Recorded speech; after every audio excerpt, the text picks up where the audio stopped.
to Pillow Talk with Dr. Boyce and Dr. Alicia Watkins. My name is Dr. Boyce Watkins, and I'm here via audio with my lovely wife, Dr. Alicia. How you doing today, babe? I'm all right. How you feeling? Feeling good. I'm a little bit under the weather. I will be home tomorrow. I'm in Tulsa today, and cannot wait to get home and hang out with you. Okay. Yeah. Haven't seen you in quite a bit. Yeah. So Been gone. yeah. I took a lot of trips this month, and I want to say hello to everybody who's here. I see Blissful Therapy. Tarika Brown came in early. Kathy Harrison, good to see you. Goldmine Advantage, Royal Calhoun. Give us a yes if you can hear us. Okay, give us a quick yes that the audio is coming through all right. If you can, I'd appreciate that if you could. And also, I want to let you all know what Pillow Talk is. Pillow Talk is basically we're both professors. I'm a professor of finance. My wife is a professor of social work. And we created Pillow Talk because we wanted to have intelligent conversations about things that are happening in the Black community. Because I know a lot of you get tired of the same old stuff. You can't get all your information from the shade room. You really want to actually elevate the conversation so you can vibrate on a higher frequency, and that's our goal. I understand money at a very high level. My wife is not just a therapist, but she's a therapist that trains other therapists. And so I reached out to my wife today, and I presented her with a pitch, and thank goodness she agreed to it. And I said, it would be really interesting to learn lessons from all these accusations that have appeared against Diddy lately. I've heard my wife talk about personality types, and I've heard her reference different personalities that are more vulnerable, more susceptible to the manipulation of people like, say, a Diddy. Not to say that Diddy did all these things. I think it's important to remember that he's innocent until proven guilty. But I thought that my wife would be a great person to help give us some insights into just how you get diddied in this world, So, babe, can you hear me now? I heard some background noise. Are you there? You Hello? heard background noise on my part? Yeah, Yes. I Can you heard. hear me? Yeah, I had to mute you for a second. I heard some background noise. But so let's jump into the Diddy thing. So, have All you right. been following all the stuff going on with Diddy lately? Have you been paying attention to, all the media stuff? Oh my God. Yes. We were in Miami on Monday. And I remember thinking, oh, it's going down in Miami. I mean, it was really surprising that people would come for him in that way. So they must have been monitoring him for quite some time. And isn't that true? The FBI raided his house. Oh my goodness. What's happening? Yeah. What's going on? Yeah, so he had his house raided. There is also just this. It's almost like there's been a significant amount of reputational damage. I'm not here to be judge, jury, and executioner on Diddy or his legacy. I am one to say, to be honest with you, though, that that for many years there have been whispers around whether or not he was involved with the death of Tupac, and also just kind of what happens in that space. A lot of people don't feel that was a safe space for artists. A lot of artists felt like they were in that space and bad things happened. So Diddy's kind of being made into the new R. Kelly to some extent, or even worse, the new Bill Cosby. And so I wanted to focus on more the therapeutic aspect of it, babe, and have you as the expert on this. Give us some insights. You sent me a little note on different personality types, and I thought that was really interesting.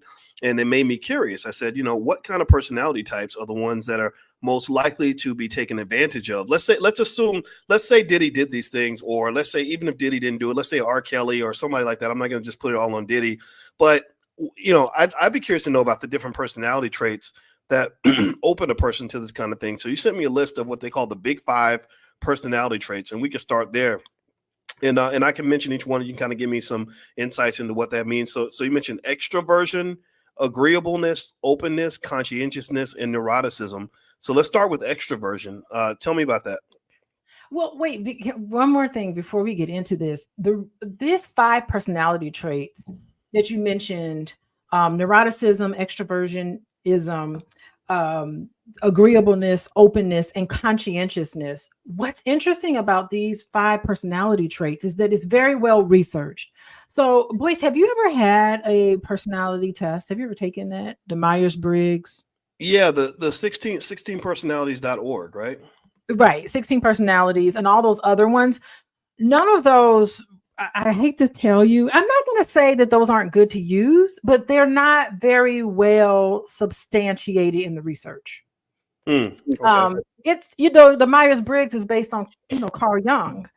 And we love Carl Jung, right? But he never would have wanted his concepts of how a person develops into personality types. And I know that the Myers-Briggs and everything is used, and people can see, you know, people can look at it and see, oh, okay, that's me. That's, I can see myself in that.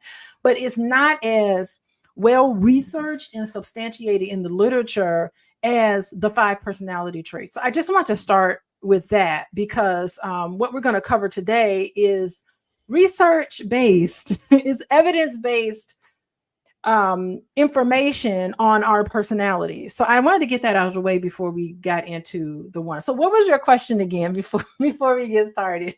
Okay, so I'm gonna read the 5 major types, and Right. I'm gonna give you my simple-minded assessment, you know, which is obviously not professional at all, on what I saw when I saw Diddy. So, and then you can kind of circle back and correct me in the areas where I need to be corrected, because you're the expert on this. So I see the big 5 personality traits that you sent here.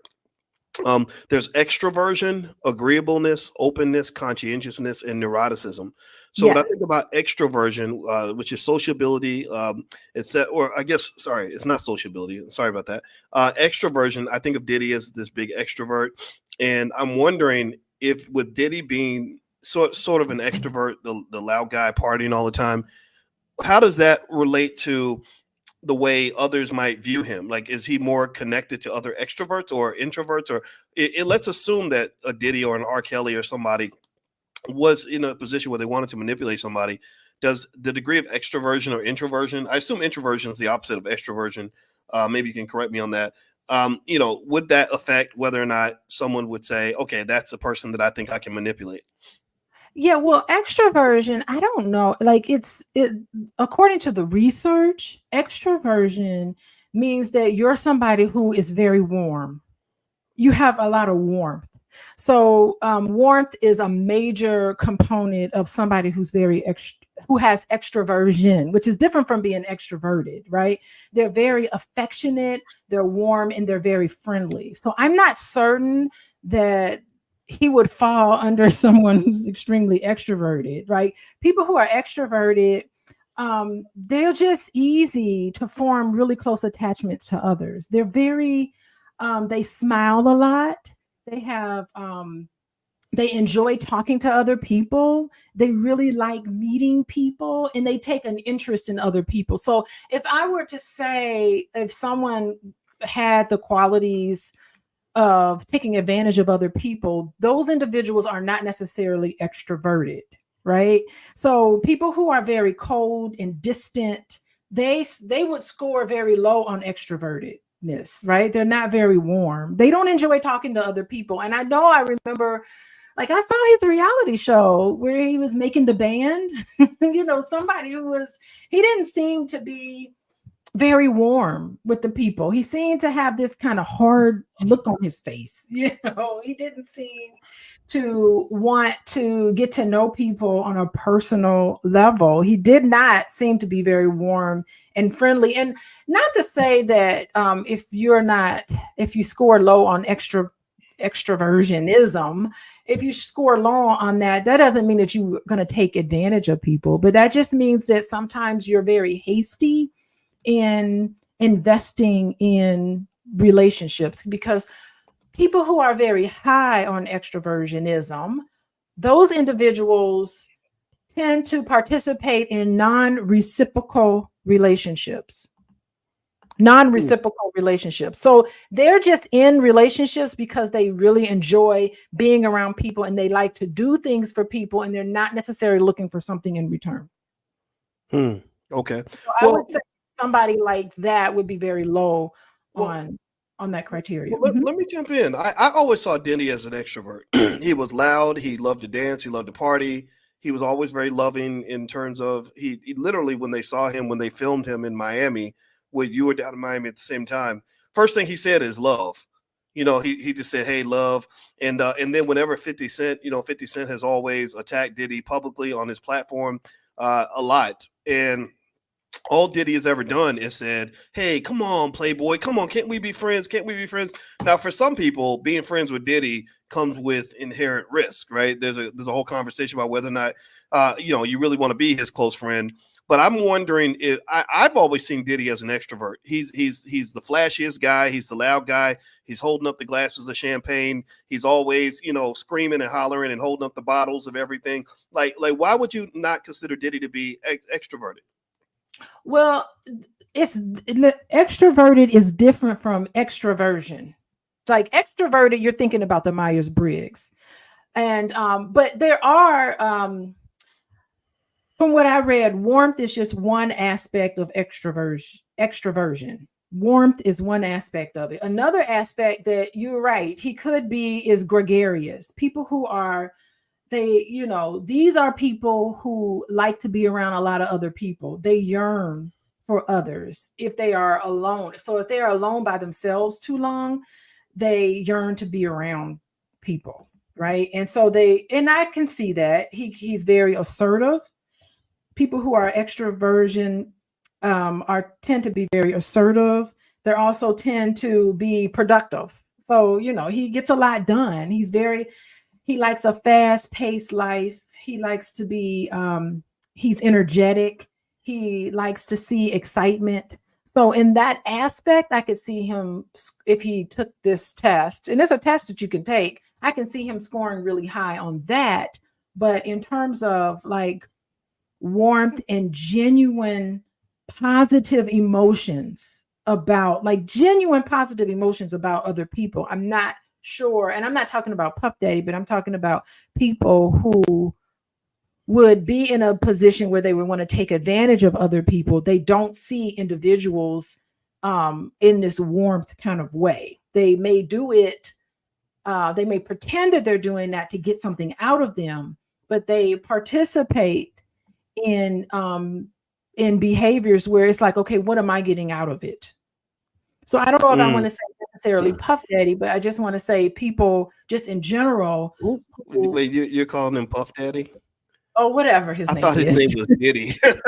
Diddy, whatever he is. Did he? I don't know. But whatever it is, there's some aspects of extroversion that he probably adheres to.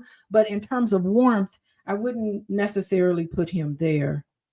Okay. Well, what's funny, what's interesting, which does feed to your point, is I had a mutual friend of Diddy. I never met Diddy, but I have a friend of a friend of Diddy, and he had a meeting with Diddy, and he decided to send me this video of the meeting. And I don't know if Diddy said he could share the video or not, but he sent it to me, and I remember he was really mad. And I remember seeing him slam, they were playing some video for him, and his leg was shaking really fast, and he just slammed the laptop down really, really hard. Like he was just pissed off and livid. So you could really kind of see, like, almost in a Goodfellas sort of way, and maybe hip hop, perpetuates this stereotype of the guy who is loud and gregarious, but behind the scenes, there's something else going on. Maybe there is, hey, I'm going to come and come and get you. I'm gonna seem like everything's okay in public, but later on, your car might get blown up, or you might get shot while you're in Vegas at a Mike Tyson fight,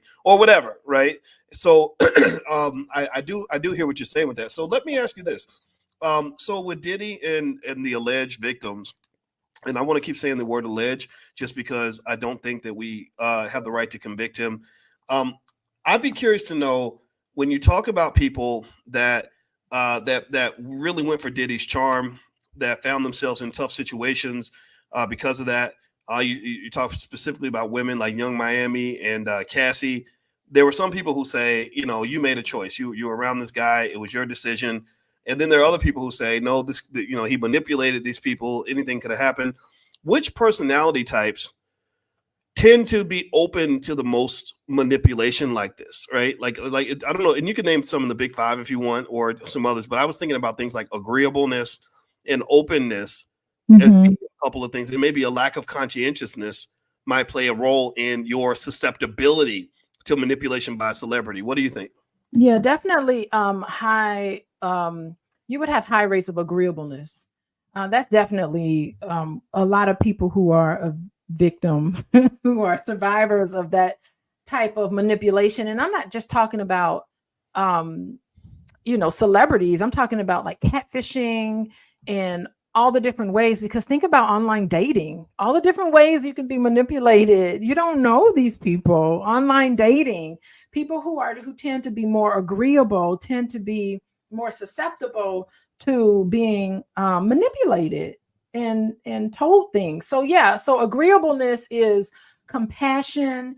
You're a very compassionate person. You're polite. You do have that sense of warmth. You have warmth, as your primary personality. And you also are very maternal. People who are high on agreeableness, they care more about other people than they do themselves. And they tend to be very cooperative. And not necessarily competitive, but they tend to be really cooperative. So it would make sense that people who have personality traits where they're really high on agreeableness would be people who would be more susceptible to being victims of being manipulated. By the way, everybody, in case you just came in, you're watching Pillow Talk with Dr. Boyce and Dr. Alicia Watkins. My name is Dr. Boyce Watkins, and I'm a finance professor. My wife is a full professor of social work and a licensed therapist. And if you want to hang out with Dr. Alicia, she sees clients every single day on an individual and collective basis. She can help you with a lot of issues that you may be working with or struggling through in relationships, as well as things like financial anxiety or any form of anxiety, really, or beyond that. So feel free to go to coachingwithdralicia.com to see what she does. That's coachingwithdralicia.com. Also, this podcast is on Spotify. So you can find it on Spotify and Apple just by looking at my name, Boyce Watkins. And last but not least, Dr. Alicia has written some great books on various forms of financial therapy. So if you want to take a look at some of her workbooks on financial therapy, which can help you, just go to drboycebooks.com. That's drboycebooks.com, and just search for the word Alicia. We have a whole section on love and money, and the whole love and money lab, where our goal is to help those of you that really want to figure out your finances and figure out how to have healthy relationships. It really makes a big difference in your happiness in life. So feel free to go to drboycebooks.com. Okay, so let's hit the thumbs up button, thumbs up, share, subscribe. We were talking about Diddy, and I brought in Dr. Alicia because I really wanted to try to understand just what type of personality traits are more likely to be susceptible to the charm of a Diddy, assuming that Diddy may have done some things that he shouldn't have done. Again, innocent until proven guilty, but with his house getting raided and a lot of the accusations coming out, it's really hard to ignore all that. So one thing I was thinking about, and I'd like for you to tie this into personality traits, either of the victim or the predator, whichever side you want to look at. But one thing I can say as a finance guy is I've talked extensively about how someone having money really opens the door for people to become victimized by that person. That if you were a person that did want to victimize people, not to say Diddy was trying to do these things, it's up to you to decide that. Having lots of money, a big fat mansion, lots of fame is a very easy way to manipulate other people. Yes, male or female, right? You can get things out of people. Even the rapper Too Short used to rap in his verses about how he would lure women in because they thought they were going to get some of his money. And he said, the whole plan was never to give you any money. The plan was to get you to have sex with me, hoping that you get my money. And then I don't give you anything. Right. And he said it in a very lewd kind of way. But that was the point. So money is a manipulator. Right. The impression of money can manipulate people psychologically, make them trust you. Jeffrey Epstein did the same thing. So when I heard about the cameras in the different rooms in Diddy's house, allegedly, that really reminded me of Epstein. OK, we get you vulnerable. We get you to trust us. Then we get you to do things that you don't want people to know about. And then I get to blackmail you, which really speaks to a whole level of sinisterness that really may not be getting addressed appropriately. So can you sort of tie that back into personality traits and how people like say a Diddy victim allegedly, or a Risa Tisa, or somebody might be fooled into believing something is real when it's not? Yeah, because a lot of victims tend to be, you can talk about personality traits, a lot of victims tend to be very greedy. That's a personality trait of people who tend to be victims to somebody who has perception of all of this big fame and all of this money. People who fall into that have these greed. I mean, just think about it. If you're not a very greedy person, if you're, someone's flashing a lot of money around you, that's not going to impress you. right? I'm not going to be impressed by how much money you flash around because I'm not a very greedy person. So people who are very greedy are more likely to be victims of being manipulated because that's what it takes. Somebody can use their money to manipulate you into kind of like a carrot at the end of the stick. You know, I want this money. I want this money. I want to be seen with you. They have this desire for this sort of they just want what you got, what you're flaunting in front of them. And so yeah, people are very greedy. Victims are very greedy. And not to say that Risa Tisa was greedy, but that was one of the reasons why she stayed with this man, because she kept talking about very openly, she kept talking about, well, you know, he was paying the bills. So that made her pause. That made her ignore all of the red flags that were going all over the place. And he knew it. Probably knew it. Mm, Mhm. interesting. Yeah, well, it is one of those things where when you say when you use that word greed, I think greed could be the appropriate term in some context. I think maybe perhaps a nicer way to say it might be that you have some sort of dream or fantasy or some sort of want, right? And I remember you telling me about how the Buddhists train themselves to not want things because a lot of times the things that we want can entrap us, right? We can get up every day not content, not happy with what we have, not content, not happy with who we are. And so we go into the world searching for things, right? And that's why I think really self-esteem is very important. I don't think Diddy or anybody or R. Kelly or anybody who wanted to victimize anybody I think they'd have a much harder time doing that to somebody who's content with who they are and what they have versus somebody who's not content, somebody who says, okay, I got to get to the next level. I got to get more. I'm financially desperate or whatever. And Mhm. that's what I'm really picking up. It makes me think about TLC. Y'all, I know a lot of y'all may know this, but my cousin's in the group TLC, T-Boz. Our grandfathers are brothers. Her grandfather's name is Sam. My grandfather's name is Matt. And remember that song they had? Don't go chasing waterfalls. Please stick to the rivers and the lakes that you used to. And so literally when I teach students in the prime program about investing, I sing that song all the time. I say, don't go chasing waterfalls because the more you leave your home base, the more you're trying to go out in the world and find things that are already in you, things that are already there for you. The more you put yourself in danger, the more risk you take, the more you have to go into foreign territories where people may not want what's best for you. So what do you think about that? I almost feel that Diddy is if Diddy was victimizing anyone, his perfect victim would be somebody who is living off a dream, who has some sort of fantasy that one day I'm going to work with Diddy and I'm going to be big, I'm going to be the next bad boy.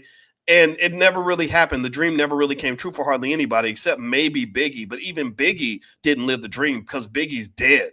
What are your thoughts on what I just said? Yeah, and victims they also tend to be very lonely and very inexperienced when it comes to reading people and understanding people and behavior. They tend to be extremely lonely. So not only are they in need of things, maybe even in a desperate situation, but they just don't have the ability to connect with normal people. They don't have the ability sometimes to do that. And they're inexperienced in love too. They don't understand.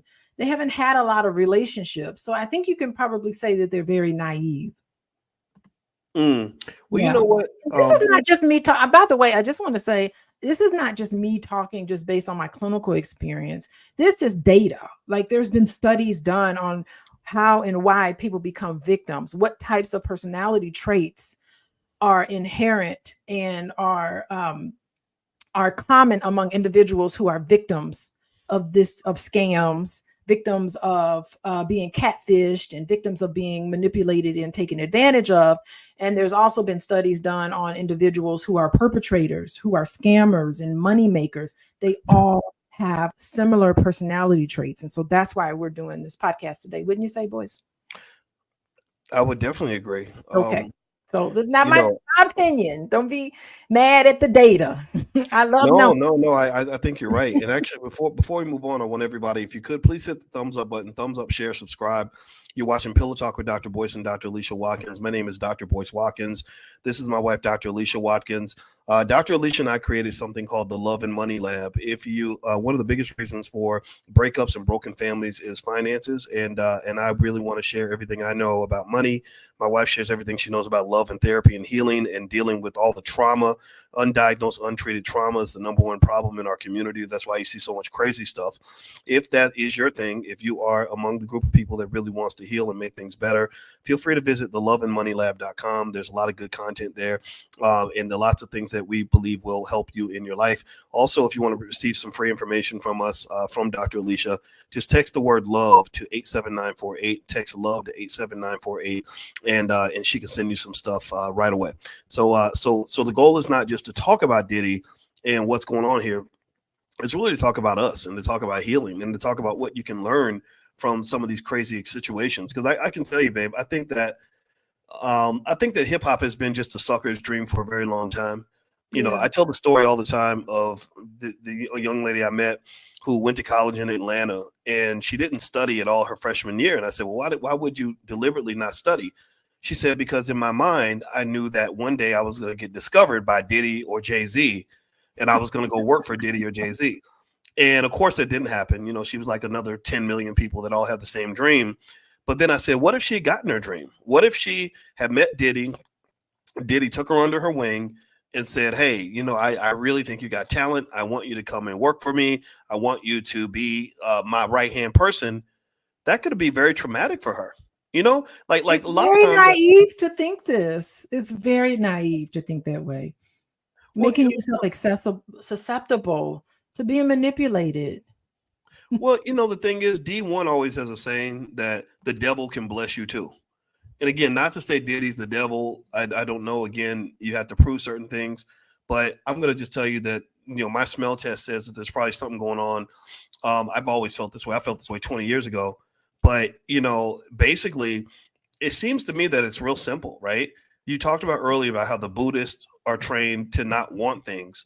And that's a type of freedom. If you're not sitting around constantly desiring things, then people can't manipulate you based on what you want.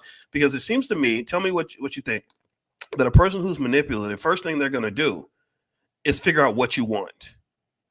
And then when you tell them what you want, then they can fit their conversation into whatever it is that you said. So if you say you want romance, well, he's going to give you romance. He's going to love bomb you. If you say you want money, oh, he's going to start making it rain on you, right? If you say that you want to have a white picket fence with 2 children, he'll start daydreaming that with you. I knew a guy one time who used to manipulate women. It's almost like a sport. He had about 10 girlfriends, and one of his friends asked him, like, what do you do? How do you manipulate? How do you get all these girls to fall in love with you?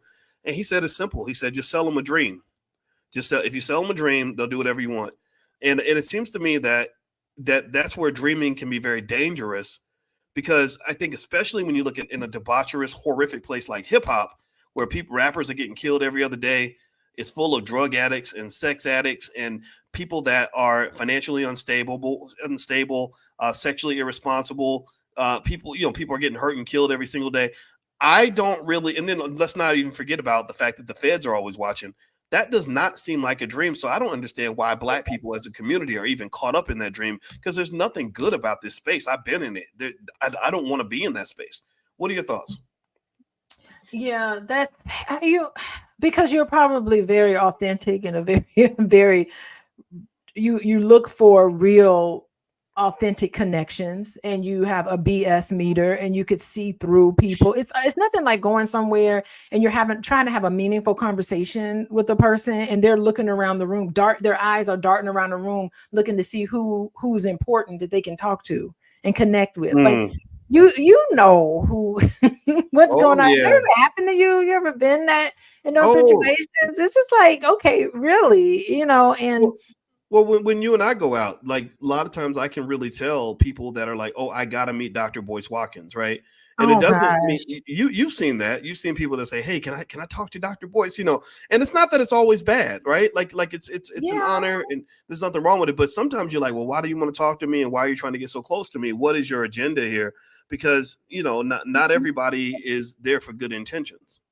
Yeah, and then you have like when I see that, and there's nothing wrong with it. It's a parasocial relationship, where people know everything about you, boys, and they feel like they have this connection to you. And there are a lot of people, and rightfully so. I totally can understand why people would want to know. They spend so much emotional energy getting to know who you are, boys. They listen to all of your podcasts. They spend a lot of their time getting to know the voice of the podcast voice, which is, deeply connected to who you are as a person. But the podcast voice is in the online voice is not necessarily the voice that you're more than just that, right? So that parasocial sort of relationship where people feel like they really know you. Yeah, they know you, but I know you. I know you in other ways, right? So Yeah. that's just something that's hard, and it's very common with celebrities and sports figures and television stars and people. There is very common where people will feel like they really know you, but it's sort of a one-sided thing because you don't know everybody. I don't know everybody. I would love to know people who follow us and listen to Pillow Talk. I would love to know everyone, but it's just not possible. Some of those things just is built in the fact that we're online, we're on YouTube right now. How many people watching, boys? How many people watching us? Well, a few hundred, Few about hundred people watching us, yeah, and so about that's beautiful. about 700 people, and Yeah. it is So good, right? it is. And that's why I love the convention and everything, where I can feel like I can get to know people. But, it does get to the point where, people know who we are, but we don't necessarily know who they are. Well, Yeah. I'll tell you what, it's really one of those things where I love being honored and flattered by people that want to meet me. I mean, it's a blessing, right? So I'll never ever look at it in any other way. But I think that you have to, in general, in business and in life, obviously be able to figure out, like, okay, why are you here? What do you want, right? Yeah. And sometimes it's just something that's pretty naive. It's not something harmful or anything like that. But then you do have people that um, are driven maybe by things that they shouldn't be driven by. Like maybe they're trying to sleep with you, or they're trying to manipulate you or steal from you or whatever. And I think with Diddy, what is interesting about Diddy is, I always compare Diddy. I'm sorry, I have to go ahead and do the comparison of Diddy and R. Kelly, and let me tell you why. Diddy and R. Kelly, they remind me of that movie I told you about. Remember that movie Dorian Gray? Oh, you love talking about that movie. Yeah, I love say Yeah, it again. I like listening to you talk about it. I love talking about the movie Dorian Gray because Dorian Gray is a story about a man who made a deal with the devil. And because he made the Mhm. deal with the devil, he was able to have whatever he wanted. So he was able to have, all the women he wanted, all the money he wanted, all the power he wanted. He could kill people and get away with it. And what happened was that because he had this deal with the devil and because he was getting whatever he wanted, it rotted his soul. It really just rotted and corrupted his soul because human beings are not designed to have whatever they want. If you ever want to have the joy stolen out of your life, get to the point where you can have anything that you want. Then nothing has value anymore because you can have anything you want at any time. Will Smith is a guy who can describe that very accurately. I love Will Smith. I don't care what nobody says. I like him. I met his brother Harry. I talked to Harry for hours, and I could tell from talking to Harry. I said, "Okay, you come from a smart family. I can tell you're thinkers." So Will Smith did a great job when they asked him, "What's the meaning of life?" And he said, "I hope everybody gets blessed with the opportunity to know what it's like to have anything that you want, where you can afford anything you want, you can have any woman you want, whatever." He said that then you find out that eventually all those things are not going to keep you happy or make you happy. He said happiness Mhm. has to start from inside. And I think with Will, I think when I heard that statement from Will, I thought about where he mentioned in his book that he'd had so many women attracted. I mean, you're an international sex symbol where there's literally millions of women that want to have sex with you and millions of men too. And he said he'd had so much sex that he literally got to the point where he would vomit when he had an orgasm. He would vomit. He would get physically repulsed by it. And I think to me that just speaks to a type of gluttony that can really steal your joy. We all grow up and we're dreaming about having more money and success and fame and everything else. Well, then the movie Dorian Gray kind of shows that darker side of that. So when I see Diddy and R. Kelly and and these guys who unfortunately get spoiled by fame, right? Everybody loves you. Everybody, money is flowing out of the ceiling. Everybody wants to be your friend. Every girl, every guy, everybody wants to get with you. People do whatever you say. Eventually, I think that can lead to actual depression. I wonder, and maybe you can tell me. You're the expert. You're the clinician. Is there any theory on this, or is there research done on this to sort of show that a person who has like this constant joy and constant adrenaline rush, how that can actually be very bad for them? Well, I mean, that makes sense, right? I mean, you work so hard to achieve all of these material things, and these people work really, really hard to get what they want, and it would make sense that they would just be like kind of bored. Here I am, I got this beautiful house, secluded away from everything and everybody, and now what? It's like, okay, now that you have everything you want, what is really important to you? So if you had to erase all of that, now what? What's next for you? So yeah, I can see, where you can live in a beautiful house with all the money in the world and end up feeling really lonely. Mm. Well, by the way, everybody, Not having direction. Mm-hmm. oh, sorry, but before I move on, I wanted to mention to everybody you're watching Pillow Talk with Dr. Boyce and Dr. Alicia Watkins. My name is Dr. Boyce Watkins. This is my wife, Dr. Alicia Watkins. Dr. Alicia's website, where she sees her clients, is coachingwithdralicia.com. Also, if you text the word love to 87948, Dr. Alicia can send you links to some of her excellent material on dealing with financial anxiety, how to communicate in your relationships. A lot of people struggle with that, and a lot of other good stuff. So feel free to text the word love to 87948, and we can send you some stuff.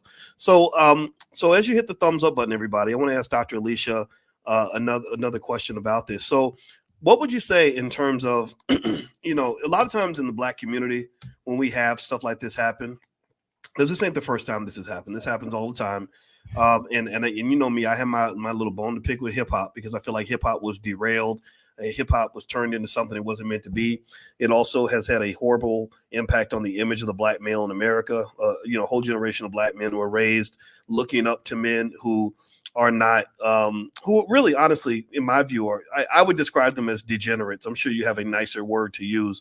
But with that being said, though, it seems like a lot of times these things happen and we just sort of watch the train go by and we don't pick up the life lessons that might be available in this situation. What would you say if you were just watching this, and let's say you were talking to our son or one of our girls about this, just what to look out for? What would go through your mind just as a mother, as a therapist, all that stuff? I mean, I don't know. When it comes to hip hop and the influence of hip hop, I would definitely encourage them to think critically about the type of music and the type of and then we've had these conversations, Boyce, about, I sit and listen to some of those songs and I have a conversation with them, like, what do you think about what they're saying? Like, what is the message that this person is really giving you? And I really love the fact that when you ask children, what do you think about the content in some of this music? And they'll tell you, like, oh, I don't think that that's right. You can have a conversation with them about what they're listening to and what they think about what they're listening, because you can't shelter the people from hip hop. It's part of our culture. It is an aspect of our culture. But I think it's so important when you talk about conversations you have with your children, is to ask them, what do you think about what's going on with Diddy? What do you think what's going on with R. Kelly? Like, getting from them their thoughts and perspective and having them think critically about the information that they're taking in. And, it's interesting, even having a conversation with Tay Tay, she even says, I don't really like hip hop music that much. She's like, I don't like it because that kind of music is not something that it interests me altogether. And, she'll have a really intelligent conversation with you. So I don't think that we need to discount our children and think that they're that susceptible, because think about it, boys. Think about the music we grew up on.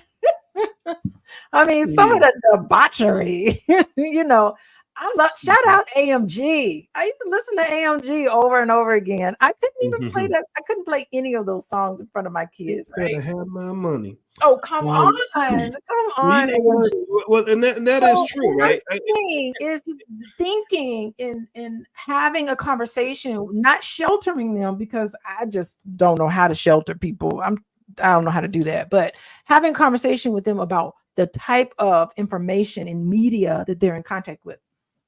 Well, you know what, and I do agree with you, right? I think that it would be hypocritical for our generation to, you know, bash the next generation for their love of this music.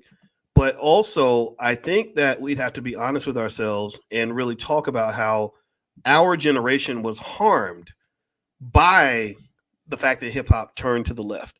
You know, some people weren't, right? Kids from the suburbs with two parent households were probably less affected than, say, kids in the inner city who didn't have a male role model, who were looking for their role models on TV or in the media.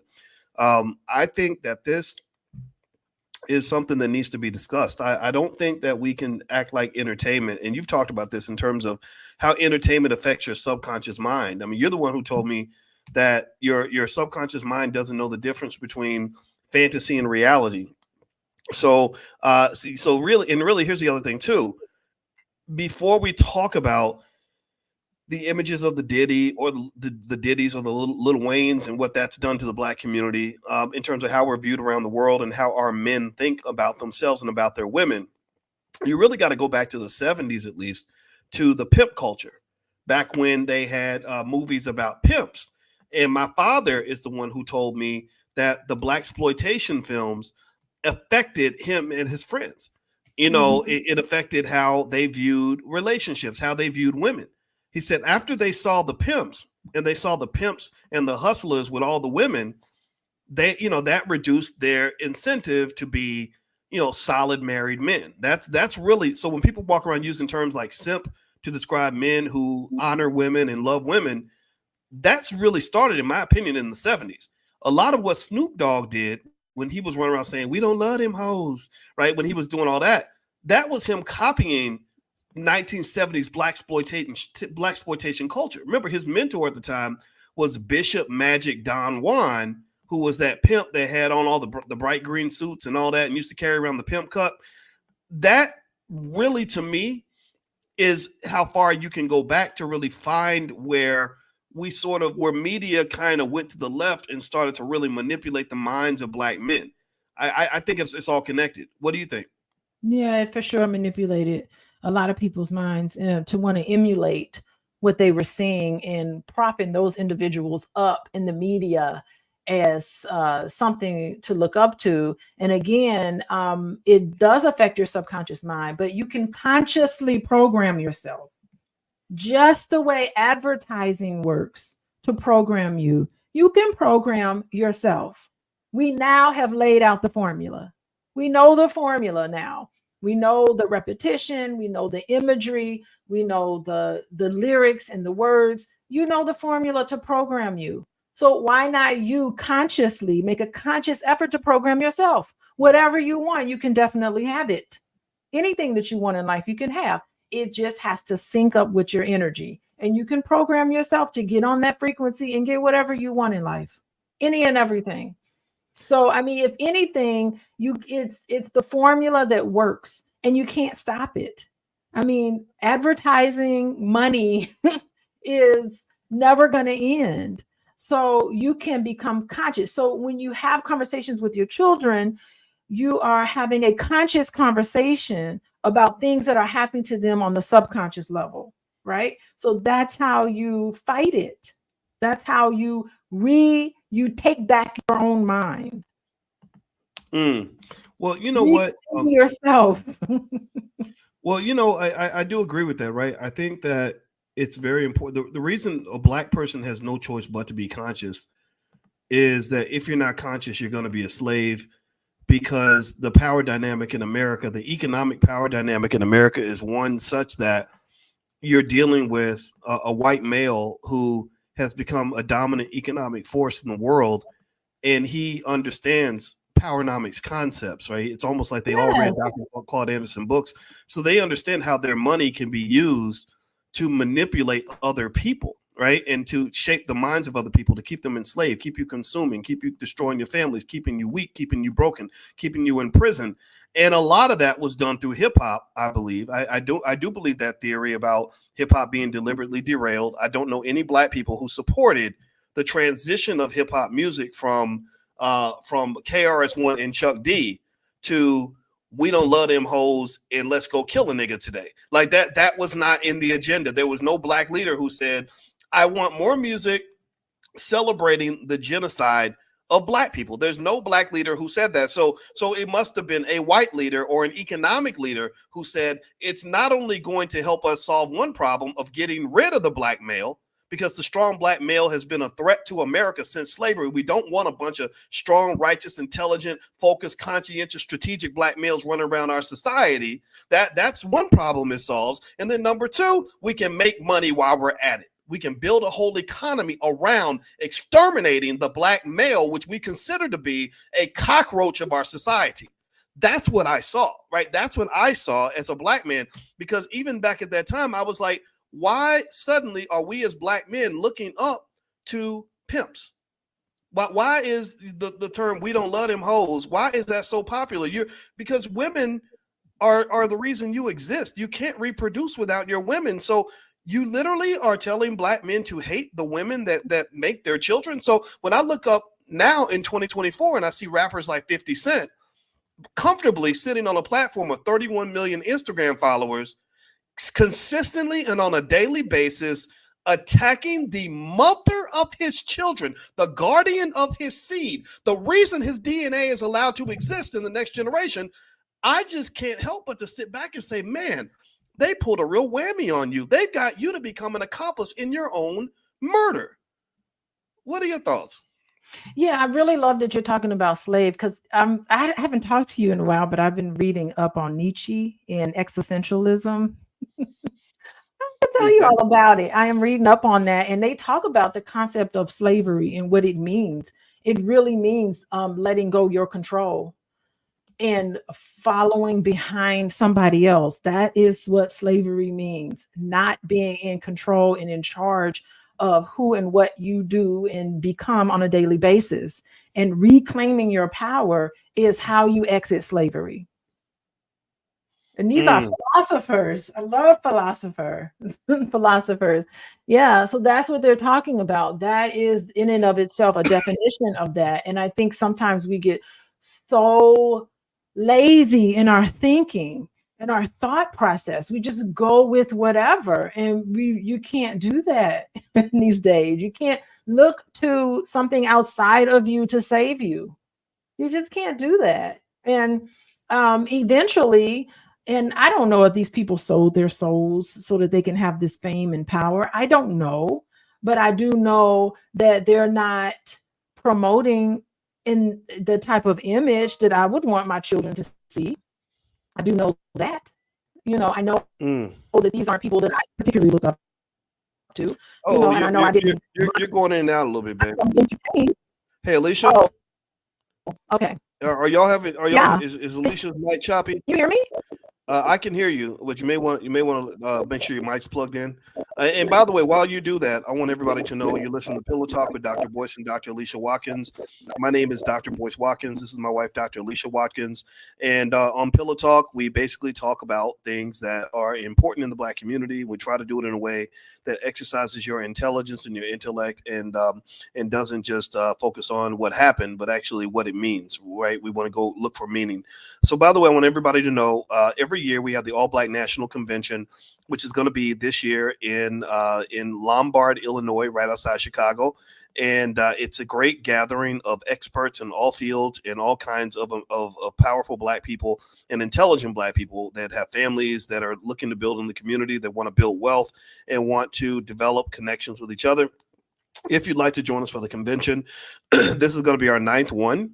You can go to allblacknationalconvention.com. That's allblacknationalconvention.com. It's a lot of fun. Dr. Alicia's always there, and I'm always there as well. And I know you guys are going to like it. Also, just a reminder, Dr. Alicia's website is coachingwithdralicia.com. And also, if you want to get free information from Dr. Alicia, just pull out your phone, text the word love to 87948, and Dr. Alicia can send you some information on how to have healthier relationships, how to deal with financial anxiety, things like that. So just text the word love to 87948, and we'll send you some information. Okay, so babe, I assume that the mic thing is fixed now. So as you are, you know what? Can you hear me? I don't know if it's my mic, but I think it might be my computer. Okay, but we'll talk about that later. We can hear you now. Okay, yeah, I think it might be my more so my computer than my mic. But anyway, okay. Go so ahead, you were saying, okay, so one thing you were mentioning, you were talking about Nietzsche, right? And for those that are not familiar with Nietzsche, he was a philosopher, I think maybe in the 18th century or something like that.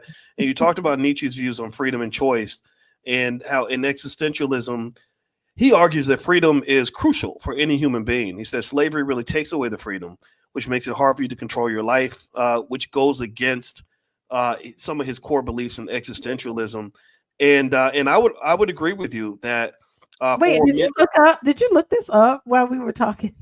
I just happen to know everything. You do not happen to just know everything. Blend me with the internet, and I just, I think AI helped you out. Full of worthless information.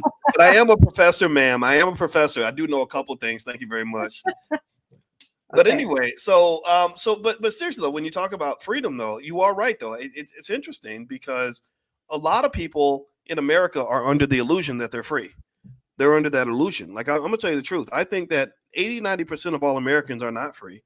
Most Americans are literally in the illusion of freedom, and it's a beautiful type of slavery because they haven't told you that you're a slave, right? But to me, if somebody's controlling your mind in the imagery that you value, like you're looking up to pimps and hustlers and people that are going to get you killed and ruin your life, or they control your money, which is why you got to get up and go to work every day at a job, even though you would like to be free to do other things, right? They control you through consumerism. They control you through debt. Anybody who knows anything about debt knows that debt pretty much can be a prison. There is such a thing as an economic prison. If you ever want to know what that prison feels like, just go really deep in debt to the point where you've got to go to work every day in order to pay bills. If you are in that situation, then you're in an economic prison. You don't have freedom. And really, capitalism is fascinating because capitalism can only survive with slavery. You have to have people that are financially strapped up enough that they're going to provide the labor required, and they're also going to provide the spending that's required. People don't understand that when you look at the data and you see that the wealthy have literally been sucking up all the wealth, like literally, I think that what was it? Most people don't know. I talked about this earlier, that since the pandemic, billionaire wealth has gone up 88%. Did y'all know that? In the last 2 years alone, billionaires' wealth has gone up 88%. Elon Musk's wealth at the start of the pandemic, pay attention now, was about $25 billion. It is now $212 billion. He went from 20. So imagine if you're making 50 grand a year and you make $500,000 a year 2 years later. That's a hell of a come up. And a big part of the reason that these come ups occur is because they got good slaves. They got, the capitalist system gives them lots of consumers that will buy stuff that they can't afford. That's a type of slavery. And then they go to work, which is another kind of slavery, so they can afford to buy the things that they can't afford or pay out the debt that was related to them buying the things they can't afford. So when they enslave your mind and get you focused on excessive consumerism, and nobody else really goes through this more than Black people in terms of what gets marketed to us, they're really signing you up for slavery. So not necessarily, and even not necessarily what gets marketed to us, but what we're used for. Because think about fashion, music, all of the things that we produce that's original to us, that's being exploited. We're such an important piece of that. Like we're so creative and innovative in all of the things that who would have thought hip hop? Think about hip hop, how much money hip hop has made. And the fact that it came out of the slums, the ghetto of New York, came hip hop music and is the most popular genre of music in the world. It's unbelievable that that came out of our suffering, came nothing but creativity. There is no stopping it. Like, we're the most creative people in the world, in the universe, in all the universes. We're the most creative people, and we the fashion, the music, the style, the language, the words, everything comes from us. Well, that is true, right? And what that really speaks to, in my view, and I'm gonna get financial here, is that when you come up with something that's great and that would work for the rest of the world, you've got to be able to develop the appropriate business model to be able to fully utilize that which you created. If you don't understand business, and I think about TLC in this example, anybody remember when TLC was at the Grammys and they were basically saying that they had the number one album and they were still broke? And a lot of people were confused. They said, well, how do you have the number one album and you're still broke? Well, that's because a lot of people, they think that being rich and famous is automatically tied together. They think that if you're famous enough, you'll eventually be rich. And that's like assuming that if you have a left leg, that you're automatically going to have a right leg, or that if you are if you're smart, you're also automatically going to be pretty, or whatever, right? You're connecting two things that have to be connected. They don't naturally connect. So with TLC, the problem for TLC, which has happened to a lot of people in the music industry, is Oh, they were so caught up in the dream, they were chasing their own waterfalls in terms of trying to become famous, which is what a lot of artists do because artists are very artistic. I don't know if there was enough energy or thought put into the business side of things. I mean, we can definitely look at the Jewish community and their responsibility, and the managers and the business people. But the business people, all they were doing was protecting their own interests. That's what they were doing. So you can get mad and say, "Oh, they exploited us. Oh, they did us dirty. Oh, they did us wrong." Well, my question is, if you and I sit down and we negotiate a deal, and I get the raw side of the deal, and you get the good side of the deal, that at some point I'm gonna have to look in the mirror and say, why in the hell did I sign that contract? Why did I take the raggedy side of the deal? Right. I And understand. a I lot of mean, times it comes down to financial literacy. What do you think? Go ahead. yeah, I totally understand. I mean, just think about. I mean, have you watched that show Unsung that used to come on TV? Is it TV1? You see that show? That is the most depressing. That is the most depressing episodes that you would. It would come on every Sunday, and I would sit and watch. You know, marathons of Unsung, and it would be the saddest thing ever because these are people with the best voices who came out of plucked out of churches, singing in massive church settings and in poverty and all the different neighborhoods and areas that they were in where they had little or nothing. And of course, a brand new car is like, whoa, I never in a million years would think I'd get a car or I'd get nice clothes or stay in nice hotels. Let me sign up. Like, I think that we have to have some empathy for people when they go into these contracts, about where they are and get into where they were in that moment when they were negotiating with individuals and they knew that they had this talent and they wanted to have this fame, and they were in a desperate sort of situation to sign these contracts and not being aware of what was happening, behind the scenes, and being susceptible. You talk about manipulation. I mean, definitely. I think the blame is not just with the artist, Boyce. I think the blame is with people who are giving them all this legal jargon and having, even if they hired a lawyer to go over the contracts, we don't trust these lawyers. I mean, it's exploitation. And I don't think that we need to put all of the onus on the artist and how they've been exploited. Some of them just Well, not. no, and I hear you on that. I agree with you on that. I don't think you have to put all the onus on the Yeah. artist. It's definitely exploitation. Absolutely, right? So if I go through a neighborhood and I get robbed every time I walk through that neighborhood, um, and someone says, no, stop telling me that I can control my outcome. I keep getting robbed and it's not my fault. Well, I'm going to agree with you. Yeah, you keep getting robbed. And it's also not really your fault because robbers are going to keep robbing you. But at some point we got to have a conversation because we know that the robbers are not going to stop robbing. right? People that run business in the music industry are not going to stop being business people. They're not. Money and power are not things that any community ever gives away freely. Nobody, how many of y'all in here in this room? Give me a yes or no. How many of y'all give money away for nothing? How many of y'all would give away half your paycheck just because it's the right thing to do? Or see a homeless person and say, here, take my money. I'm gonna let you have it. Most people don't do that, right? So the question is not so much what's happening, right? We know what's happening, right? We know that artists, a stream of talented black artists step up to the plate, they sign contracts, then they get screwed, and then they say, woe is me, look at what they did to me. They did it again, y'all. Okay. So my question at that point is, at what point do we become mature enough to finish the conversation?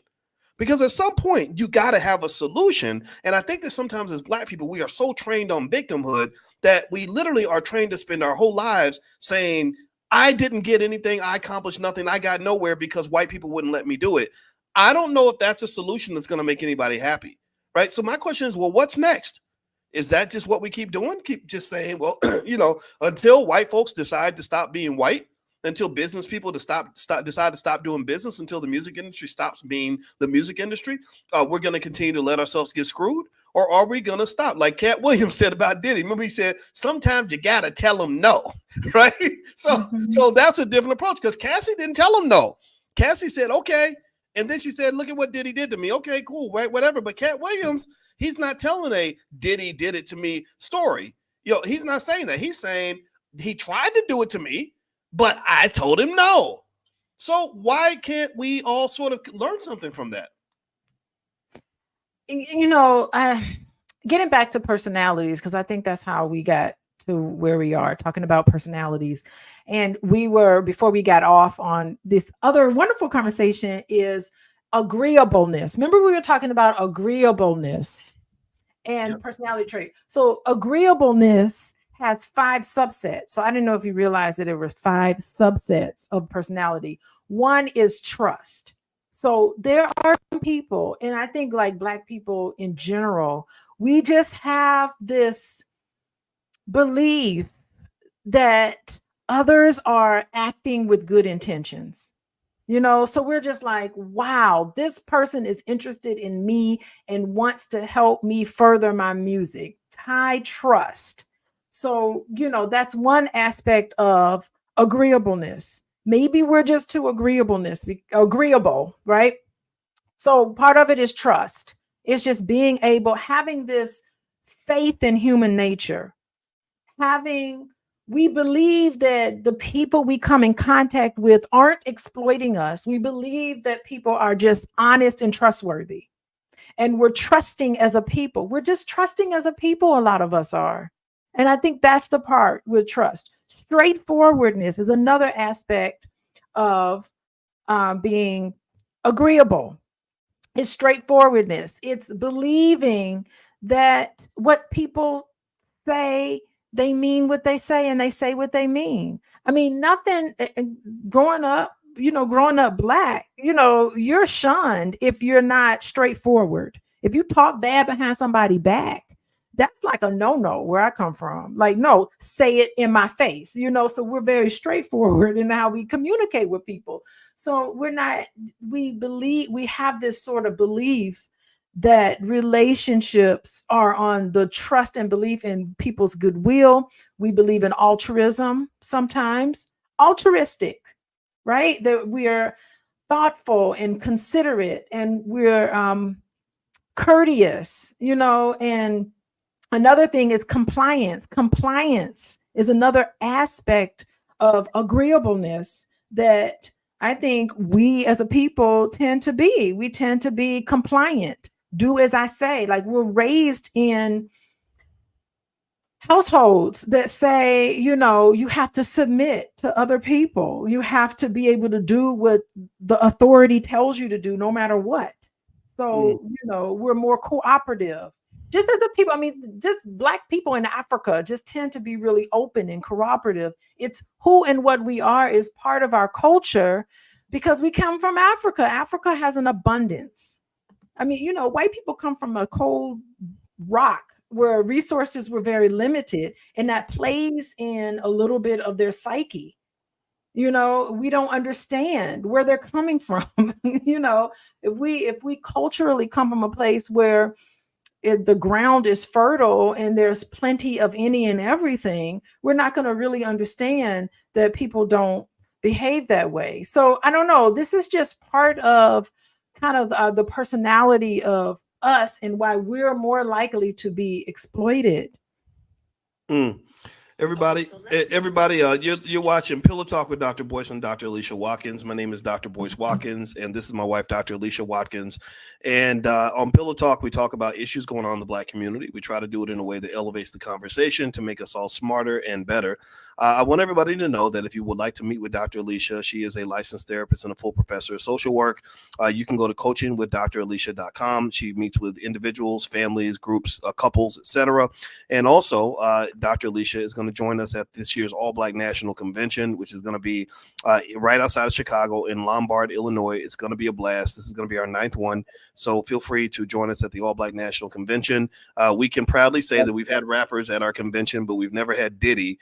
Diddy would never have been invited. No disrespect to Diddy, but he wasn't our type of guy. But Killer Mike was invited. D1 was invited. Willie D has been there on multiple occasions. So lots of good artists. But then again, outside of that, we don't just bring artists. We bring specialists. We bring psychologists. We bring nurses, doctors, attorneys, real estate experts, business experts, family therapists, just anybody that can really help us to heal and help us to grow as a community and make our family stronger, make us a healthier community and help build our wealth. That's what we do. And we get it done every year and we fund this dang thing ourselves. So if you'd like to join us, just go to allblacknationalconvention.com. And also, if you'd like to get free content from Dr. Alicia on all areas of therapy, so you can heal from your trauma, work on your relationships, work on your financial anxiety, text the word love to 87948. Text love to 87948. All right. So, babe, I'm gonna bring up a question from my homeboy Cat Pillar. Cat Pillar, I had to bring his question on, babe, because he's one of my Call of Duty buddies. You know about my buddies in Call of Duty, right? Uh-huh. Yeah. Yeah, So I'm so happy. I'm happy you're reconnecting with them. yeah, Cat's my man. He Uh-huh. saved my life many times in a video game. So I have to lay his question out. I'd like to get your thoughts on it. I'm gonna go conspiracy theorist for a minute and answer this question because I think it's a good question, right? And so he basically says, Doc, your boy Cat Pillar here. What do you feel is happening behind the scenes with all the distractions, Diddy, etc., going on from your perspective? I think that's a great question because I will say this, and I'd like to get your thoughts on this, babe. I don't think that everything we see is everything that's happening. I think that there's more to this than meets the eye. I've seen people compare Diddy to Jeffrey Epstein, and I would bet money, I would bet real money that Epstein was Israeli intelligence. And I know that it may sound crazy to some people, but when I add up all the facts and just add up some of the behaviors in terms of the desire to blackmail people, that's the number one way you control politicians and all that is you control them by catching them, usually in some sort of sexual situation that they're embarrassed by. And then when it's time to do things like, I don't know, like vote in favor of sending hundreds of millions of dollars to the Israelis so that they can go blow up Palestinians, then that comes in handy. You got people blackmailed. And so I've actually seen, again, I'm going to go a little bit to the left for a minute, y'all. So if you don't agree, that's okay. I'm just throwing stuff out there. I have, there are people who have wondered for a long time that with all the speculation on Diddy, all the stuff he's been into, that shooting in 1999, the allegations on the whole Tupac situation, all that, a lot of people have wondered how in the heck Then Biggie. has he been able to Mm-hmm. just not get caught up in any of that? Like, why has he not been prosecuted for hardly anything? And so one solution that people have laid out, again, I'm not saying this is true or not true, I'm just saying that it's worth discussing, is that maybe he's working for somebody that it basically said, you help us out, we're going to help you out. Right. Like when in fact, it came to mind really, babe, when I saw they were mentioning in the suit about how he allegedly had all these cameras in every bedroom.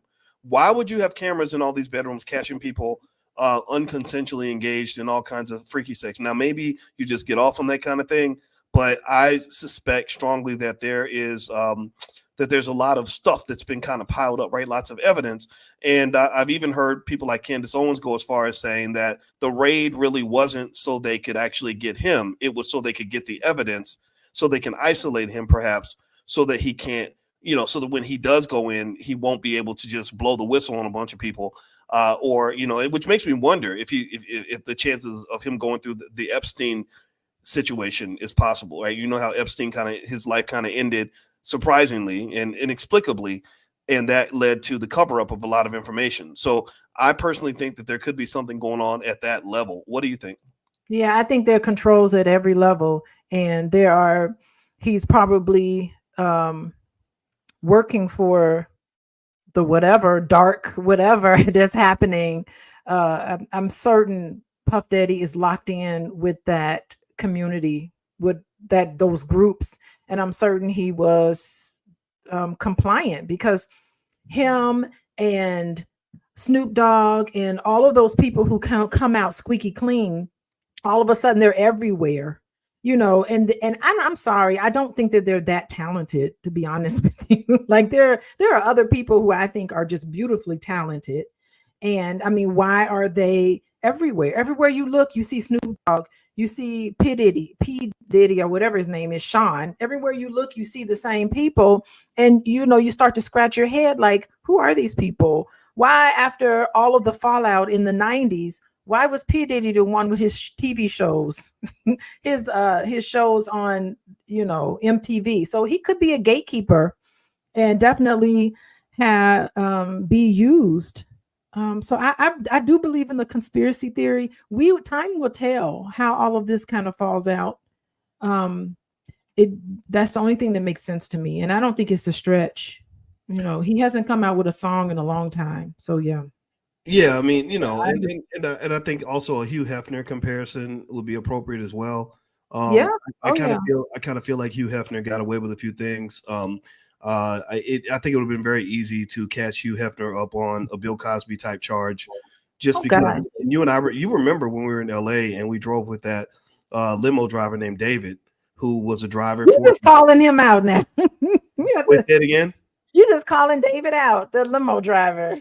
Well, you know what? I hope nobody goes and looks him up. But yeah, David, the limo driver, was a very nice guy who drove for Hefner. He drove around Cosby, and he had very strong opinions. He kind of just felt like Cosby got railroaded a little bit, and that there was no what Hefner did was a lot worse, And in fact, some of the alleged victims, he said, I knew that the alleged victims, and I felt like the fix was in.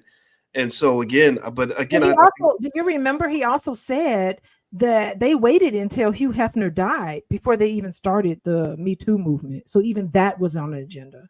Wow, I don't remember him saying that, but yes, wow. He did. He said, remember, it wasn't until Hugh Hefner died that now we start, because how could Hugh Hefner not be part of the Me Too movement? I mean, he was he was brokering Me Too movement deals in his position. I mean, if you think about it, I mean, that's how history always has been that way in politics and entertainment.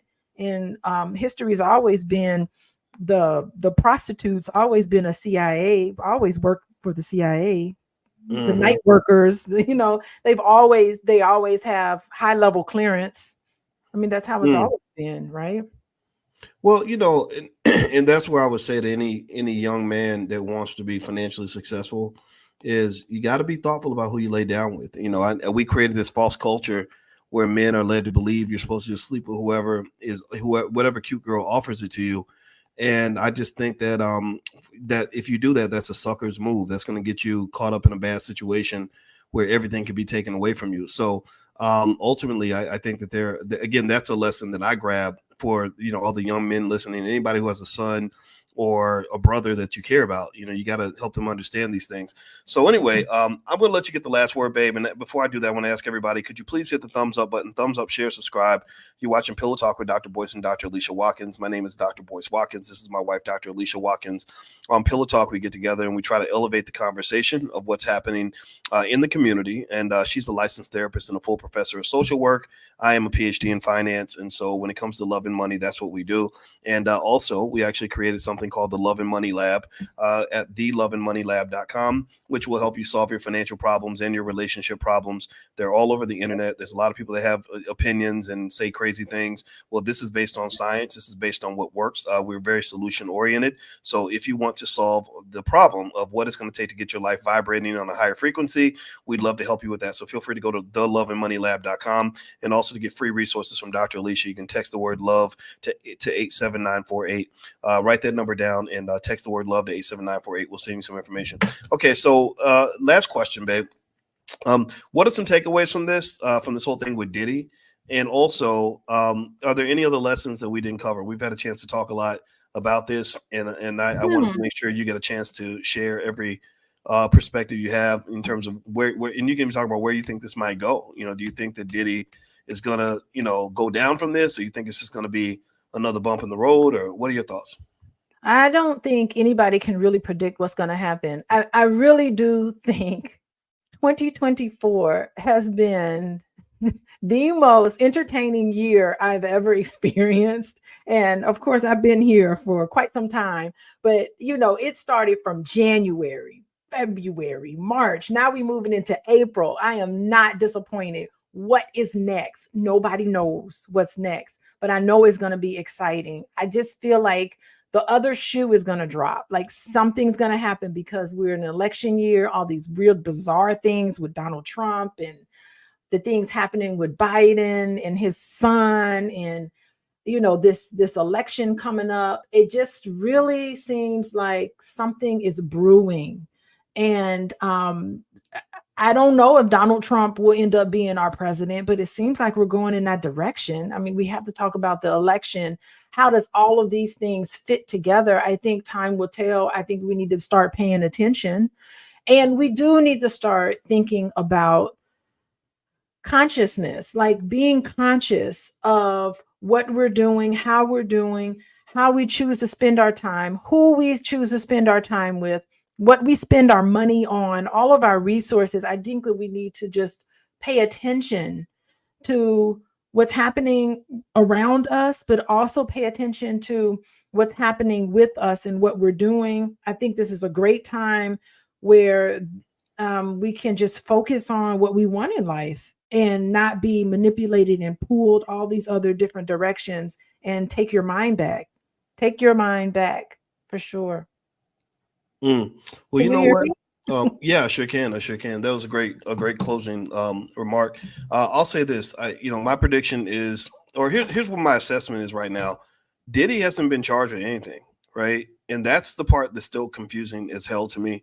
And if you didn't charge him with anything because he hadn't done anything, or you have nothing on him, then that's a problem, because you did smear and destroy this man's reputation. And I think that would be patently unfair. Now, given that I honestly believe that there is something to this, I do believe that there's something going on here, and I think it's worth investigating.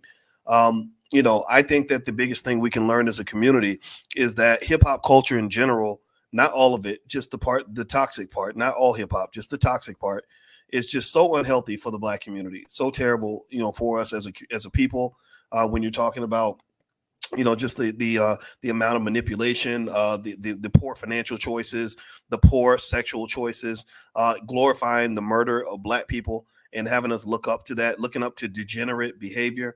I think that's something that this is almost like a reckoning in a way. I'm kind of glad to see Diddy get sort of knocked off the stage, because this man's been on this freaking stage for 30 years, dancing around like a teenager, and I'm sitting there thinking, dude, you're over 50 now. You can't be a 50-year-old 15-year-old. You can't be 50 and 15 at the same time. He's living his best life at that moment. Right. Well, you know what? If you want to live your best life, I think that's cool, but you should be living your best life as more of an elder. You're not a baby no more. You know what I mean? Like it's almost like he became almost like a Black Peter Pan. It's just like, I'm never going to grow up. I'm never going to get older. And what this feeds into, and this honestly is a little bit of a trigger for me, I'm going to be honest, is that it feeds into what Malcolm X used to describe as well as the infantilization of the Black male, making Black men into infants, making them into irresponsible little worthless little stupid little teenagers, where you don't protect your women, you don't take care of your children, You don't build anything. You don't develop anything. We have 30 years of 50 years of hip hop. What do you mean? He has a liquor company. See, you need to stop that. You need to He's stop. got a liquor company. That wasn't even his liquor company. He ran out here talking about they discriminating against me. They wouldn't, and I read the details of that. They were paying all the bills. They were doing the manufacturing and the marketing. Diddy was just showing up at the party and dancing like he always does. And so my belief is that we need some grown ass men on the stage so that we can see what a grown man does, how grown men operate. There are men out here and women too that are really developing things that will elevate the condition of the community, that are not going to have us turn into a bunch of alcoholics and drug addicts, not, create a whole generation of sexually irresponsible, disease-ridden sex addicts, not lead to the celebration of Black genocide at every available turn, that will create the kind of community we deserve. So Diddy's had his run. It was cool. Good for him. Now I'm ready to see somebody else. I'm ready to see the next generation, and I support them in doing that. You got to learn from your fathers and your uncles. Some of us in my generation, some of us, the Gen Xers, are just not men to look up to or to be admired. You admire that man who's taking care of his family. You admire that man who's being financially responsible. You admire that man who takes care of his health so he'll live past the age of 45. Those are the men to look up to, not these damn degenerates that they market to you in white-owned media. It's just not healthy, not cool at all. I'm not a fan of it. So yeah, we got to do something. We got to do something on, again, more and as often as we can. We have to do something exposing the stereotypes of Black men and the stereotypes of Black women.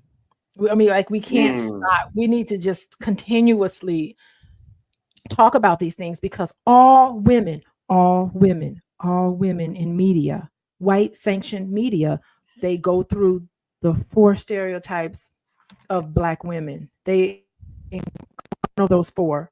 It's and men, they also encompass a lot of what we read in the Willie Lynch letter. That Willie Lynch letter, I don't know if it was real or if it was fake. It doesn't make a difference. But the Willie Lynch, that's what you see men come through. Black men come through the Willie Lynch. Read that, the Willie Lynch. And I think that we need to, as much as possible, we need to start raising awareness to that, to those stereotypes. Well, there you go. So no more stereotypes. How about that? How about we all just get together as a community and just decide that we're going to be human beings and not cartoon characters. I think that's a good first step. And I agree with you, Felicia. I love you, Felicia, because you have the same name as my grandmother. So my grandma's name is Felicia. My wife's name is Alicia. So that name means a lot to me. So she says we need to get rid of Sexy Red needs to go too. Well, Sexy Red never going anywhere. She's being supported and propped up. Well, here's the thing. Sexy Red can exist. Right. She has a right to exist, but there must exist something in contrast to that, where somehow we find some way to deal with the power that white males have when it comes to controlling media.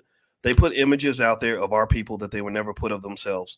The Jewish community would never allow the Sexy Reds and the Cardi B's and the Lil Waynes represent their community. They'll do that to us, and that's because we allow it. And that's because America has a long legacy of disliking Black people, and that's what I'm seeing right here. So I want to say thank you all, everybody, for hanging out with us today on Pillow Talk. We appreciate you very, very much. If you want to go take a look at what Dr. Alicia does, she sees her clients individually and as a group. Feel free to go to coachingwithdralicia.com. That's coachingwithdralicia.com. You can also text the word love to 87948 and get more information from Dr. Alicia. And also, I am hosting, if you have an interest in learning things like stock options, I'm hosting a stock options summit in Los Angeles on April 19th. If you want to learn about options, our students they have higher incomes because of what we're doing in the Black Business School. Because we figure if you make more money, you don't have to go out and sell your soul to make money. You can actually be in a position of empowerment. So if you want to join us in LA, just go to stockoptionsummit.com. That's stockoptionsummit.com. And tomorrow morning, I'm going to do financial consciousness training. We do this every single morning at 10 a.m. It is, if you come live, it's free. The archives have a fee, but if you come live, it's free. So just text the word morning to 87948, and I'll send you an invitation to join us for financial consciousness training. So we're getting a lot done in the Black Business School. We have a lot of great people here, a lot of great Black wealth scientists, Black family scientists, and individuals that can really help enhance your life, because we just want you to have a good life. I just want you to be happy. That's all I want. So thank you very much, Dr. Alicia, babe. I appreciate you coming in and gracing me with your presence. It was great to hear from you as well. All right, sweetie. I can't wait to see you tomorrow. Woohoo! All Yeah. right, all right. Yeah, y'all have a good night. I'm gonna go lay down. I got a chest cold. I don't know if y'all can hear it or not, but I need to go get some rest. I So hear have a good it, night, but I everybody. wonder how God you bless. were doing. Okay. All right, talk to you Bye-bye. soon. Bye bye. Hey, hey, what's going on, guys? Sorry, I was the first. You know how it is when you first start talking and you don't clear your throat properly. So I just sounded like a complete idiot just now. But anyway, I hope you guys are doing well. Good to see you, and I hope you guys are having a wonderful day. I want to say welcome to drboycetv.com, the home for intelligent Black people. My name is Dr. Boyce Watkins, and I see a lot of you are in here already. Miss Bird and RPC. I see you and Rosa from Modesto, California. Shout out the city you're from. Also, if you have a business, shout out the name of your business. Constance says glory to glory. Well, glory to you as well. Good to see everybody. All right, so today what I'm going to talk to you all about is a study that shows, surprisingly to some of you, that couples who actually merge their finances show a lot more satisfaction in their relationships. And I'm not only going to tell you what the results are, but exactly why this happens. And then also, if you stick around to the end of the video, I'll give you some stocks that I'm investing in that I just bought right now that look like they're going to be pretty good investments. And so do me a favor, hit that thumbs up button, thumbs up, share, subscribe right now. Make sure you subscribe to this channel, because this is the Black Love and Relationship channel that I actually have with my wife, Dr. Alicia Watkins. In case you don't know, my wife is, to me, she is as beautiful as the day is long, and she is a licensed therapist and a full professor of social work. And she works with me to basically help to heal the community when it comes to the way we look at money and our relationships and everything else. She has helped us to establish in the Black Business School the first ever Black financial therapy department. How cool is that? There is no Black financial therapy department anywhere on the planet. We started the first one because we realized that it is undiagnosed, untreated trauma that causes not only our relationship problems, but also our financial problems. And so anyway, if you could, make sure you hit that button and make sure you subscribe. And also her website is coachingwithdralicia.com. That's where she actually sees clients on an individual and collective basis. So feel free to go to coachingwithdralicia.com. Okay, guys, so let me hop into the crux of this study. It was really, really interesting. And basically what they found is that there were that couples that split their financial responsibility, that merge their finances together, are happier than couples that don't do that. And I think this is really interesting, considering all the debates online. Let me know if you've seen them. All the debates about 50-50 this and 50-50 that, and who should have responsibility for the finances and stuff like that. Well, the studies pretty much show that when couples merge their money together and they work together as a team, they're not only better off financially, but they're actually happier. In fact, basically, or one of the major reasons that they're happier is that something about merging your money together increases your trust and commitment. It says here that merging finances can signify trust and commitment between partners. It often requires open communication about income, debts, spending habits, etc., which can strengthen the relationship. Surprise, surprise. How many of y'all are not surprised at all that trust, commitment, and communication are not important in relationships? How many of you kind of expected that? Let me know. Give me a yes if you kind of expected that trust, commitment, and communication might play a part in a healthy relationship. Well, this is not a surprise. I will put this in the no duh category. And apparently, when you're merging your finances, you both have skin in the game. You're both being transparent with each other, and that apparently seems to go a long way.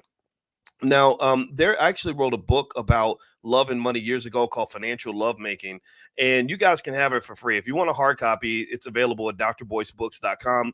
But if you want the free copy, just go to boyceandalicia.com, boyceandalicia.com, and you can get a free e-copy of this book. And one of the things that I talk about in this book, and I wrote this when I was on the faculty of Syracuse University, and one of the things that I cover in this book is the concept of getting financially naked with your partner.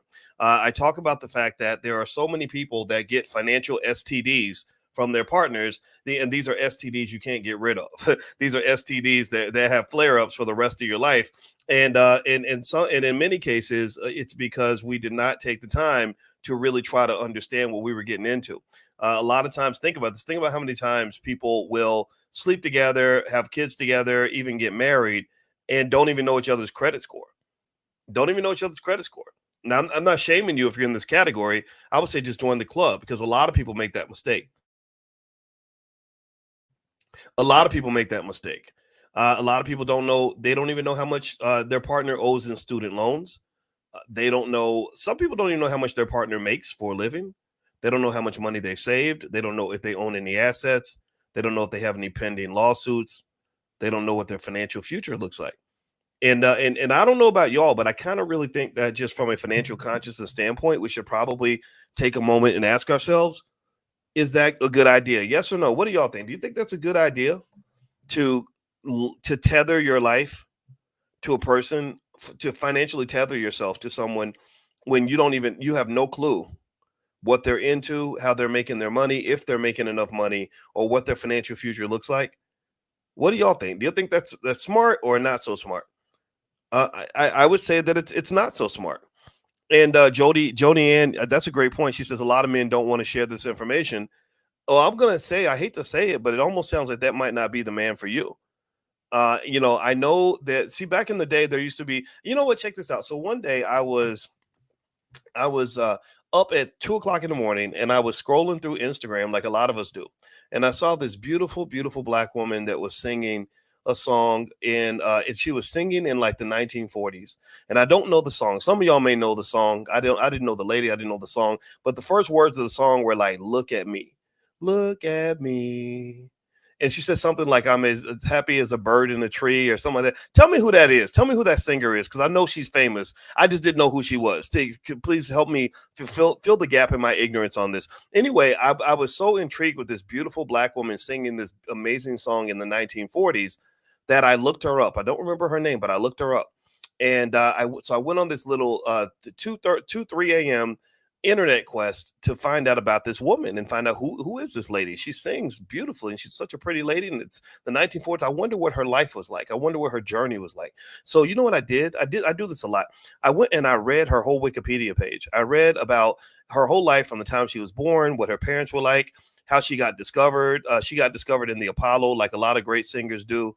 And she eventually became super famous because, eventually white people discovered her and she got a record deal. And she had all these marriages. She got married about 2 or 3 times. And I noticed that she lost all her money. Sarah Vaughan, thank you.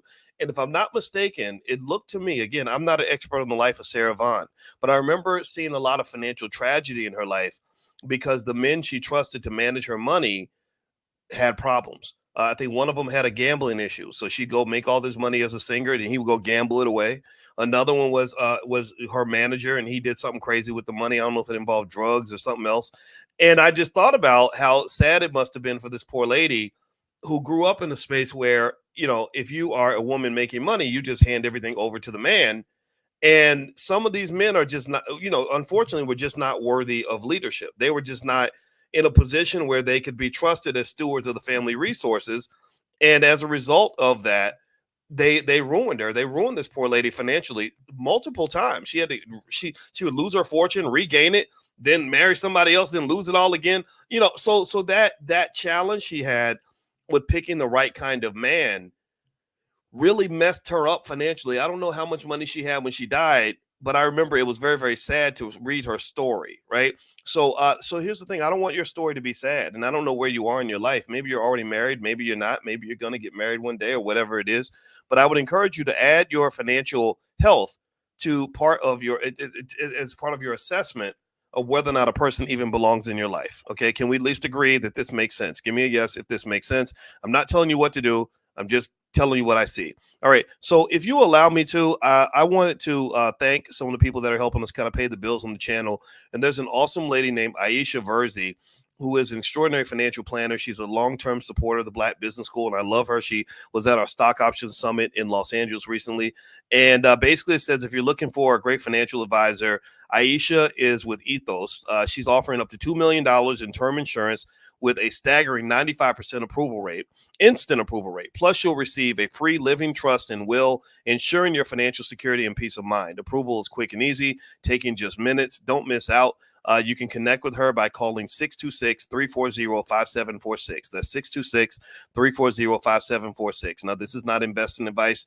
I cannot vouch for everything. You have to do your own due diligence on this, but I like Aisha a lot, and I encourage you to give her a call, especially if you're working to put together your financial plan and prepare for your future. So I'm going to leave that number on the screen so you can reach out to Aisha if you'd like to talk. She's just a cool lady, and she'll talk to you about your finances. All right, so here is so the next reason that merging your finances with someone else tends to lead to a happier relationship is they also say that it simplifies the money management process. They said that managing finances together can simplify budgeting and financial planning. It can make it easier for couples to set and achieve common goals, such as saving for a home or planning for retirement. So effectively, what they're arguing here in this study is that when you are financially connected to someone, a good partner, someone that is trustworthy, someone who is solid, that it actually simplifies the planning process, which does make sense. You know, my wife and I, we kind of do the his, hers, and ours thing. We don't do we definitely don't do 50-50. We're not that petty with each other. We just kind of get in where we fit in. I know that I make the most money, so I cover most of the expenses. But then my wife is, she's that smart, strong, educated Black woman that we all read about in the newspaper, and she's capable. She's very capable, and I am not old fashioned with that. I completely love it, respect it, and I admire it. So my wife steps in sometimes, and we go on a trip, and she says, "Hey, babe, I paid for the hotel. I got the Airbnb. Can you get the rental car?" Right? It'll be something like that, just teamwork, right? So ultimately, what they're saying is that if you have some sort of merger, like if you have a joint account that both of you have access to and have money in and are putting a stake in, maybe perhaps something that's proportionate to your income levels or whatever the case may be, that can simplify your money management process. So maybe having all your bills sort of come out of that one account might go a long way in terms of how you process your finances. Now, what I want to do really quick is you hit the thumbs up button, thumbs up, share, subscribe, and also remind you that this podcast is on Spotify. Is I want to give you the first stock. I told you I would give you two stocks today that I just bought. One of them is AMD. AMD, that's the ticker symbol AMD. They're right there with NVIDIA competing in this whole AI race, making these amazing chips. And my research says that AMD is a stock that has tremendous potential for the future. Now, again, this is not investing advice, and nothing is guaranteed when it comes to investing. But most of my research says AMD has a bright future ahead of it. And so if you want to go take a look at AMD, feel free to do that. If you want to see what Dr. Boyce is buying, I make a list every week for the students. Feel free to go to drboycestocks.com. That's drboycestocks.com. And there's a bunch of them in there, and you can make some investments, and feel free to follow along. It's totally up to you. All right. So the third reason that merging finances can make a relationship better, according to these studies, is that it can reduce your financial stress. They said that when couples combine their resources, they may feel less individual financial pressure. Sharing financial responsibilities can distribute the burden and potentially reduce stress related to money. How about that? How about that? Isn't that a surprise? Isn't that shocking? I mean, really, let's think about how I never would have guessed. Who would have guessed that life is easier when you have somebody helping you out? Who would have guessed that the sport of economics is easier when it's played with a team as opposed to playing by yourself? Who would have guessed that the heavy burden of surviving in this crazy economy where inflation is through the roof and wages are not going up and corporations are not loyal and student loans are going crazy? Who would have guessed that in this difficult world that it would be easier if you had some help? Oh my God. Wow. I'm so shocked by this, that people who have help have less financial stress than people who don't. I don't have to have a PhD to tell you this. I don't need to be a professor to break this down for you. I don't need to even have a bachelor's degree to explain to you that 2 + 2 is 4 and that 2 + 0 is 2. And then 2 - 4 is -2. Some of y'all ain't even, not only are you not getting the +2, you're getting a -4. You're not only not aligning with somebody who can move you forward, you're aligning with people who can move you backward. I don't know what it is. Maybe she's cute, or maybe his sex is good, or maybe he's really romantic, or maybe she just makes you feel good. She smiles and you just melt with that smile, and you're willing to pay her bills for the rest of your life. I'm not judging that. I think that's fine. But I just want you to understand that 2 plus 2 is still always going to be 4. The math is always going to keep mathing, even when you fall in love. And so ultimately what they're saying here is that financial anxiety, which is a huge problem for a lot of people, when they do surveys, they find that millions of people are experiencing extreme amounts of financial anxiety. They said people who have a teammate have less financial anxiety than people who don't. And so if you're able to make that decision, and it doesn't have to just be romantic. I'm just even when you talk about the company you keep, the circles you roll in, whatever it is, having good teammates makes a massive difference when it comes to your financial outcomes. All right, let's keep going here. And by the way, my wife, who's a therapist, she actually did a whole workbook on financial stress and anxiety where you can kind of work through all that stuff like that. She has a lot of really good books. If you go to drboycebooks.com, to make it easy for you, I put my wife's stuff right there on my website. So feel free to go to drboycebooks.com, and we have a whole love and money section on Dr. Boyce Books. It's a one-stop shop for Black wealth mastery. And we designed it specifically for Black people. We didn't design it for anybody else. You ain't got to be Black to come in there, but you're going to see a whole lot of Black stuff if you get there. So feel free to go to drboycebooks.com to take a look. All right, number 4. They said that alignment of financial goals. They said merging finances often encourages couples to discuss and align their financial goals. This alignment can reduce conflicts over money and ensure that both partners work toward the same objectives. So what they're saying here is that when you merge finances, it encourages you to discuss communication, there's that word again, and align your financial goals. That means that we are in the same car. I'm not trying to drive north while you're driving south. I'm not trying to go east while you're going west. We're both going the same direction. And also, we have the same objectives. I think that's really important because if you have the same objective, then you can conquer the objective as a team. If I'm trying to do one thing and you're trying to do another thing, then we're doing two things. So perhaps when you're having these conversations before you align yourself with another human being, it might be important to understand not just what they're capable of achieving, but what their priorities are, how they view money, what they're doing with the money that they have. A lot of times I've seen men try to impress women by spending lots of money, and that's not impressive. If you're spending lots of money, that shouldn't impress anybody. That actually should show them that you're a financial fool. If you're spending lots of money to impress people, or if you are a person, so the fool is not just the person spending all the money. The fool is also the person who's impressed by the fact that you're spending all the money. There's nothing impressive about giving away all the resources. That's not impressive to me.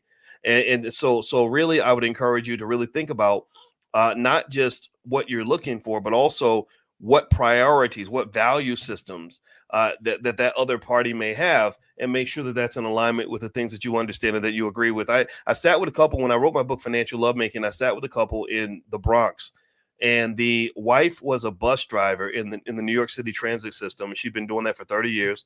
The husband also was a worker for the city, and he was actually in hip hop in the early days. He in the 1970s and 80s, he was friends with people like DJ Kool Herc, Grandmaster Flash, KRS-One. I mean, he was right there in the epicenter of the beginning of hip hop. Like when they did those hip hop history books, they would put his flyers in the books because he would have these parties, these rap parties and DJ parties that people would come to. And he always had a regret, and his biggest regret was that he never ever pursued his interest in becoming a hip hop artist or become a businessman in that whole hip hop party space. He feels like he kind of missed out when Russell Simmons and all those guys kind of took off and did great things. He felt like he should have been a part of that. Well, anyway, he chose love over career, and he married his beautiful wife, and they had beautiful children. But he always had this regret that he never participated in the early stages of hip hop. So what he did, here's what happened. This was really crazy. So the couple had this credit card that was maxed out to like $10,000 or $12,000, and the wife and the husband had worked together really hard to pay down this credit card. It took them a couple of years to pay it down to zero. Well, the husband, without asking the wife's permission, without even talking to his wife, takes the credit card and maxes out the credit card to basically host some kind of a party, some sort of a hip hop party that he thought was going to make a whole bunch of money.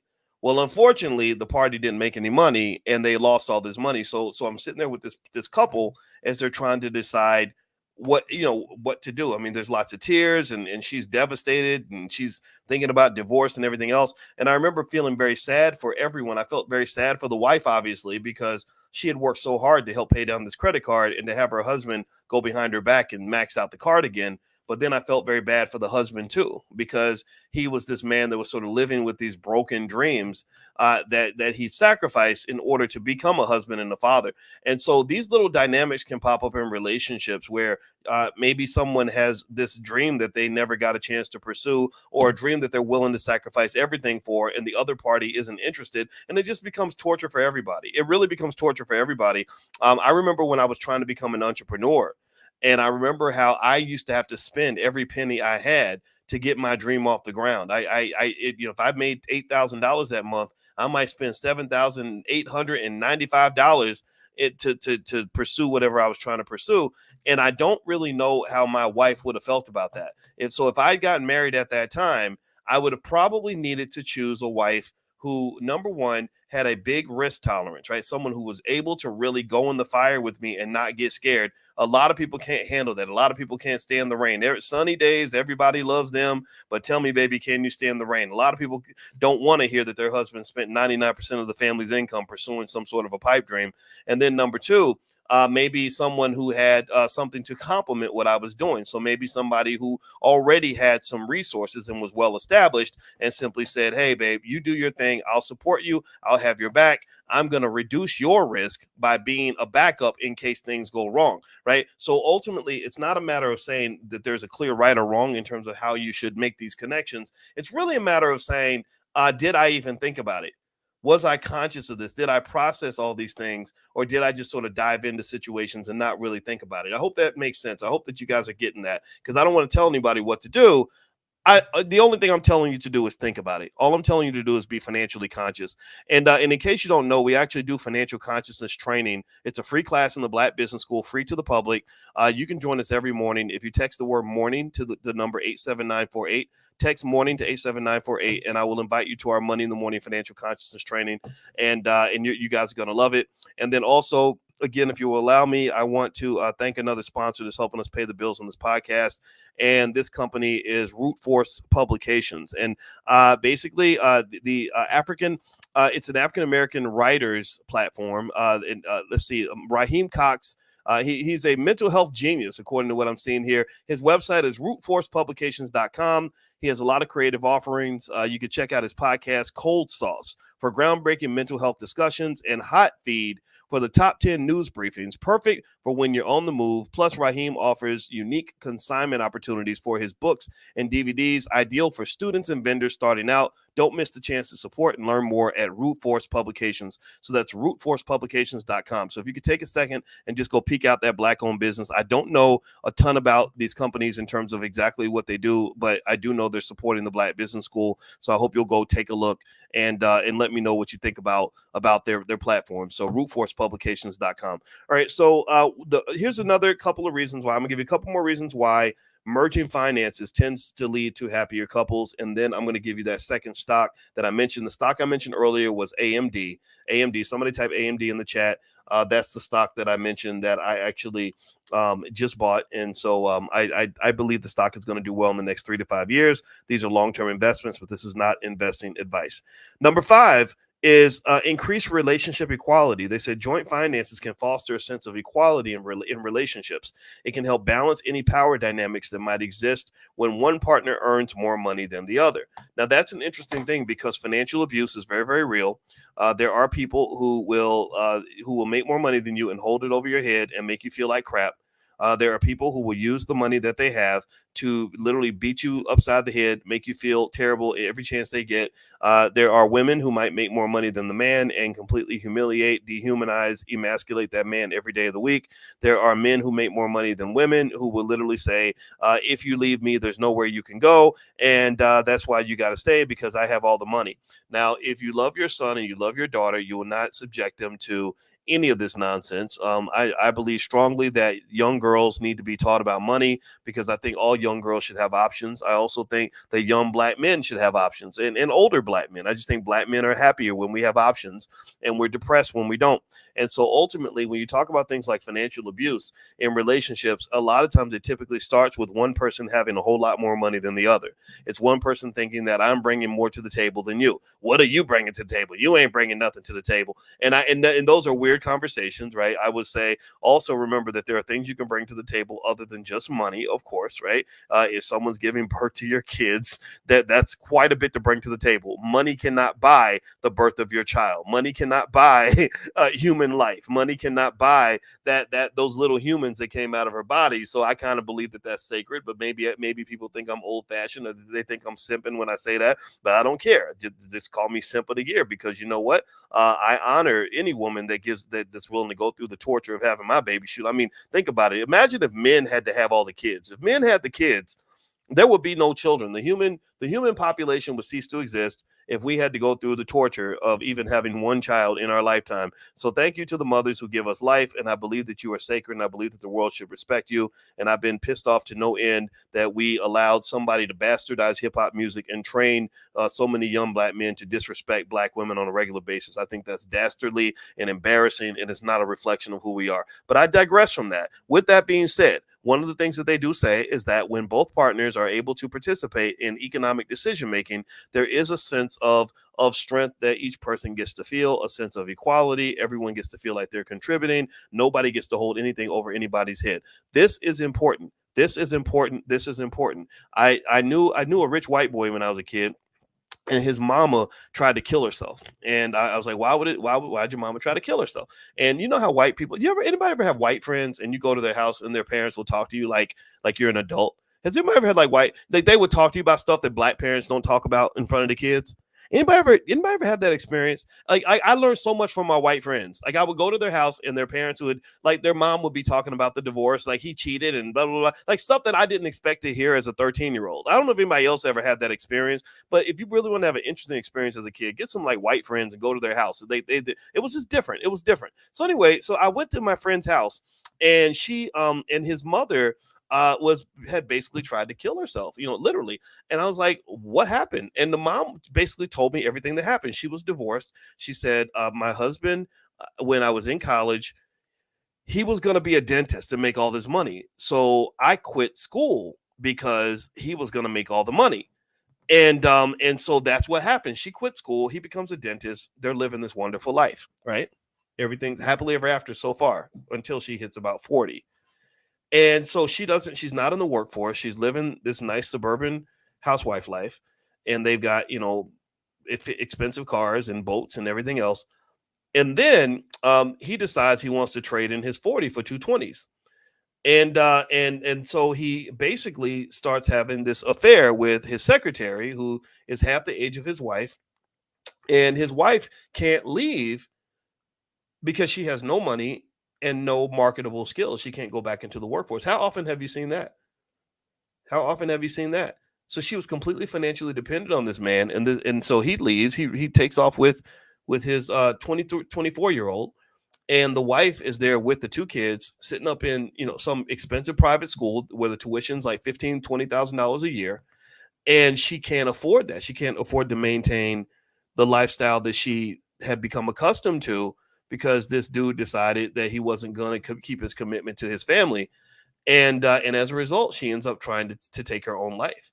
And I never forgot that story. I never forgot that. And I remember thinking, gosh, I think this is why women need to have their own money. And I came to this conclusion when I was like 13 or 14 years old. And I'm not saying that, you should go through life saying, I don't need no man. I don't think that that's healthy either. But at the same time, some of these guys are bastards.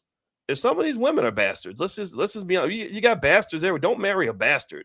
Right? That's how about that? How about that for a pack? Let's just not date the bastards, because and the nice people, we always end up with the bastards, don't we? We always, the nicer you are, the more of a magnet you become to all the horrible, crappy people in the world. So you got to be really careful. But anyway, with that said, though, I think that this really speaks to the reality of everybody kind of having their own financial plan, showing up as whole as you can to a relationship, having some sort of financial backup. And it also speaks to, even though there's a relatively immature conversation I've seen in some circles about marriage sort of being used as a way to get access to a man's money, I think that there is a reason to tie financial security to a relationship to make it a little more difficult for somebody to just drop everything and walk out on you. Right. So you lay down with somebody, you have a bunch of kids with that person, and then one day they just decide that they're bored and they want to go do something more fun. Well, what contracts and marriage forces them to do is it forces them to have to go through some extra steps in order to make that happen. And some of those steps have a financial cost tied to them, which does create a little bit of security. If you don't have that security, then really bad things can happen. I told you all that story about the guy who was in his 50s and he started dating this little 32-year-old thing, and a little young girl about the same age as his daughter. And the little 32-year-old thing fell in love with this older man. And I think older guys, we got our own little swag. We got a little bit of extra money, and we're smart. We got some wisdom, and so sometimes young girls, that young girls like that. And so anyway, he starts dating this young girl, and I think he really loved her, but his daughter hated her. His daughter couldn't stand this girl because they were about the same age. And so one day, even despite the fact that he believed age wasn't nothing but a number, the universe sometimes has a way of correcting you and reminding you that you really are 54 years old. You thought you in your head you might have thought you were 24, but no, you're really 54. So we about to give you a stroke. We about to so that's what happened. We about to give you some high blood pressure and a stroke, which takes out a lot of black men in their 50s, right? So he has a stroke because of his high blood pressure, and he goes into a coma. And so during the time that he's in this coma, this poor 32-year-old girl is trying to figure out, how am I going to pay the bills now that this man who is my sole provider, who told me that marriage ain't nothing but a piece of paper, age ain't nothing but a number. Now all these things are starting to matter. Now age is more than a number, and marriage is more than a piece of paper, because she has no legal rights whatsoever. None, not nada. So what she does is she then goes and basically breaks into his phone so she can get access to his bank account. She takes the phone. This is a true story, by the way. This is a real. I told you all this story during financial consciousness training, but so forgive me if you've heard this before. I just think the story was very powerful and it's very real. It happened like 6 months ago, like, to a friend of mine. This is not something I read about. This is something I know about. So she puts the phone to his face, breaks into his bank account, right? So and gets the money out. Now, technically, you could say she wasn't doing anything wrong, kind of, or at least in her mind, maybe she felt like, well, he would be paying, if he was conscious, he'd be paying the bills. I'm just doing what he would do if he were conscious. Well, unfortunately, the law doesn't see things that way. So a few weeks later, he dies. He dies from his stroke after being in this coma. And then once he dies, everything, all bets are off. All connections and agreements you made, every promise that was made, every commitment he made to you is completely irrelevant, non-existent. In the court of law, it's as if it doesn't happen. As if it never happened. It's as if you are a complete stranger in his life and you have no connection to him whatsoever, because now the law is stepping in and looking at what's real versus what's not real. Your loyalty to this man was very real to you, but it wasn't real to the state. The state didn't give a damn how much of a ride or die you were, how many times you cooked his food, how much you loved this man, what you did for him. They didn't care. So they said, ma'am, I'm sorry. According to the state in the law, because he had no estate plan, because for some reason people die thinking they die with, they leave nothing, thinking that they're never going to die. And because he had no estate plan, they said everything he has goes to his daughter. Dun, dun, dun. The daughter gets everything? You mean the daughter that hates my guts? You mean the daughter who's dying to evict me from my house because that's her daddy's house, which is now her house? You mean the daughter who's going to do an investigation into the bank account and find out who took $40,000 out of her daddy's bank account while he was in a coma? You mean the daughter who can't stand my ass, who would lock me up under the jail if she could? Yeah, that daughter. That's who's going to get everything. She's got all the power now. So this man who supposedly loved you left you assed out. You have no rights. If he were alive, he would be defending you. He'd say, "No, don't do that. This I love this woman." But no, because he told you that marriage wasn't nothing but a piece of paper, age ain't nothing but a number, and I'm gonna be here forever to take care of you, and you believe that.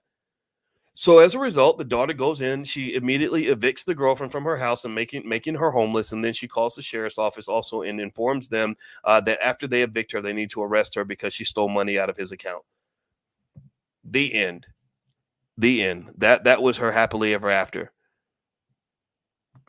So this is real life, folks. I mean, this is life, man. Like, and I'm gonna tell you, I would encourage you to try to go through life as a grown up. Actually, my wife, she does these book clubs, and I think that literally the book that they're going through right now is something like um relationship having relationships as a grown-up or doing relationships as a grown-up or something like that. And really the thing is that there are some people who do their relationships like children and some people who grow up and look at the world for what it is and make grown-up decisions. And I just really encourage you to really make that distinction. And so because it does get to a point where it gets real. That's my 2 cents. I hope that story helps you. I don't want it to scare you, but I hope it gives you something to think about. Okay. So you don't have to agree with me. I just want to share that with you in case it helps somebody out there. All right. Now, if you will please allow me, please do me a quick favor, hit the thumbs up button, thumbs up, share, subscribe. Also, don't forget you are watching the Love and Money channel that I have with my wife, Dr. Alicia Watkins. She's a licensed therapist and a full professor of social work. She runs our Black Financial Therapy department in the Black Business School. And if you want to learn more about what she does, you can go to coachingwithdralicia.com. That's coachingwithdralicia.com. Or if you'd like a copy of my books or her books, you can go to drboycebooks.com. I also have financial flashcards and workbooks for children, things like that can help you, especially with summer coming. A lot of you have kids and you want to get your kids ahead. We have flashcard bundles and stuff like that. So just go to drboycebooks.com, and there's anything you want to do in terms of Black wealth, we got you. We are the Black wealth experts of the planet in the Black Business School. We'd love to help you out. All right, so let me do this last little point here, and then what I'm going to do is give you that second stock. Remember, the stock earlier was AMD, and I'll mention the second one in a second, but I want to mention the sixth reason why merging finances helps couples to have a more fulfilling relationship. And the sixth thing that they mention here is that when you merge your finances, you're better at handling financial emergencies. They said with combined finances, couples might be better prepared to handle unexpected financial challenges, providing a sense of security and support. And so one of the things that occurs when you have another person helping you financially is you have natural something in finance we call diversification. And natural diversification basically means you don't have all your eggs in one basket. Diversification means that you have a plan B. Diversification means that it's not falling all on you. Now, so here's where you're in a risky situation. If you're, say, a single mom who has one stream of income and no savings and no assets, no investments, and no side hustles, you're kind of in a vulnerable situation because if something happens to you, then everybody's in trouble. The whole house falls down, right? So maybe processing that and saying, gosh, I wonder what that looks like to provide some backups and some plan Bs. Right? So one good consciousness exercise you could try is to say, is to meditate and imagine if you died right now. Sit on the porch one day and just imagine, like, okay, I died right now. What would that look like? What would tomorrow look like? Would everybody be able to get what they needed? What would happen at the funeral? Who's going to pay for that? Who's going to pay? Who's going to make sure these kids get fed? Who's going to make sure the mortgage gets paid? Who gets the house? Who gets the car? Who's going to, who's going to handle the estate? What is there an estate in place? Did I leave adequate instructions? And the crazy thing that sucks about death, that's just terrible, is that death doesn't give you a do-over, right? It doesn't let you, it's not like you get to the pearly gates and God says, hey, okay, well, you didn't quite finish up that paperwork, so I'm going to let you go back for a day so you can sign those documents and get it. You can't do that. Your chance is now. Your opportunity is now. And so I would encourage you to really understand the power of now and just understand that also when you have good teammates around you, it can help you deal with financial emergencies a little bit better. And in fact, it doesn't have to just be a romantic relationship. There are more and more families where people are just getting together, like-minded people are just getting together and say, let's hold each other down. Literally, there are groups of single moms that get together and say, let's all just buy a house together, and we're all going to be financially responsible. We're going to run this like a corporation, and we're all going to pool our money together and buy us a big gigantic house and raise our kids together and live our lives together. That's doable. Like, that's a model. Or two people who are not even married, maybe two people that don't even want to date each other. I've seen that happen, right? So I think being creative in this economy is really essential to survival. I think also being creative can open a pathway to prosperity that may not have existed for people that live their lives inside a box. I don't think you want to live your life inside a box. I think you want to live your life free. I think you want to live your life with a broad perspective. And I think you want to live your life in a way where you solve the problem in whatever way you need to solve it. And I would encourage you, don't let nobody judge you or tell you how you're supposed to do it. You take in all the information, process the life that you want to live, and then figure out how to make that stuff work. The answers are out there, but don't follow everybody else, because a lot of these people out here are drowning. They're drowning in bad relationships. They're drowning in bad financial situations. They're drowning in lots of stress. They're drowning because Mr. Charlie at the job got his foot on their neck. They're drowning because nobody prepared them for the future, and the future is now. They're drowning. Some of them are drowning and don't even know why they're drowning. They don't even have enough consciousness to know what's happening around them. They're watching shade room videos and in constant pain and stress and don't even know why. They don't even know what's happening. It's just happening. They just know something bad's happening, but they don't even know what it is. So be more conscious than that. I encourage you to really sit and think about that. Look at your life. Think about it. Figure out how to get where you want to be. Okay, that's all I got to say. I'm going to give you guys this stock. Okay, so the stock that I like, the other stock I just bought, again, this is not investing advice. Give me a yes if you understand that, because sometimes I share stuff and then people think that I'm telling the black community what to do. I ain't telling nobody what to do. I'm telling you what I'm about to do. It's just like I want you to go take care of your family, I'm just taking care of mine. So let me know if you understand. This is not investing advice. This is just me sharing some information that I found in my research. There's a company called Sonova, N-O-V-A. The ticker symbol is N-O-V-A. It looks to me like an asset that has tremendous potential over the next 3 to 5 years. Now, I invest in thousands of stocks, but Sonova Energy, it's only $4.81 a share. And I like the company. It looks like it has potential. So what I'm going to do is I'm going to dollar cost average my way into Sonova and see what the universe brings me. But this, based on my research, this stock appears to have plenty of upside. There's going to be an energy crisis in the future because there is a massive energy demand that is occurring because of AI. Artificial intelligence is sucking up electricity and all kinds of power around the world. And I believe Sonova Energy is one of the companies that can possibly benefit from this energy situation, if you will. All right. And also, if you allow me to, as you hit the thumbs up button, and make sure you subscribe to this channel. This is the channel I have with my wife. This is our Love and Money channel. And also, if you'd like a free copy of my book, Financial Lovemaking, as a gift, just go to boyceandalicia.com. That's boyceandalicia.com. Or you can also text the word love to 87948. And if you text love to 87948, we'll send you some stuff on love and money. My wife is an expert on relationships. I'm an expert on money. And so we have something called the Love and Money Lab, where we bring together real science that actually works, that will help you to have a better love life and a better financial life, and to blend those two together. Your love life should accelerate your financial life, not take away from it.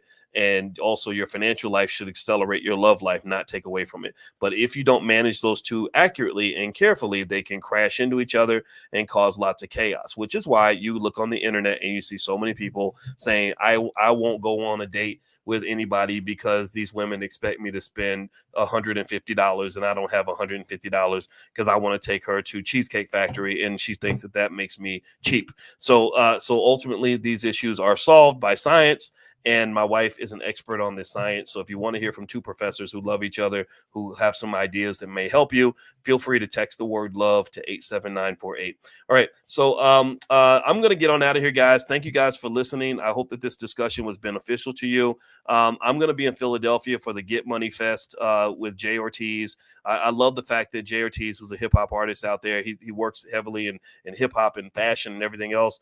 I'm happy to see that these young people in Philly are trying to become financially intelligent. So I decided to join them along with Madam President and Tierra KJ Williams and the Pish Posh Girl and a lot of great people out there. And it's going to be May 18th. And actually, I think they're letting everybody in for free. So if you're into art, fashion, music, and finances, then the Get Money Fest might be your thing. If you text the word money to 87948, I'll send you some information to join, or also you can join us tomorrow morning for Money in the Morning. All right, guys. So have a great day. God bless you. Thank you so much for listening, and I will check back in with you a little bit later. And I hope this conversation was helpful to you. I'll see you soon. Take care. Peace.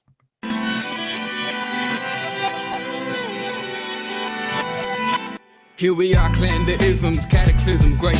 Our people out here struggling, trying to make it in this state. Everybody out here doing it, but we the ones who late. Now family, we the ones who gotta delegate. Get that money in the power, never be fake. Stick to cosign for 3. What did he say? Create jobs, support our own. Educate the same and buy back your home. Got 3 degrees, triple 10. 3 PhDs, now we on the CNN. DBTV, let's talk about negligence. Ignorance is bliss, but we can turn it to intelligence. Believe none of what you hear, half of what you see. Let's break it down here on Dr. Boyce TV. Here we are. Good morning, everybody. Good morning. I hope you guys are doing well. Welcome to Pillow Talk with Dr. Boyce and Dr. Alicia Watkins. My name is Dr. Boyce Watkins, and I'm here with my lovely wife, Dr. Alicia Watkins. How you doing today, babe? Doing pretty good today. Happy Sunday. Yeah, happy Sunday. How are you feeling? I'm feeling good. We it's almost noon, and we still are laid against our pillows. We need to get up.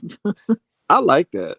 Does anybody else do that? Anybody else have those days where you just lay in the bed with somebody you love and you just don't want to get up? You know, you're just laying there and you're like, let's go back to sleep. You don't take 2-3 naps and and it's still morning. I know it's really bad, but now we're awake and we got things on our mind today. We are up. And the good thing is, just for the record, everybody, sleep is found to be one of the most important components of a healthy life. In fact, the 4 horsemen of death, the 4 things, my wife taught me this from an audiobook she was reading. And let me know if you can hear me, by the way. Let me know if you can hear us.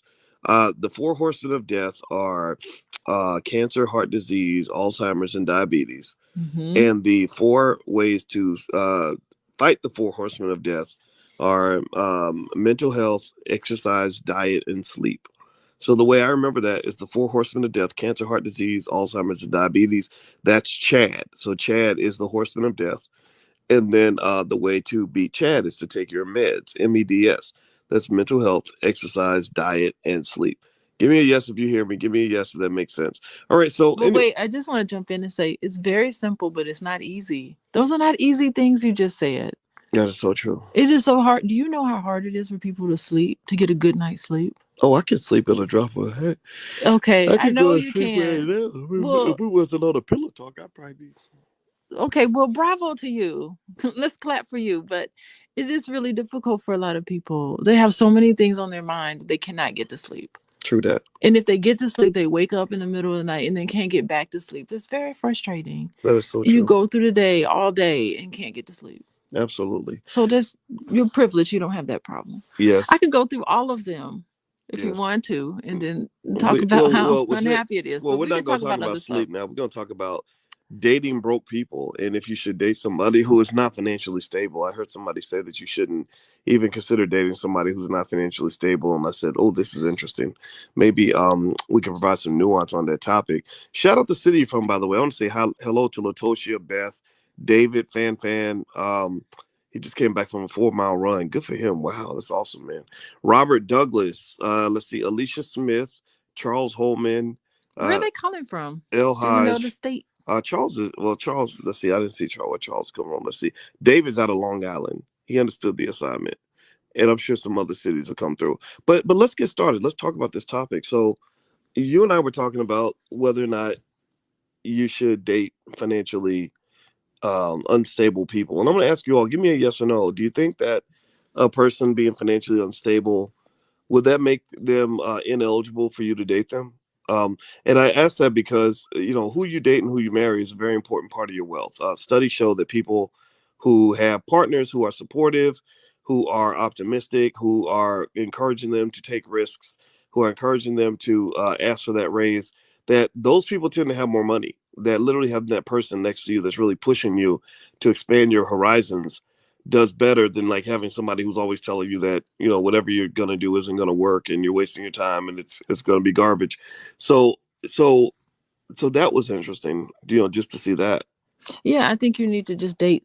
Yeah, in addition to financially stable, you just need to date stable people. Okay. And somebody who is, has a secure relationships in their past, because they'll have a secure relationship with you. Okay. Particularly, so you need to pay attention, particularly like how they get along with their parents, what their childhood was like. When they talk about other relationships, listen very carefully in that dating stage. Okay. Yeah. Okay. And then observe. Sometimes they won't tell you Mm, everything, but you have to pay attention. Pay attention to how they spend their money. Are they impulsive? They just mhm, make impulsive big ticket prices, big mhm. ticket items that they purchase. Like, Yeah. you know, how are they? Just pay attention. Pay attention to the people around them, how they talk, how they interact with people, how they interact with you. Well, the funny thing You is, know, I make impulsive purchases, but the well, the, the for that's me, problematic sometimes. it can be, but for me it's my negotiation with myself. I make a lot of money, right? So my trade-off is that I want to make a lot of money. I want to work hard, but I don't want to suffer. So whenever I decide that I want to reward myself for hard work, I do it. I reward myself. Well, And that makes sense if you award yourself, oh, I'm going to go to the movies. But no, that's different if you award yourself and, like, I don't even know what's his impulsive thing. I'm going to spend $50,000, at an instant on this big ticket item. well, if you're Elon Musk, it's easy to do.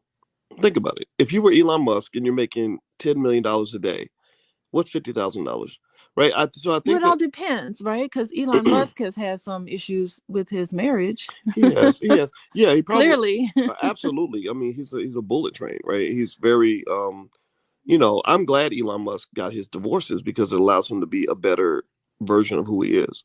I don't think any normal human being, if you're gonna marry Elon Musk, you need to sit down and watch the show. You can't sort of come in and say I'm gonna make him like a regular guy because he's not a regular guy. Well, yeah, that's good. But I mean, where in his life did he need to grow that he didn't grow? He wasn't willing to open up and grow. And that's what secure attachments do to you. And that's what secure purchases do for the relationship. Yeah, Is that's this true. person secure in their relationships? Yeah. Well, let's say this. I would say that my assessment of whether or not, first of all, let's say this to give you just kind of something definitive that we can walk away with. I think that financial security really comes down to one basic idea: are you living above or below your means? If you're living above your means, you're not going to be secure. Interesting. So, You're always going to be stretched. Yeah, but if you live below your means, and even if you're not making much money, even if you're only making 30,000, 25,000 or whatever, if you find some way to live below your means, you will be more financially secure than a person who makes a quarter million who lives above their means. yeah, I absolutely agree with that. I also think in relationships, someone who's financially secure, they're very comfortable talking about finances. Hmm. There's some people, like, it's just the idea of bringing up finances, they start to just unravel, or they get very closed off, or they get very anxious, or they're not comfortable just having regular conversations about finances. That's somebody who's financially secure. They're able to have a range of emotions in themselves through happy, joy, sad, anger, all of those emotions. They're able to recognize, notice it. They're able to recognize and notice it not only in themselves, but in you, and they're able to comfortably go through life making sound financial decisions, and feeling secure in who they are and with their partner, and their partner feels secure in them. Okay, I think that's a good definition for sure. Let me answer this question, and then I'm gonna give my definition of financial security. Be good says, "I hope you see this question. My kid is 19, attends a top university, is unsure about his current major. Can you recommend a career or degree placement test?" I don't. I'm sure there's something online that. What is he good at and what does he enjoy? Right. Yeah. Well, yeah. I can, my personal assessment. Number one, if you want a placement test for a major, there are tons of them online. Just Google it. How do I pick my major, or exams to help me pick my major? Like, there's stuff out there. But then also, I believe that the optimal setup is to take an inventory of the things you're good at, the things you want to be good at, and the things that you love. And really, it could be like the things you want to be good at and the things that you love, because what you spend time on is what you're going to be good at, right? So, I think that would go a long way. And then also, I think every Black child should know how to be an entrepreneur, just in case they have to make a career pivot or create a job where there is none. I had to create my job. There was no job I could apply for to be a loudmouth finance professor, who talks to people on the internet and runs the Black business school. There was no job for that. I had to create that job, and it was my entrepreneurial skill that allowed me to create that job. So I think that's the ideal scenario. It's almost like the difference between picking a restaurant versus knowing how to go into the kitchen and cook. I want to be the cook. I want to grow my own food so I can make the food exactly the way I want with the right nutrients. Yeah, and I also think that if he's at a university, he can go to his university. You pay student fees to help you figure things out. I'm sure there's some department in that university that will help you make that decision. You do have an academic counselor or someone that will help you, an advisor, someone that will help you. And you can take exploratory classes, intro to psychology, intro to social work, intro to business. You take all these intro classes that will help you figure out what it is that you enjoy and what you feel like you want to do. Absolutely, Yeah. 100%. By the way, you're watching Pillow Talk with Dr. Boyce and Dr. Alicia Watkins. My name is Dr. Boyce Watkins, and you are listening to a guy with a doctorate in finance, and my wife has a doctorate in social work, and also she's a relationship therapist. She's been seeing couples for the last 20 years and individuals as well. If you'd like to join her retreat is August 5th. It's a virtual healing retreat. So if you have some healing to do, you can feel free to go to draliciawellness.com. That's draliciawellness.com. And also, I like to see if I can put money in your pocket. I want you to be wealthy. So if you'd like to get stock selections that I like, just text the word stock, STOCK, text stock to 31996. You get on a list. I will immediately send you a list of AI stocks that I love. And then also once a week, I'll send you a stock pick of the week. So just text the word stock to 31996. All right. So let me say this in terms of financial security. I think financial security, I tend to see it more so related to your financial situation. What you described sounds to me like a type of emotional security, which is very important, which I think, those things matter, obviously, when you're emoting with another person. But when I think about financial security, from a more technical standpoint, a lot of it comes down to cash flow, wealth and resources. Kind of like, basically, do you have a plan B, a plan C, and a plan D in place in case something goes wrong? Like, if you quit your job tomorrow, how long can you survive without a job? That might be a good measure of financial security. And if the answer is I can survive 8 hours without a job, then that's pretty bad. You kind of might want to fix that. So that's why we save. That's why we invest. That's why we get multiple streams of income. That's why we even credit cards can be part of your financial security. You pay down your credit cards, keep the balance at zero. My grandma used to do that. Keep the balance at zero so that when you really hit a hard spot, you can use those credit cards. That's why we get married, maybe, and we marry somebody that's financially secure so that they can be another stream of income in case our income dries up. So being a single parent is very, very risky financially, also. And so there's a lot of ways to kind of skin that cat. But more importantly, one of my girls is very financially secure, but she doesn't make a lot of money. And I said, you're financially secure because you don't have expensive tastes. You're not into materialism. You'll buy a pair of shoes that pay less and an outfit at Walmart and think nothing of it. And I said, that's very cool because that means you don't need a lot of money to feel financially to feel good financially. Boys, just like we talked about the sleep, the eating, the exercise, and nutrition. Wait, what is it? The four: sleep, eating, No. exercise, and good mental health, right? Yeah. You're telling people to just do these things. The problem Hmm. is that it's simple, but it's not easy to do, boys. Just like it's not easy for people to get a good night's sleep. It's not easy for people to say no to purchases. People overspend all the time. Remember, 80% of the things that you buy is based on your emotions. So I think security in your material life has to deal with in your bank account.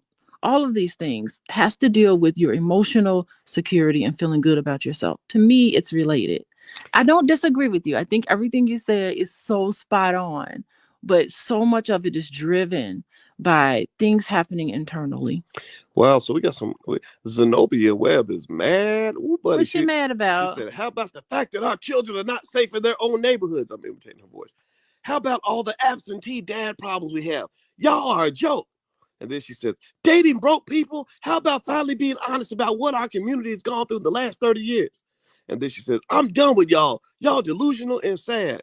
Well, I hope she didn't leave because that would give me a chance to respond. Okay, so she I got think just listen. What we just witnessed was somebody who she got confirmed. She said, yes, I am mad. Go ahead. what we just witnessed was someone who got triggered just by the topic of finances. We're sitting here talking about finances. I feel giving sound information out. And this person just got triggered by that. That tells you how what finances does to our life, what emotional stability does in our life, and not being able to regulate ourselves. She got triggered and got going, and she's probably at a computer, I imagine, to type all that information in. And she's typing all that information in like a mad rabbit. She's beating up her She phone. beating up her phone, beating up that computer. But I mean, everything she said is accurate, right? She's so right about that. we People talk we are, talk about it all the time. yeah, people are. I mean, everything she said, we got to get on board with that. Yeah. But that's what happens when you're dysregulated and you get triggered and you dysregulate it and you start going off. What is that? What does that have to do with the cost of tea in China? Yeah, we do talk about kids getting shot up in the neighborhood, but right now we're talking about money Mm, and being interesting. secure in who yourself. Yes, those kids aren't secure. Yeah. So it goes back to the Get get feeling get safe some and therapy, girl. secure. Zenobia says she's done. She's leaving. But before you leave, Zenobia, you can go to coachingwithdralicia.com if you need some therapy. I think you might, because one of the Boys, things. don't be putting my stuff out there Well, no, I'm really, I want as to a help. counter disc. No, Zenobia ain't coming it's to not. me. No, it's not a counter diss because I understand. I get triggered too. You told me about that. You told me. You explained that to me. We talked about that guy in Chicago who went off on that black lady Triggered. who was punching that lady in the head. That was trauma. He's a traumatized person who got triggered. Trauma and trigger seem to be connected. Am I right? Yeah, and I think that you should know what your triggers are and plan for them. It's really difficult. It is very difficult your body is in that heightened state of being triggered. You are acting as if someone is actually threatening to you. Someone is going to kill you. Like her response was almost like life and death response.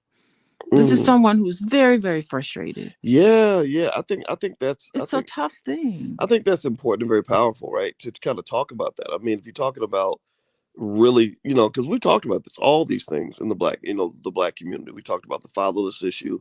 We've talked about what's happened over the last 30 years. That's why I won't vote for Joe Biden to this day Don't. because of mass incarceration. Even the student loan thing, just as a side note, people give him credit for trying to reduce student loan debt. I do. They don't understand he caused the debt crisis in the first place. That's Because right. think about it, if it's a regular debt, I need y'all to hear this. If it's a regular debt, you could just write it off. Or you could just like get a bankruptcy.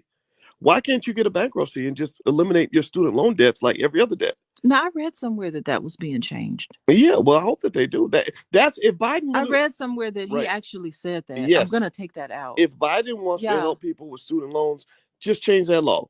Let people declare bankruptcy if they want to get rid of the loan. That way, those people that have 200,000 in loans can just do a bankruptcy and get it all taken off. Yeah. Like that's so Biden created that law. He did it because the banks in Delaware, where he was from, they pressured him. They gave him money to run, and they said, "We need you to create a law so that people can't declare bankruptcy on their student loans because it's costing us too much money." So Biden and Clinton pushed that law through together. So yeah, yeah. Now, if he wants to fix it, that's what he can do. So I think that what I was really intrigued by was Zenobia's comments is and her just she's so angry. She's writing in all caps. She said, "Don't trust." Is she still in there, or did she really leave? I think she's gone. I don't look at the comments when I think we're doing she this. probably need to go take a woosah moment. She And mad. she can come back. She's welcome to come back. Yeah, baby, you should be It's an open door for people who, because she got going. Maybe when she calms down, she'll be like, you know what? I want to hear all about financial security. Yes. I want to hear about what Dr. Alicia and Dr. Boyce has to say about it, and maybe she'll come back in. But if not, it's her loss. Well, everybody say we love you, Zenobia. Everybody let Zenobia, let her know you love her. I know you might not be able to spell Zenobia, so just say we love you, girl. Like, cause we want to give us a love. Cause you're right though, like, cause the trauma, I didn't, that was stuck with me. I listened to you. You think you always say I don't listen. I hear everything. Well, you don't be acting like it. I don't be acting like it. That's because G's move in silence. I don't be telling everybody what I learned, but I do. I remember noticing that the connection between trauma and triggering. So whenever something would snap me and get me elevated and pissed and mad, yes. I started reflecting on like, why am I so mad right now? This person said something and I'm going off. What is it in me that's making me feel like I got to go off when I could easily just ignore it? But the real thing is, what did they say? Mm-hmm. Because here's the thing. If someone walked up to you and said, Boyce, you're a frog, what would you do? You would just laugh, right? You wouldn't be. But if somebody walks around feeling like a frog inside and they feel ashamed about it, and someone walks up to them and say, you ain't nothing but a frog, you're going to be triggered by that because you got frog issues in your past. Oh my God. So that's the thing. It's like, listen to the content of what people are saying and why that particular thing got you going. Justin said, Boyce is a frog. I knew it. You are so right. Yeah. Exactly. Well, I think the way they say it back in Kentucky is that the hit dog always hollers. The hit dog hollers, yeah, for sure. Yeah. By the way, everybody, you're watching Pillow Talk with Dr. Boyce and Dr. Alicia Watkins. My name is Dr. Boyce Watkins. This is my wife, Dr. Alicia Watkins. And Pillow Talk is where we get together and we try to have intelligent and fun conversations about important issues in the Black community. And my wife is a full professor of social work and a licensed therapist, and she sees individuals and couples on a regular basis. So if you'd like to learn more about her practice, you can visit coachingwithdralicia.com. Just a reminder, the All Black National Convention is coming October 20th in Atlanta. The All Black National Convention is the world's leading gathering of all intelligent Black people on the planet. We've got all kinds of therapists, doctors, lawyers, scientists, millionaires, billionaires, all different kinds of Black people coming to this convention who are going to be doing trainings on everything from how to build strong families to how to build wealth to how to have a great love life, how to improve your health, everything, just you name it, we got you covered. So if you'd like to join us at the convention, just visit allblacknationalconvention.com. That's allblacknationalconvention.com. I also put the information on my website, boycewatkins.com, in case you'd like to take a look at that. But you got to join the convention. The convention is so much fun, and so many people show up, and it's like a big fat family reunion. So anyway, so let's get back to the topic at hand. As Dr. Dre used to say, back to the lecture at hand. So we were talking today about dating people who are financially unstable and whether or not that should be a rule, or whether or not dating unstable people financially or emotionally is a deal breaker or not. And I'll say this. I think that there should be something to be thought about in terms of financial stability, but I think you got to be real careful about how you define financial stability. So, for example, if I were marrying, well, I married a woman that had 3 children. And if you were not financially stable, I would not consider that to be a liability, because I know that single mothers struggle financially. We talk about the women that are doing it big and killing it, but there are a lot of Black women, who are having a hard time, raising kids by themselves and everything else. And then there are a lot of Black men too that are financially unstable. Child support can really kick your butt financially. I wouldn't consider that to be much of an issue. But what I would look at is your habits and your choices, right? So if you're a person who's struggling, but you see, okay, I got a live one here. Boyce got money in the bank and he's got credit cards. So now I can live the life that I feel like I should become accustomed to. then that would be a problem, right? But if you're somebody who preserves resources, and I just help give you more resources to preserve, I personally think that's like a lock and key solution to what family's supposed to look like. What do you think? Yeah, I mean, you have to look at the decisions that they make. Like, are they getting their money every month and they're going and buying just materialistic items? Are they trying to flex? They're trying to flex and not putting any money in their savings? Are they? Yeah, so I think that is important. And when you were talking earlier, if you want to date somebody who's financially stable, you yourself need to be financially stable. Okay, you have to take a look. Like, I don't know why it's simple, but it's not easy. You know how much money you make every month. You know how much what your expenses are every month. You know, some people can't even look at that, how much they make, what their expenses are, and making adjustments. There are some people that just aren't able to do that. They're like, you know what? I'm just going to charge it on my credit card and just FOMO and just go on out there and just purchase things that they know they can't afford at the end of the month. And all of that is just driven by this need. And you need to look at what those needs are in the moment when you're making those purchasing decisions that you make, just like eating decisions. It's all tied together with the, what do you call, the four horsemen, the things that you need to do. It's all tied together with being impulsive. Some people are so impulsive. They're just like hungry and they're going to grab some cookies. They're not even going to think about grabbing grapes instead. And that's how people do when they're with their money, when they're buying things. You can't afford that car, but you go and buy things. Also, in terms of money, you got to look at where they're spending it and who they're spending it on. Because there's some people who have money and they feel like they have to impress everybody. Oh, no, no, no, I'm going to pay for that. Oh, no, no, I'm going to spend money on that. They feel like they have to take their money and they have to buy love and attention and affection. So you also need to pay attention to that. You are good enough without your money. You don't need to take your money and want to just give to everybody. And then you're looking around like you ain't even giving to yourself. So making sure somebody saves and pays themselves first, making sure they take care of their expenses. And then once their expenses are done, then they could look to saving some more or investing like what you do all the time. What are they spending their money on? What type of decisions are they making every single day? And those are the things when you're dating, you need to pay close attention to. Close attention to. Mm. Yeah. Well, I was thinking about it, early when we were talking about the four horsemen of death and the things Yeah. that kill people, cancer, heart disease, Alzheimer's, and diabetes. And then I was thinking about these solutions, the ways to stay alive, which came down to taking your meds, MEDS, mental health, exercise, diet, and sleep. So hard to do. Well, here's the thing, though. Here's the thing, right? There's almost like a financial analogy to that when you're talking about being financially healthy. For in the mental health category, I would think about in terms of things like financial consciousness, financial awareness. I talk about that. I talk about what it means to be financially immature, what it means to be financially unconscious.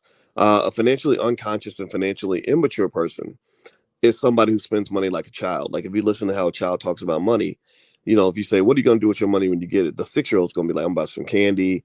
I'm going to buy me some shoes. I'm going to buy me a toy, right? Whereas an adult isn't supposed to think that way. But we got a lot of very immature adults out here. We got I see grown men with these big sneaker collections, and they ain't making no money off those sneakers now. Now, don't get me wrong. If you have a sneaker collection, I'm not making fun of you.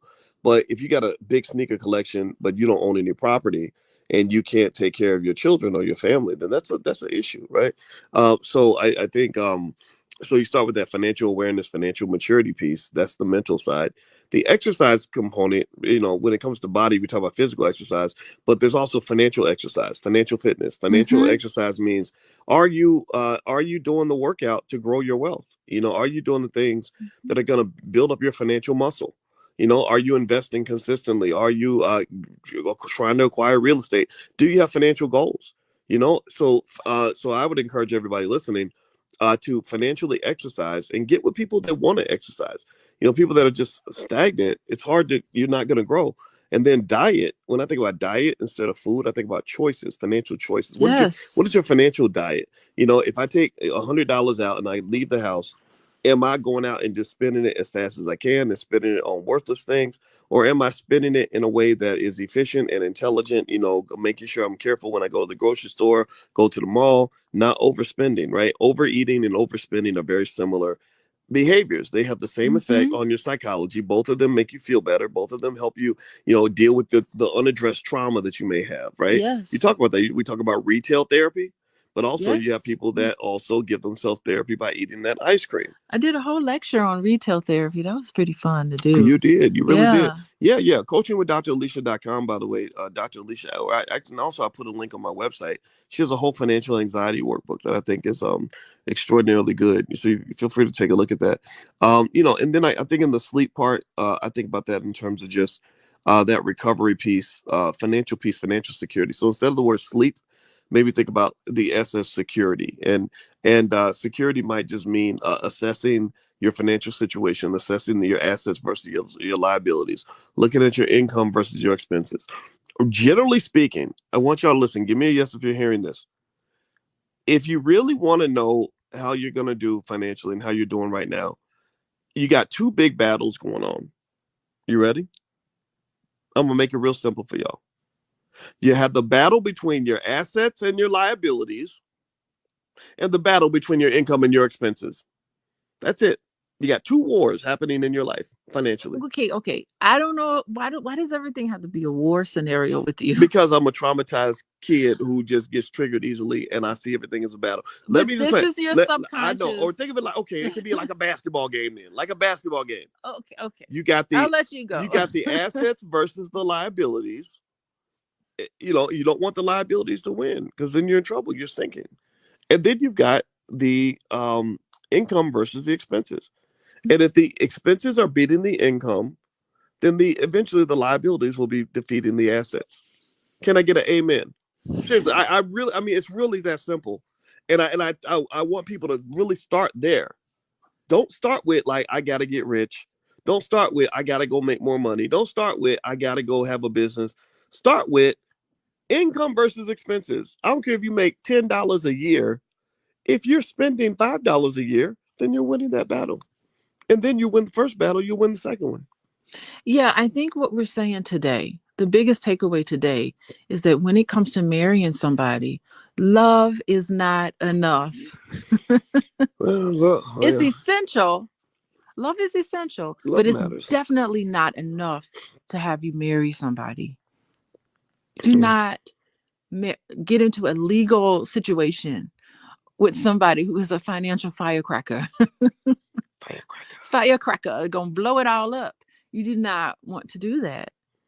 firecracker, And firecracker just system. because, listen, just because that person is not secure, financially secure, it doesn't mean they're not worthy of love in marriage. It just Mhm. means that there's some things that you just have to work on. But it has to be somebody who is at least aware enough to know that they have these issues and they want to work on it. Yeah, To say, yeah, all of us are flawed, there's no perfect nothing. But here are some things that they're aware of and they're willing to work on it. Then you got somebody good. yeah. But I would still test them out for a while. Test them out. Yeah, Don't fools. Only fools rush in. yeah, Don't yeah, be foolish when it comes to your life, yeah. You got to take your time, watch people's because you behavior. don't understand. Just as your money becomes their money when you get married, yeah. Some people may think this is my money that I'm bringing in. No, when you're married to somebody, it's our money. But guess what? It's also our debt. It sure Should is. have a conversation about how much money people owe. How much money do you owe? I mean, these are like hard conversations you need to have. And I think you should have these conversations even before you get engaged, because Hmm. getting engaged is too late. Yeah, When you absolutely. know you want to be serious with somebody, you need to sit down and have these money conversations. And just the idea, there's so many people who just feel like I ain't telling her nothing. She don't deserve to know anything that's going on. Why somebody who's so avoidant? That person has avoidant attachment style. Well, I think that the communication piece does matter. I think that ultimately, at the end of the day, if you're talking about identifying whether or not somebody's financially secure, stick with those things I was talking about earlier: expenses versus income, and assets versus liabilities. And then also at that point, communication is beneficial. in terms of helping each other understand what you're seeking to accomplish. Supporting each other, knowing when you get in bed together, knowing when you have to stay out of each other's way. Yes, and making sure that you have conversations. No one should be in the dark financially. In a Mm, relationship, you shouldn't be in the dark about it. Both of you are, I love, it's not something so beautiful to see a couple sit down and plan the future together. We're going to have these plans. Here, this is the much money we're going to save. Here's how we're going to invest. Here's what we're going to spend money on long term. I'm talking about long-term planning. What is your life going to look like together? There's mm, nothing more beautiful than to see a couple join together in that way. mm. I love Absolutely. it. Absolutely. Nothing's more chaotic than to see a couple that won't have those conversations with each other. And Mm, then next thing you know, they're missing things. They're mm, missing out on opportunity of having like a beautiful life together because everything is so chaotic and stressful. You don't know what's going on one moment, the next. Bills are coming in, bills come in every single month. So you're having an argument with your partner every month, trying to sort things out because people are doing things parallel and mhm, they're not being intimate with each other financially. mm. Okay, so here's a great point by Charles. Charles says, so many of our people are in abject poverty and the choices are not all that great. Say a dishwasher meets a waitress at the job, full Yes. of love and gets married. That's a reality with poor folks. Finding someone in the hood that is financially stable is very difficult. People seem to gravitate within the confines of their community. I think that's a great point. I It think is it's a an excellent point. wonderful point, but that doesn't mean that you can't build together. Right. It's so much easier My if, my parents started like that. My parents had my. yeah, my I parents mean, did we too. were born like I was born in the projects, and what people tend to forget is that you ain't got to stay there. Ain't no law saying that you can't improve your life. We have stuff on my website, boycewatkins.com, like the $5 a day investing plan that literally shows easily how family can easily get out of poverty within one generation. Well, the problem with poverty is not a lack of money. The problem with poverty is all the psychological impact of the poverty mindset or what they do to poor people in this country. The things they do in terms of the trauma and that might come with abuse or violence, things like that. So this is why I would encourage anybody that if you want to financially heal, I encourage you to emotionally heal, because once you emotionally heal, it's easier for you to financially heal and elevate and all these other things. But it's very, very hard to get rich if you get stuck in a poverty mentality. It's not your fault, but that's the world we live in. Believe me, I knew it very well because I grew up in it. Oh, it's a vicious cycle. How do you get out of it? It's like so easy for us to sit here and say, it's your mentality that you're this way. Like, Mhm. that's so easy. We're going to be upsetting, what was her name? Zenobia? Zenobia is going to be upset. It's going to be upsetting to people for us to say, just think your way out of it. Like, that's like, come No, on. I no, got talk real talk to talk bills, to a counselor, talk to a therapist. Watch I you got a know? man's that videos on YouTube. Like there's enough therapy on YouTube that a person that really wants to do better can do better. You Well, know, yeah, it's a I self help yeah, approach. the thing is though, it's not the problem to me is not a lack of availability of good people that can give you advice. The problem is all the people out here that are giving you bad advice. I personally believe that the system is rigged to remind poor people of why they have to stay poor. To remind poor people that, you're poor and you're black and that's all you're going to be. So everybody make sure you vote for Joe Biden in the next election. I really think that the more powerless they make you, the more powerful they make themselves. And that's pimping. That's pimping 101. That's what a pimp does. A pimp does not want you to have other options. They Oh, want to they control you. they give you false hope. Yeah. Just hold on, hold on. Hold on, baby. I Change is got you. coming. Changes are coming. Change is gonna come. Just hold on tight in your where you are right now, and Hmm. we're gonna be there and rescue you. Ain't Yeah. nobody rescuing you. No. You gotta rescue. You gotta save yourself. It Absolutely. is so true, and a lot of it depends on choices that you make, decisions that you make. Hmm. Yes. Now check this out. Now, Shavira J says, I think this is spreading the narrative that if you don't have much money, you're not worthy of love. And I disagree with today's economy. It's not. Do you think it's spreading that narrative? I don't think it is. No, I, we're I, not. I But certainly don't want that to be the I didn't narrative that. say that because if you Right. listen, what I said was even if it's not perfect, you have to be cognizant of your weaknesses and shortcomings, Mm-hmm. and not blame everybody else, but say, you know what, we're going to work on this together, baby. Yes, yes. Now let's see. That's what I said. Now somebody I see Sharif is saying, let's see. that so he says listening to Corey Holcomb. I don't know if that means he's listening to Corey Holcomb Who is or Corey? I don't even know who he is. Corey Who is Holcomb. he? He's a comedian.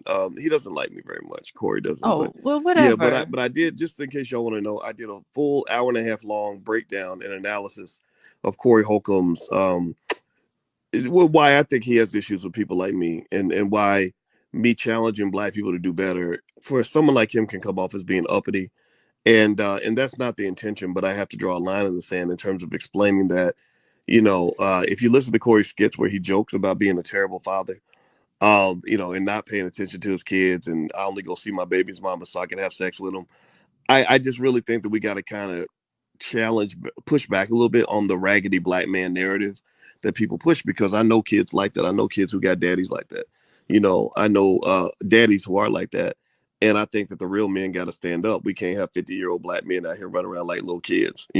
So I know some people were surprised that I spoke back to Corey, but he don't understand. I'm from the street too. I understand the street just like you do. I just chose not to stay there. And I want black people to know that there are other ways to grow. You can be cool, you can be successful, you can be happy, you can fit in without having to fit into a culture that is harmful to the black community. So that was my position on that. But anyway, I did a whole hour and a half long breakdown. If you go to drboycetv.com, you'll find it right there. It's all back on my site. Oh yeah, Sharice says Corey has bad dating family advice. Yeah, it's not very good, and I'm not making fun of him. I'm not trying to attack him. He's a victim too. Somebody taught him things that were incorrect. And the problem, though, is that I think in celebrity culture, the debauchery gets promoted. Like nobody. It's one thing if Cardi B says, "I used to be a stripper. I did get raped. I did, rob men and steal their money, and all these other things. But I don't do that anymore, and I don't believe in that kind of thing. And that was a tragic part of my life. That's one thing. But if you are glorifying that, if you're talking about the trap, and saying if I had to, I'd do it again. Yeah. If you're like, if come you're on. right, if you're glorifying the very thing that gives black people the most trauma, and you're doing it because white people are giving you lots of money, you got to understand what kind of trap you're falling in, brother. Like you falling in, like that's what they want. They got us addicted to the poison. It's abuse too.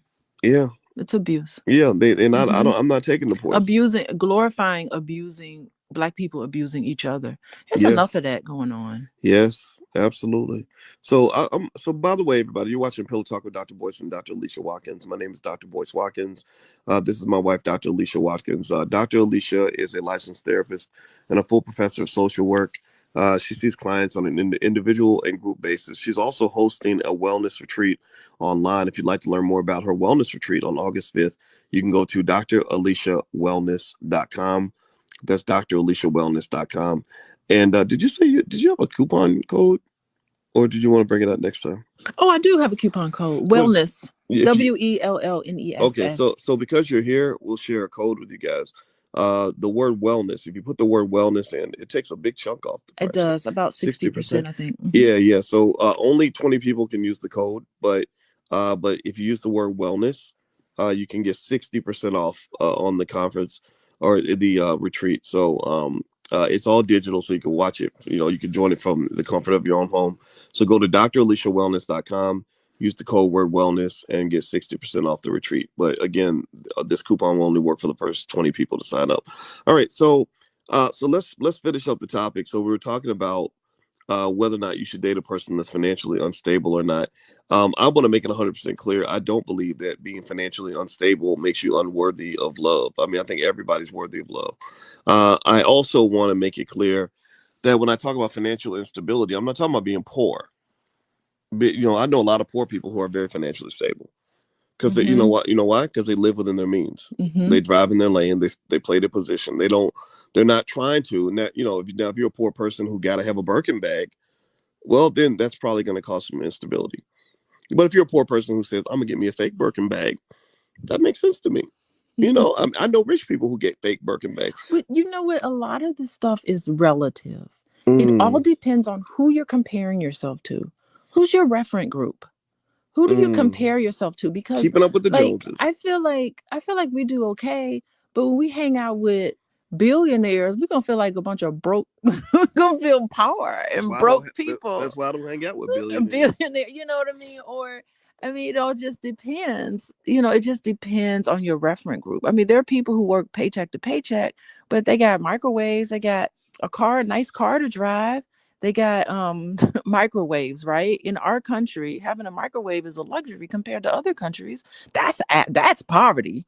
Have you ever Mm, been to something? We've been to countries where we've seen like real poverty, right? So absolutely. here in America, this poverty is not. This is This this is is poverty light. luxurious, right? It Yeah, depends on yeah, who you compare yourself to. That all depends on whether you think that you're poor or not. You know, yeah, yeah. It is a mindset it is. because somebody told me about a doctor who lived in I want it wasn't like Ecuador. It was some country in Eastern Europe. I can't remember. Oh And they gosh. said this doctor came to the United States every year Oh for yes. 6 months to work as a waiter because he said that waiters here make 10 times more than doctors make in his home country. That is really something. Yes, I remember having that Yeah, you conversation. remember that? Yeah, Yeah. and people don't know that. People who haven't been around the world, I mean, I'm not saying that America's perfect, but shoot, Running water. How about running water? yeah, take your ass. I mean, take your ass to a South African slum, and then I want you to come back and then compare that to America. I walked through a slum in South Africa in Johannesburg. Oh, Jesus. I could not I bet you were believe just what I saw. I mean, I was like blown away. I've never seen poverty. I've been through the projects and the dirt poor Eastern Appalachian white people. No, y'all just don't know, man. Go to South Africa somewhere and walk through. Have them take you through a slum. Then you'll see what poverty looks like. And I'm not belittling what we're going through here, but I think people just don't understand. Oh yeah. You know, Go visit another country. You'll see. America's a wonderful place to live in. yeah, yeah, It really is. mm-hmm, All things considered. yeah. Freedom of speech. Would you like to live in China, Boyce? Oh my goodness. No, You can't even do what you're doing if you lived in China. oh yeah. They come arrest you. Oh, they got spies, and they're in China. They're trying to win the AI race so they can just spy on their people more effectively. You Yeah, know, and they're yeah. willingly doing so because they can't help Mhm. it. Oh yeah, they're gonna have them RoboCop police going through the streets. And when we were in China, the lady told us that they got spies all throughout Tiananmen Square. She said, Tiananmen, yeah. be careful what you say because there's spies everywhere." Yeah, but yeah, I hear you, Charles Holman. I think that I want you to know that your opinion is definitely respected. He has a lot to say, and What did he say? well, it's a long comment, but he basically says he wants to make sure that we understand the problems, the diversity of the problems, and the challenges people face. And I think as a social worker, like you would get a lot of that, right? You and I talk about poverty a lot, and you help me Yeah. understand certain things that Yeah, about because homelessness and stuff like that. there's so many misconceptions about why poor people are poor and their Mm, experiences. And I just can't take people demonizing. We live in a country now where if you're poor, people almost demonize you. Like there's something inherently wrong with you. And we know that poverty, especially in this country, is structural.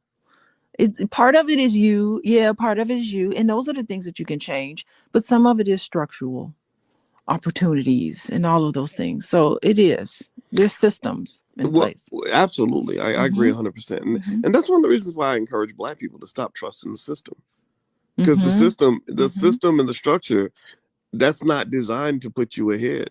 Don't trust. Why trust? I mean, think about this, right? I was talking yesterday about how they just ended affirmative action, and I asked, I said, do you think our children are prepared to compete in a society where race-based preferences have disappeared? And then I showed them a stat where 84% of Black children can't read or do math at grade level. They're not functionally. They're kind of functionally illiterate, Mm-hmm. and they can't do math. And so I said, why do we keep sending our kids to these white people to educate them when they're clearly not getting the job done? Well, the thing is that, children are first educated in their homes too. Yeah, that's Those are true. the first teachers. The first teachers are their caretakers. That's true.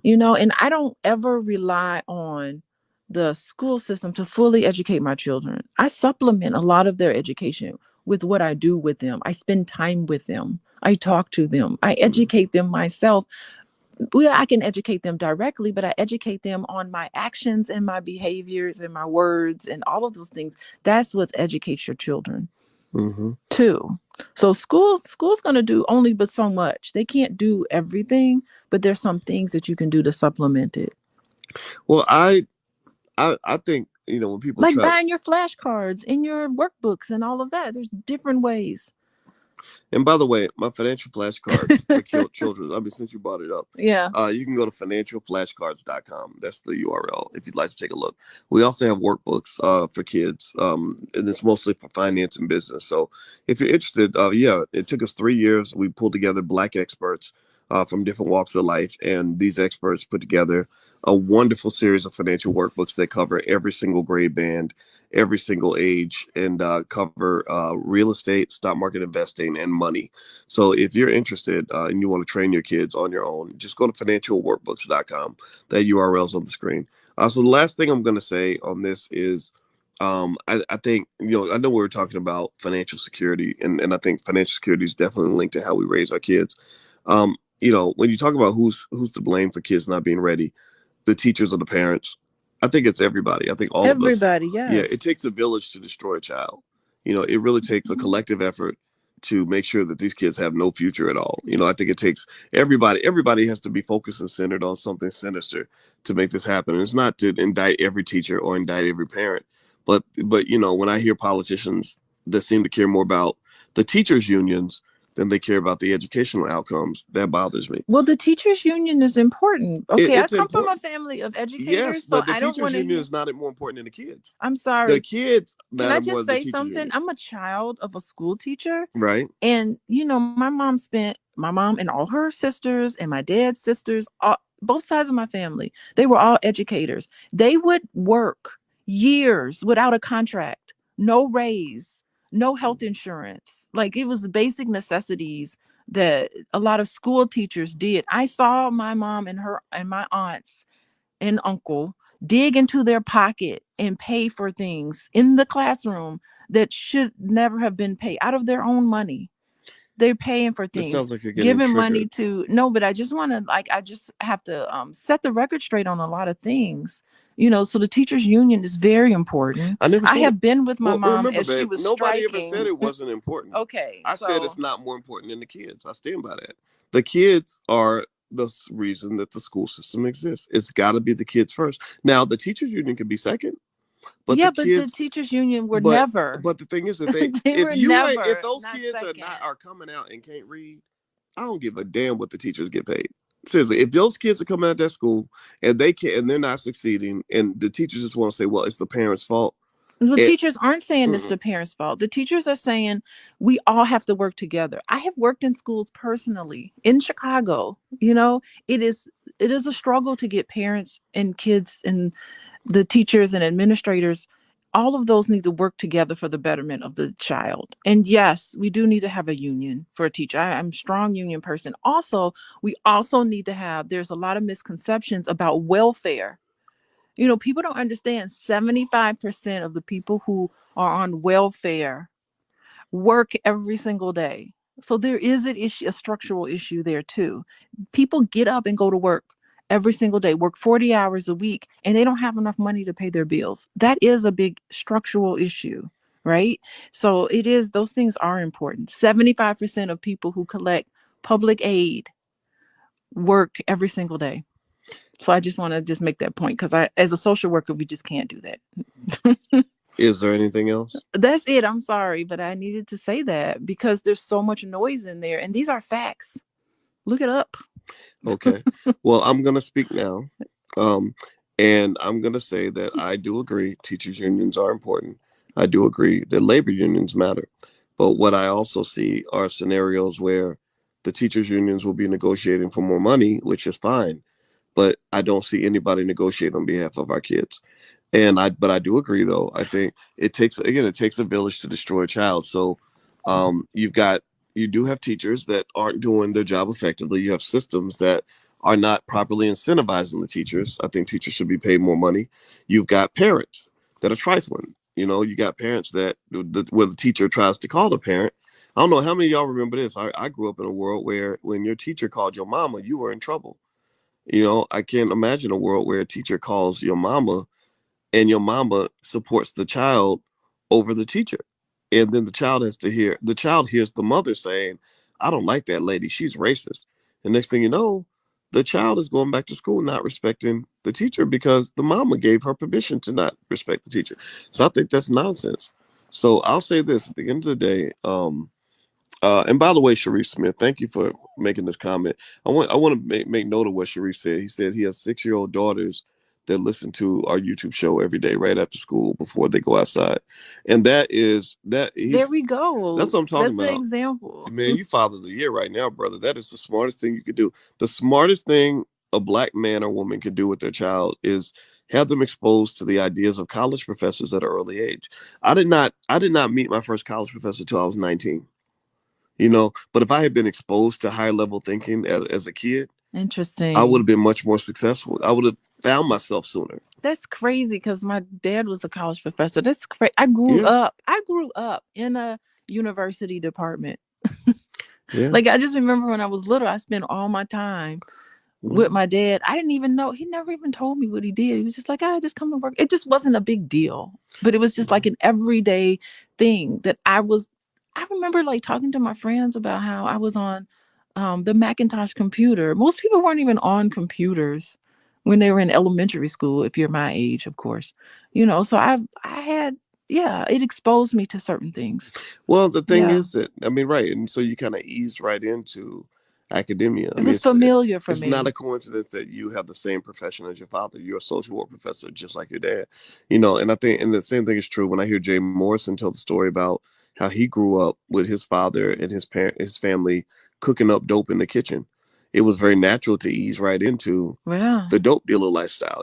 So I think that parents have to understand our power and when it comes to shaping how our kids view the world. And if you don't want your child to ease right into your lifestyle, Hmm. expose them to other ideas. Like that rapper Young Miami we were talking about, where she was talking about she's a whore and she was bragging about I'm a whore with a W and all this other stuff. And then when they asked her about her daughter, she said, no, no, no, her daughter she's not gonna be like that. She's not gonna be no city girl. The city girl is, I guess, another word for hoes. And it was like, but if you're dressing her like that at an early age and you're exposing her to that culture, and she sees her mama succeeding and winning, her number one hero, her number one role model is getting millions of dollars to behave in a certain way, then why would we be surprised if her daughter did the same thing? She would have to do something radical to get her daughter, in a different trajectory from her mother. So we have to be radical about making sure our kids are headed in the direction they want to go into. Yeah, and we need to be cognizant about the example that we're setting for our children, particularly financially. Like I remember my dad just saying, "You know what money is, Alicia?" He said, "Money is just additions and deletions in my checkbook." Mhm. Back then, there was check. He would actually balance his checkbook every day.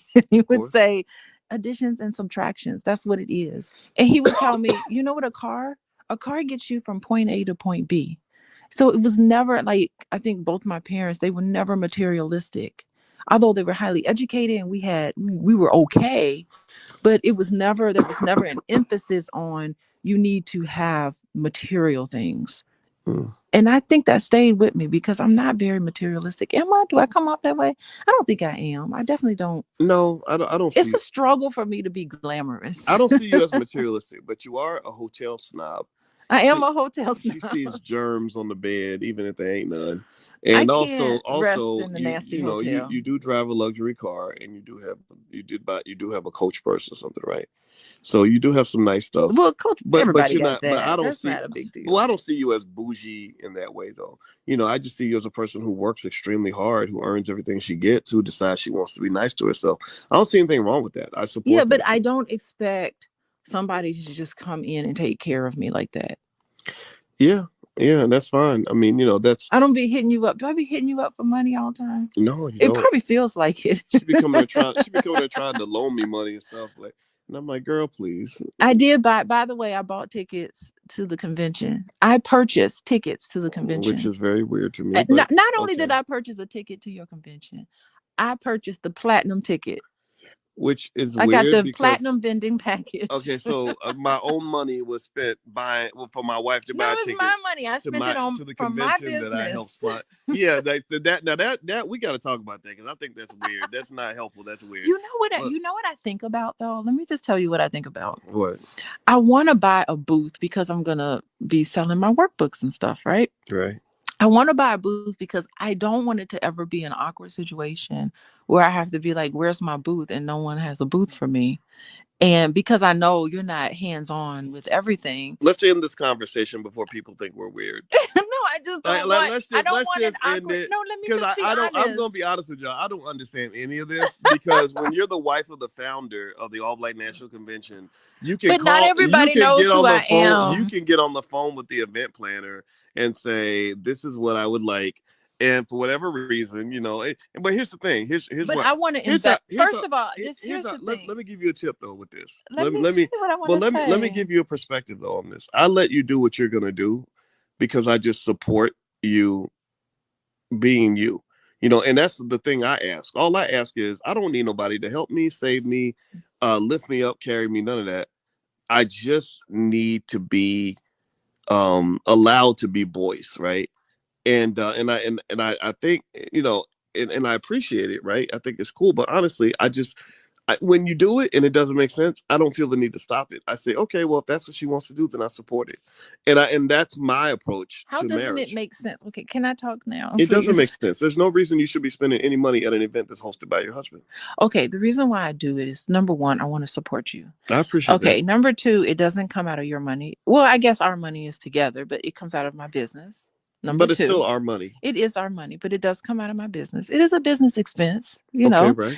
Okay, and then number three, I don't want it to be an awkward situation. Not everybody knows who I am. Everybody knows who you are. Okay, there have been times. If we times. go to the convention Can and I talk, please? No, I'm gonna finish. If we go to the convention and ask anybody there, do you know who this lady is? 99.9% of them will say yes. But please continue. There have been times where people don't know who I am in the past. And I don't want to be one of those people to be like, I'm Dr. Boyce's wife. You better move the Red Sea for me. No, I don't want to be like that. No, I just want to be in that moment. I'm Dr. Alicia. I'm coaching with Dr. Alicia, and I want to go through the regular channels as everybody else to make sure I have my booth set up. Okay, well, that's the thing. I don't want any awkward moments. We'll work that out with your therapist. So I just said, no, hold on. I just said, did you listen to me? I just said three things. I hear you. Number one, I want to support you. I heard every single thing. I just don't agree. I'm just telling you, like, all you got to do is say, hey, this is what my friends do who don't want to pay, who are not married to me, who literally get they'll say, hey, Boyce, since we're business partners, can I get a booth? I'll say, absolutely. And then I text somebody and I say, make sure they get a booth. And then that's it. There's no like, oh, I know Dr. Watkins. And here's the thing. I know you're very busy. And I know when people ask you for things like that, although I know that they're your friends and you would love to do it, I just don't want to be yet another person asking you for things, because there's so many people that ask you for money. There's so many people that ask you for favors. There's so many people that ask you. And so sometimes I just feel like I don't want to be, I know you don't feel this way, but I don't want to be yet another person. Like, I'm bringing stuff to the table too, as much as you're bringing to the table. And so I just like, I just like to do that. I agree. Well, I do like to be left alone sometimes. I don't want to be arrogant. But typically when I want to be left alone, it might be in other areas. It's not this. Like, this is business. This is when I'm ready to take stuff on. But if I am like, now where I like to be left alone is when I make certain decisions in my, in my career, my life. It's hard to be married to me because I am not a regular person. I don't want to be a regular person. Because if I was a regular person, I wouldn't be where I am right now. There's nothing about my life that I want to be regular, right? So when regular people try to assess me, they say, gosh, that's a weird guy. It's like, yeah, I'm fucking weird. Who's told you that you were weird? Who gave you the message that you were weird? You have. You'll say, Boyce, that's strange. Like, Boyce does this strange thing. And I'll be like, it's strange because because the thing is, I don't follow crowds. I said that you're strange. It was strange. Or whatever. I don't know if I said or behavior in a certain context, right? Okay, so let's hold on. Let's keep it or maybe like, I just don't understand why you did such and such. And I'll be like, well, because and you'll be like, but I still don't understand why you did so. Well, okay, I don't remember that. But one thing, I want to make something clear. I've never said you were strange. I may have looked at your behavior I know and the asked differences. you I know that. questions. Okay, so the nuanced difference in the language. But if you keep questioning my behavior repeatedly, saying that's strange, that's strange, that's strange, but you're not strange, but that's strange, that's strange, that's strange, that's strange, you're kind of indirectly ad infinitum saying that I'm strange Okay. because because I'm partly defined by my behaviors and my choices, right? Okay, so So that's one way to look at it. right, But another way to look at it is to say, wow, my wife really wants to understand me better. So she's asking questions. Hey, when you did this, what was happening with you? Because you know that's how I talk to you. Okay, I noticed that you did this and you said this. Could you explain to me more? Let me know exactly who you are and what's going on. right. Right. So I approach it from that way, but you approach it as being strange. And I wonder, do you think you're strange? I know I am. I'm Okay. proud of Well, it, right? then So you I'll own say it. right. So here's the thing: when regular people ask me about something I do that doesn't make sense, I explain it, and they say, "Oh, okay, I get it." Right, and there's Mm-hmm. just a respect there because they say it must be right or it must make some sense because because it's work for him, right? And that's it. That's what I want. I like to be able to explain who I am and then leave it at that. Okay. Not have to re-explain it, not have to justify anything. And so ultimately I just, in life, that's what I have found. I have found that anybody who's ever tried to constrain or control my behavior has always lost. They never win, Yeah, right? because So things are about war and control when it comes absolutely. to Well, you. You well, have this war. It's right. like I you're do. fighting To some against extent, something I that's not right, and there. I feel like that's necessary as a black man. I feel like we're always in some kind of a battle. Sometimes your battle might just simply trying to be a better person. Some people are in battle with their demons. Some people are in battle with or in competition with themselves. So maybe rather than war, maybe it is seen as competitive. But that's my masculine energy. That's my testosterone. Testosterone does make you competitive, and testosterone helps men succeed. So I don't want to live in a world where we shun that, where we think men have to be feminine. Guys, I'm never going to be feminine, Well, right? you have a But feminine aspect. I do have a Yeah. feminine side, and I want to tap into that. I want to have the flexibility Mm-hmm. to tap into that when necessary. But I'm not a feminine creature, nor will I ever be. Okay, so we all have feminine and masculine. All of us embody those things, and we use them when we need to. We do. But I'm your wife, and I'm never against you. So I Absolutely hope not. you know that. I know that for sure. Okay, I want to remind you of that. I want to get to know So you. Bridie says, wifey is giving me Aisha Curry vibes, competing with her husband. Boyce is your husband and has worked hard to build his name for himself.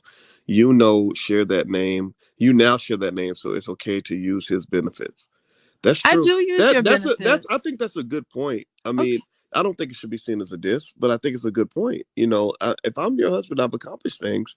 Just I would have no problem leaning on benefits that you bring to the table. In fact, I do. You make really good food in the kitchen, and I lean on that benefit every day. I don't feel like, oh, I got to compete and I got to go cook some food so that she doesn't feel like she's got to cook all the food. No, I'm like, what's for dinner, baby? And then you cook and I eat it, and that's my job. My job is to eat what you cook. Okay. I would love to be able to talk. Go ahead. If I could talk. In fact, I'll let you get the last word because we should be done. Go ahead. Oh, that's okay. I mean, what I'm saying is that there's definitely benefits. There's benefits and I take advantage of those benefits. And there's benefits of you being with me and you take advantage of those.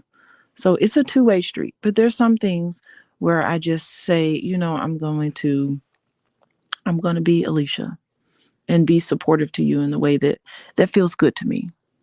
Absolutely. So if you listen to me and you listen to my choices and why I make those choices, I have no problem with you coming to me and asking me, "Hey, Alicia, why did you say that? Why did you do that?"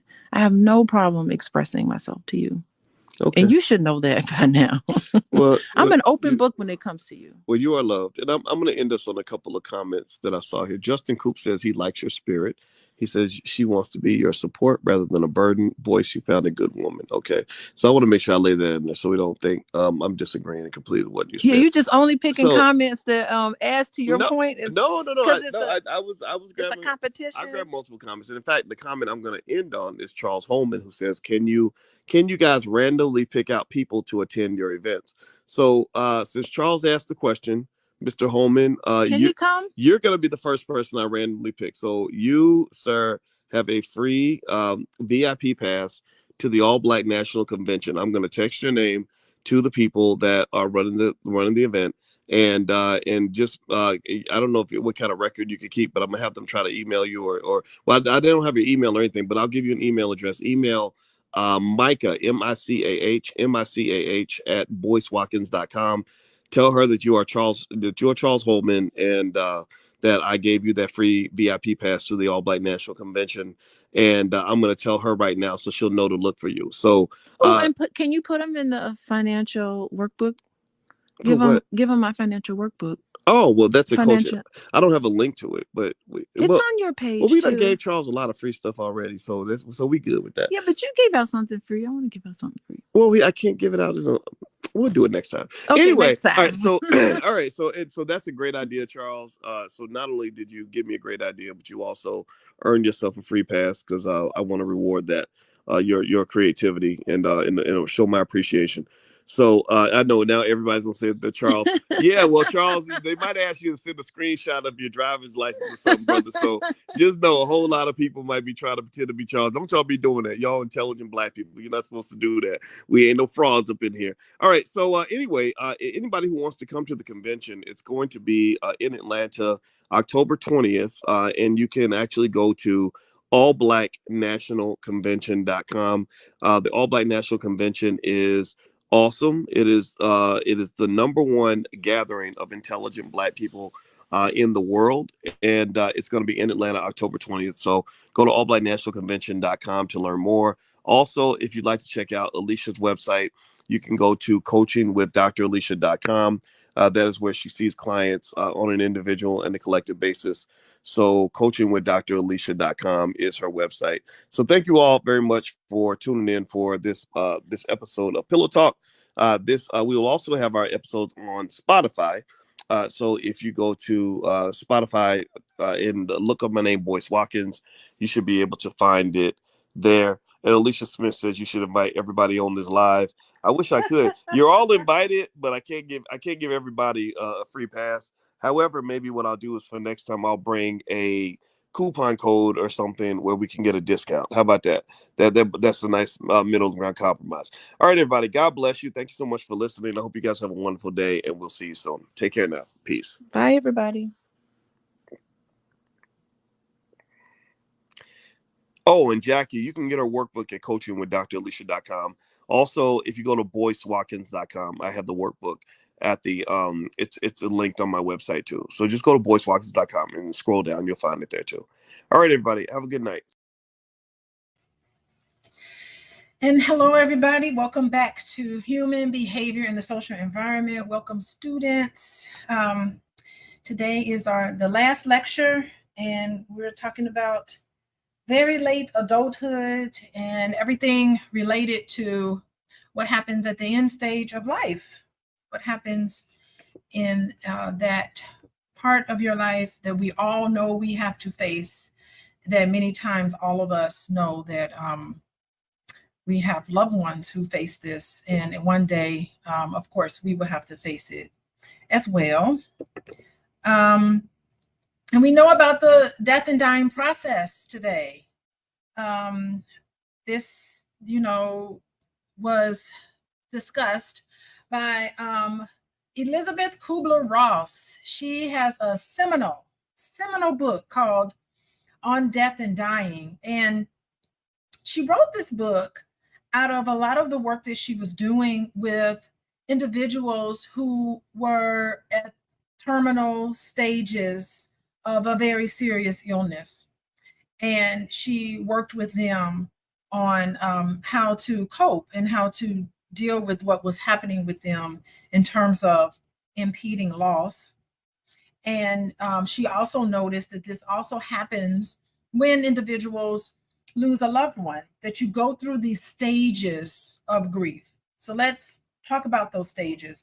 The first stage is denial, anger, bargaining, depression, and acceptance. So in her model, she says that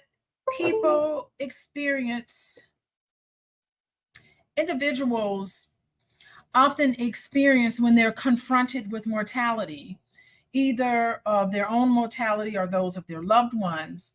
And this is a great model that was developed initially through her work, of course, with terminally ill individuals, but it has broad applicability. So it can be used in understanding how people cope with any type of a loss, right? We talked about earlier in class today about the various different types of loss that someone can experience and how that can impact and cause a major life change, a change in their life that's pretty significant. So these are things that people go through late in adulthood, right? Usually. And denial. So Kubler-Ross mentions denial. That is sort of the initial defense mechanism that happens right at the onset of a loss. Individuals are in a sense of denial because sometimes it's way too painful to deal with this loss that you're experiencing. And denial is almost like temporarily, it's a healthy way of dealing with loss because it's like a disbelief. So it's in your initial defense mechanism, puts you in a state of denial, and it allows you time to sort of absorb what's happening. It could be very shocking and distressing news that many of us receive when we hear something that we have to sort of accept. So that was Kubler-Ross's experience in working with this population of death and dying, that there was this sense of denial. The next one was anger. And anger really, for her, reflects this frustration and helplessness of the whole situation, recognizing sometimes things are unfair. Sometimes you lose people. They could be walking around healthy one minute and the next minute you've lost them. And, it feels very unfair. And you have to recognize the unfairness of the situation. And, we'll talk later on about how sometimes anger that you have about the situation sometimes can be placed on other people. So that also happens with a lot of individuals, that this anger is hard and it's part of frustration. The next one was bargaining. And I think that this is people's attempt to regain some sense of control because, in a sense, if you are given a diagnosis of a terminal illness or someone close to you is given a diagnosis, things can seem out of control. So sometimes bargaining can represent an attempt to regain this control by, renegotiating and making concessions. And oftentimes this involves a higher power. If only this could happen, I would love for these things to happen. This bargaining process. There's a deep sense of sadness and depression that's normal when you've lost someone. Normal. This depression sort of acknowledges the loss and its effects. So it can lead to sadness. And sometimes the depression is a time for reflection. You start to be sad. You start to really think about things and sort things out in your head. It's a time for you to reflect. And I think finally, acceptance is what happens when it's sort of a peaceful acknowledgement that this is the reality of things. And I think it helps with this acceptance to move forward. Kubler-Ross's model, I think, really talks about the importance of emotional well-being and the need for support systems and navigating complexities of life in this emotional landscape of aging and end of life. So Ira Brock comes around and he builds on what Kubler-Ross speaks about, but he emphasizes 4 tasks for those individuals who are nearing death. And those tasks serve really as a way of guiding. So if you're a social worker and you are working with someone in a hospital setting, or maybe even in hospice setting, any sort of palliative care, you can ask these questions, these profound questions, that are typically happening during the death process. And part of it is like, who do you need to forgive? Who important to you needs to, do you wish to receive forgiveness from? So it's the reconciliation. It's reaching out to people and saying your last goodbyes to someone, tightening up, buttoning up the end, the missing pieces, lingering resentments of guilt, and that's included in what he's saying. You know, saying goodbye is also like expressing gratitude and acknowledging for things that you that you appreciate about the other person. I think also saying I love you, it's to the people who are important to you. It's recognizing and affirming the deep bonds between these individuals, and this helps in the dying process. You feel that things, nothing is left unsaid.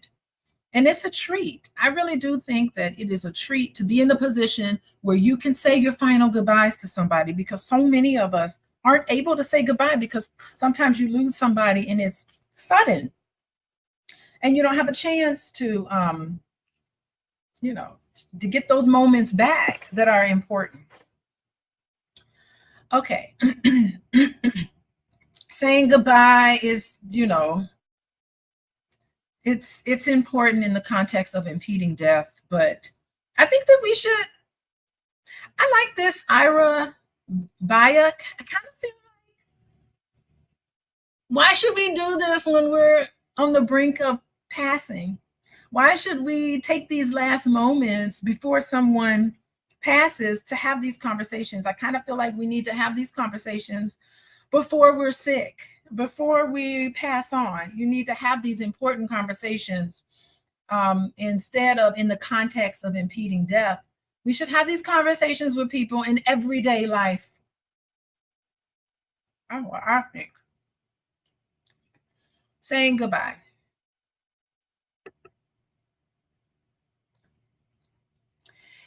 We talked a little bit about advance directives earlier, but advance directives, they're legal documents. Let's see, Emily, you mentioned advance directives, that you do some of those. Do you want to talk to us a little bit about? You just put people in the door. Well, I don't fill them out with members, but we do discuss them and the importance of them, and that doesn't mean necessarily that you're giving up on life, that you are saying that, things are over, I'm old, I'm dead. It's really just being ready. So if something does happen, or you do get to that point, people know what you want, that you have a say when you're still capable of making those decisions. Because if not, things happen when they're made in an emotional state. Yeah, and I don't think it's out of the question to have advance directives even when you're living, or even creating a living will. I taught this class, oh gosh, I want to say, maybe 5 or 6 years ago. I taught this class, and that was an assignment at the end of the class. Like, you all put your wishes on paper, clarify everything that you would want to happen to you, your healthcare wishes, so that anybody seeking to have a say in what will happen to you, because we all know we're going to be at this moment. We all know it's going to happen to everybody. Make your wishes explicit and directly, because what happens if you're at a point where you're not able to communicate your wishes? Then it's left up to family members trying to figure out what you would have wanted. So it's so important, to kind of think of this, because you never know what could be happening. And advance directives outlines the specifics concerning your healthcare interventions, or no interventions if you want. So advance directive serves a dual purpose. So first, they offer a good voice, your voice at the end of care, ensuring that some of the treatments align to the values and wishes. And it also alleviates this decision-making burden on family members and healthcare providers. And it reduces conflict, because y'all know, end of life decisions, and you got family members coming together and people barely know each other or like each other, and it's all of these past issues that spring up, and confusion can happen making decisions for loved ones. And I mean, it can get really ugly, and families can fall apart. If only Big Mama had put it into words what she wanted, made her wishes clear. A lot of families are torn apart, and I think that this is clearly one way of creating some harmony, because it's hard enough, terminal illnesses and comfort care.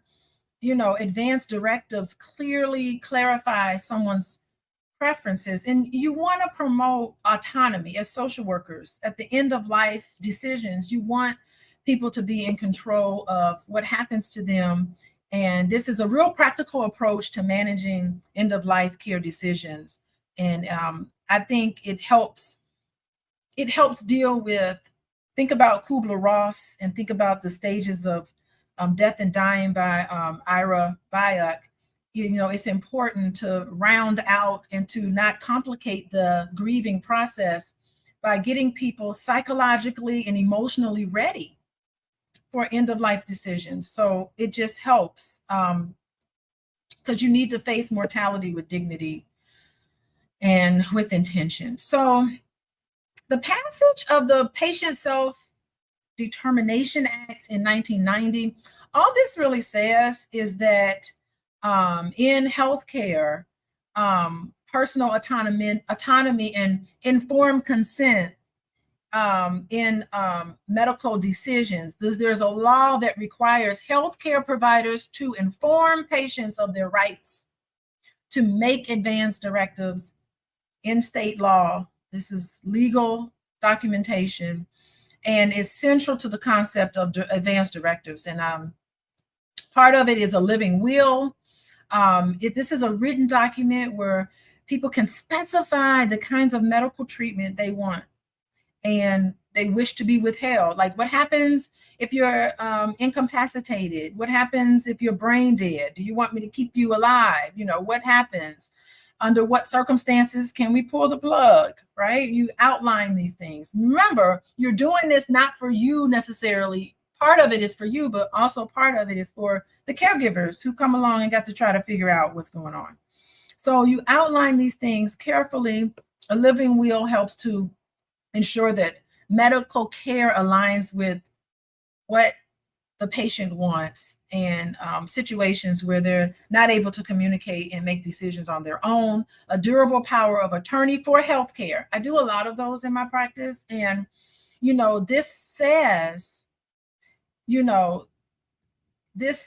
I'm not making decisions in my health. I'm going to designate someone else, an appointed person, somebody you trust, a family member, a friend, somebody you trust, who has the authority to speak for you and make decisions for you and adhere to what you want. So this has to be somebody very close to you, who you know and trust will, in case you become incapacitated, this is the person that's going to make decisions for you. I love this. Y'all look at this. Gina, thank you for this comment. You tell people you love them now. Life is too short. I have advanced directives completed. Yes, Gina, you are making things so much easier for your family. And irrevocable trust. Yes, 66 years old. I am 60 years old and a nursing practitioner. So she knows firsthand what's going on. I'm in great health now, but you've seen so many people who do not have the proper documentation. She's an administrator. She deals with this every day. She probably is jumping up and down, because you all need to know that these things need to be in place. And so many people are scared to talk about death. And that's what stops them from wanting to even have something like this in place. But you really need to have these things in place. And it's a sad situation when things are kind of crazy. And even having a trust, you don't want your possessions to go through probate court, and you have to pay all those fees and everything. You just want to be able to know that you can die peacefully and understand that your family is taken care of in the way that you want them to be taken care of. Thank you, Gina, for that comment. That was great. Okay. Care for people who are dying. Yeah, palliative care, it's like a big umbrella. It's a beacon of giving support within the healthcare continuum. There's a continuum of care. It's basically used for people who are facing serious illnesses, and it's an active form of care, but it focuses more on making the patient comfortable, managing pain, managing symptoms, rather than trying to cure the disease, because when it gets to the point where it's terminal and we know that you're not going to get better, we just want to increase your quality of life, then you go into palliative care, and that's a team of people who work with you to try to make sure that you're comfortable. You get support, and the person's values and wishes are implemented. And it's a palliative care team. They work together across disciplines, social workers and everything. They just try to endure and make sure that you have dignity and respect for end of life. Patient-centered, patient-centered care, very comprehensive. But hospice is what happens when you receive a medical prognosis of 6 months or less. Now, people are in hospice sometimes longer than 6 months, but a physician monitors you on a sometimes daily basis, but definitely on a regular basis. They monitor you to see how you're progressing, and if they know that you're not going to get better, very unlikely, and you got 6 months to live, then you'll be placed in hospice care. And so it's kind of a subset of palliative care. And you definitely, those people who are at the final stages of a terminal illness, I'm talking, end stages of cancer and heart disease, a lot of dementia, Alzheimer's, because they can't get better because they don't remember. So it's hard for them, to progress, and that they start declining. So hospice care is appropriate for people in that category. And you're just no longer going to pursue treatment. We're not interested in curing the illness at this point. You shift your focus to a comprehensive symptom management. You are received emotional support, spiritual care. That we have I work for a hospice, have a contract with a hospice company, and we have a pastor who comes, and he gives spiritual care and emotional support, tailored to the unique needs of the patient. And you want people to face the end of life with dignity. And I wish more people of color would use this option. I just think it's underused in a lot of different ways. So I wish it was, I wish there was more knowledge and acceptance and use in our community for hospice care.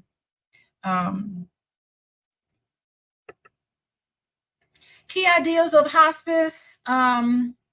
Again, they care for your physical symptoms, your biopsychosocial, spiritual needs of the patient, but also the loved ones, like the caregivers who are caring for people at the end of life. They need help and support too. Care is delivered. There's an interdisciplinary team. I know in my hospice company, we meet as a team, interdisciplinary team. We meet on a regular basis to track and monitor the situation with the patients. There's a physician, there's a skilled nurse, there's a nursing aide, there's myself as a social worker, there's a member from the clergy, there's volunteers, there's anybody who is, part of doing care for the patient comes together, and we talk about things, what's happening to make sure that we're providing comfort. And also, hospice services also provide bereavement. So there's an entire team of people who look at, it's not just when you pass away and then we forget about you. We do reach out to you, and we also offer bereavement services, to support the family. It's a critical part in hospice philosophy, is to provide care even afterwards, and you're eligible for it. Also, I want to say with hospice, there's a lot more funding that comes from hospice. So, you get all of our patients on hospice get free diapers, free wipes, free, a lot of free things you get because you're under that hospice care, and it's paid for by your insurance. So that's another reason why it's so important to be able to recognize and to get on hospice, as quickly as possible to make sure you get those services. Yeah. What are the signs and symptoms of the dying process, impeding death? So all of these signs and symptoms, we monitor this consistently. So we're always looking at your temperature. We always look to see if the person is cold to the touch. Sometimes the color of your skin changes when you're at the end because blood doesn't circulate as well. Sleep, we do a lot to monitor sleep. So social workers and nurses, we're always asking about how long did they sleep. And typically when you're coming to the end of life, you sleep more. So sometimes it would be like 14 hours. They're sleeping 12 to 14 hours a day. That lets us know that the person is in the process of dying. And the process of dying. Sometimes the secretions in the mouth, y'all know about the gurgling, the death rattle. Part of that is because there's secretions in the mouth that are released. And when you're at the end of life, it's hard to swallow. So you just have like fluid in your mouth. And so you make that gurgling. They call it a death rattle. That's kind of what it's called. We know it's coming soon. Incontinence, of course, muscles in the body just relax. You're in the dying stages and you have no control over the bladder, and your bowels could be lost. That's normal, very normal in that unusual situation. A lot of restlessness and confusion. Yeah, lots of confusion. So patients really do experience this agitation and restlessness. And we do give, like the doctor, if the doctor hears about this kind of restlessness and agitation, the doctor can subscribe like Risperdal or something to the patient so that they can relax and calm down, so they're not look so anxious and confused. What else? Oh, you're not going to want to eat. People who are in the stages of dying won't want to eat or drink anything. They have a difficult time swallowing. So, I was working with a loved one who was like, he hasn't eaten in a couple of days. I think I should give him some food. But when I gave him food, I noticed he wasn't swallowing. He wasn't chewing. And I was like, well, he's probably not hungry. He probably doesn't want food. And he didn't have a lot of liquids. They don't want, you're not going to be hungry during those moments, or days or weeks sometimes following when the death and dying process is happening. You're not going to want. So we spend a lot of time as social workers educating loved ones. This is what we do as social workers. We educate loved ones on that process. Well, this is the normal process. You are going to see a decrease in appetite, a decrease in, wanting liquids, because it's very difficult to swallow. Breathing becomes irregular. Interrupted breathing sometimes may change. It could be real shallow breathing or sometimes rapid breathing. So that's another thing that we monitor. And increased signs of pain sometimes it's very difficult to know if a patient is in pain, but not everybody experiences that. But you can have some discomfort and increased pain right at the end stages. And it's hard to know because the person can't really tell you, but you can see if they're grimacing or if they're kind of like, get kind of restricted. You can tell that they're probably in some type of pain. I just want to say, like in hospice care, we monitor this stuff very closely, and if you get better, so weight loss is very common. But if you start gaining a lot of weight, you were sleeping 8 hours, you were sleeping 14 hours a day, and now you're sleeping 8 hours a day, and you start getting better, you get off hospice, right? So hospice is just for the decline process. So there have been people who've gotten better on hospice, not normally, but sometimes they get better and they're not on hospice anymore. They come out of it. And then some people end up coming back on hospice. So it's really strictly for the dying process. And these are the things that we monitor to make sure that, just to kind of monitor to see about the dying process.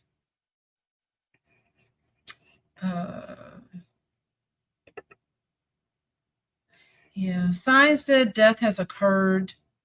Well, there's no breathing, no rise. They look at the chest to see if the chest is rising and falling. Your heart stops beating, so you look at the pulse. You take a pulse, and it could be checked by a professional. There's no pulse, no signs. A stethoscope, or listen to a stethoscope. You lose control of your bowels. The muscles are completely relaxed at that point. You're not there. No verbal response. Individual, you make a loud noise, like a boom, a loud noise, the person's not going to respond to a loud noise. Or sometimes they'll call the person by their name. Hey, they'll call you by your name. And if you don't respond to your name or anything, then we know that death has occurred. Eyelids aren't necessarily closed. Sometimes they might be open, but just staring off, fixated into something, that lets you know also, or have a glassy appearance to the eye. The mouth will fall open because, slightly open sometimes.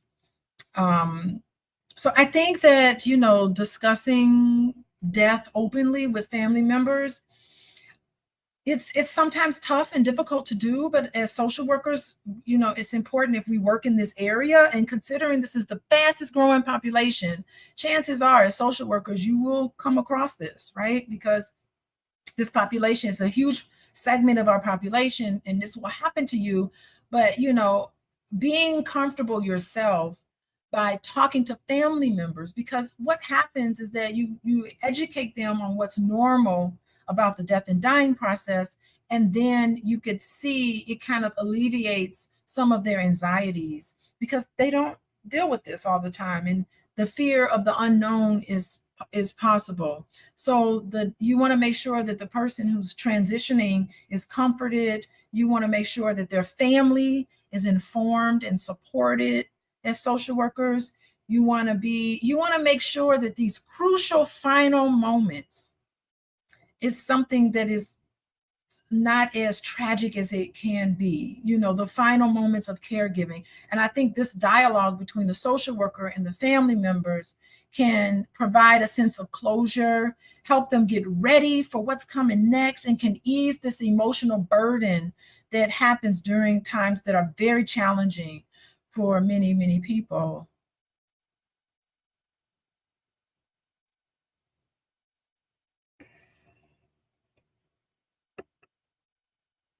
There are stages of grief. It's before I go into the stages, because stages sounds like you go from one stage to the next stage to this stage. It's like you go in order. I just want to say you can be in any order in any point of these so-called stages. It's just moments in time. Sometimes you may feel like you're going backwards, but no, you're still progressing forward. So I just want to say that grieving the loss of a lost loved one, it's so deeply personal. It's very complex. It's characterized a lot of times by these emotions, of those left behind experience. And so I think even with that in mind, we can still go through these stages because it can let you know that, okay, this is normal. You know, it's a natural response to loss that everybody experiences. This cuts through culture. Everybody experiences this, right? So typical stages of grief is this disbelief, denial. It's like, you know, feelings of, I can't believe this is happening. You know, it's challenging sometimes to accept the reality of a loss of a loved one. And this stage is usually shock, denial. Individuals may feel numb. They might find themselves experiencing decreased, wanting the person who's passed on to come back. You yearn for that person, especially if they're really close to you. You yearn for them, and so there's this disbelief that serves as, again, emotional defense mechanism that allows you to gradually absorb and accept the loss. And you do it at your own pace. Everybody has their own pace. I do want to make that point because I think we do a lot of judging of other people and how they process loss, and that we don't understand people do these things at their own pace. Everybody just has their own unique way of dealing with these things. Painful and disorganizing reactions. Yeah, you know, when the shock wears off, it is replaced by suffering. That's the sadness. This stage is usually intense emotions, sadness, anger, guilt, sometimes regret. So individuals can also experience physical symptoms during this painful part. You could have problems sleeping, problems eating, can't concentrate. It's a very tumultuous time for a lot of people who are grasping with this reality of losing someone close to them and the implications and the changes that it has in your own life. This getting over state, I don't know if anyone ever really gets over a loss of someone close to you like this complex loss, but it's a term that's used to kind of help with this grieving process. I think instead of saying getting over, we probably should say you need to adjust. You need to reorganize your life in a way that feels better. So in this stage, people, you have to find a way to connect with the person that you've lost, and also learn to live in the world without your loved one. You know, and if sometimes you want to disconnect with the world, go into yourself so that you can process everything and gain some insights, and then slowly you can start engaging yourself in social activities, and you will find a resurgence of energy, and you can start planning for your own future at that point. But initially, you have to start kind of like setting yourself up again, and it is important to grieve, to allow yourself this grieving, and to know that grief can resurge even after you feel like it's over. You say, oh, I've made a significant process, I'm over that. Sometimes you can be triggered. I know a lot of clients that I work with, they're like, okay, the anniversary of this person who died, who was close to me, the anniversary is coming up. And sometimes that can trigger the grief process again. You have memories of them, certain smells or sounds or music or movies, memories get triggered. And sometimes you can start all over again. You can be in disbelief and go through the pain and all of that again. And that's normal. It is okay.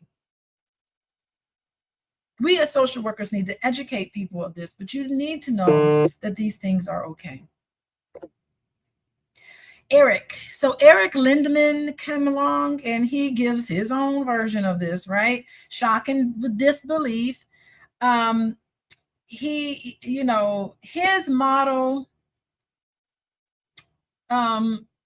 talks about the mourning process. He says that shock and belief, of course, is normal. And there's a acute mourning. So during this stage, it's the full impact of the loss. It's deeply felt. Grievers may experience a wide range of intense emotions during this time: sadness, guilt, a period of longing for the person, but there's a resolution, right? So all of these stages kind of follow the same format. There's a resolution. You reorganize your role according to him. You make accommodations for the absence of your loved ones. The pain of the loss, he points out that the pain of the loss may still be there.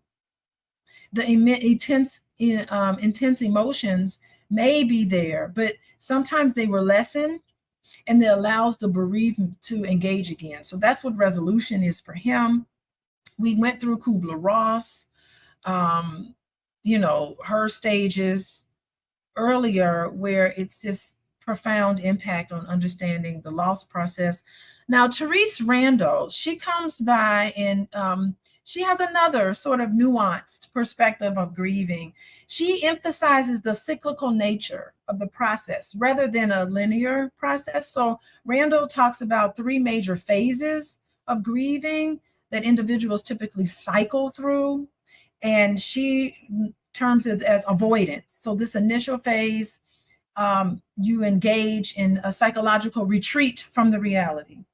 It mirrors denial, of course, and it allows people the process of letting it all soak in at their own pace in a way where they can handle the emotion, because you want to avoid, actually, avoidance is really great. You don't want to live in avoidance. You don't want to live in denial, but being in denial and avoidance and all of that, that's so normal, and you have to allow yourself that.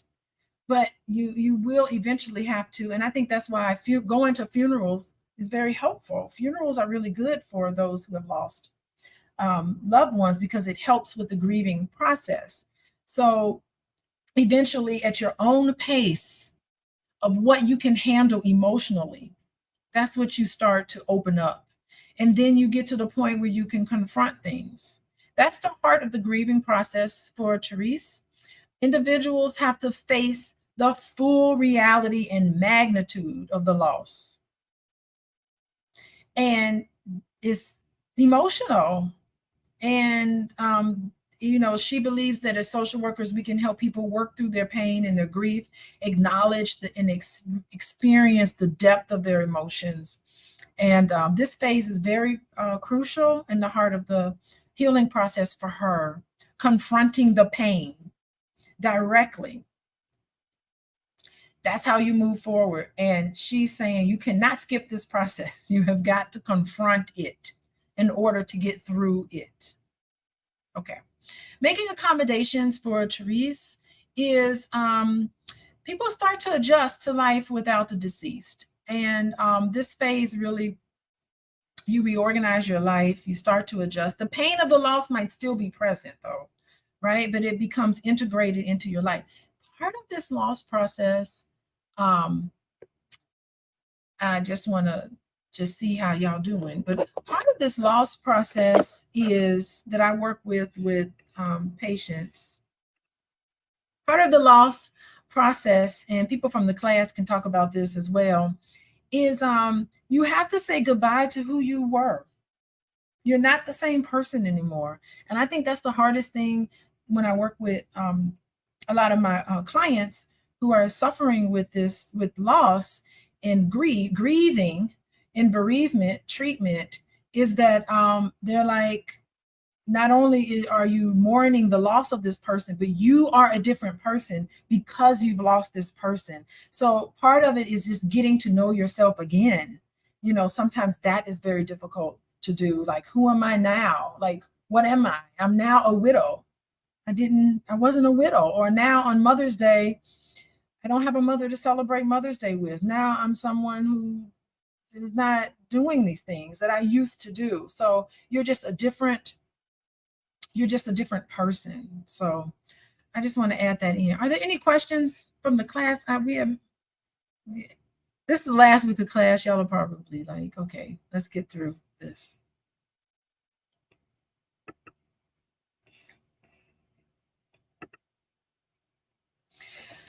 We can go on to the task of mourning. William Worden, he comes along and he says, okay, he worked in grief counseling. And so he's saying, okay, we got to go to an action-oriented framework. And he talks about tasks of mourning. And he believes that effective mourning requires the bereaved person to actively engage in tasks that will facilitate healing. And many of the tasks, he says, help to confront their grief, but take deliberate steps toward adjusting and accepting. So some of those tasks is just accepting the reality of the loss. This involves acknowledging intellectually and emotionally the loss that's occurred, and realizing that this person will never come back again in that form. I don't know. I think you can have connections with people on the other side. Maybe that's just me. What do y'all think? Y'all think you can connect with people on the other side? People from the class. Journey. What do you think about that? Yeah, I do think you can connect with people from the other side. I was actually just telling a client of mine this Wednesday. Her son passed away maybe a year or so ago, and she just found out some news about her son. And conveniently that day, she had seen a Facebook post. Like, a friend had shared a Facebook post about him, and I was like, that's too big of a coincidence for you to not say that's him looking out for you, that it popped up on that day. That's amazing. That's an amazing story. Great illustration. I think all of us have stories. I got a ton of stories like that, where I'm like, okay, I know this person is connecting with me from the other side. Thank you for sharing. That was great share. Yeah. So yes, you have to deal with the fact that that person is not coming back in that form, but there's other ways to connect with someone. So you do need to deal with that. But he's like, I don't think Warden believes in woo-woo stuff. But anyway, you have to process the pain of the grief, of course. He emphasizes there's pain associated with the loss, and you can't skip this, right? He encourages people to experience the grief fully. No more avoiding, no more suppressing your emotions. And we talked about this last week. What do these men do when they lose their wives? The first thing they do is go marry somebody, go get married right away. We talked about who's going to make them a sandwich. Men are more likely to deeply mourn the loss of their spouse, more so than women do, but they're faster to remarry because, they're not listening to Warden. Warden is saying you have to work through it. You have to deal with it head on, finding new ways to adjust and live in the life with the person. So that's what he talks about. Connecting with somebody. Let's see what else.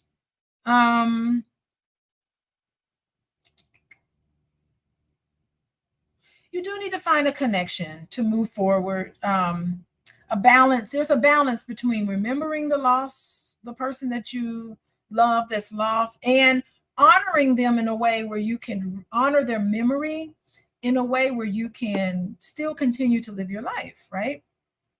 So that's Warden's adjusting to the environment, navigating things. Sometimes things can be very turbulent, in which the deceased is missing. So, adjusting to an environment that's devoid of the person that you've lost, filling roles previously occupied by the deceased, right? And in order to do that, you have to be resilient. You have to be able to adapt. And so he believes we need to be pushed forward, new way of identifying and new capacities. Let's see.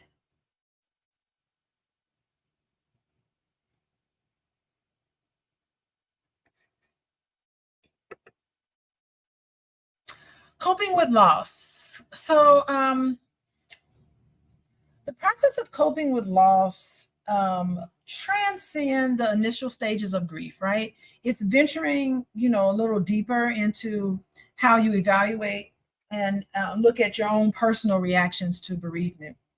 I think that the nature of loss significantly influences the coping strategies, right? Adapted by the grieving individual. So what's your go-to when you're coping with something stressful in general.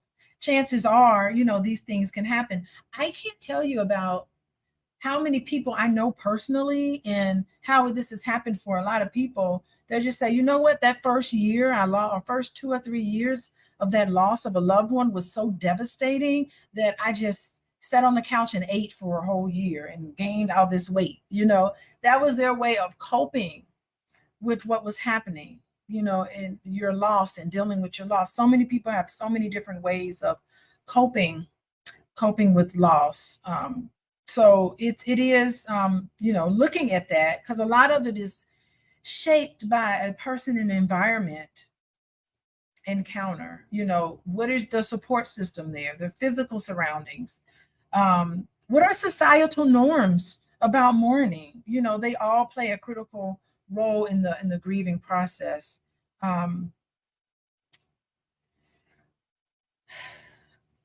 Minimizing some of the negative emotions following the loss is critical, I think, for maintaining functionality, I guess, in areas of personal importance, but you still need to set aside time to process those negative emotions. But some of us have to go back to work. Some of us still have to parent. Some of us still have to continue on, but allowing yourself that space to really grieve. I know in my doctoral program, there was a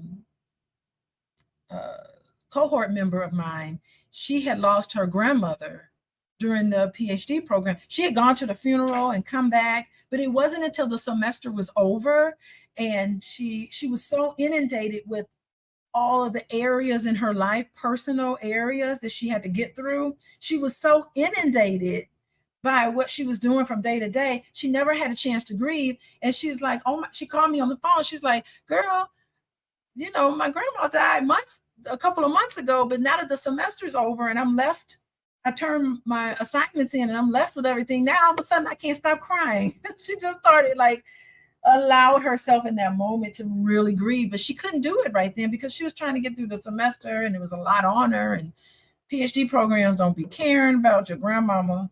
They want to put you through the fire, so to speak. So you go through that, but her grief process wasn't until later. And she's like, here I am crying like this, so that happens sometimes. Humor. Lord, what do I say about that? Have any of y'all seen this viral post with these two ladies? And they are, these two ladies are doing a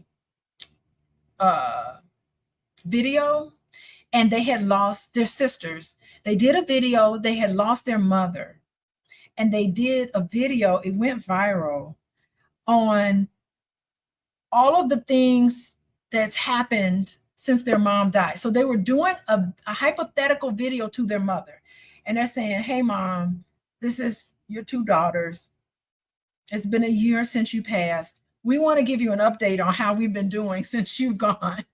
And it's a beautiful video on it. And they're just like, let me tell you, I did not know that I need to file your taxes, even though you've passed on. And they're just laughing about it. And they have this appropriate sense of humor, I think, because they were like, I didn't realize that I now needed to get my own car insurance. I was driving for 9 months without car insurance. And I want to let you know that so-and-so had her baby. And they were just giving this video response to their mom. And I think it was just a really beautiful, humorous. They were sitting there laughing. It's a very tragic thing. Their mom just passed a year ago, but they were able to introduce some humor in appropriate ways, right? Yeah, but traumatic loss is different than normal grieving. Like, it's a privilege to be able to lose somebody in hospice, but sometimes it's traumatic. It's sudden. It happens right away. And I think it's important to vocalize your thoughts and feelings. Is so important. This act just really is a release valve to kind of talk about the emotional pressure that a lot of people are under when you lose somebody unexpectedly. And spending a lot of time validating people's feelings in that moment, I think, is unique. Cultural expectations. Yeah, a lot of the grieving process is cultural.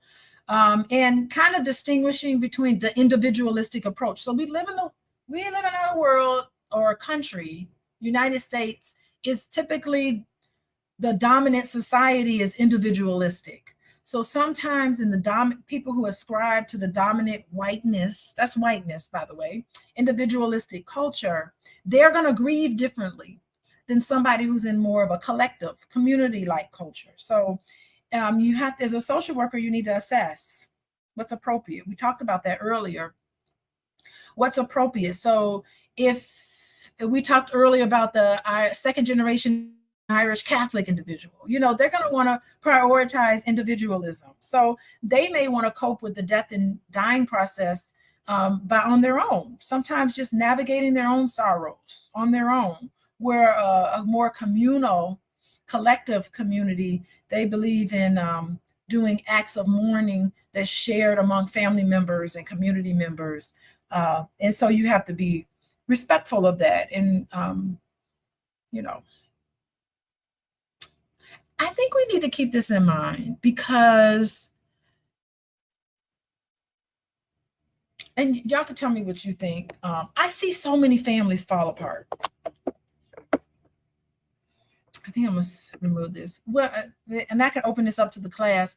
I see so many, I don't know what y'all think in the chat and people who are watching. I see so many families fall apart after Big Mama dies or the head patriarch in the family.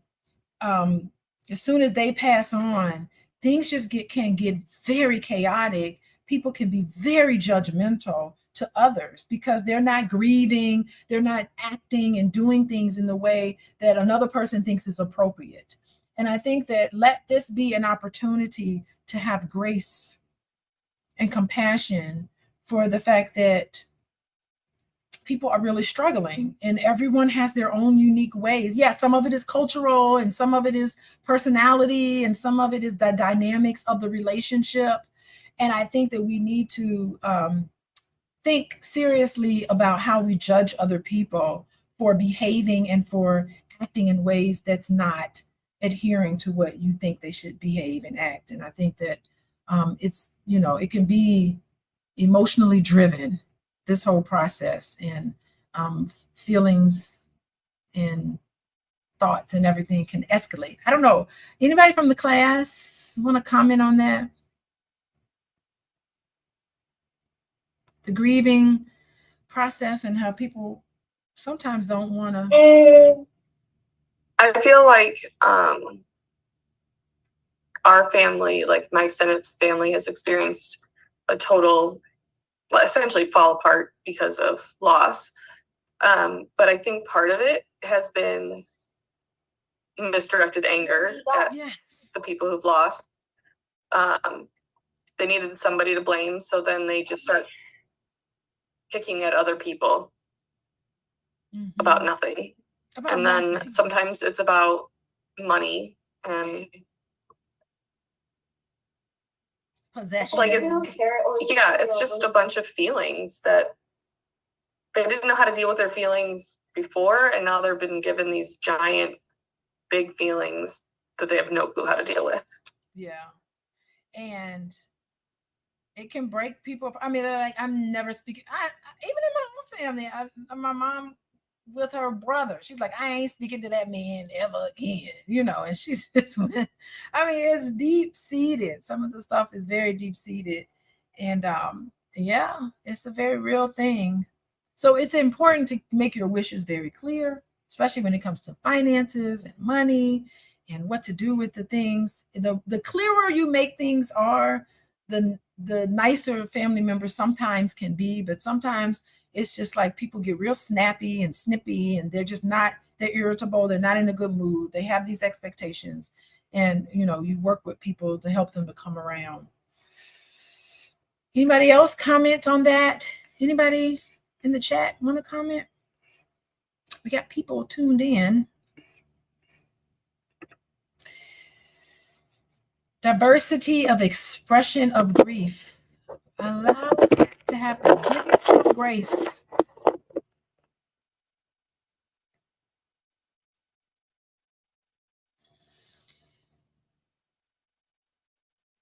Okay. Oh, wait. Here we go. Working with older adults.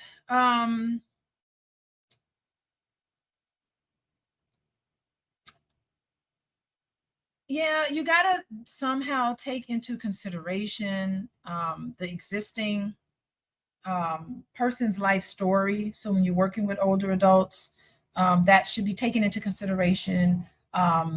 You need to develop a self-awareness of your own views on aging. Hopefully, if there is, some, what is somebody writing in the chat? Death and marriage have interesting emotion impact. Dr. Vibe. Death and marriage. Oh, so those are two major transitions in someone's life. Can have an interesting emotion, and it impacts a lot of people. Yeah, in many ways it can. You would think that marriage would be a joyous situation, and sometimes it's not. And you would think that death would be something that would be a little more easy, and sometimes it's very difficult to work through. Yeah, thank you. So anyway, let's get back to working with older adults. Yeah, I think you have to look at it in terms of comprehensive approach and weaving some of these things together. Empathy is important, and respect for the individual's life history. I think that's essential for social workers to develop also a sense of self-awareness, your own views about aging, and challenge some existing stereotypes or biases you may have to people who are older. Sometimes they don't hear very well. Sometimes they repeat themselves a lot. So it takes a lot of patience, and a lot of checking in and making sure that they're not a burden. We just want to hear them and understanding their unique stories that shape who and what they are, their life. It can illuminate for you sometimes the older adults, their needs, their fears, their hopes, and it can help you give them more personalized and effective support. I just tell you, there's a guy in hospice now that I'm working with. He was a musician. He was classically trained musician. And I have my flute, and I'll come and visit him, and I won't say much to him. I'll just come and I'll just play my flute and just play some songs that he recognizes. And that's it, and he's like, thank you, I appreciate you coming. So I listen, to his story, and it provides him a lot of comfort, which is so important.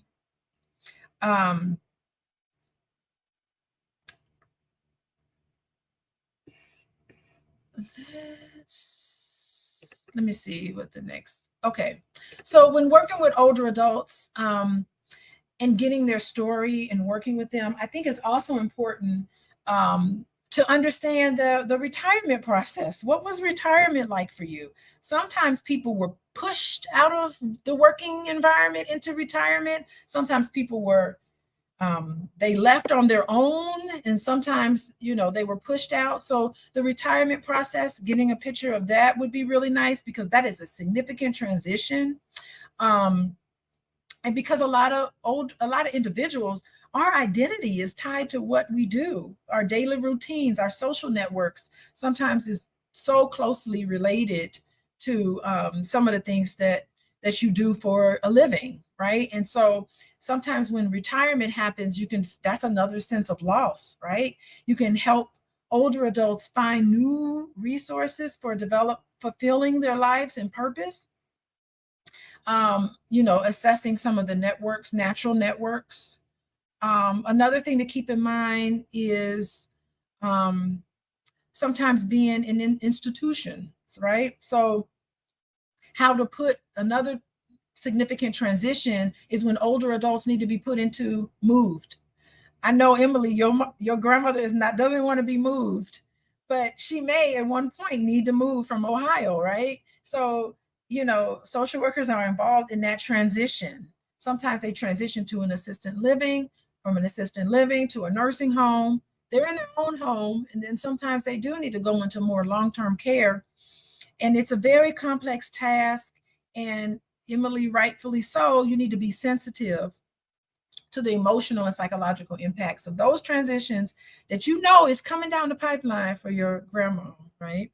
So this understanding, you can match this up with practical knowledge and letting them know their options, levels of care that's provided in a way where they can still maintain their dignity of life, of course. Let's see what else. As a social worker, you're working with older adults, engaging them holistically, right? Considering their past, their future, present, respecting their rights for autonomy and dignity throughout the whole process. You also need to assess formal and informal support systems, and helping them make their decisions. Empowerment. I mean, empowerment is a big one. Empowerment helps them foster a sense of autonomy and respect. So that's the big key thing with working with older adults. Spirituality, it often plays a very fundamental role in the lives of older adults. Spirituality assessments can really reveal some resources of comfort for older adults. Definitely when I came in and I played those hymns for the gentleman, I was playing religious hymns. He loves that kind of stuff, right? Incorporating that.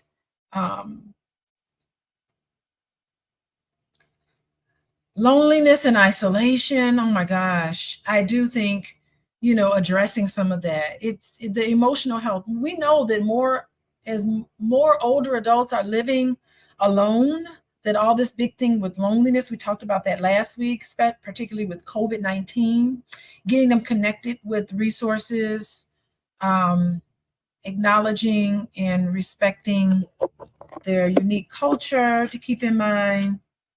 Your client is the best teacher. They can tell you what they need. You have to be able to listen and hear it.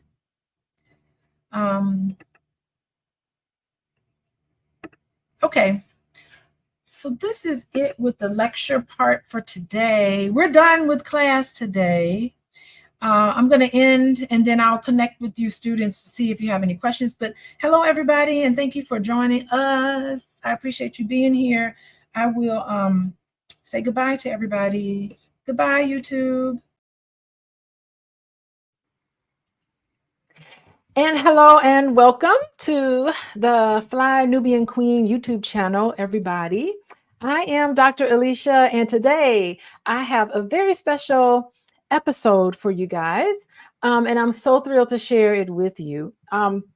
We're joined by a sex therapist today. Niquan Lewis is her name. Say hello, Niquan. Hey, y'all.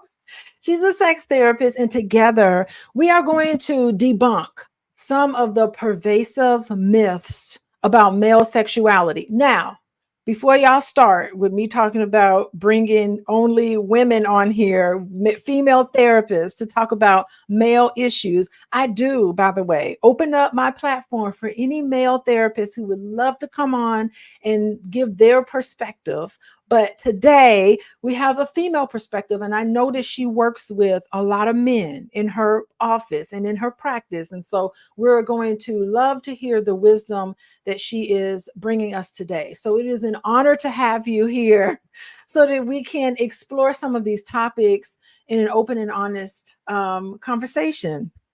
Absolutely. Thank you for having me. Yes. And before we dive in, I just want to extend a warm invitation to everybody watching.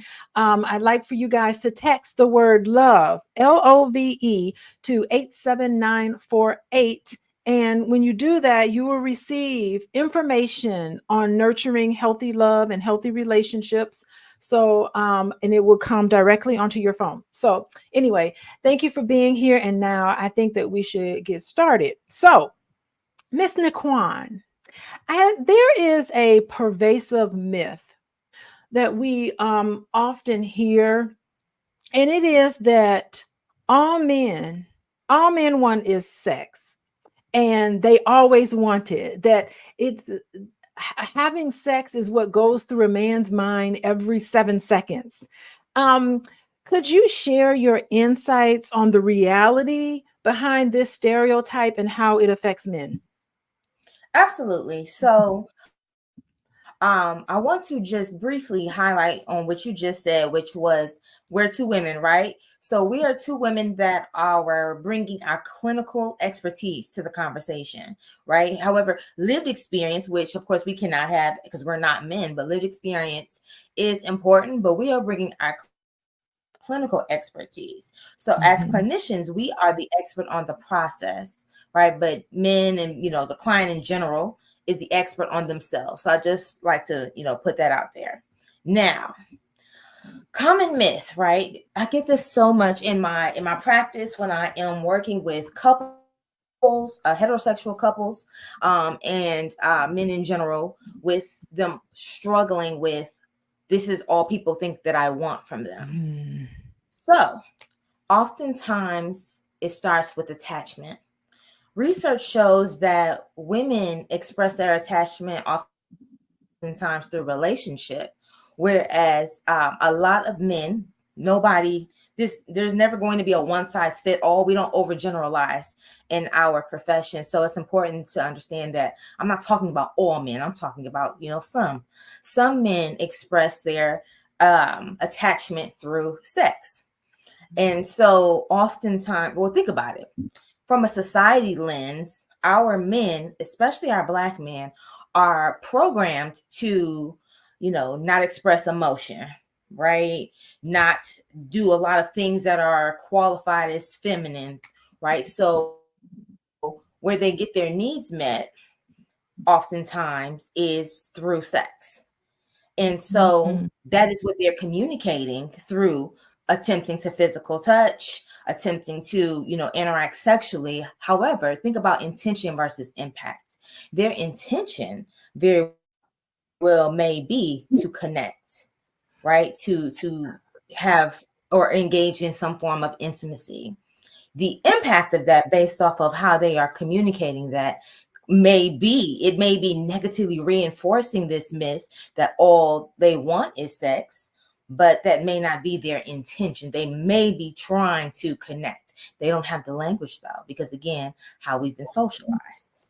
So sometimes what I'm hearing you say is that sometimes men, just like everybody else, would love to have connection.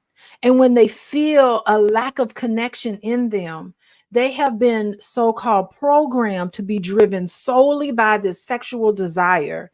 And it seems like that's a very narrow way that a lot of men have, I think, socialized to express this connection.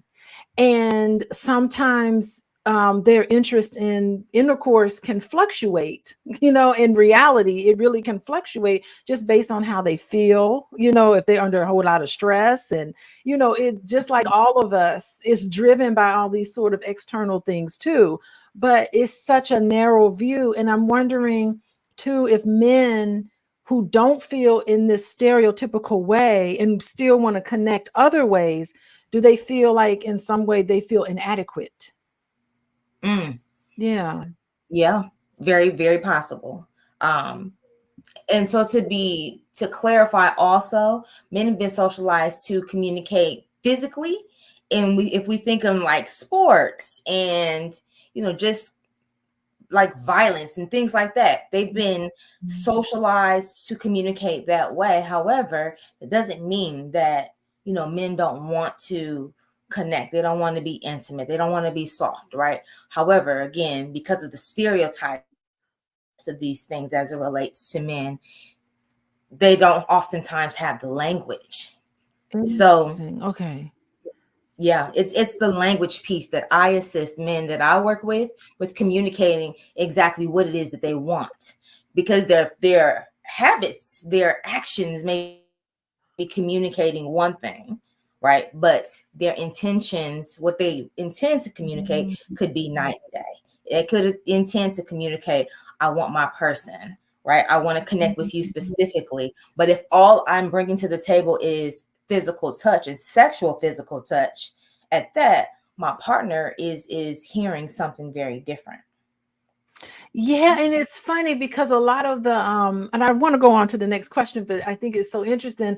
A lot of women respond so heavily to this. They're like, he's all over me, like all he wants is this one thing from me, but can't there be something else this man could want from me? And it's like having that conversation between couples where they can say, I'm more than just this physical thing for you. I can connect with you in a whole different ways. I'm hearing women kind of complain in that way to say, I do want connection with my man, and it doesn't necessarily have to be sexual. And it's this miscommunication between the two of them. And it's good that you work with men on this communication, but do you ever include women in this too? Do you ever work with couples where you're like saying, hey, what is it that the both of you need, and how do you talk about those things? Absolutely. Yeah. That's a daily thing for me, because it comes down to language. It comes down to communication, right? And again, so many couples don't have the language to build that bridge of compromise where this is what I want and this is what I want, right? Again, what is my intention? And then what am I communicating? And so helping them to see that there is oftentimes a difference, and also helping women to see that. So for men who, work in, depending on what field they're in, if they're in a lot of stressful fields and things like that, when they come to their partner, right, they're wanting softness, they're wanting a soft place to land, right? However they may communicate it sexually, but again, it's the intention. Very insightful. I really appreciate that. I think that even like another topic that really seems to be taboo too is the issue that a lot of men have, a lot of pressure that men have of getting in the mood but not achieving an erection. I cannot believe I'm talking about this, but I think we need to talk about it. Can you talk about how common this is and why it shouldn't be a source of shame in relationships? So here's the thing, especially in society, there's belief, straight up nonsense, that if a man does not get an erection, it's absolute dysfunction. That's not what erectile dysfunction is. You have erectile dysfunction, but you also have erectile dissatisfaction. And there is variation with sex in general, right? There's stressors, there's depression, there's diet, there's medication, right? There's so many different things that contributes or impacts erections, right? The quality of the relationship, the quality of the connection. Because all men, myth, men are just about sex. They don't care about the connection, and that's not true for everyone. And so erectile disappointment simply means the times when someone wants that erection and they feel that they should have it, but they don't get it. And then that brings about the disappointment, which oftentimes comes with shame, blame, guilt, right? Just a lot of judgment even. And so erectile disappointment, that's exactly what it means. Erectile dysfunction is more of reoccurring issues, right? Your relationship is healthy. You're not on any kind of medications that may impact it. Your testosterone levels are good. Everything is good, but you cannot maintain erection on a consistent basis. That's when we're talking about more of the dysfunction. But for, the average person who doesn't have an erection here for various reasons, that does not always equate to dysfunction. Erectile dysfunction. There is a difference. And even men don't have the language for that, and they feel bad about themselves. And then if their partner berates them, they feel even worse, right? They feel like they should have this erection. And now that gets into performance-based sex, and that's our next topic. But I'd love to hear what you think about that. Yeah, I mean, so much of men's masculinity is tied to their ability to please their partner. And and not having an erection can cause some sort of some sort of anxiety that's brought into the bedroom, because it's like you're thinking, am I not good enough? Does he not find me attractive enough? Is it technique is not working? You internalize so much of that. Both partners can internalize so much shame, like what's wrong with me? And I think what you're saying is that we need to reduce this sort of stigma and encourage men to, number one, seek medical attention, because it could really be a medical issue, and to seek support, and for the partner not to shame them and make them feel bad about it. And, to just know that there could still be genuine love between the two of them and genuine desire, but just because that particular area is not performing well. In that moment, right? Yeah. So I'm encouraging everyone to do their best to not internalize that a lack of erection, just as well as a lack of lubrication. Yeah. For women, right? To not internalize these to mean that something is wrong with you or something is wrong with your relationship. There's several layers that impact sexual health, and it doesn't have to. We automatically go to dysfunction, right? And doesn't have to be dysfunction. It could be very much situational. And so we want to slow it down. And also we have to expand our definition of sex. Sex is not only penetration, and it doesn't have to stop because someone doesn't gain an erection in that moment, because it doesn't mean it's not coming, right?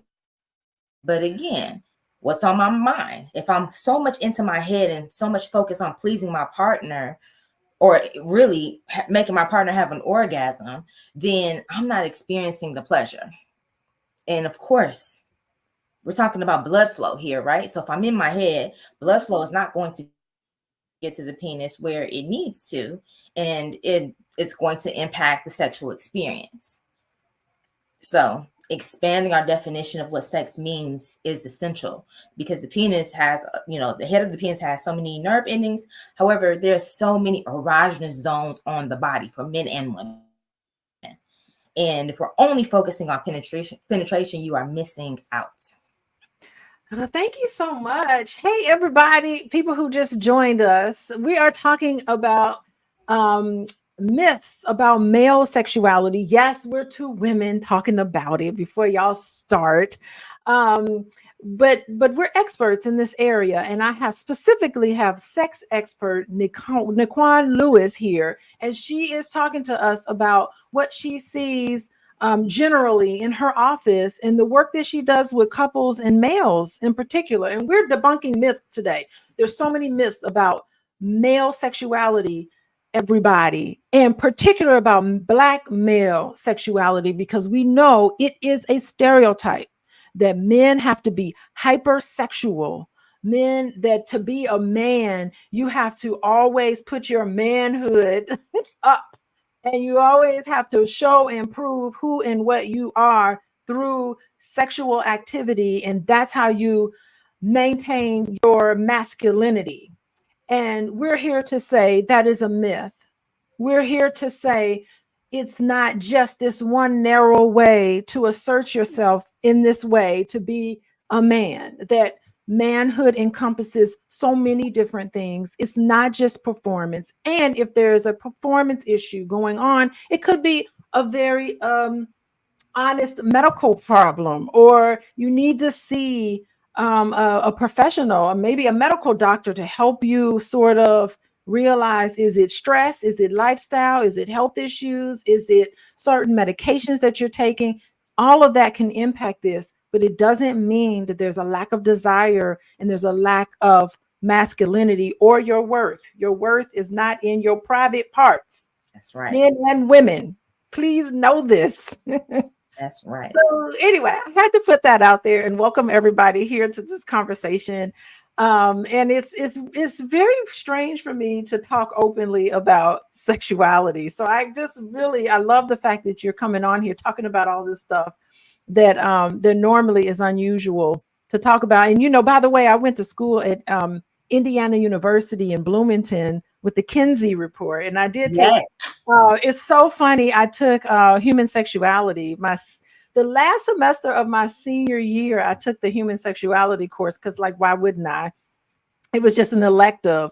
And the teacher, oh my God, it was so uncomfortable. But he made we were all spread out in this big lecture hall, and he made us all sit in the first 2 rows. So we were sitting like shoulder to shoulder. And I was like looking at the videos, like, oh my God. I remember like taking notes. We were all so embarrassed.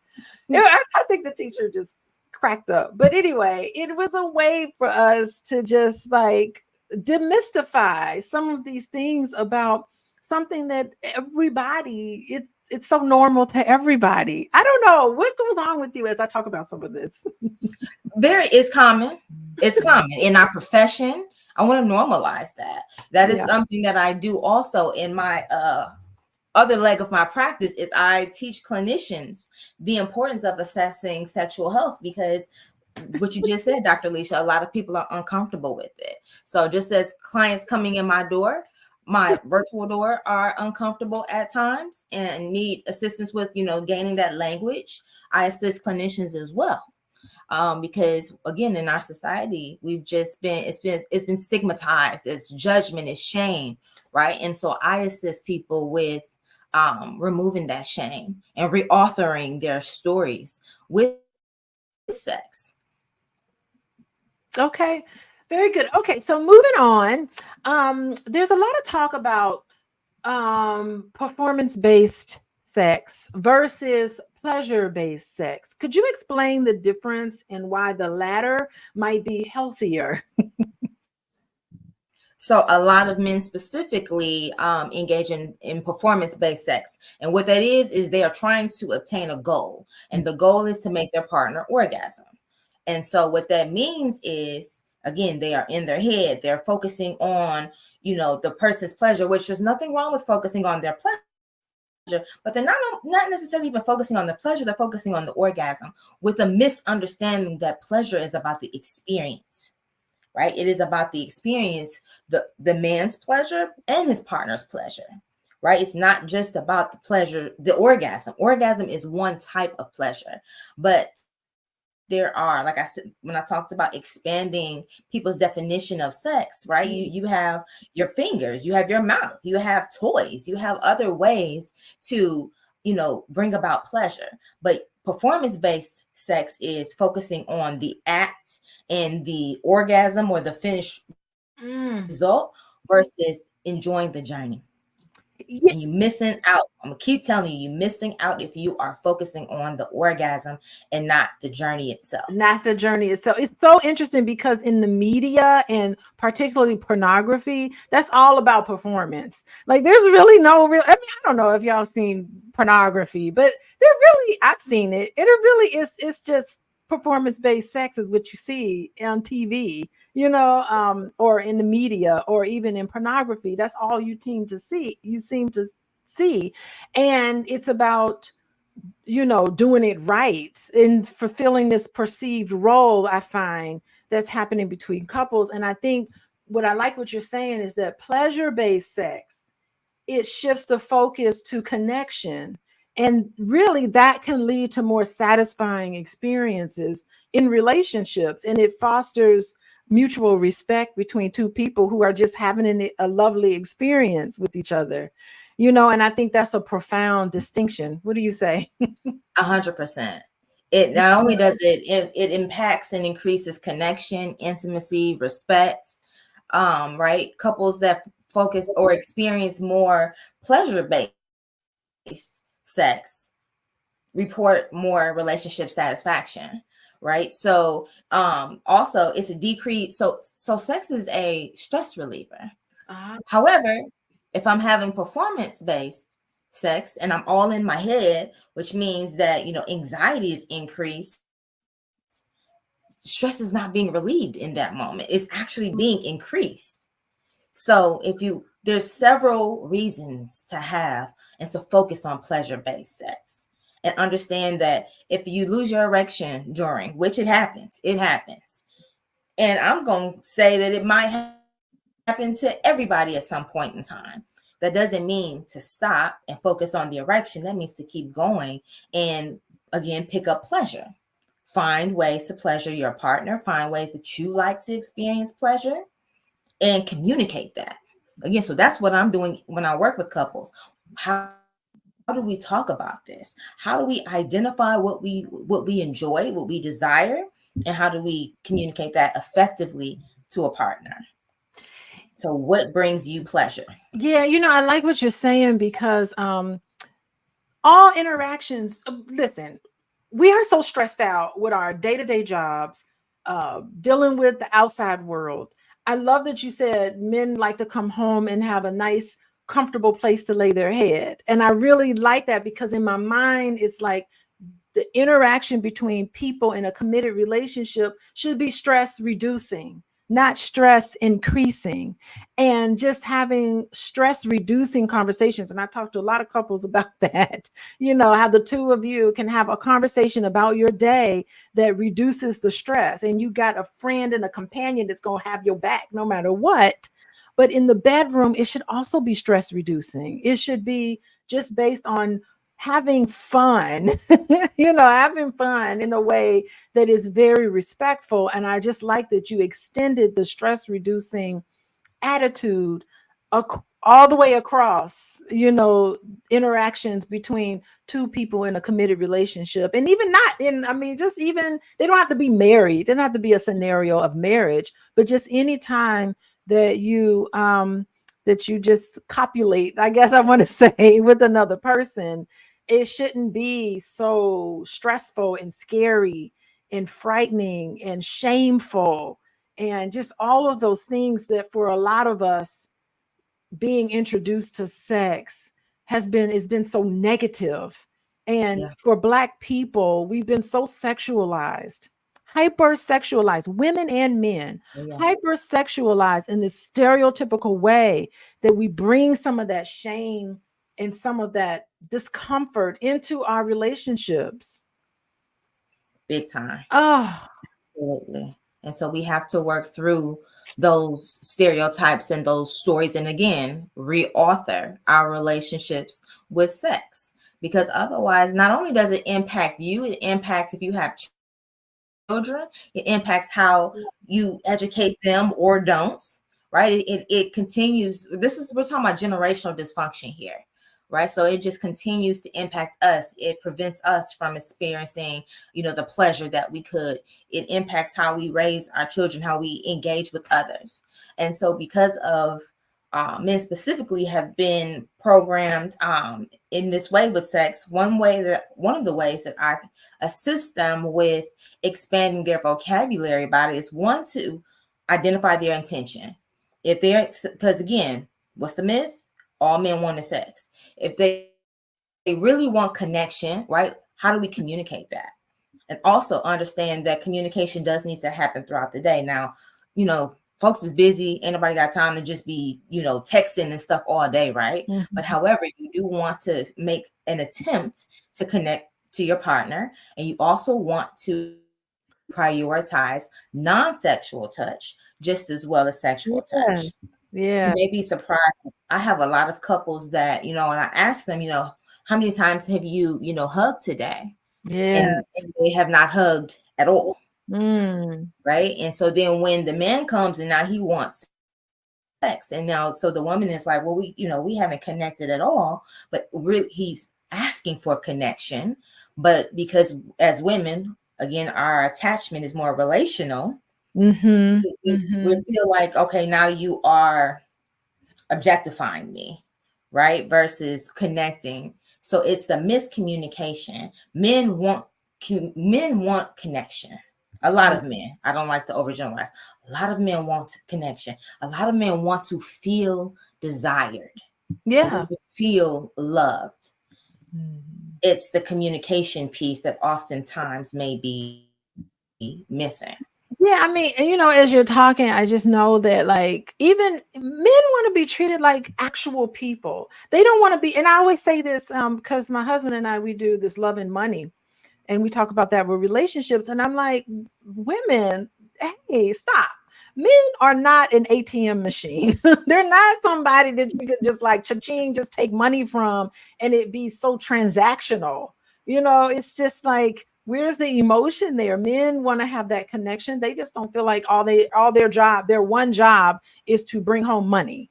And, you know, you don't want to be so narrow. And I don't understand why so many people get into this where they just feel like that's all men are good for, you know, that's it. And all of the messages received. I'm even thinking about some of the messages my mom used to tell me. All men want from you is one thing. Like, that's what she used to tell me when I started dating. She's like, be careful out there, because, you know, men, they only want one thing. Well, yeah, you know, but you know, now that when you talk to men and get to know them, I don't know, maybe they were telling me what I wanted to hear, but it seemed like they really were interested in me to some extent, you know, not just that one thing.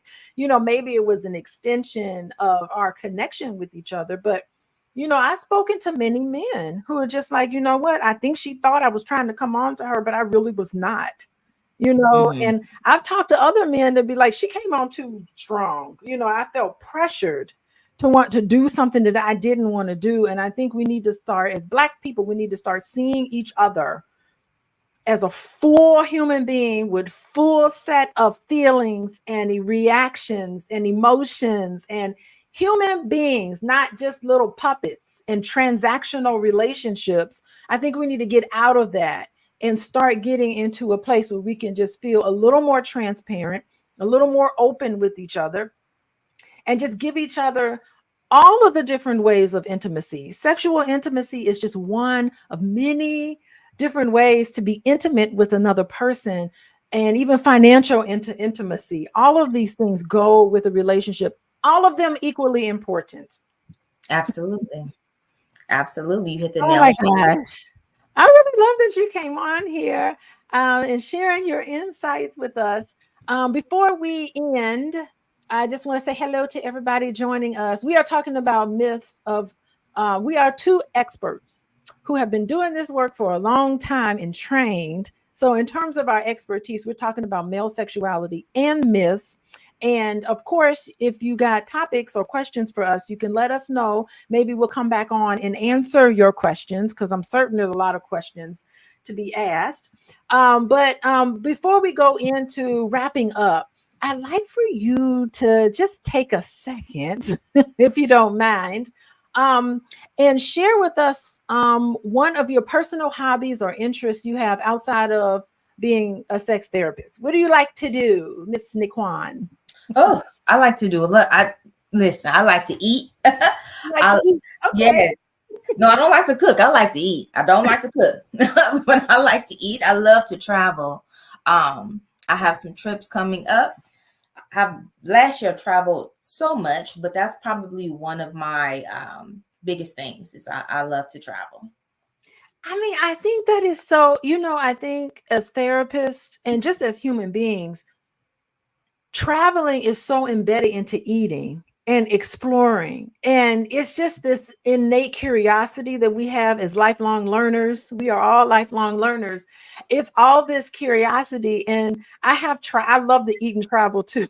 I like to cook too, but eating and traveling is so great because it makes my professional career so much more richer, because I get to see, and of course we can never turn off our therapist hat, everybody. It's like I'm going to the airport tomorrow, and I'm sure I'm going to be like analyzing families at the airport, be like, the little sister don't like the big brother. I can see something going on there. Like, you can't turn it off, but it's so great to just being worldly and seeing how we're all part of this universe and how universal some of our problems are. You know, some of the issues that we have is specifically to Black people, of course, and the stereotypes that we've talked about today. But a lot of times when you travel around, you see the universality of problems and people.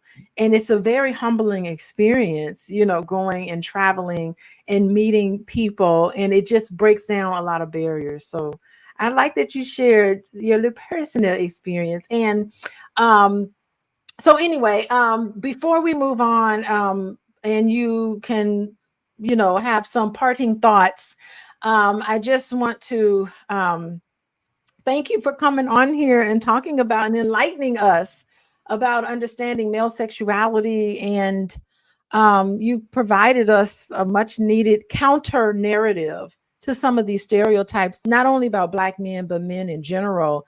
And I think some of the things that you've said today in terms of stereotypes have really constrained men's experiences and expressions of sexuality. So your expertise is really, really very welcomed and I think invaluable. So I truly appreciate you joining us today.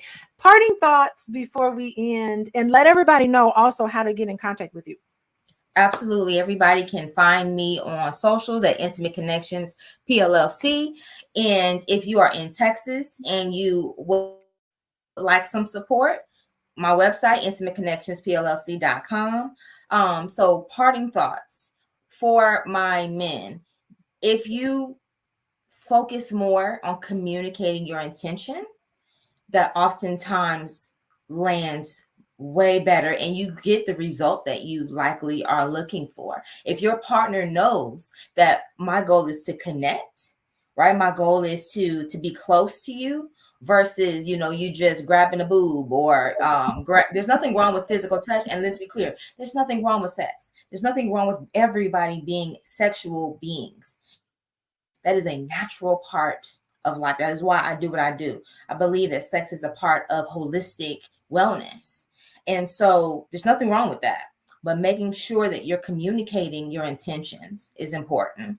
Making sure that we prioritize non-sexual touch as well as other types of intimacy is important. Ladies, or not just ladies, but just partners in general, understanding that nobody is a robot. There's going to be variations in the bedroom, and that needs to be honored, respected, and be mindful of that. Be mindful of that. Nobody's a robot. There's going to be times when, person with a vagina may, need extra lubrication, because everybody should be using lubrication. We're probably have to talk about women and sexuality next. You talk about women. Yeah.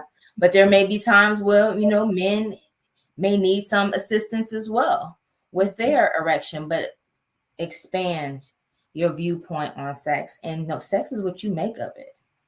Don't limit it. Step outside. And what I'm talking about is creating a sex life that is perfect for you and your partner. Wonderful. And viewers, everybody, this has been illuminating, don't y'all think? I hope it encourages all of you all to rethink and engage more openly in these conversations about male sexuality, free from misconceptions and myths. And anyway, to our viewers, everybody out there, I just want to thank you for joining us and being part of this important conversation. Remember, I think it's so important for understanding and empathy. I think that's what we're talking about. Understanding, empathy. These are key components of a healthy relationship. And don't forget, you can text the word love, LOVE, to, let me look, 87948. And you will get more insights on fostering healthy relationships and intimacy. And what we didn't get to say is, how can people get a hold of you, Nikwan, if they want to? Where can they find you? Find me on socials at Intimate Connections PLLC. I also have resources for anyone needing to expand their communication as it relates to, sexual intimacy and healthy relationships. Oh, excellent. And you guys know where to find me. I'm Dr. Alicia with coachingwithdralicia.com or on Instagram at coachingwithdralicia. Those are the best two ways to get a hold of me and follow everything that I'm doing. But so goodbye now for everybody.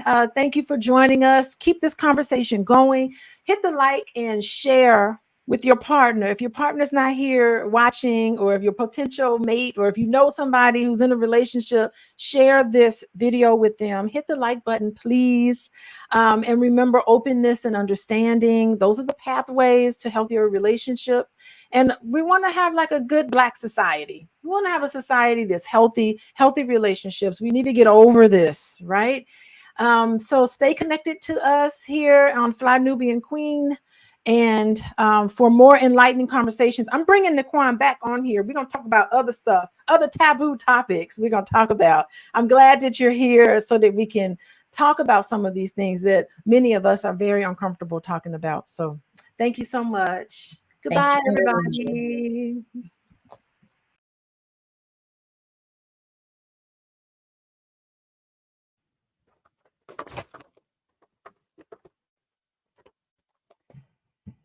Hello, how are you, class? I am in class on a Saturday afternoon, and we are talking about human behavior in the social environment. It's a required course for social work students in our program, and we've been talking about the developmental stages, and today we're going to talk about late adulthood.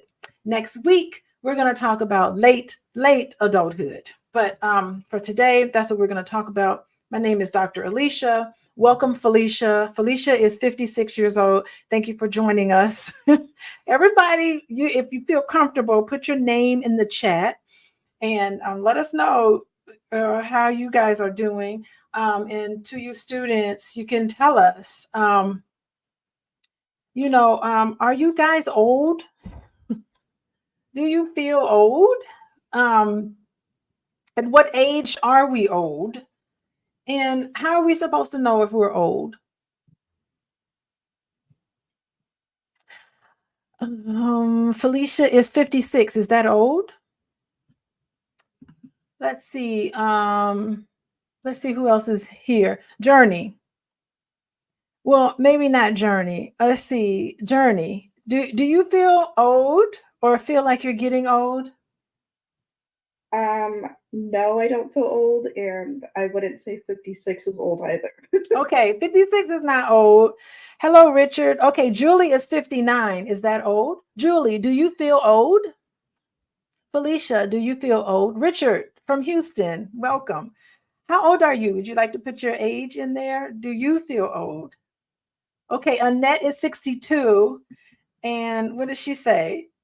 She doesn't think she's old. Okay. Let's see. Amari, do you feel old? No. You don't feel old? No. Okay. No, I don't feel old. Why not? Why don't Why don't I feel old? Yeah, why don't you feel old? And you Maybe because physicality of things, still being able to be.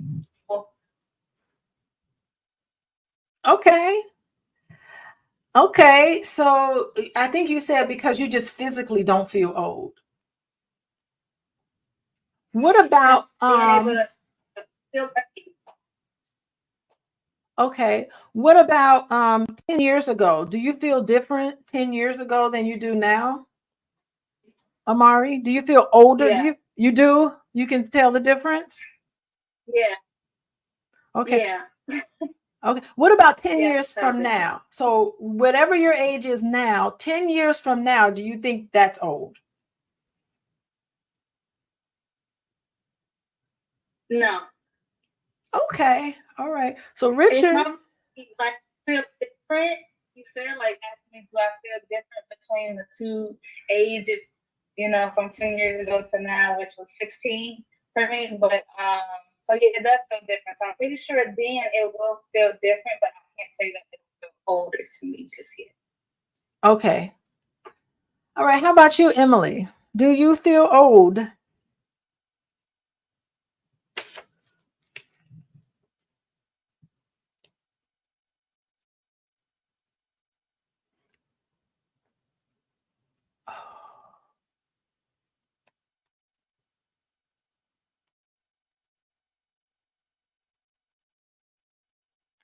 Am I frozen? Let me see. Am I frozen? Okay, Annette says age is. Can you hear me? Okay, yeah, we can hear you now. Oh, I said I'm 43 and I don't feel old, but I feel older than I did 10 years ago, slightly.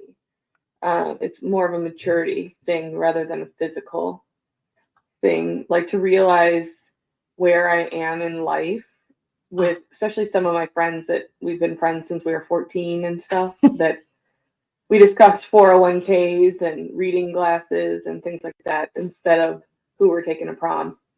And are we going to have babies and stuff like that? Okay, so the types of conversations you're having with people is you're in a whole nother era. So you may not feel old, but you're saying things are changing. I'm not talking about prom, I'm not talking about who I'm going to date and marry. All that's done and things are different.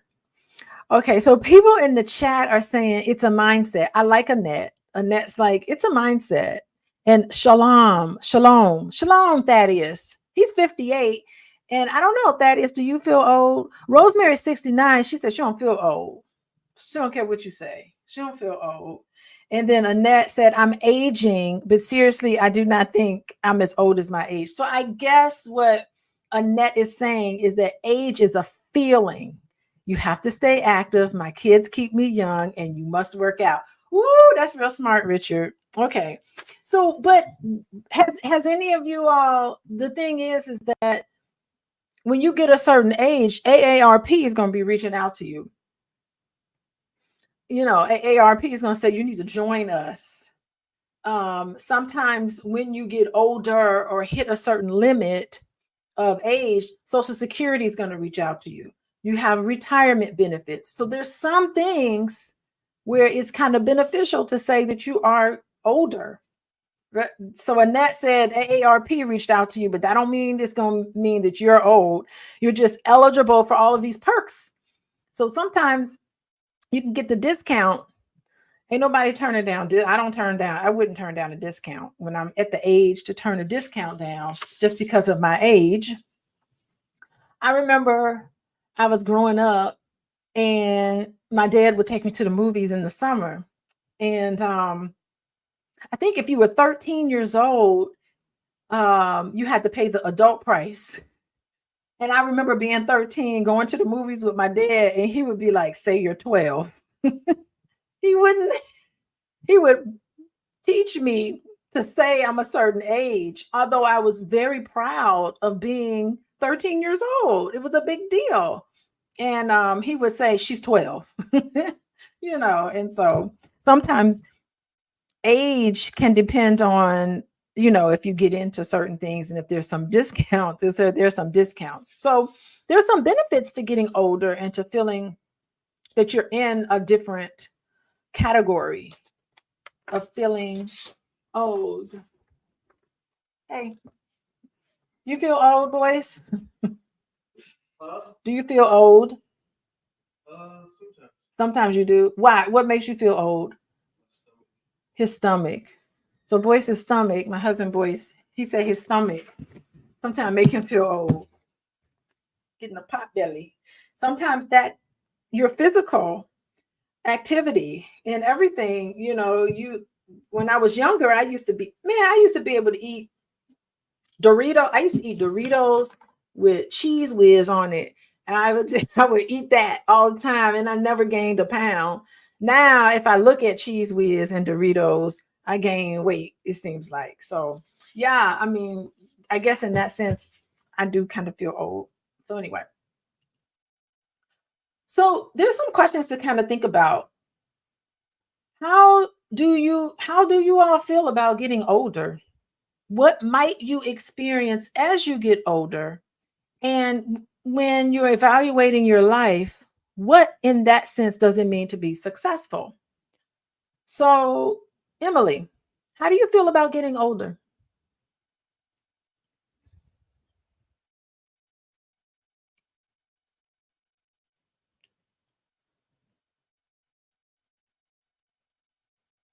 So while Emily is coming back to us, Tony Love is saying society. Oh, that's so great. She's saying society. Hold on, let's put her comment up. Society keeps us stressed out about aging. Live, pray, respect, and love, and life is good. That's profound. Hello, Dr. Vibe. Welcome to my class. Okay, Emily. How do you feel about getting older? How does your dog feel about getting? It's okay. How do you feel about getting older? Your dog can weigh in on it too. My dog wants the cat food. I am not excited about the physical side of getting older. like I thought I'd be much better about aging until I started doing it. You're like, yeah, I'll go gray, I'll get wrinkles, it'll be fine. It's a sign of my life. And then you're like, but I can't go back. And it's weird. But I'm looking forward to the stuff I can do as like a parent of grown children and with my friends, and like we know what to do and what is fun, and there's so much less drama with friends and social life that I'm excited for that part, and that part's fun. Yeah. We always talk about what retirement home we're gonna go in so we can all hang out and, you know, do our morning walks and play pickleball and all that. It's like a new chance to start fresh, I guess. Yeah, because at that age, when you're older, and just think about being retired, you don't have to get up and go to work in the morning. You can just be like a teenager all over again, do what you want to do. And then you got more money, theoretically. You have more money than you had when you were a teenager, and you could do more stuff. So that's interesting. Getting older can be exciting. Huh. How about you, Journey? How do you feel about getting older? I'm stressed. I'm turning 25 next month, and I'm like stressed. Wait, Like, hold on. How old are you turning next month? 25, and I feel very stressed. 25. Yeah, because then that means I'm almost gonna be 30, and then life gets real at 25. So I'm like real nervous. Who told you that? What do you think you're going to experience? What are you going to experience once you're 30? What do you think is going to be different? Too much. By that point, I'll be moved out of my parents. I'll be paying even more bills, and I'll be working a real adult job. So I mean, I work an adult job now, but like I'll be really in my career at that point. So sad to say bye this time of my life, I guess. So you're wanting that independence, and I know we talked about that before, but there's such benefit to living at home. So you just want to face life. When you get older and experienced, you think it's being independent, paying your own bills. That's something that you're looking forward to, making your own decisions. Okay. I'm Okay. also looking forward to like having my own dog. Like we still have a family dog, so I'm like that's one experience that I'm really looking forward to, is to be like my own pet parent. Okay, you want to pick out the pet, you want a puppy, and you want to raise it. You got this nurturing thing. That's a sign of adulthood. Okay. So that's how you feel about getting Mary, how about you? How do you feel about getting older, and what do you think you might experience? I feel like getting older can be stressful because you don't know what to expect, but I do value what Emily said. Like it could be like a new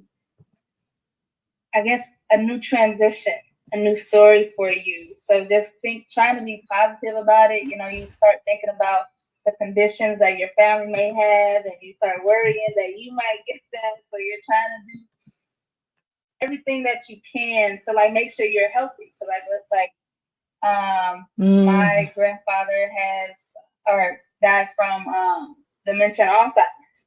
So it's kind of like I would literally pray to God that I do not get that. But like just being prepared for that and trying to start earlier on things, the preventatives that my granddad probably didn't even know about. So just being like positive and stuff like that. So I don't want to be afraid of it. So I don't really want to speak negative about it, but it's just something that I have to learn to embrace. Because like Journey said, like I'm almost close to 30, and then you see people having kids, and I don't have any biological kids myself. But it's just like, man, okay, if I want to have kids, I need to start thinking about it now because I want to be super old and stuff like that. So you just play these thoughts in your head. So I think society and things like that really play a part in how we feel about getting old and the experience in it as well. Okay. All right. That's smart. A very smart response there. I like what the three of you all are saying. So then what then does it mean to be successful? What does it mean to be successful? I'm putting Richard's comment up here. Any one of you all can go, but what does it mean then to be successful? So Richard Knox is saying, I feel like I'm finally getting it all together as he gets older, but I also know my time is limited. Time is limited. That's always in my mind. I've been investing everything I can to set my family up for when I transition. Ooh, so Richard is coming. He knows, almost like Mary said, it's gonna happen. You can't stop it. You can't stop the earth from spinning around and going around the sun. So you can't, it's nothing you can stop doing. And so you just have to embrace it, like Mary said. Okay, very good. Thank you, Richard. So what does it then mean to be successful? What do you all think? In terms of, in your mind, this is what it means to be successful. When you're evaluating your life, what would that mean to you guys?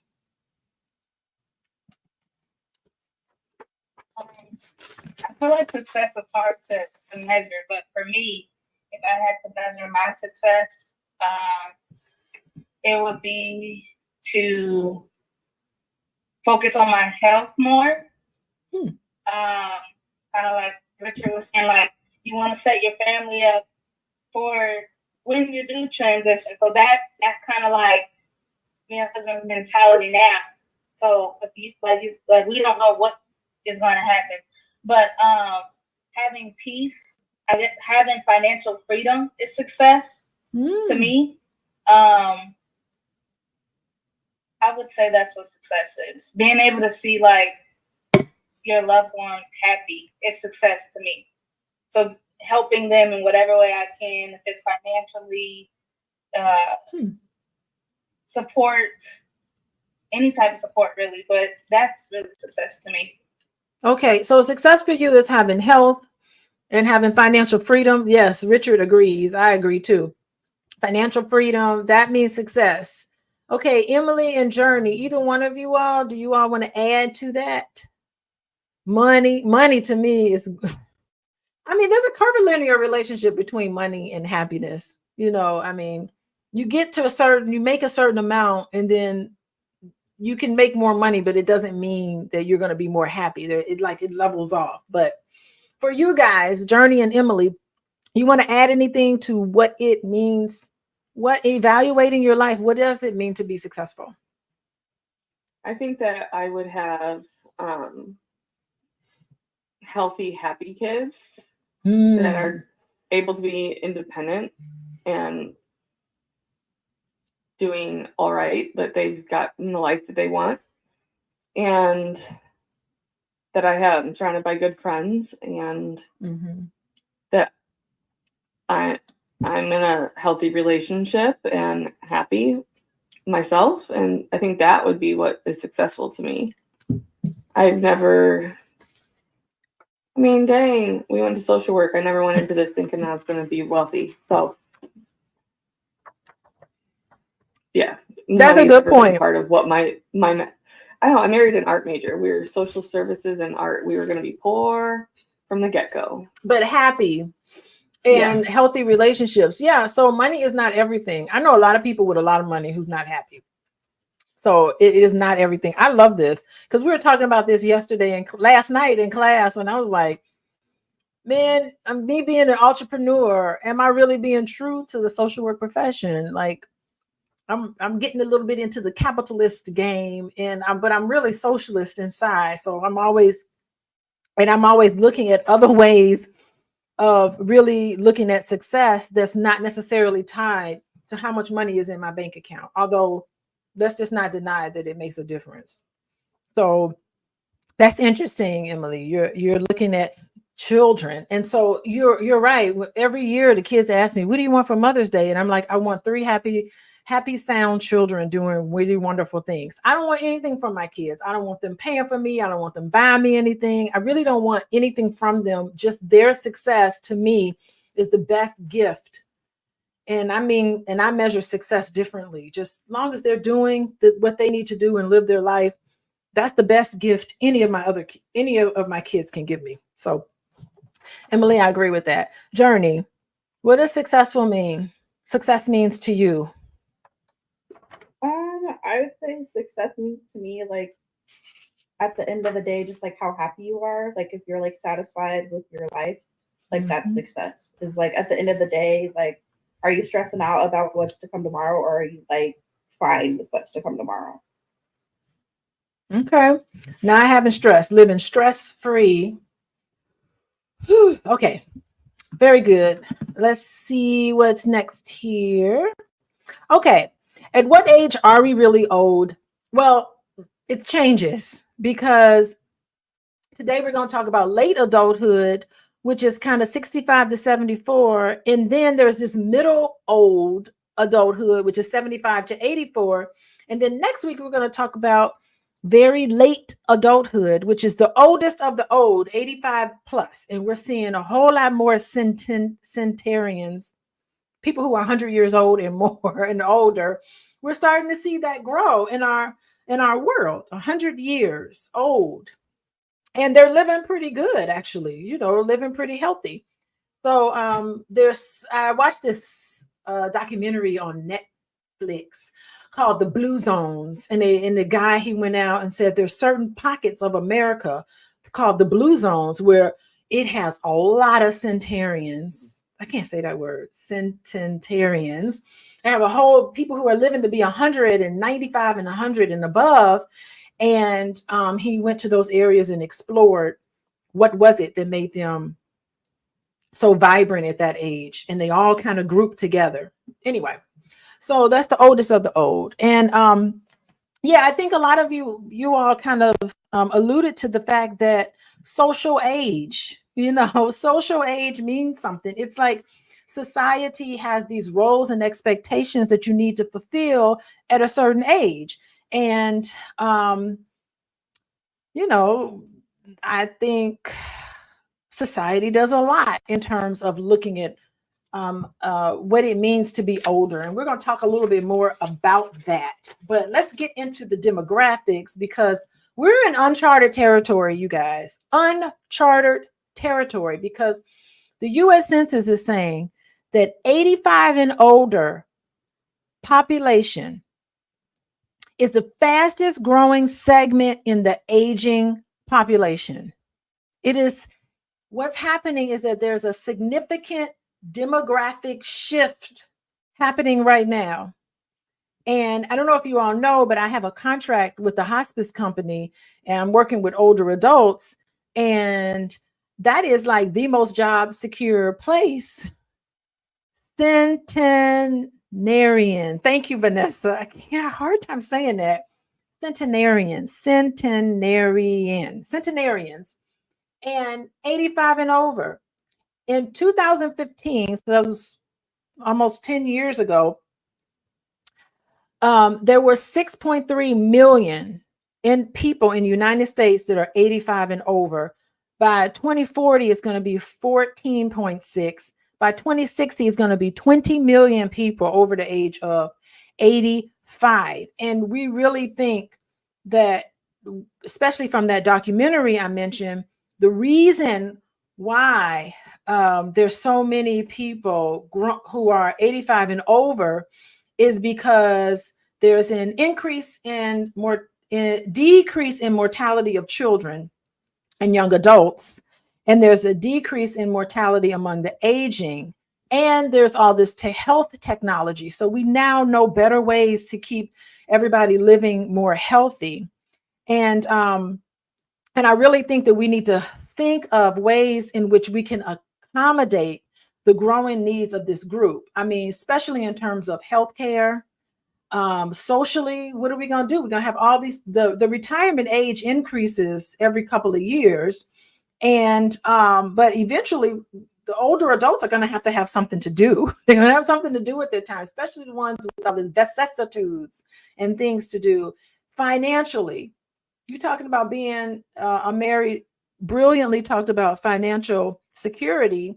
Well, if you retire, that's going to be the longer you live post-retirement. A lot of it depends on decisions you made early on. So retirement money and all of this stuff can run out.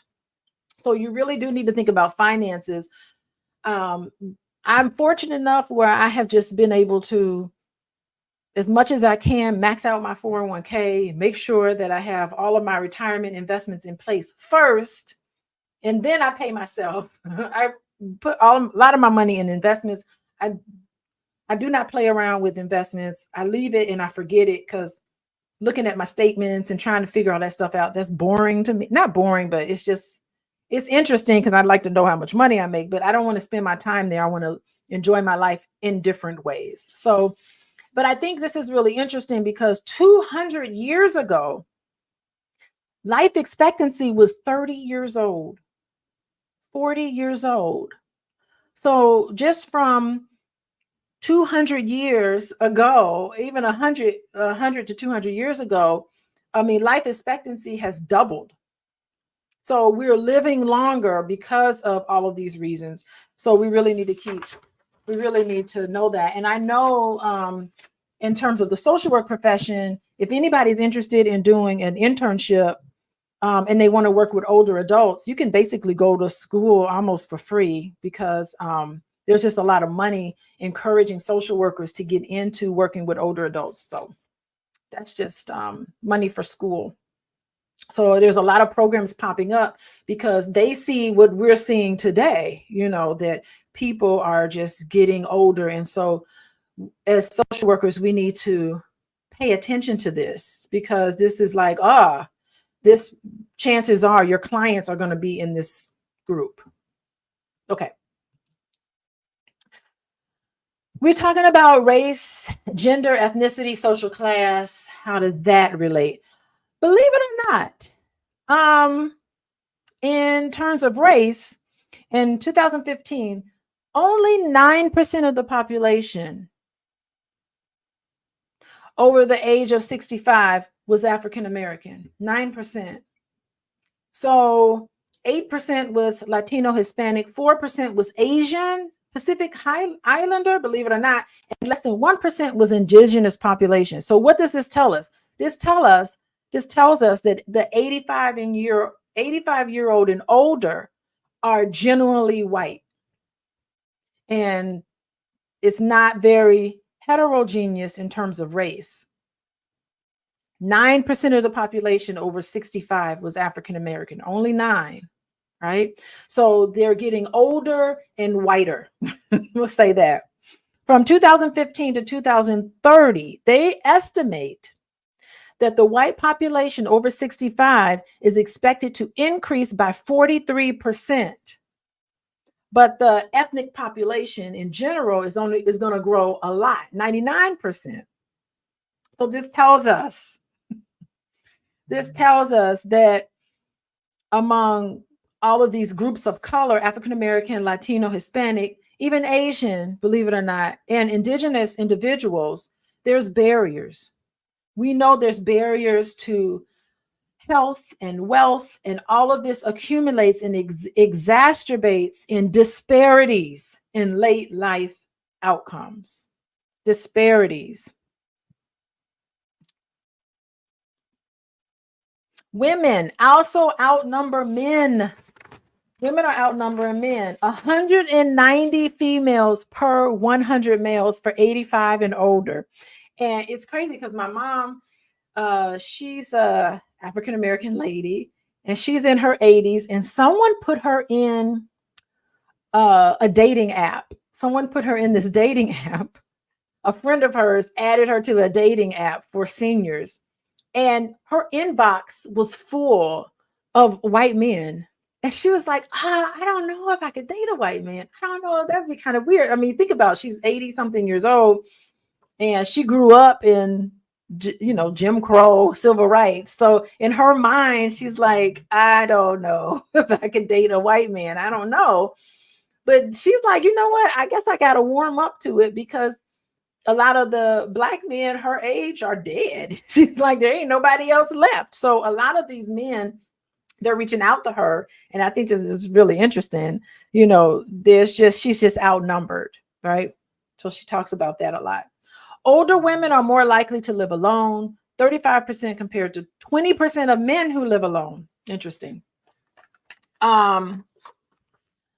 What else? So women just live longer. When it comes to social class, we do know that 18% of older African Americans, 17% of Latino Hispanic, and 11% of older Asian Americans live in poverty, compared to only 6.6% of older whites. And when I go to nursing homes, mostly what I see is just white women who have, a lot of them have inheritance from their husband who didn't live quite as long, and they're living in these nice elaborate nursing homes and memory care facilities and all of these facilities, and they are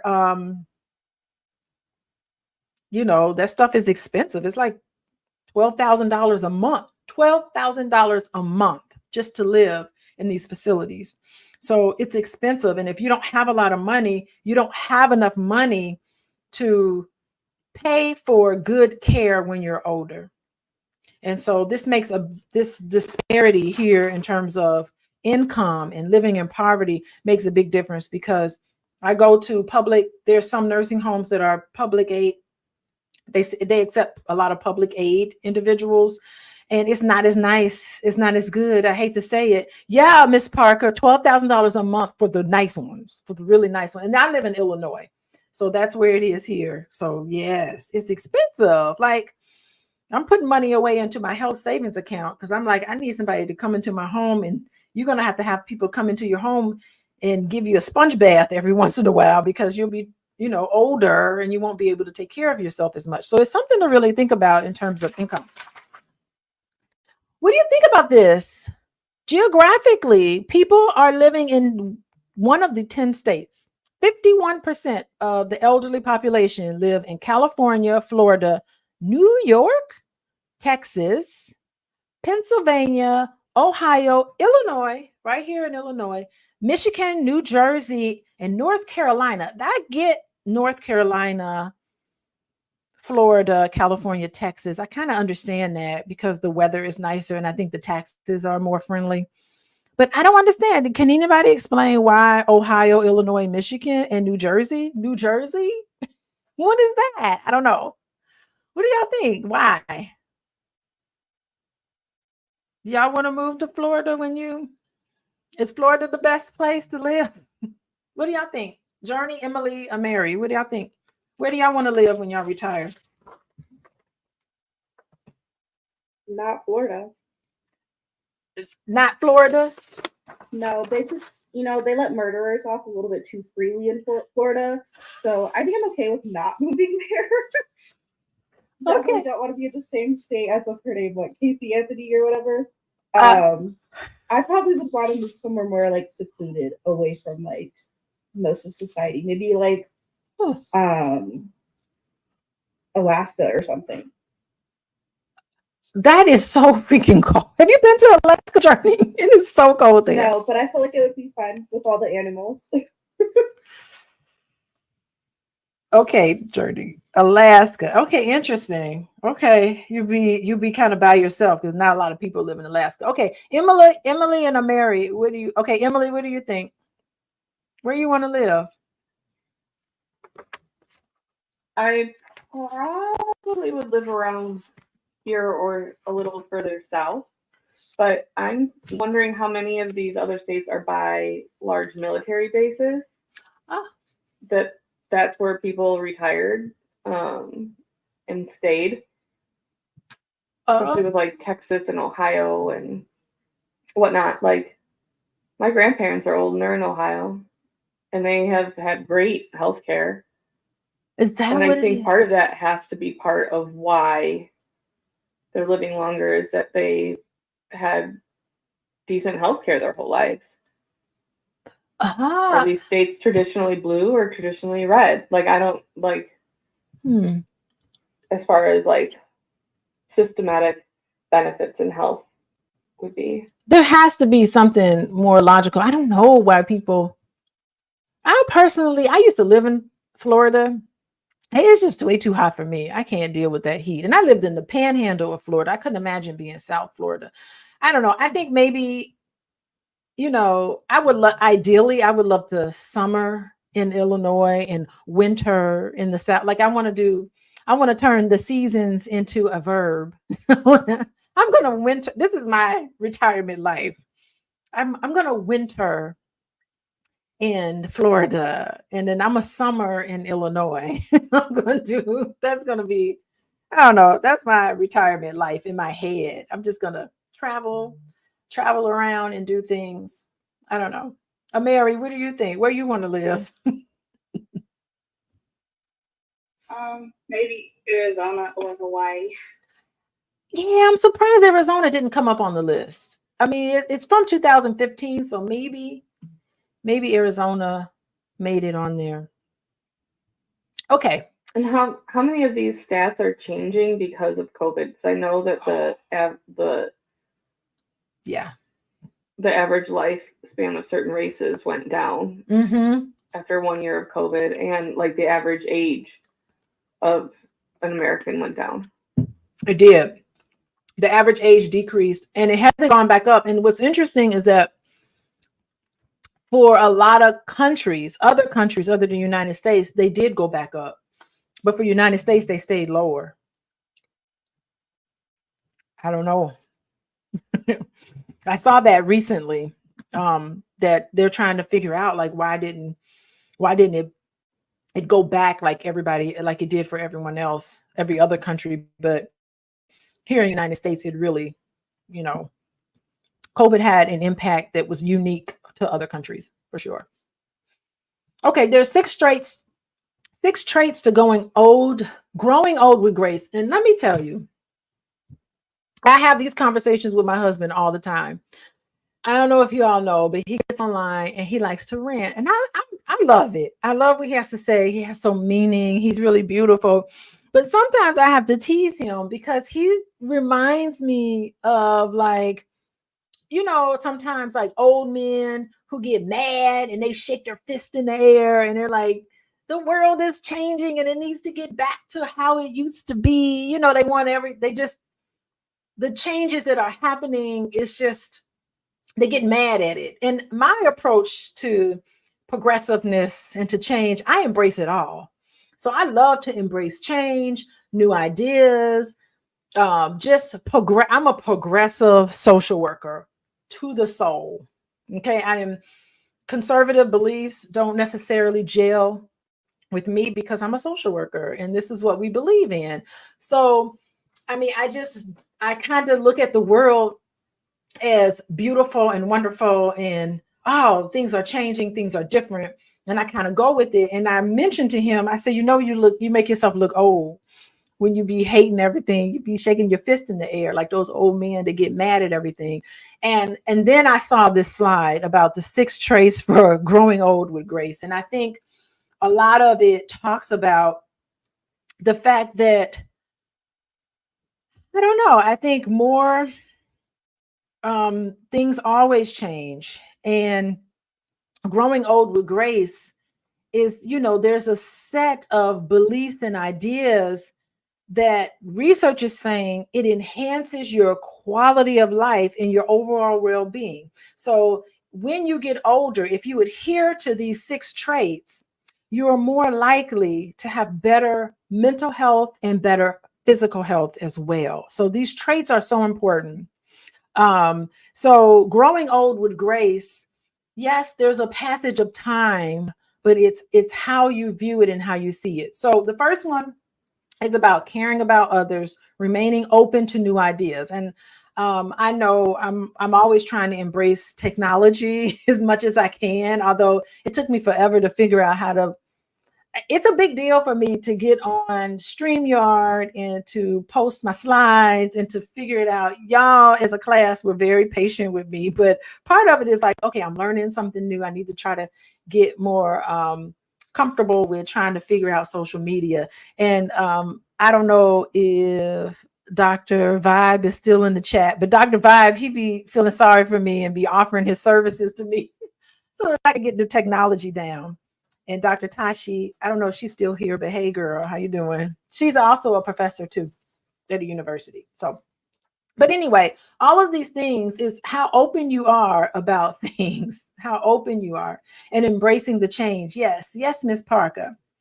So you also have to show cheerful tolerance to the indignities of old age. And I think, it's like your body is changing, it's this willingness to adjust to your body as it changes in new situations. Definitely having a sense of humor, playing around, just you look at life differently.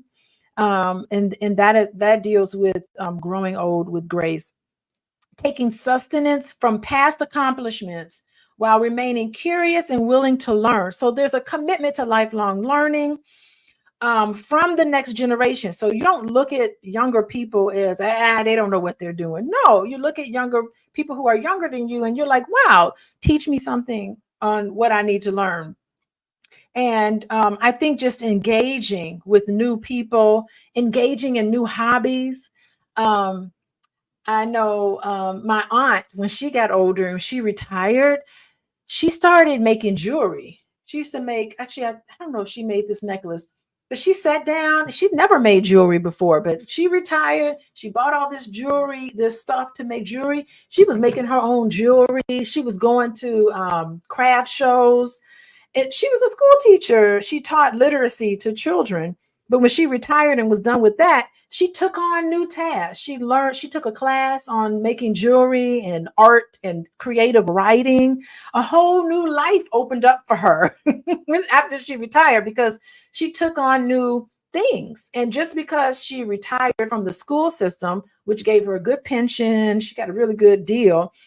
She was able to now take her money and do things she always wanted to do. And that was like to share her creativity. So my aunt, may she rest in peace now, I still have some of her jewelry that she made. And we were going to go into business with each other and be hitting the craft market. I was going to have her make the jewelry. And then I was going to sit at the table and sell her jewelry. We had like a system going on there for a minute. But her jewelry was beautiful. She could make custom pieces. But that's what's wonderful to keep the brain active in retirement. And of course, we talked about COVID.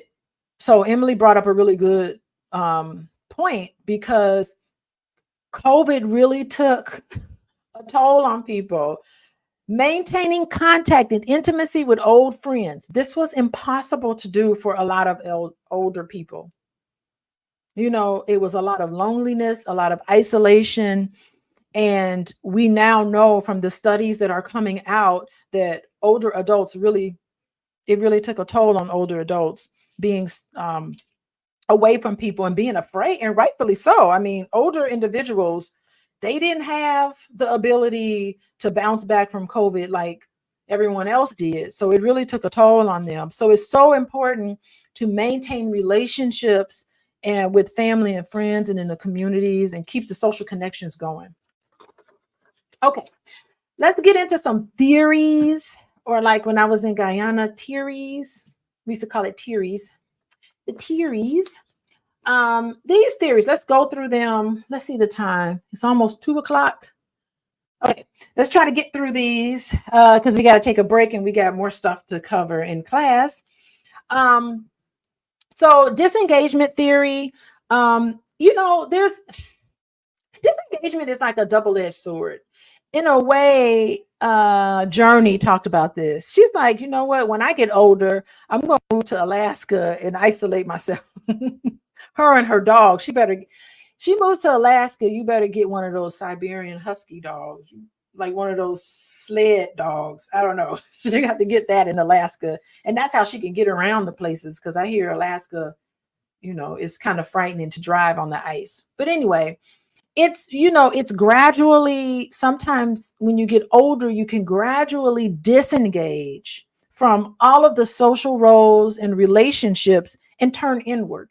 So it's a good thing because disengaging helps with the introspection process. And we know Erickson talks about at this age is so important to be very introspective so that you can think about your life and make meaning of it. We'll talk about that in a bit. But this disengagement theory is so important because sometimes you need to disengage from society. I know when my mom retired, she used to volunteer at the church. She used to volunteer at the crisis hotline. She used to do all this stuff because she was a therapist and a counselor. she was a counselor at a school, and she was a therapist, and she did the crisis hotline. She did all this stuff. But when she retired from a lot of it. She disengaged from a lot of things to just kind of make her life more simple. She was like, whew, for a long time when I was working, I've been working my whole life. I remember my mom saying that. I've been beholden, and I had all these responsibilities. And when it came time for her to retire, she was able to let go of a lot of stuff. So she disengaged from a lot. And it made her sit back and think about her life in a lot of ways. Activity theory is just about the opposite of disengagement, actually. It's about still remaining active and contributing to security. Who's taking, any of y'all, are you guys 600 level students? I know I talked to Dr. Terrell, Billy Terrell. She's my mentor, and I talk to her once a month. So we met on Wednesday. And since she's retired, she has been really active. And I said, you haven't really retired. Like, she's retired, but we have her this semester teaching a class. She's retired for years now. She's still teaching classes when possible. She still does things here and there. She's a very active senior. So, and I think it's great because she's been able to contribute to society. She's helping out students. She's helping us out as a department, and we really appreciate that. And, you know, it's just nice because she's got all this knowledge that she still can pass on to everybody. Continuity theory.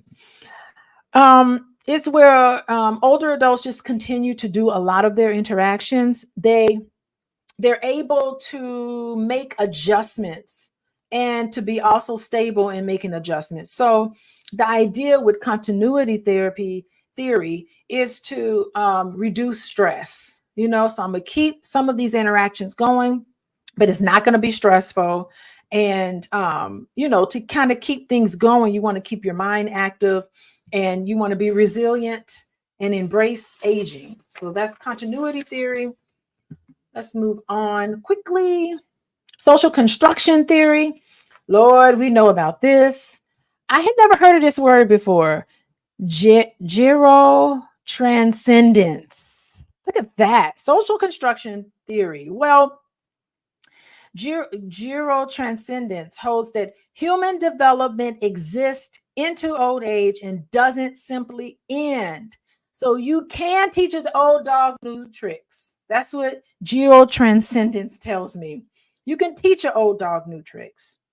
You can learn something new. It is possible. But the problem is that society tells older adults, in the narratives and what you see in the media, society tells older adults how and what to act. That the grandma gets old and she sits in the corner and doesn't do anything. So a lot of aging is socially constructed.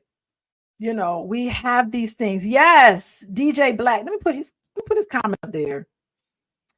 Like fine wine, we get better with time. And look at DJ. He looked like he about 22 years old. He probably 52. How old are you, DJ? Anyway, he's right. Fine wine, we get older with time. And I wonder how much of this is racial.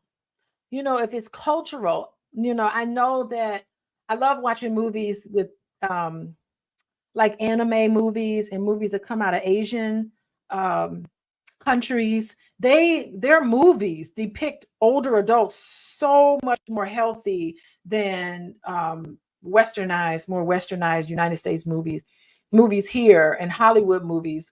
They look at older adults totally different, and I see that a lot in movies, and I'm always paying attention because that's what we do as social workers.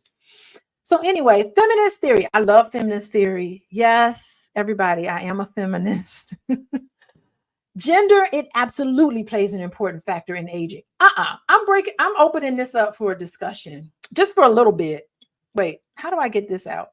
I want to talk about feminist theory. Journey, Emily, and Ameri.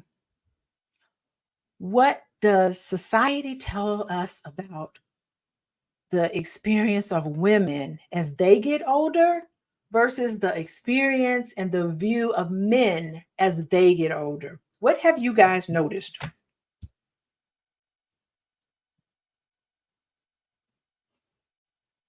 in the chat. What have you guys noticed? How has society viewed women when they get older versus how society views men when they get older? Okay, Emily, go.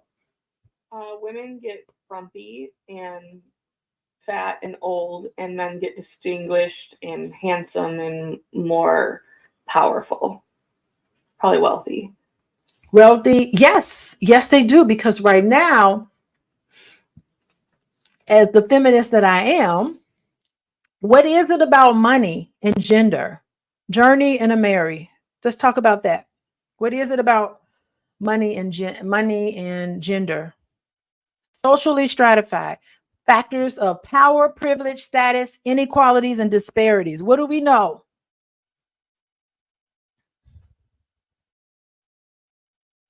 Journey. I think socially we like still adapt the kind of like toxic gender roles that like the man should be the head of the household and that he should be the one making most of the money, and that the female should be the one staying at home having the children and taking care of the children. I feel like we're still at that stage. Sometimes you see couples and relationships that are moving past that stage, but we're very much still stuck at that. Think about a lifetime of taking care of people. Women, we're socialized. I'm not saying it's a bad thing, but that's what we're socialized into, is to be caregivers, be responsible for caring for our old. We know that if parents are ill, it's usually the oldest female is the one that's going to be taking care of the parents. It's going to be the woman in the family that's going to be taking care, and that removes you from certain parts of being able to earn a wage. You know, it removes you from, it takes you out of the job market, so to speak, just so that you can contribute in this sort of way, norms and expectations. So what happens is that you're not going to have as much money in your retirement account that you do that your husband would have. So just the inequalities in terms of money and status and privilege is very prevalent at this age. And older men are more distinguished. They're seen as more distinguished when they get the gray hair, and you see all the nice looking older men, you know, kind of strutting their stuff. And, you know, those individuals, what kind of women do they like?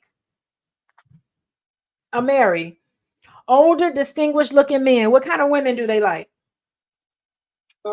Based on society, media, all that stuff. Yes. They like younger girls. Yep. Be dating. It's so crazy that you bring that up, because like you see now, I see now, like younger girls are more attracted to older men, and I think it could be because of finances. So it's like that stigma of sugar daddy. So I'm like that. But I do know younger girls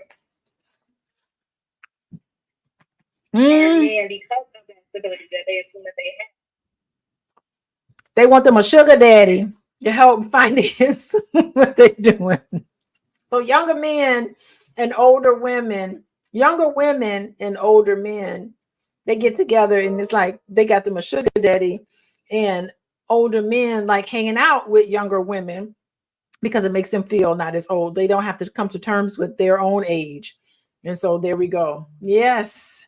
Very good. I have a friend who's newly single at 37, and she actually doesn't want to date anyone younger than 35 because she's like, I've got kids. I don't need any more. Like, I think there's a maturity level that she's unwilling to date younger men because of that. Well, that's a good point, but we got a lot of cougars out there too. And that's something that they call the women cougars. That's kind of like, that's really kind of degrading. We got the cougars here. So anyway, we'll move on. I could talk about that longer, but I won't. I got more thoughts about that one. But social exchange theory, I think this is really helpful. I never really thought social exchange theory would be appropriate for this population, but it does, because I think, you know, older adults, they do have value and they don't want to feel like a burden on everybody. So it's good for them to be able to contribute. and to have interdependence, and they want to have an environment. Sometimes the environment is too, sometimes it can be too fast for them, but they want to foster where they can engage in the environment. Sometimes I've heard a lot of older adults say that when you get a certain age, there's not a lot happening to you. So you're kind of put off into the little corner because you're not the center of attention anymore when you get older. So you kind of feel useless a lot of time. So, social exchange theory. Yes. There's something that older adults can contribute in terms of wisdom and knowledge. And then, of course, the younger generation can contribute to the older generation in terms of helping with technology. Okay, life course perspective. Aging is not static, right? It's a dynamic system. And so just because you're older doesn't mean that you're stuck. You're stuck into this isolated phase in life. And so life just keeps unfolding. It's a life course perspective. It doesn't stop at all. And the effects, this is where the effects and the decisions, like Mary talked about in terms of financial, and she's talking about making sure she's eating healthy, she's doing healthy behaviors, because she knows that that's going to make not only her life longer, but it will give her a quality of life. So believe it or not, the decisions that you make today is going to pay off later on in life. So when you get into this older adult stage, the effects of earlier life decisions and opportunities and challenges significantly impact you. And that's a life course perspective. Okay, age stratification. Society is just inherently stratified by age, right? And so this can determine like the cohort, right? What it means to be in a particular cohort. Every cohort has a unique set of circumstances. So the baby boomers, these were people who were born right at the end or in the middle and at the end of World War II. And this was a time of economic prosperity. After World War II, United States really came out on top. We were booming. So those are the baby boomers, and they're doing quite well economically. And a lot of them are retiring now. Actually, a lot of the baby boomers became social workers. So this is when they got older, this is when social work, the profession, started taking off, because the baby boomers, they were kind of early middle age by the time social work started developing. So we got a lot, the social work population really took off in the baby boomer, which is why we're at a shortage of social workers, because a lot of the boomers have retired at this point. But yeah, so it means a lot generationally. I mean, the millennial generation, economic situation wasn't quite as good as it was for baby boomers. So they're looking at life totally different. I have to tell you, I really had the privilege of living with my grandma. I lived with my grandma and my grandma lived through the Great Depression. So it was really fascinating when I was when I was in y'all shoes, getting my master's degree in social work at University of Chicago. It was expensive, and I ended up living with my grandma. She lived a couple of blocks from campus, and it was so interesting living with her because she lived through the Great Depression, and so she did not believe in wasting anything. She didn't believe in wasting money, and so like it was weird because I would leave lights on, and I wouldn't eat everything. I would throw stuff in the trash. And she was like, hold on. It was like getting on her nerves, I could tell, because she was like, we don't waste anything. And grandma had money. My grandma had money. But she gave all her money to her grandchildren, hoping that we would save it and not spend it on crazy stuff. But she could never understand wasting money was something that she just didn't believe in. But I have to think about the fact that, this lady lived through the Great Depression. So that's age stratification perspective. She sees the world totally different because she grew up in a different era. Okay, moving along. What time is it? 2:15. Okay.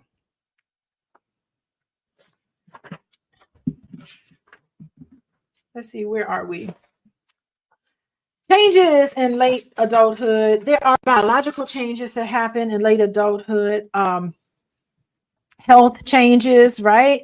Arthritis, hearing impairments, heart condition. By the way, that's the number one leading cause of health-related illnesses among men is heart-related illnesses. Leading cause of death among men. You got to get your heart situation, high blood pressure, and heart condition. That's killing more people than COVID. And your diabetes, blood pressure, heart condition, those things you want to stay away from because 80%, yes, a stroke. That's it. 80% of people 65 and over have at least one chronic condition. So that's something to keep in mind. And that has an impact on your longevity. There's a gradual decline in bodily symptoms. Psychological, over time. Think about this. Time, energy, and money. Time, energy, and money. So it changes as we grow older, right? When we're older, later adulthood, you don't have that much time, do you? You're running out of time. You may not have that much energy, but you for sure probably have more money. A lot of older adults have more money than they did when they were younger. So time, energy, money, all of that kind of changes. Maybe in middle age years, you may have more energy, but you're looking at time differently and your money in terms of resources differently. I love this ego, integrity versus despair. This is Erickson talks about this. And I spend a lot of time working with older adults when it comes to ego integrity, because psychologically, when you're looking back on your life, do you have a sense of fulfillment and satisfaction with life in all that you've accomplished? And that's what the integrity means. I feel good about the decisions that I made. I am concerned about death and dying, but not so much because I feel like I've accomplished everything that there needed to be accomplished. And I feel like I've done just about everything. But not many people can look back on their life and have that sense of ego integrity. Instead, sometimes people will feel very, very sad, and depression is really high among the population of older adults where there's despair. And they feel that they have a high level of regret. They did not follow through with what they wanted to do. They wish they could go back in time and make some changes, change some of the decisions that they've made. And they're reflecting on your life and your achievement. And I think this has a lot to do with how older adults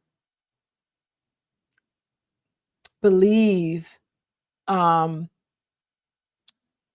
outlook is going to be and how happy they are, looking at their coping mechanisms and keeping a deeper meaning of things. And we spend a lot of time, the chaplain and myself, we spend a lot of time talking with older adults who are at the end, kind of come to terms and to make amends with the people in situations that they need to make amends. Okay. So that's important. Psychologically, it can be very depressing for those individuals who are right there in despair. The regrets. Go for it. What you holding back for? Of course, mental health. Definitely, you need to avoid the substance abuse issue. You have all of these other ailments that are commonly diagnosed. Alzheimer's and dementia, if I'm not mistaken, every 65 seconds, someone's diagnosed with dementia and Alzheimer's. Every 65 seconds, somebody's diagnosed. Every 65 seconds. Those memory care facilities, they can't keep them open fast enough. Filling up with individuals who have these memory issues. Okay. Let's go move along. Social role transitions later in life. Yeah, so you're transitioning, you're retiring, you are stepping into grandparenthood. I love the whole thing about grandparents. There's a bunch of different types of grandparents. I'll just go over it real quick. There are some grandparents that are very formal grandparents. So they're interested in their grandchildren. And a lot of this, remember, the type of grandparent you end up becoming has a lot to do with your early life experiences, what you adhere to when you were growing up in terms of grandparents, what was modeled for you and what you felt you wanted to do. So a lot of it is modeled for you, but formal. Some grandparents are very formal. They don't want to become over involved in their children and grandchildren's lives. It's very formal. They're interested in what their grandchildren are doing, but it's formal. Another type of grandparent is the fun seeker. I don't know what kind of grandparent you guys want to have, or want to become, is the fun seeker grandparent. These are people who are very informal. They're very playful. They're very indulgent. My mom is the fun seeker one. She'd be feeding my kids candy before dinner. I'd be like, lady, where'd you come from? You was never like that with me. You always made sure I drank my milk and had a good, decent diet before I ate a bunch of junk. But as a grandparent, she's totally different. She is very much indulgent. Some grandparents are a surrogate parent. So for many different reasons, they are taking on the major childcare responsibilities to people who were, who they raised. Maybe they actually have custody of their grandchildren for whatever reason. The biological parents weren't able to take care of them. And usually it's the grandparent that says, I'll take care of the child or children. And so some people were raised by their grandparents as a surrogate parent. And this is mostly grandmothers. Grandmothers are usually the one taking care and taking on childcare responsibilities. Again, a lot of this is cultural. Wisdom, grandparents who are very wise, and a lot of them are authoritarian. And usually this is the grandfather. The grandfather is this wise old person, older authority, and knows better on things and has a lot of resources and has a lot of skills to give to the grandchildren. And then there's some grandparents that are very distant, like they really don't get involved. Birthdays, holidays, very little contact. I don't know. Those are the different types of grandparents. So there's different sort of changes. There's a great heterogeneous population of people. The older you get, the more disalike people can be. So a lot of older adults who are fun seeking, who are healthy, they look at their life and look back at their life totally different than ones who are sick and have a lot of ailments. And a lot of that has a lot to do with the social role transitions and major life events such as widowhood. By the way, I have let me ask y'all a question. Who is more devastated in losing a spouse, men or women? Who's the most devastated? What do y'all think? In the chat, who's the most devastated group of people? So when women lose their husbands and husbands lose their wives, wives lose their husbands, husbands who lose their wives, which group is the most devastated of all the groups? What do y'all think? Journey, Emily, or Mary, who's the most devastated of the groups? I want to say, I feel like it could be both, but I want to say more so women. Women, okay. More devastated. Okay, interesting. Okay, so who else said? Richard said women. Kelly said women. And Dr. Vibe said men. Okay, who agrees? Who else? Journey and Emily. Who's more devastated? Men are more devastated, I think. Okay, sure. Emily says men. Journey says men. Anybody else in the chat? Miss Parker. Is Miss Parker still here? Yeah. So believe it or not, it is men. Men, believe it or not, way more devastated when they lose their spouse than women. They just suffer the most in terms of depression and despair and being upset. Men just don't know how to function without their wives. And women can function without their husbands. I know, I think a lot of this gets into, if I had to go back to my feminist theories, yeah, because women do more. And so keeping that in mind, which group is more likely to remarry? Women or men? After you lose your loved ones, which group is more likely to remarry? Men, I think. Men, okay. Journey, which group is more likely to remarry? Dr. Vive says men are more likely to remarry. A Mary, who's more likely to remarry? I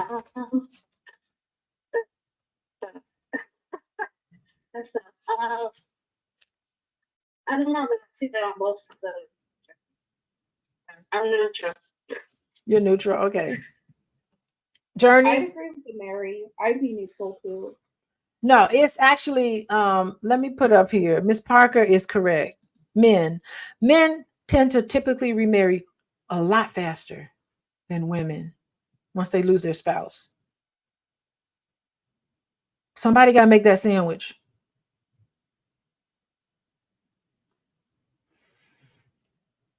I'm going to leave it there because we got to move on. But yes, Miss Parker is right. Men are going to be sad that you're gone, but they will get over it.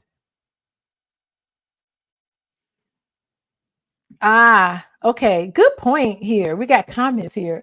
My bad. When my grandfather died, thank you, Richard, my grandmother had to move in with my mom. Younger, definitely men suffer the most. Yeah. Men don't know how to, they don't know how to do. Thank you. Tice Jim 7. Most men in this case don't know how to be. Oh no, they don't know how to be on it. They don't know how to do it. Okay. Let's move on. Let's see how many more slides. 1, 2, 3, 4, 5. Okay, 5 more slides, and we will move on. 5 more. Okay. Searching for personal meaning. Yeah. Do you know, this is what social workers do when you work with this population. And doing a life review with older adults. I love this whole thing with Ira Glass on NPR. I think it's Ira Glass, where they get older adults into this booth. I don't know what it's called. StoryCorps. Have y'all seen that? Where you bring your grandparent into the booth and you do like a story of their life. It's really beautiful. It's a life review. And usually when I was teaching this class in person, I would play snips of StoryCorps so that people can reflect on it. But yeah, understanding the aging process in order to help older adults as social workers understand the aging process, you can help them by going through a life review, helping them understand their life and the decisions that they make and coming to terms with it, saying it's okay. These things happened and it's okay. I failed in these ways, in many different ways, and it's okay. Because, and helping them helps to remember to have ego integrity. You want them to have integrity in their life and not have to walk around sad and despairing and all of those things. So just making sure that that they're okay with things and they can live the rest of their life in peace and comfort. This is so important. And for them to know that they can give back. You can tell stories. Storytelling.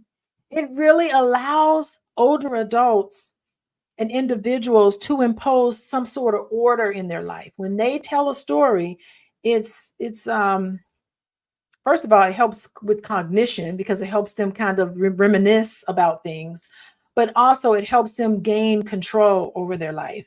And narrative theory is a wonderful technique that social workers use because it helps them to have this integrity, and they can age gracefully with wisdom. So as a social worker, you really focus on what did you learn from that? You're so wise now because you have these experiences. This is the empathetic listening part. Reframing, lots of reframing. Yes, well, could it be that your mom really loved you? Could it be that that's reframing? You're seeing it negative or in this way. Let's do some reframing. Reframing these stories so that they can see, oh, I overcame a lot. I have this wisdom and I'm peaceful inside. And so you want to be able to do that as a social worker when you're working with this population, because sometimes,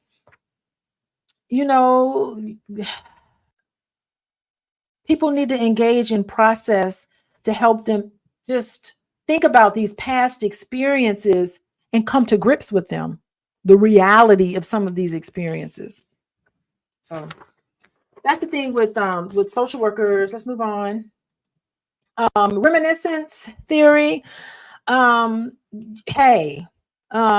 is again another pretty much a technique of having older adults tell stories. I don't know why I get into storytelling too sometimes, because sometimes I'll be like, a song will come on or a movie would come on or a situation would happen, and I'll be like, oh, let me tell you, I remember when this happened. So reminiscence is kind of like you start to feel nostalgic. The other day, there was somebody in the office playing like songs from the 80s. And I was like, wow, I'm in the second grade right now. And let me tell you what I'm doing right now. I could go right back to the moment that song started playing. And I was like, this reminds me of that Christmas when such and such. And I really start to feel nostalgic because there were certain parts of my youth that I really enjoyed. So this remembering allows a lot of older adults to recapture some of the memorable events in their life story. A lot of times it's linked to positive things that, older adults engaged in. And it helps to serve the function of adjusting in later life and especially living healthy. So I do think, but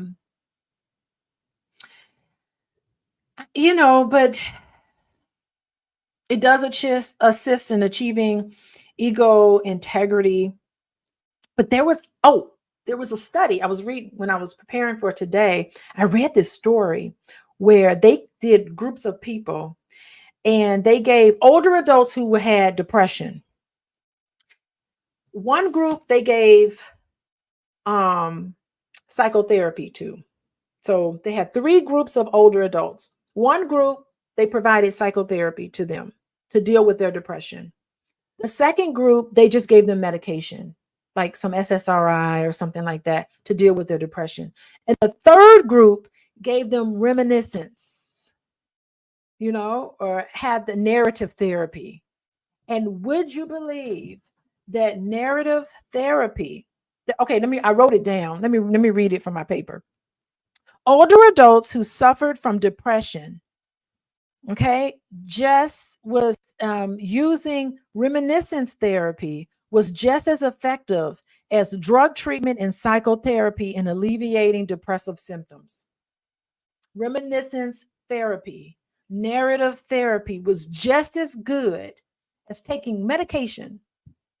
So I think it's cheaper to pay a social worker to work with depressed older adults than it is in giving them drugs. I'm just saying. Right. So helping them, and of course, spiritual and religious activities helps as well. Okay, let's move on.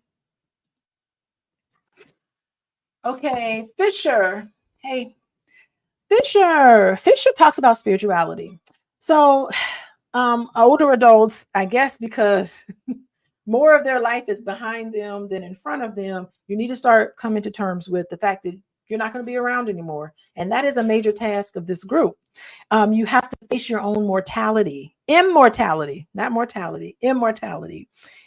in doing that, search for meaning and purpose in your life.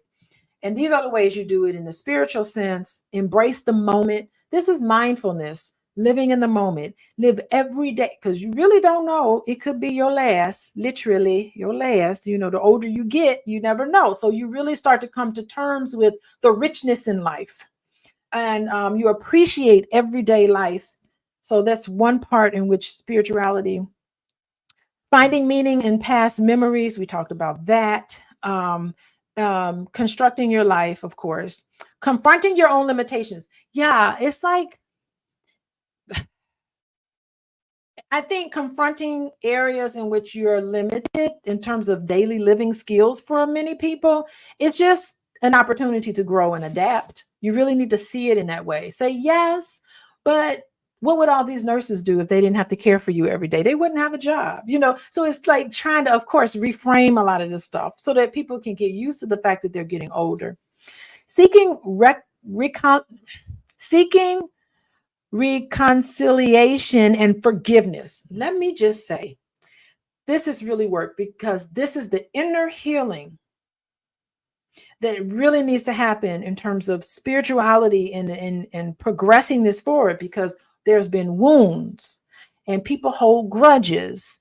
And it's important in this last moments of your life to repair relationships and to seek forgiveness and to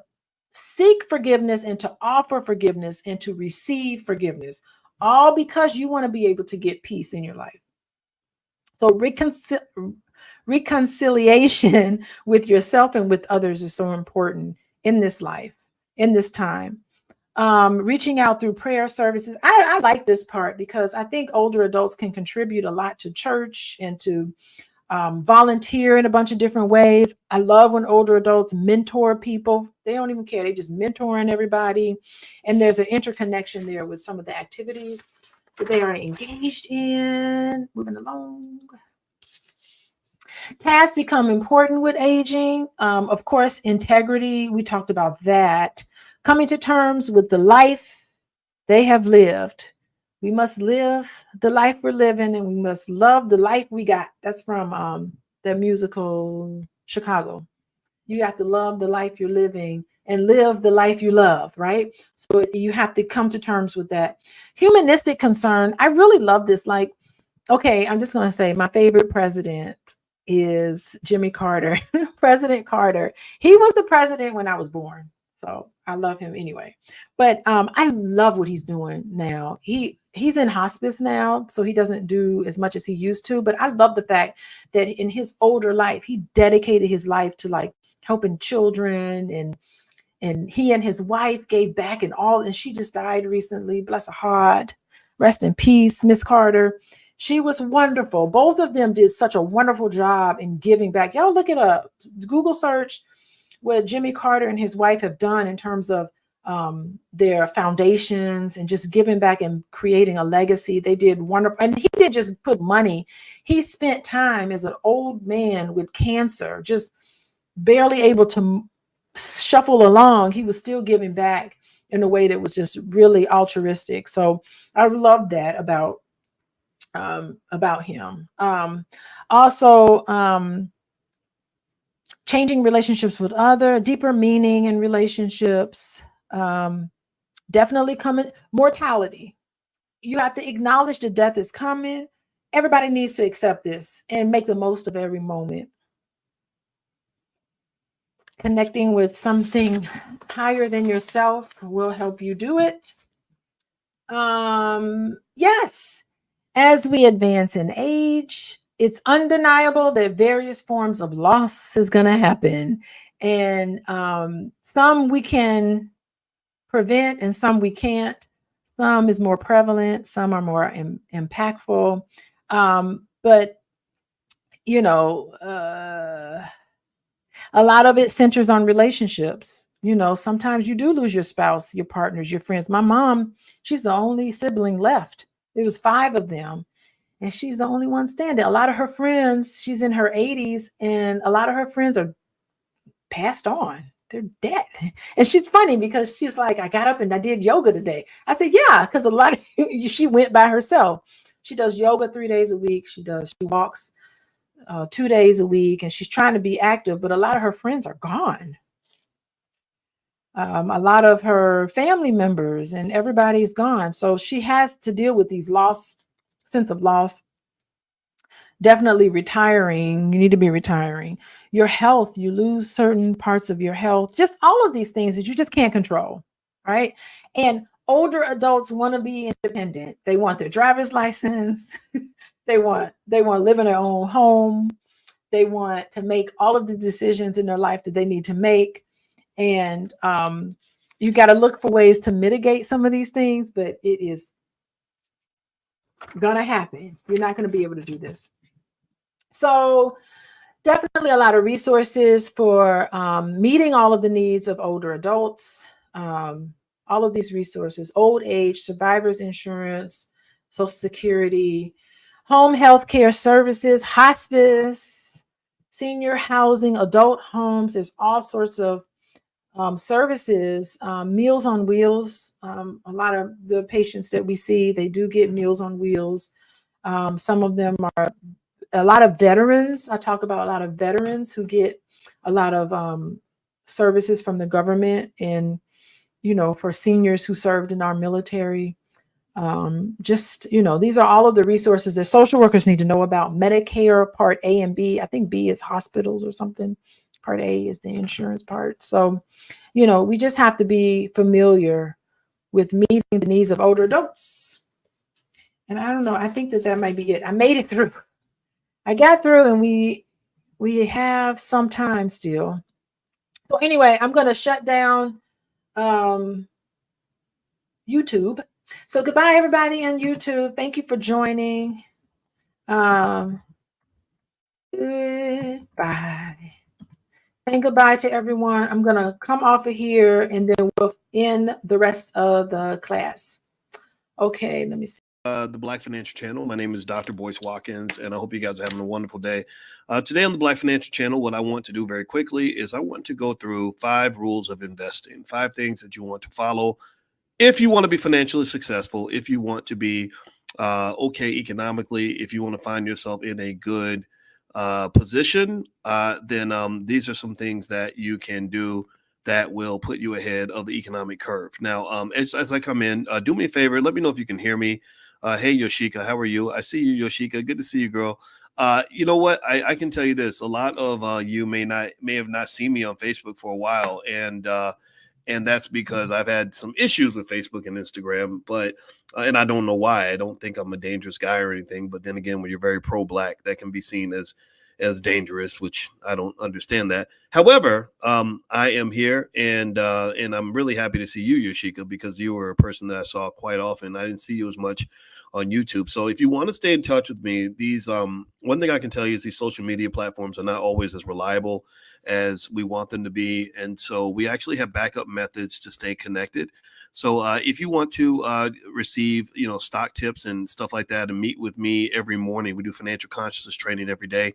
Text the word morning to 87948. Pull out your phone, text the word morning to 87948. I can't promise I'll be on Facebook forever. I had an Instagram page, had 600,000 followers on Instagram, and then one day the page just disappeared. And fortunately, we're prepared for these things. I have probably 100 different platforms that I can go live on at any moment. So we were always prepared because we always talk about diversification as an important rule of investing. But if you want to stay connected, text the word morning to 87948, and I'll invite you to my free class, basically called Financial Consciousness Training. We do this every single morning at 10 a.m. Eastern, 7 days a week, and it's free to you, free to your family. It will change your life. Like, for example, just today, I laid out the Black Wealth Master Plan, which will ensure that your children will never, ever, ever have a financial problem. I'm a financial scientist. In case you don't know my background, I got my PhD at The Ohio State University in finance. I also taught at Syracuse University, Indiana University, The Ohio State University, etc. Give me a quick yes if you can hear me. Let me know if you can hear me okay.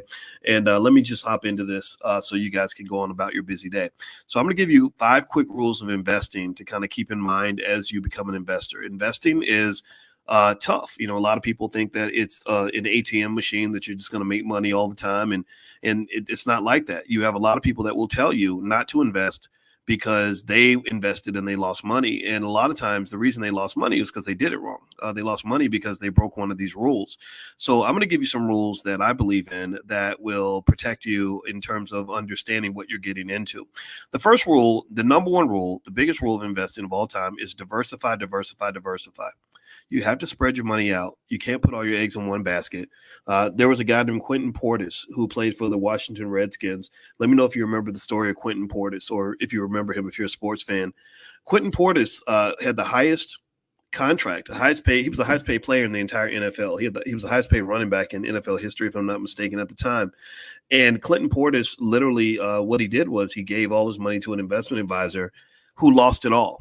And so Clinton was literally like thinking about going to kill this man. Like he literally was outside this man's office with a gun, basically saying like, I'm gonna go in here and take this dude out because he stole my money. And I don't doubt that he stole his money. I'm not going to say that Clinton didn't have a point. Shoot, some folks, you almost feel like they need a little killing, you know, whatever. I'm not advocating for that at all, but that's, you know, I understand the sentiment. But when I heard that he lost all his money, the first thing I thought about was I said, okay, he probably didn't diversify, because it is impossible, people, mark my words, write this down. It is not possible to lose all your money if you're properly diversified.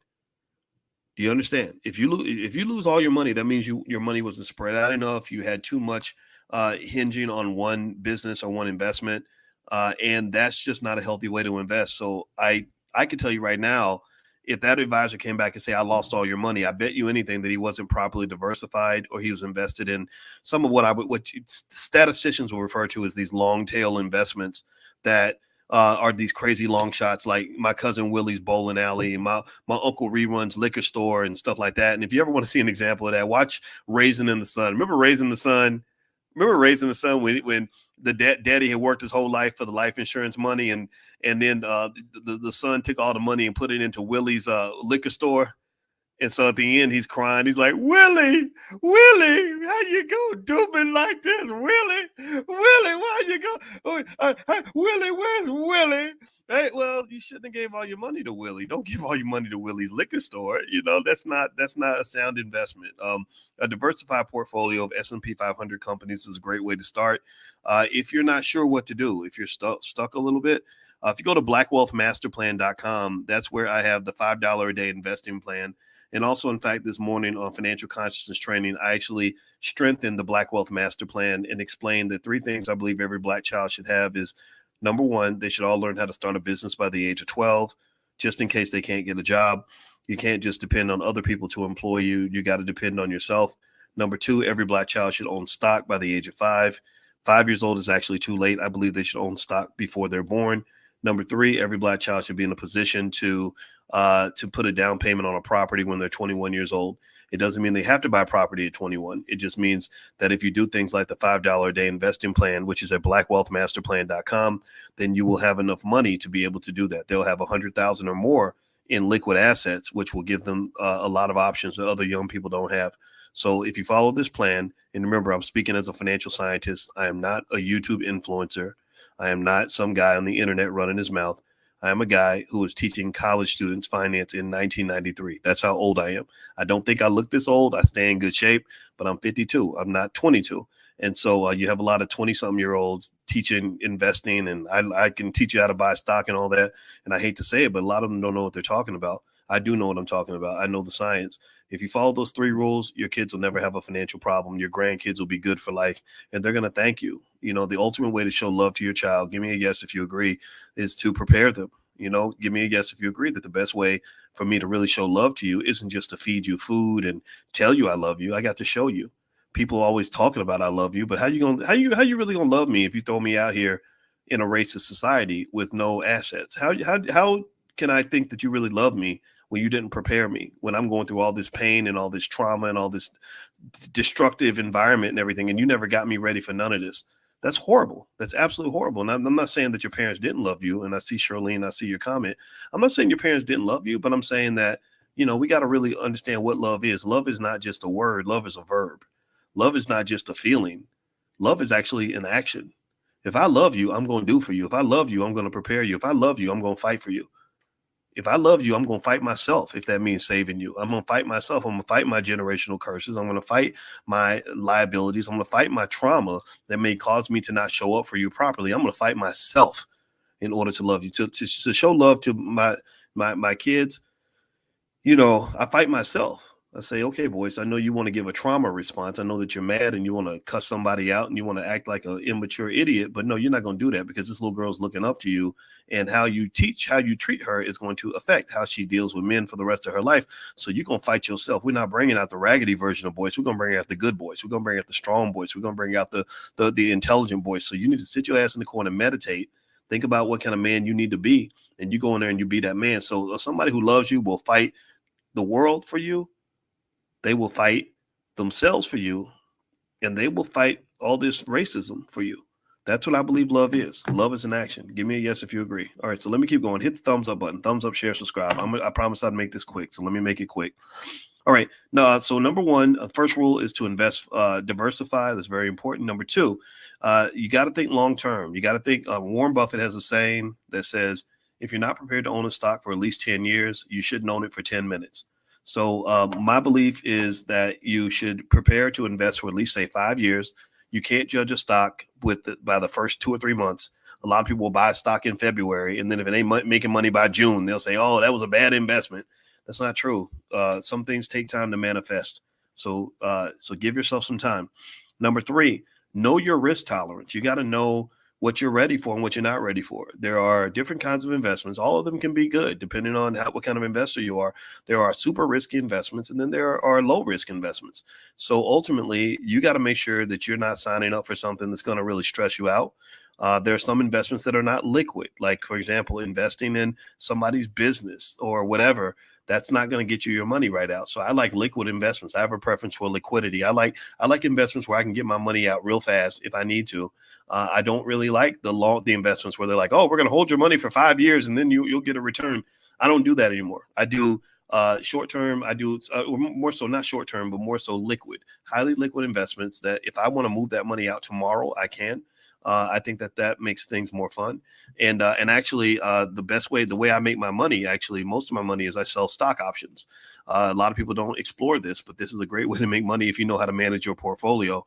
In fact, a lot of people are able to quit their jobs by doing this. And so if you want to actually take a look at the program we have where we talk about how to sell stock options and make income, feel free to go to drboyceprime.com. Prime stands for Passive Recurring Income Machine.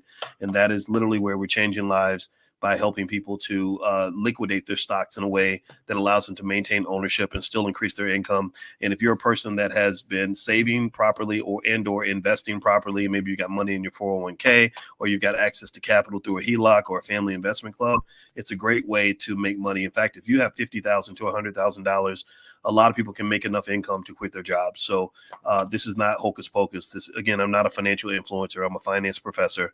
And so this is real stuff. So feel free to go to drboyceprime.com if you'd like to take a look. All right. So what else? With your investments, you want to, number three, the third rule would be to educate yourself. Make sure that, that's the fourth rule. My apologies. Fourth rule is to always use investing as an educational opportunity. I believe in the constant consumption of financial information. If you are constantly taking in information and constantly learning as you're investing, then you're going to be a better investor. Give me a yes if you agree. If you are constantly learning, if you're constantly growing, if you're constantly evolving, then you're going to be better, because you're not just going to be better at investing and making money. You're actually going to start getting to the point where you just understand life better. I really believe that investing is life. Like, you're investing by listening to me right now. You could be twerking, you could be watching TV, you could be, hanging out at the club, you could be doing a million things, but you're listening to me. So you're investing, but you're just not investing money. You're investing time. So I encourage you to do that. Keep making investments. People who invest are the people who win. Those who don't invest don't do very well in life. Now I see a comment here, Esto Jackson Jr. I don't know Esto, but man, I'm happy for you. He says, I am living proof that following Dr. Boyce's advice actually works in my case. My portfolio has gone from 1.16 to 1.3 million since January 2024. Woo! Good for you, brother. Good for you, man. Okay, ladies. So Esto Jackson is a millionaire Y'all act like black men ain't nothing. I don't know if Esto's black or not. Maybe Esto, you a brother regardless, and I'm proud of you, man. So I love hearing stories like this, by the way. So if you have stories like this and you ever see me in public or you get online and you have a story you want to share in the chat like Esto did, please do that, because this reminds me that it's worthwhile. It reminds me that somebody's listening. It reminds me that people are benefiting from the time that we're spending online. I do this every single day. And when I first started doing this, it was really hard. Back in 06, when I first started, a lot of people didn't even believe black people could build wealth. A lot of people believe black people didn't have an interest in economics or money. And I fought them through tooth and nail. And I had to fight through a lot of people who have a poverty mindset. I have to fight a lot of people who believe that it's a waste of time to talk about investing with black people and all this other stuff. And I've had people even tell me, you know what, you should just go talk to Asian people and Indian people and white people, because they're going to get it. They're going to want to do it because they have a mindset, right? And I don't believe that. I believe that we have people in our community that have the right mindset too. And so that's why I talk to you, and you're the ones I care about. And this is what's fun for me. So Esto, thank you for making my day, brother. I really appreciate you so much. And I'm very, very happy for you. And also I want to change one little thing about Esto's comment. He says, following Dr. Boyce's advice. So first thing I'll say is I don't give financial advice, right? Like I just, this isn't me telling you what to do. This is just me I might tell you what I do or what I would do, right? It's up to you to make that decision. You are the one who gave yourself advice, and you're the one who made those moves for yourself. So pat yourself on the back, brother. You did this. All right. So let's see. Esto has a question. He says, can you speak to how to transition to spending the fruits of your labor? I'm 67, and that is the issue I'm having trouble with. Yes, sir. I'm black, sir. Okay, great, man. Well, it's great to hear that you're black. But again, I always have to make it clear, like, I don't hate people who are not black. I just happen to love black people. A lot of people think that if you love black people, you hate everybody else. I don't think that's true. I think hate is a toxic energy. I think hate shows weakness. Hate shows it's an unproductive emotion, in my opinion. So don't waste time hating people. Spend that energy loving people, right? Love is the most powerful force in the universe. Love is your superhero. Love will conquer everything. If you fight for what you love, you're going to fight harder than fighting against something that you hate. So anyway, in terms of transition to spending the fruits of your labor, maybe you could make a rule for yourself, Esto. I mean, since you got 1.6 million, brother, you could just maybe invest in some of these dividend paying stocks, some of these cash cows, the Coca-Colas. And actually, I have a list of stocks. I call them dividend monsters, actually. Let me see if I can find that list, and I can actually put it in the chat. But anyway, on this list of dividend paying stocks, that might be a place for you to go that can allow you to get dividends and to just say, okay, I'm not going to cut down on the principal of my investment. I'm going to just spend the dividends, right? I'm just going to, take the dividend payments and use that for my income. Also, some people even invest right now, like in things like treasury bills and treasury notes, because interest rates are higher. So you might be able to do that and give yourself like a decent income just by spending the interest that you receive on those investments. Also, remember, the best way to make money I've seen for someone that has a big capital base is the selling of stock options. If you do it carefully, it will make 10 times more money. I don't say 10 times, but a lot more money than you make, say managing real estate, stuff like that. Like, so for someone like you, Esto, with 1.6 million, you could literally do something really basic and take like a small part of your portfolio. And let's say that you went out and you bought, let's say you bought 1,000 shares of Meta stock. So 1,000 shares of Meta stock, you'd have to come up with about $225,000 to do that. Robinhood will loan you the other 50%, right? So pay attention now. If Esto has 1,000 shares of Meta stock, he can sell options on that Meta stock. Today is the 11th, so he could literally right now, these are real numbers. This is not me making numbers up. You could sell a call option on that stock with a strike price. The current price is $474. You could pick a strike price of $490. You could literally make $10,000 a month just by selling options every month on your Meta stock. Did you follow that?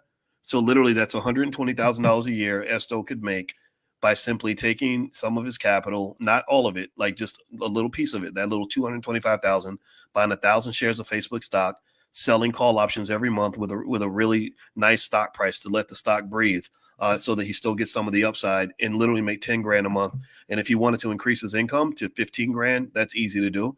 And that's what we do in the Prime program at drboyceprime.com. If you want to take a look, I give every week or every 2 weeks, actually, I give the students a list of what I call money makers of stocks that actually pay the highest income. Facebook is not the best. Meta is not at the top of the list, but Meta is more of a safer option. So the income's a little lower, but there's other companies where Esto could do that same strategy and make, 20 or 25,000. And people don't believe me. They think it's crazy. They think it's, like, oh, you're making stuff up. And it's like, no, I have a PhD in this. Like, I'm a financial scientist. I can't just go make numbers up. These are real numbers. If you go into your Robinhood app right now, or whatever app you use, you will find these numbers. There's a real market with real value. And that's the other thing about value people don't understand is that an asset's value isn't what you think it should be. An asset's value is what it actually is.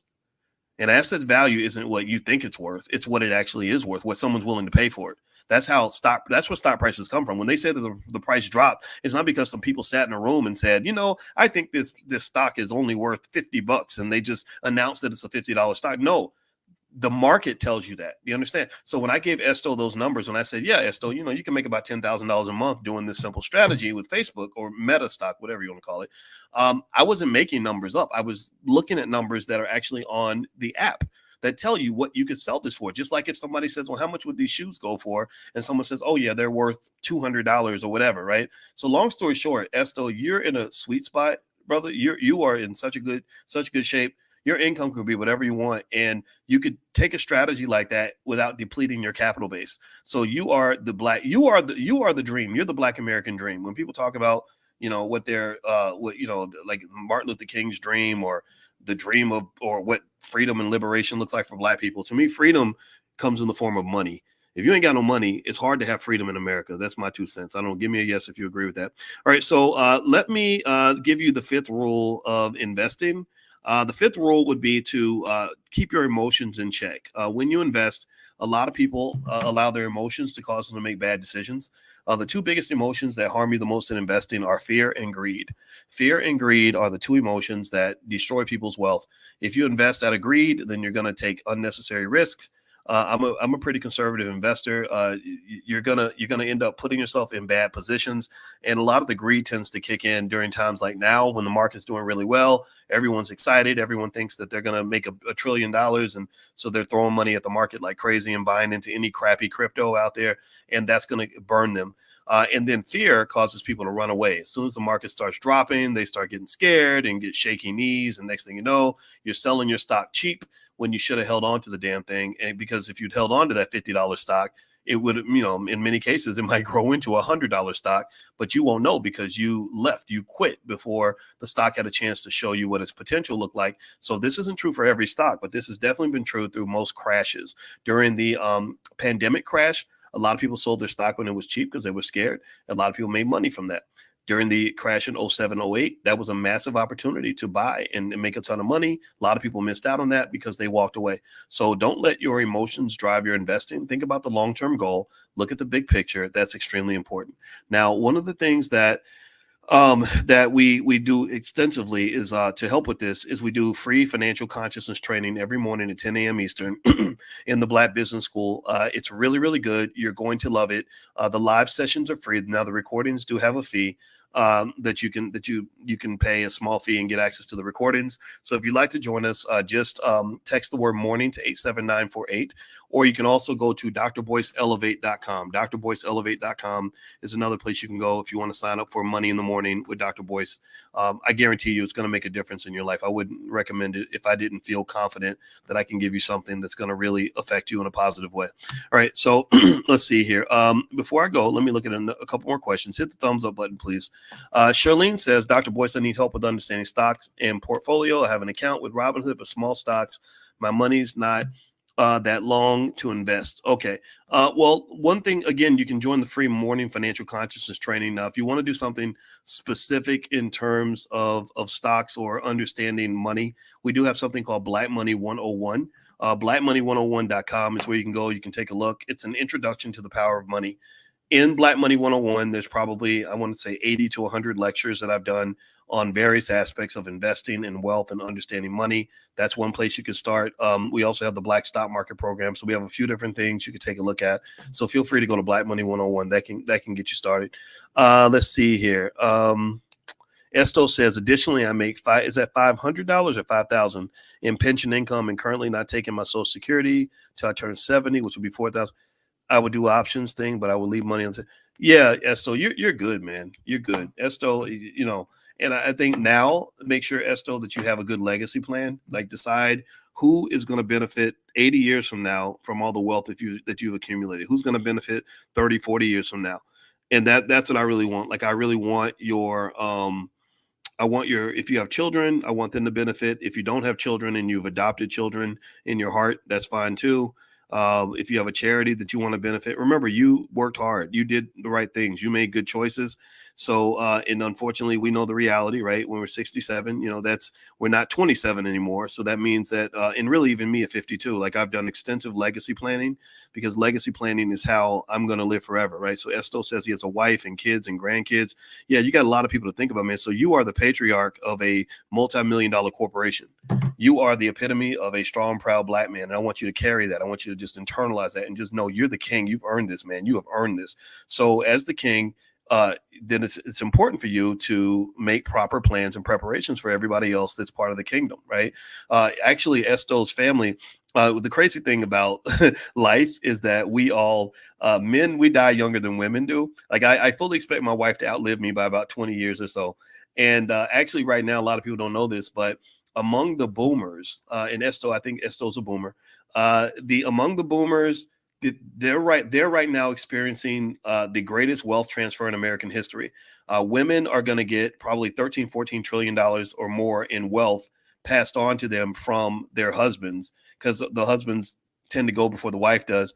But then the kids are going to get a multi-trillion-dollar wealth transfer to them, right? So this is what's happening right now across the country, and so I really just encourage you guys, you know, if you really want to have fun, sit down and really embrace the idea of estate planning and legacy planning, because, you know, if you do it right, you can really take good care of people that you love. And so one of the things we do in financial consciousness training that we cover extensively is we even talk about things like what is love? Like, what does love really mean? And as I was explaining earlier, I was telling you guys, like, how can I love you if I don't make a plan for you? Like, how can I love you if I throw you out into extensive economic pain due to a significant lack of preparation?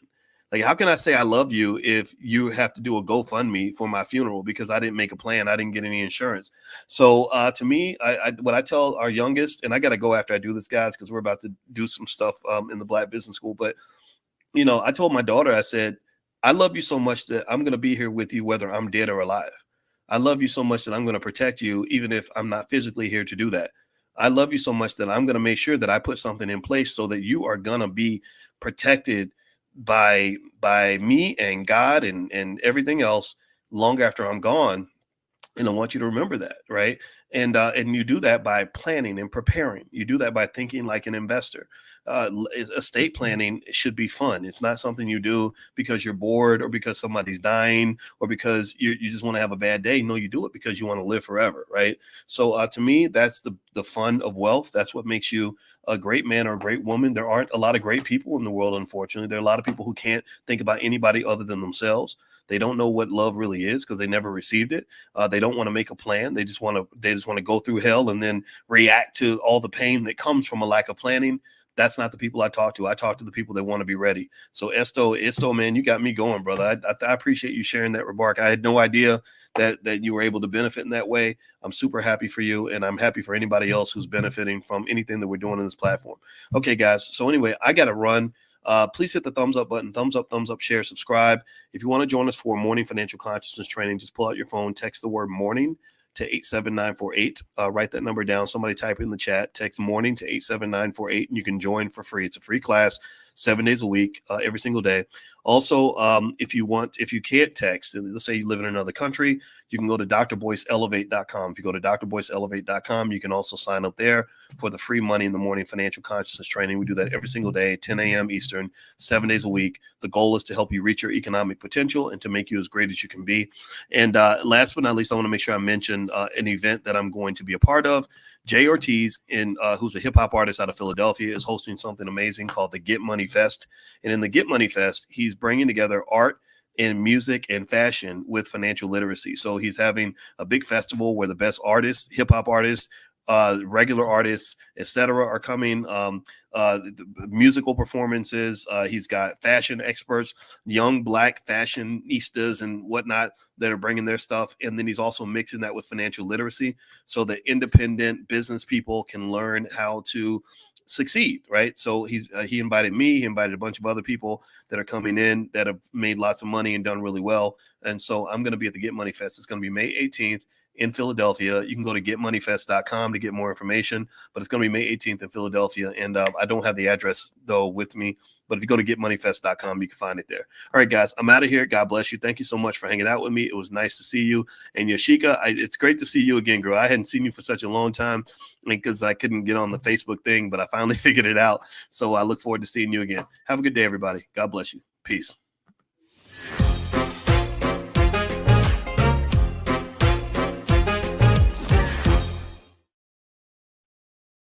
Everybody, what's going on? Happy Easter. It is so good to see all of you.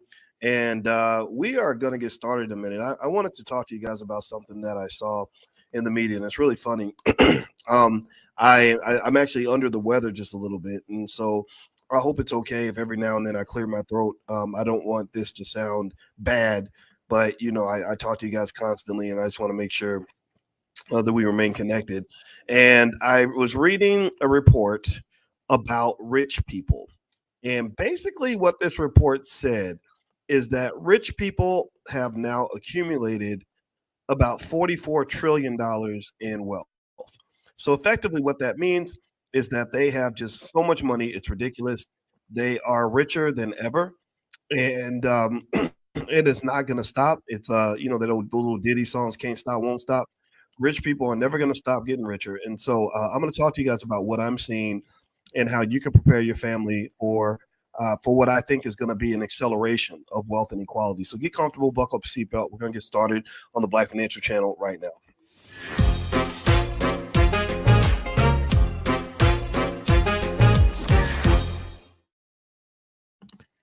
Hey, what's going on, guys? Welcome to the Black Financial Channel. That's theblackfinancialchannel.com.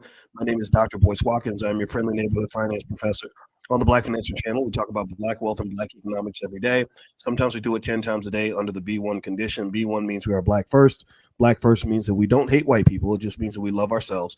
If you agree with this philosophy, put a B1 in the chat. Let me know if you agree that it's okay for Black people to love ourselves. And also, I want to say happy Easter to everybody. I see you, Etta and Larkita and Max Law, Sharon, Deuce Smith, codename Diva. So what I'm going to do is I'm going to show you some interesting and really disturbing data about wealth inequality in America, racial and just general wealth inequality. I'm also going to talk to you about ways to deal with this, ways to respond. And at the end, if you stick around to the end, I have some stocks I want to share with you that I really think are going to help you and your family put some money in your pocket. One of the things that we've decided in the Black Business School to become one of our core philosophies and core missions is to make sure that you get richer, that you make more money because you're hanging out with us. I don't just want you to feel good. I'm not just here to give you a speech. I'm not just here to bust a rap or tell a joke. I'm here to give you something that will make your life better. You know, if I can't make your life better, then you shouldn't be listening to me. And so if we can agree on that, then if you can agree to support us, then we agree to support you, and we will support you by increasing your income, increasing your wealth, increasing your peace of mind, your financial security, making sure your kids are good, etc. And I am qualified in this. In case you don't know my background, my doctorate is in finance. And in case you don't know, that's a really hard degree to get. It takes a lot of time to get that degree. But anyway, so let's get it cracking. Let's jump in, and I'm going to talk to you guys about some data that I just saw. So effectively, rich people are richer than ever. The rich keep getting richer, and that's just kind of how America works. They have so much money, it's ridiculous. They are sitting on swole, so to speak, financially. And a recent study showed that they've now the wealthiest in America have now hit a record of approximately $44 trillion. So they're sitting on $44 trillion worth of wealth. And this is very disturbing. This is not a healthy balance in our society. This is not a good thing. Just to kind of give you some context into this, Basically, rich people in America, they've always had more money than everybody else. We've always known that. We've always had the wealthiest. And in the early 20th century, you had the robber baron era, where you had a bunch of rich people sitting on insane amounts of money and a lot of poor workers who were struggling. Well, we've now reasserted ourselves into the robber baron era. The robber baron era of the early 20th century has repeated itself in the United States. If you look at some of the graphical representations here, if you look at, let's go back here. Let me go back and grab this a stat that I actually like. Here we go. If you look here on this chart, can y'all see this chart? Give me a yes if you can see this. If you can't see it, if you're listening on Spotify, then I'll describe it to you. And this podcast is on Spotify. Just look up my name. So it says the wealthiest Americans own an increasing share of wealth. This graph only goes up to 2016, but I want you to look at the blue line. The blue line is what we're talking about, the richest 1%. And then I want you to look at the purple line on the bottom 90%. Don't worry so much about the orange line. The orange line matters, but I don't want this to be confusing. So if you look at this blue line, which represents the top 1%. Here's what you notice. If you go back to the beginning, if you go back to 1989, you saw where the levels were. They dipped a little bit in the 90s. But the blue has kind of remained strong for the most part for the last 30 years. That top 1%, their percentage of American wealth has pretty much remained constant, or it's actually grown. If you see, there's a gap that starts to emerge around 2010. And it accelerates and it maxes out here at 2016. But just to tell you how the story ends, you got another 8 years after that. The gap continues to grow. Wealthy people, the top 1%, now have a record amount of wealth that they didn't have before. And if you look at the bottom 90%, The bottom 90%, their wealth has gone down. The bottom 90%, where their wealth has gone down, that represents people who basically are not in the financial system, who don't have economic vehicles, who are getting up and going to work every day, who are trying to save their way to wealth, who are getting a paycheck, spending the paycheck, and then living paycheck to paycheck. That bottom 90% is dropping. And so what I want you to just really understand is that based on my best guess and my best assessment, this isn't going to change. This is not going to change. By the time your kids get to the point where they are ready for economic warfare, when they start competing in this society, you're going to find that it's actually going to be worse for them than it is for you.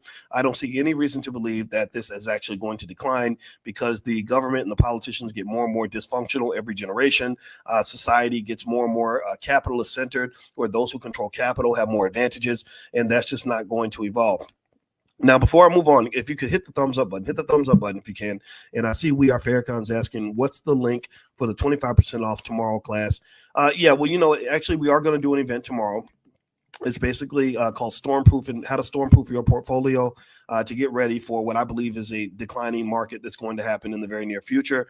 What I'll do is I'll put this link in the chat. You guys, because you're here, I gave it to our students in Money in the Morning, our financial consciousness training in the morning, but I'll give it to you guys since you guys are here and listening. If you're listening live, you'll see that link pop up in the chat. Let me know if you see that link in there, and you can click on that and you can join for 25% off. It's a one-day event, but you get the materials for life. One membership, you can feed your entire family off of that. And then also you get the slides, the study guide, everything, the recording, all the materials is yours for life. So the fee is $89, but you can have 25% off by clicking this link.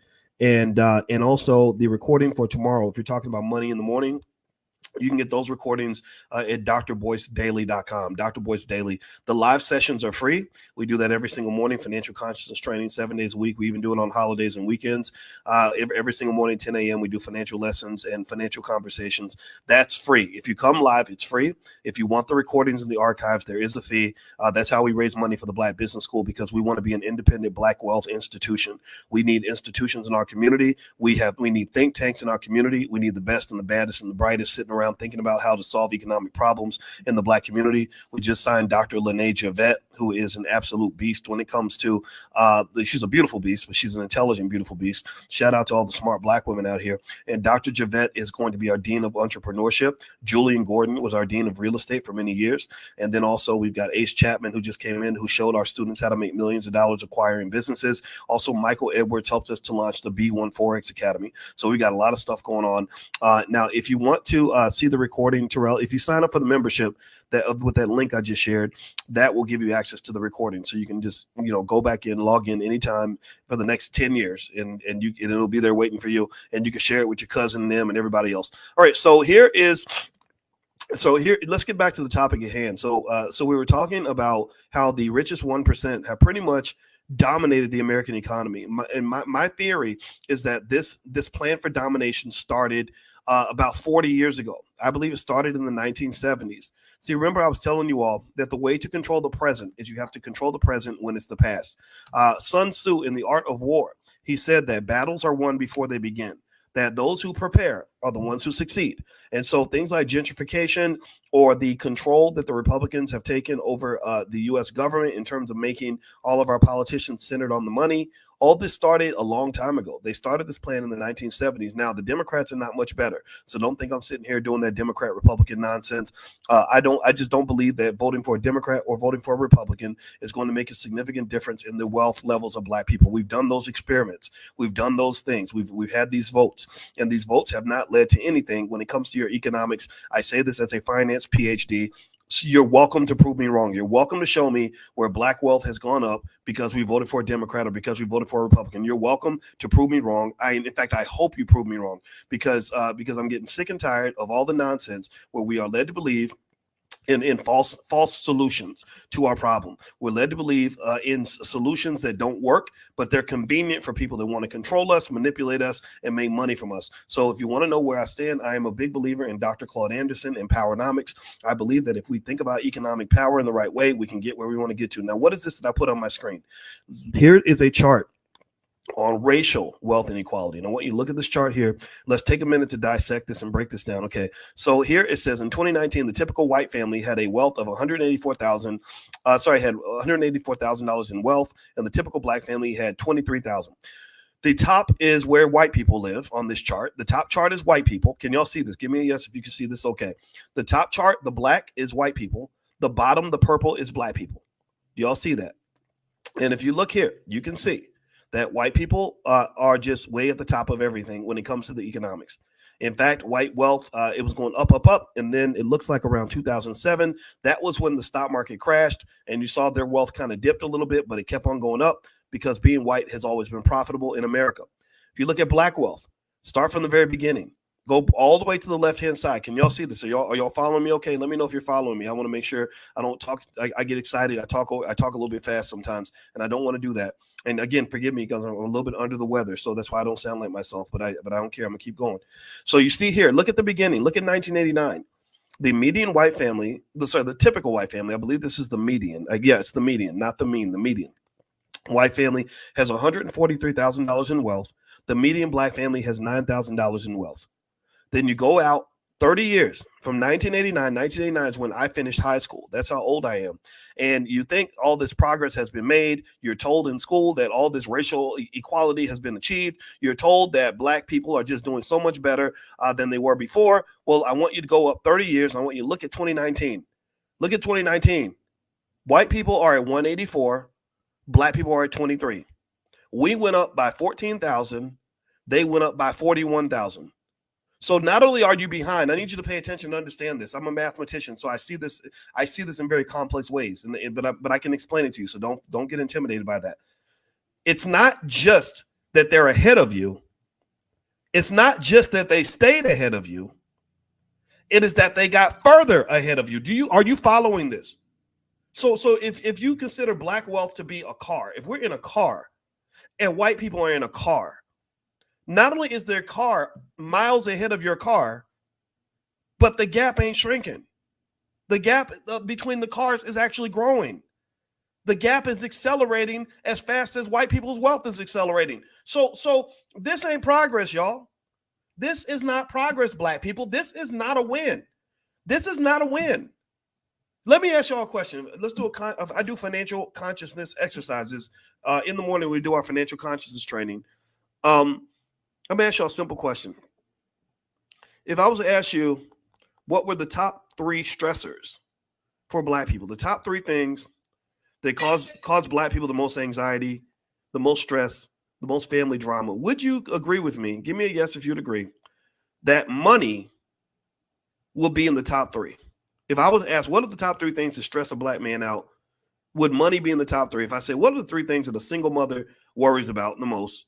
Would money be in the top 3? If I said, what are the top 3 things that break up families? Would y'all agree with me that money, a lack of wealth, a lack of financial security, that word is very important, security, very important, because that's emotional. Money's very emotional. If you ever want to be stressed out, just let somebody take money out of your bank account. Let your credit card start bouncing. Let lose a job. Go through what it's like to lose a job. So here's what I want you to understand. I want you to understand, like, I'm a simple guy in the sense that I know a lot of complex ideas.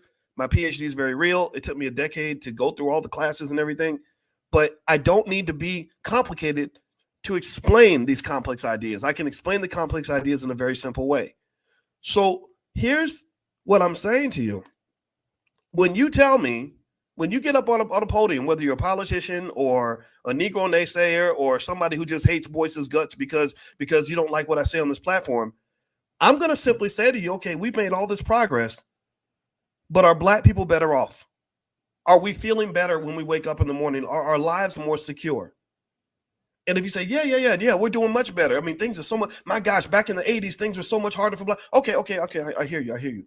But I just showed you, we just agreed that having enough money is one of the dominant factors in whether or not your quality of life is good or bad. So, and the data clearly shows that you don't have much more money than you had back in the 1980s. I mean, that $14,000 increase, that's barely, I mean, that probably keeps up with the rate of inflation. That's it. The racial wealth gap has not closed. So if wealth is one of the top 3 factors that drives quality of life for black people, happiness and stress and everything else, then you can't tell me that our lives have gotten better if the money ain't showing up. That's when I become Joe Pesci in the reparations conversation. Y'all know what that is. Y'all know Joe Pesci's most famous line in Goodfellas? What was it? F you pay me. F you pay me. F you pay me. And if you can't pay me, then I'm going to go pay myself. So I want y'all to look at this chart. There's a lot of data here. There's a lot here, and I'm going to try to condense it so that we understand the conversation. But if you look at this chart, here's what I want you to understand. When I'm in a car that's either going slow or going backward or not taking me to the right destination, I'm going to get out of that car.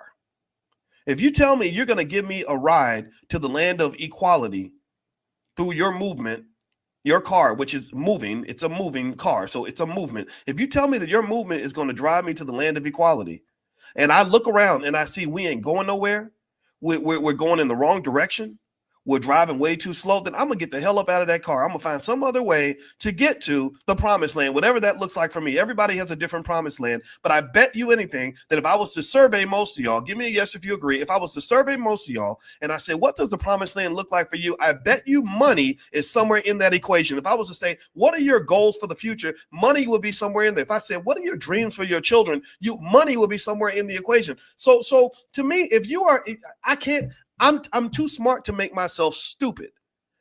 I can't follow leadership that is less qualified than the people they are trying to lead.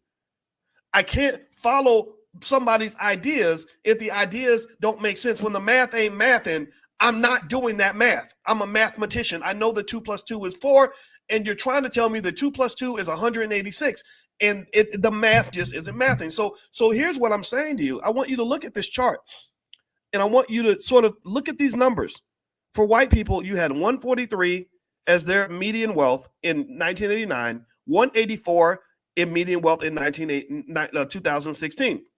Black people, it went from 9,000 to 23,000. Look at that 184. Look at that 184. Now, I want you to ask yourself a question. Here's what I want to ask you. This is my question. How many of you either are or know a black person who has a wealth level where their net worth, assets minus liabilities, exceeds $184,000? How many of y'all know a black person who has more than $184,000 in home equity? Maybe they've got, 40, 50,000 in stock. Maybe they got a small business that they wouldn't sell for less than a couple $100,000. How many of y'all know a black person who actually has more net worth or higher net worth than white people? Give me a yes in the chat if you know somebody who fits that description. Okay, a lot of you are saying yes. Here's the deal. This is what I want you to understand. There's nothing magical about white people. I know that you were raised to believe that they are these wonderful aliens who sprinkle fairy dust out of their ass, or that they come from another planet of superior beings. But there's nothing magical about them. This is not me being anti-white. I'm not being anti-nothing. This is just me being honest. There's nothing magical about white people and what they've accomplished. $184,000 in net worth is a very easy number to accumulate if you know the rules of the game. But it is a very hard number to reach if you're playing the game the way you were taught to play it by civil rights superstars and people that believed in things like corporate jobs, student loans, affirmative action, and things like that. If you believe white people as the masters of your economic fate, when they're running the businesses and they're deciding how high you're going to go, if you believe that they're going to give you a net worth that exceeds $184,000, then you're going to fail. But if you know that you can give yourself a high net worth, again, we proved this earlier. There are millions of black people who have a net worth that exceeds 184,000. There's nothing magical about that number. It's not like it's 10 billion. So what I'm saying to you is that if you're in a car and the car's moving too slow, it's going in the wrong direction, it's driving backward or whatever, then you should get out of that car and get in another car. So my argument with you is very, very simple. The argument I want to make to you is very simple. The old moves ain't working. The old strategy ain't working. If I'm trying to figure out why the wealthiest 1% have $44 trillion, then maybe instead of going to school and studying all the BS and the nonsense that they teach you in the public schools, and a lot of it's BS, a lot of it's nonsense, I'm going to go study what the 1% are doing. How about that? How about that for a strategy? I'm going to emulate people that are winning the economic game. And maybe I can't emulate white people because I'm not white. You ain't white. But I can emulate black people. There are millions of black people out here who have no problem generating income for their families. They have no problem generating net worth. They're not sitting in the struggle every single day. They're not stars of the TV show Good Times, trying to make a payment and trying to make ends meet and all this other. No, they're doing good. Some of y'all are in this room. So what I'm saying to you is that I think that one of the biggest hurdles that we have to jump is to train ourselves. Like, we should not be learning from other people how to solve our problems. We should be learning from each other. I learned from you. When I sit down with students in the Black Business School and we do little one-on-one sessions, stuff like that, if you ever sit with me, you'll notice that I listen a lot. I take in your story. When you achieve something, I say, well, how did you do that? How did you get to that point? Because I'm thinking, okay, we got the formula. We cracked the code. I want to figure out what you did specifically so that when I go back and shape the models and the formulas that we talk about in class or whatever it is, I've got data. I can say, here's what black people are doing to get ahead. Here's what they're doing to stay behind. There are black men out here that are just killing it. And let me give you a shortcut in terms of how they're killing it. They are killing it. They are not killing it by just looking for good jobs. They are killing it by supplementing their income through things like stock market investing. Stock market participation is the number one reason that rich people get into the top 10% or the top 1%. If you look at their percentage of participation in the stock market, it exceeds probably 90% of all people in the top 10% of earners that are in the stock market. And what I love about the Black Business School, which makes me so proud of you, is that when I took the data, you guys were about 90%. You weren't doing what everybody else is doing. You're doing something different. And I'm very proud of you. If you want to give me a gift for my birthday or for Christmas, I'd like to be able to take that survey at the end of the year and have that number be closer to 100%. I really do. And I hope that you can do that for me. That's all and I'm not asking you to do that for me. I want you to do it for yourself. But if you do it for yourself, that gives me something to brag about. I'm not going to lie. I love the idea that in the Black Business School, we can say we're solving problems that other people consider to be unsolvable. The problems are not unsolvable. It's just that the degree to which you can solve a problem is heavily dependent on how much attention you pay to the problem. Nobody pays attention to Black people in a fundamental way. Nobody pays attention to Black wealth in a meaningful way. Nobody pays attention to what our families are going through in a relevant way. And that's why the problem doesn't get solved. That which you pour time and energy into, is what is going to grow. The flower that gets the water is going to grow. The flower that gets the dirt and the seeds and the sunshine is the one that's going to grow healthy. But our flower does not get watered because we got too many people out here trying to copy white folks. We got too many people out here trying to exploit the black community. We got too many people out here trying to sit around and complain about a problem. We got too many people out here that become these weird crabs in a barrel that literally get angry because I'm using my PhD to provide a solution, and I don't have any patience for it. I call them the Negro naysayers. If you are a Negro naysayer and you come in here to cause trouble, just know you are in a sacred space. We will kick you out of the church. You cannot be here. If you're going to be a troll, you better be a quiet troll, because we ain't got time for nonsense. This backward thinking nonsense that's perpetuated in media is something that we have to fight against. Just today, I was fighting with some guys about rappers and the immaturity of rappers and how they take the most degenerate drug addicts who hate their mothers, who want to kill black people, and then they give them the biggest platform. And then your little black boy says, I want to be like him. I want to be like Lil Wayne. Why would you want to be like Lil Wayne? Lil Wayne is a guy who is incredibly unhealthy because he's been on drugs his whole life. He hasn't healed from the trauma he's gone through. He's got tattoos all over his face. He's got 2 or 3 women pregnant at the same time. What in the world about him makes you want to emulate any of that? Oh, I get it. Oh, that's right. I forgot. It's because he got money. Well, where did he get the money? He got the money from white people. Well, why did he get the money from white people? Well, because they will pay you to represent whatever stereotype or destructive imagery that they believe that black people should carry around. That's what happens. And so what I'm saying to you is that we have the heroes in the community. We have the solutions.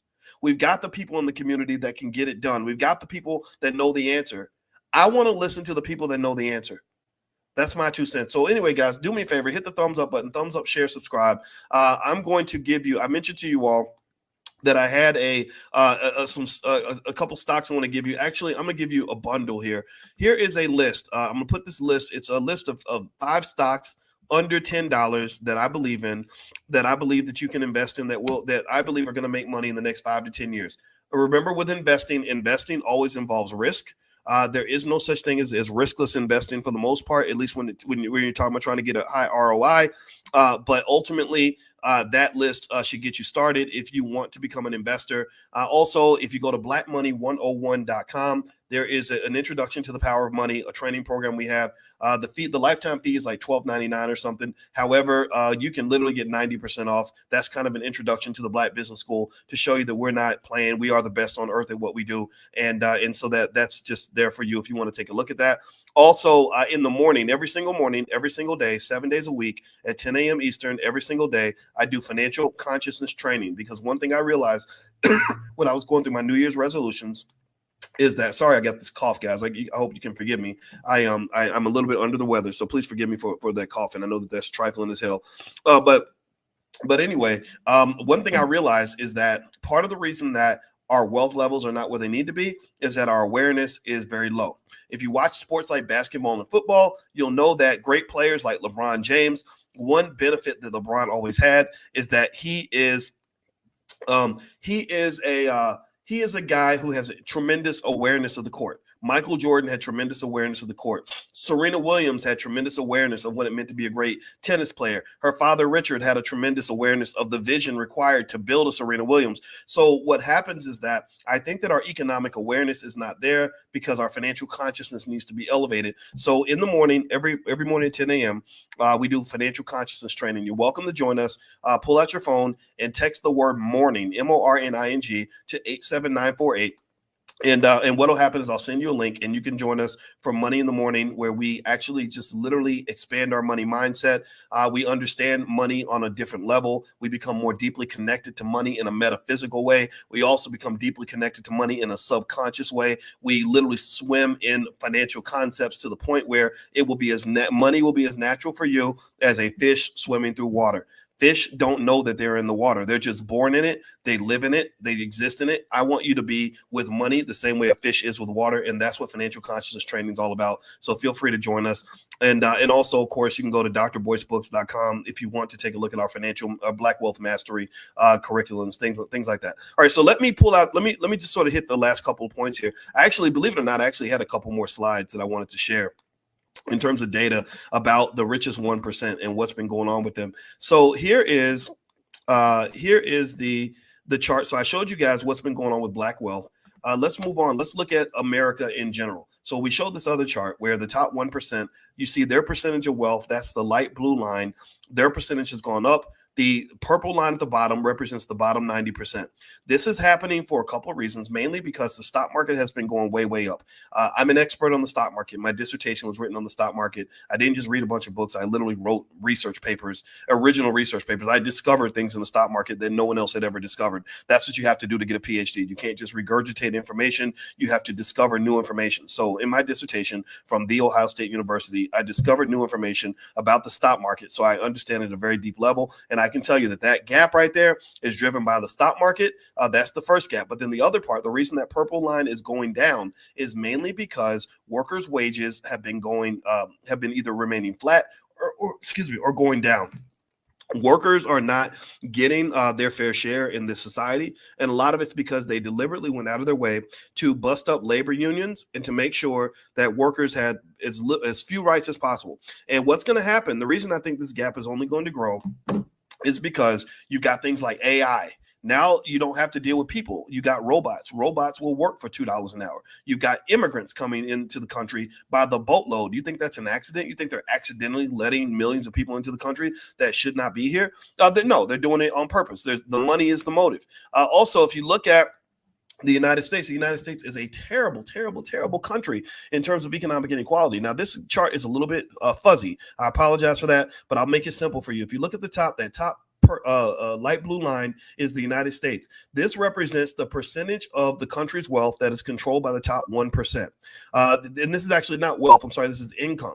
So the percentage of income controlled by the top 1%. You see the United States dominates all the other major countries. It dominates Canada, Italy, Germany, France, Japan, and the United Kingdom. And this is largely because your politicians are a bunch of worthless SOBs who don't really care much about the American people, and they've been bought out by major corporations. How do you think that we got to the point? Think about this. How many of you have student loans? Give me a guess if you ever have had a student loan or you're dealing with student loans. Give me a guess. How many student loan veterans we got in here? Okay. So a lot of you have. I know I have. I know I had to take some loans. So here's the deal with student loans. It's really fascinating. So the reason that your loans have really set you back financially is partly because, number one, they made debt available for people to go to college, which gave the impression that they were doing something good for the American people. But the problem is that when you increase the money supply, which is what happens when you do debt. What happens when you increase the money supply? Let me ask y'all, let's do a consciousness exercise. What happens if I increase the supply of money when it comes to competing for scarce resources? What's the effect? It starts with an I. Inflation, right? Inflation. So the price of the asset goes up. And the reason the price of the asset goes up is because you have more dollars competing for scarce resources. So what happened was that when they increased the amount of debt available for people to go to college, they get a bunch of 18-year-olds who aren't even thinking, and they get them all. They make excellent economic suckers. Why? Well, because their financial consciousness has not been developed. They're not thinking long term. They really don't think they're ever going to get old. So they'll sign anything so they can go to college and go to a bunch of parties. So they made all this debt available. So university said, oh, there's a lot of money available, but we have the same number of spots available. So what we're going to do is increase our tuition. So what happened was that when they increased the amount of student loan debt available, the cost of college shot way through the roof. That's what they did. So it's like you think that they're helping you to go to school, but really what they're doing is they're saying, we'll loan you the money to buy a candy bar, but we're going to raise the price of the candy bar to $25. That's what they did. Are you hungry? You want a candy bar? You say, yeah, I'm really hungry. Okay, well, how much money you got? You say, well, I got $2. And they say, well, candy bars are $3. So what we're going to do is we're going to loan you money to get a candy bar, but we're going to increase the price of the candy bar from $3 to $25. But don't you worry about that, because all you got to do is sign the dotted line and you can have this candy bar right now. Well, because you have a society that's built around instant gratification, people don't think about delayed gratification. Then you're pretty much signing yourself up for financial slavery. Capitalism is built around slavery. When you are in debt, you are a slave. Why does that mean you're a slave? Well, because if you're in debt and you don't know other ways to make money, then you got to make money. You got to pay the landlord. So what's the solution? Oh, I got to go to work. Well, what do most people say every day? Oh, I got to go to work. I don't like this job. Well, why don't you quit? Well, because I can't quit. Okay, there you go. You're a slave. I'm not making fun of you. I hope that was not too harsh in terms of how I said it, but that's literally the logic. Remember, slavery does not mean you're not getting paid. There are plenty of slaves around the earth that get compensated. In fact, you could even argue that the original slaves in America were being compensated, just poorly compensated. They were given a place to live, a bed to sleep in, food to eat, so they could keep working. They gave them just enough to make sure they could keep showing up to work and remain healthy enough to keep doing their job. Well, in America, they kind of do the same thing. They don't pay you enough money for you to get rich. They don't pay you enough money to get free. They don't pay you enough money to quit your job. They pay you enough money so you can keep going back to work. Tell me if I'm telling the truth. Am I right or am I right? They literally are not trying to. They're like, oh yeah, we gotta really make sure our employees are empowered enough to quit the job. Well, that would not make them very good capitalists, now would it? You can't be a good pimp if you train your hoes to be independent enough to leave the street corner. You got to give them just enough that they looking good, looking sexy, but you got to make sure that your hoes stay in check. And so a lot of us are hoes to the capitalist system. They give you just enough to get by, not enough to get free. So if you want to get free, getting free is going to have to be your job. Getting free is going to have to be an aspect of economic maturity. Economic maturity, I write about that in my book, The 10 Commandments of Black Economic Power. Economic maturity is bent on the idea that you are mature enough to understand that your fate belongs to you. Economic maturity means, and again, this is not in any other book anywhere. This is, again, with a PhD, I'm qualified to come up with new concepts and new theories. So economic maturity means that you get to the point where you say, okay, this is my responsibility, that my fate is contingent upon what I choose to do. It's not contingent on what the white man does. It's not contingent on what other people do. I can't go through my life and believe that my outcomes are based on everybody else. Economic maturity, it might be reflected from the fact that maybe you didn't go through an economic rite of passage. In my book, again, you can go to drboycebooks.com if you want to get a copy. I highly recommend it. It's a bestseller on Amazon. I think you guys are going to like it. I know you're going to like it. And the thing about economic maturity is a lot of us never went through an economic rites of passage. And I believe that is critical for Black people. An economic rites of passage might look like this. It might be something where you graduate from being a renter to being an owner of property. You're no longer economically immature enough to think that you can rent your residence for the rest of your life and somehow find a way to be financially free. Economic maturity might be where you go through a rite of passage where you graduate from being a consumer to being a producer. Because what has happened? You have learned that you cannot get ahead in a capitalist society if all you do is consume. So I believe America's goal is to keep Black people as economically immature as possible. They do not want you and I in the halls of power. They don't. They really don't. And it's economic immaturity might be reflected in working for other people and just believing that is a permanent stop. That's a permanent place you're supposed to be for your whole life. Well, again, if you like your job, there's nothing wrong with that. I'm not saying that you have to go and run a business or start a business, but I do believe you need to own a piece of a business. You need to own a piece of a business. So you can either do that as an entrepreneur or you can do that as a shareholder in a corporation. You can become a shareholder in 5 minutes. Open up that app, buy you some stock, you become a shareholder. You can go to blackmoney101.com. That'll get you started. There's other places in the Black Business School. We do that all the time. So the point of the matter is to say this.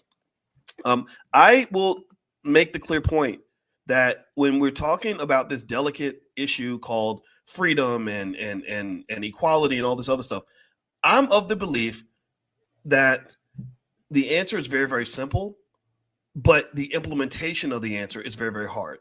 The answer is simple. It's like losing weight. The answer might be go to the gym, stop eating Cheetos. But the implementation is hard because you're addicted to Cheetos and you're lazy. You don't want to get up and go to the gym. That was my problem. That was my problem. We're all affected by this. But if you really want to look at where the money is in America and how the richest 1% became the richest 1%, just look at the stock market. You can see here on this chart, you've got, some down periods in the market. You had some stuff with World War II, and you can see here you have stuff with Black Monday in the 1980s. You had the lost decade, which was the year 2000 to 2010, and then you had these rises. But I want you to look at this chart, and I want you to notice that this chart consistently goes up. This chart is deeply connected to the wealth of the 1%. So if you want to know how they got all their money, yes, some of it came from inheritance, sure. Some of it came from running their own businesses, sure. Some of it comes from the fact that many of them are executives with major corporations and making good money, sure. But a big chunk of it came from stock market participation and ownership of real estate. If you are an investor consistently in real estate and stocks, your wealth level is going to be higher than somebody who does not do those things. Okay, so as far as simple implementable solutions, I want to invite you guys to go and take a look at blackwealthmasterplan.com. This is a free platform that basically shows you how to do the $5 a day investing plan. We're asking everybody in the community to take a look at the $5 a day plan. So blackwealthmasterplan.com. Also, if you text the word money, you can to 87948. I'll send you some information on how to make money without working. A lot of you know about this. A lot of you are participants. This is part of the Prime program where we literally talk about selling stock options and things like that. That's how I make my money at this point. That's what I do to send money to my wife to pay down the credit card bills or to go on trips or to pay down the houses or whatever it is that we're trying to do. So literally, if you text the word money to 87948, you'll get a link to the training called How to Make Money Without Working. It's totally free. And that will introduce you to something that will probably blow your mind. And it's not hocus pocus. It's not fake. I can't be one of these internet scammers that's just trying to get your attention. It's based on real science and it's really straightforward. It's not risk free, but you can manage that risk. And risk management was one of my expertise areas when I got my doctorate. Okay, so anyway, guys, that's pretty much it. Just a quick reminder, don't forget the Stock Options Summit is going to be April 19th in LA. It's basically a big event where we all get together and we study stock options for the whole weekend, and we do it in a way that's family oriented, and we have a ton of fun. So if you want to come to the Stock Options Summit in Los Angeles on April 19th, go to stockoptionssummit.com. And then last but not least, don't forget that the All Black National Convention is where we get together with the smartest Black people on the planet in all different areas, and we solve our problems. My wife, who is a therapist, she has a bunch of really cute therapist friends like her. She's the cutest of all in every place she goes, in my opinion. And she's actually deep into Black financial psychology. She's actually done some really great workbooks on the topic on dealing with financial trauma and things like that. So she participates in the convention. And then also at the same time, we just have lots of other experts in all different kinds of areas. We even invite, rappers and whether or scientists or engineers and business owners and investors and anybody that really has an idea that can benefit the community. That's who's invited to the ABNC. So feel free to join us. Go to allblacknationalconvention.com. We're going to be in Chicago this year. And when I say we invite rappers, I mention that specifically because I know some people think that I don't like rappers because I call out the immaturity of certain rappers, or if they're talking bad about their child's mother, or they're promoting drug use amongst young people. I get very offended by that. I don't like that at all. But there are rappers who are using their power for good. Guys like D1. D1 has come to the convention many times. Killer Mike came to the first convention. David Banner. There's lots of great artists out here that really do get it, and they are part of the movement too. So I want to make sure that they feel welcome as well. So anyway, guys, have a wonderful day. God bless you. Thank you so much for hanging out with me. And sorry about me sounding all choky and crazy in the background. I wish I could fix that, but I'm a little bit under the weather, so please forgive me for that. And here's that list. If you want to take a list of those 10 stocks or 5 stocks, I'm sorry, there's 5 of them under the cost of $10. So here is that list, Lillian. So there we go. Let me know if you see it in the chat. I'm putting it in there right now. And also, I'll try to put that in the description of the video as well. So take care, guys, and have a wonderful day. And Ruby says you're human. It's okay to cough. Well, thank you, Ruby. I appreciate that invitation. It's kind of hard though, because I listened to it later and it sounds terrible. But I appreciate y'all. Thank you so much. Love you. God bless you. Have a great day. Take care. Peace.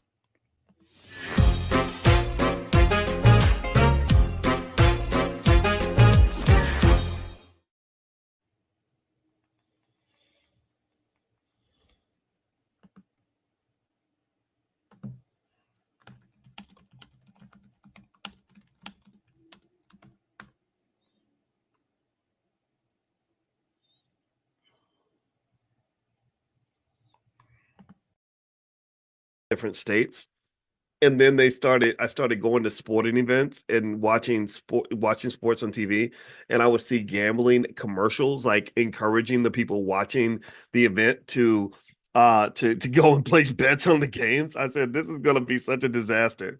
Like, this is literally going to be just excuse my French, but it's going to be a shit show. It's going to be a complete shit show because I can tell you this, if you want my 2 cents from a financial psychology standpoint, one of the worst positions you can be in this society is to be somebody who is addicted to betting and gambling, like with lots and lots of money on a regular basis. That is one of the worst. I wrote about that in my book, Financial Lovemaking, actually, when I was on the faculty of Syracuse. And that's what I refer to as a financial STD. And the reason I call it a financial STD is because it's hard to get rid of. And if you marry somebody that has this financial STD, you're going to be infected. And I hope I'm not hurting anybody's feelings. If you are a big gambler or something like that, I don't mean to offend you, but I have to be honest with you and tell you that I would encourage you to get help if you find yourself in situations that are bad. And the worst part about it, though, is that it's kind of like people don't get help until the situation is so bad that they can't get out of the hole.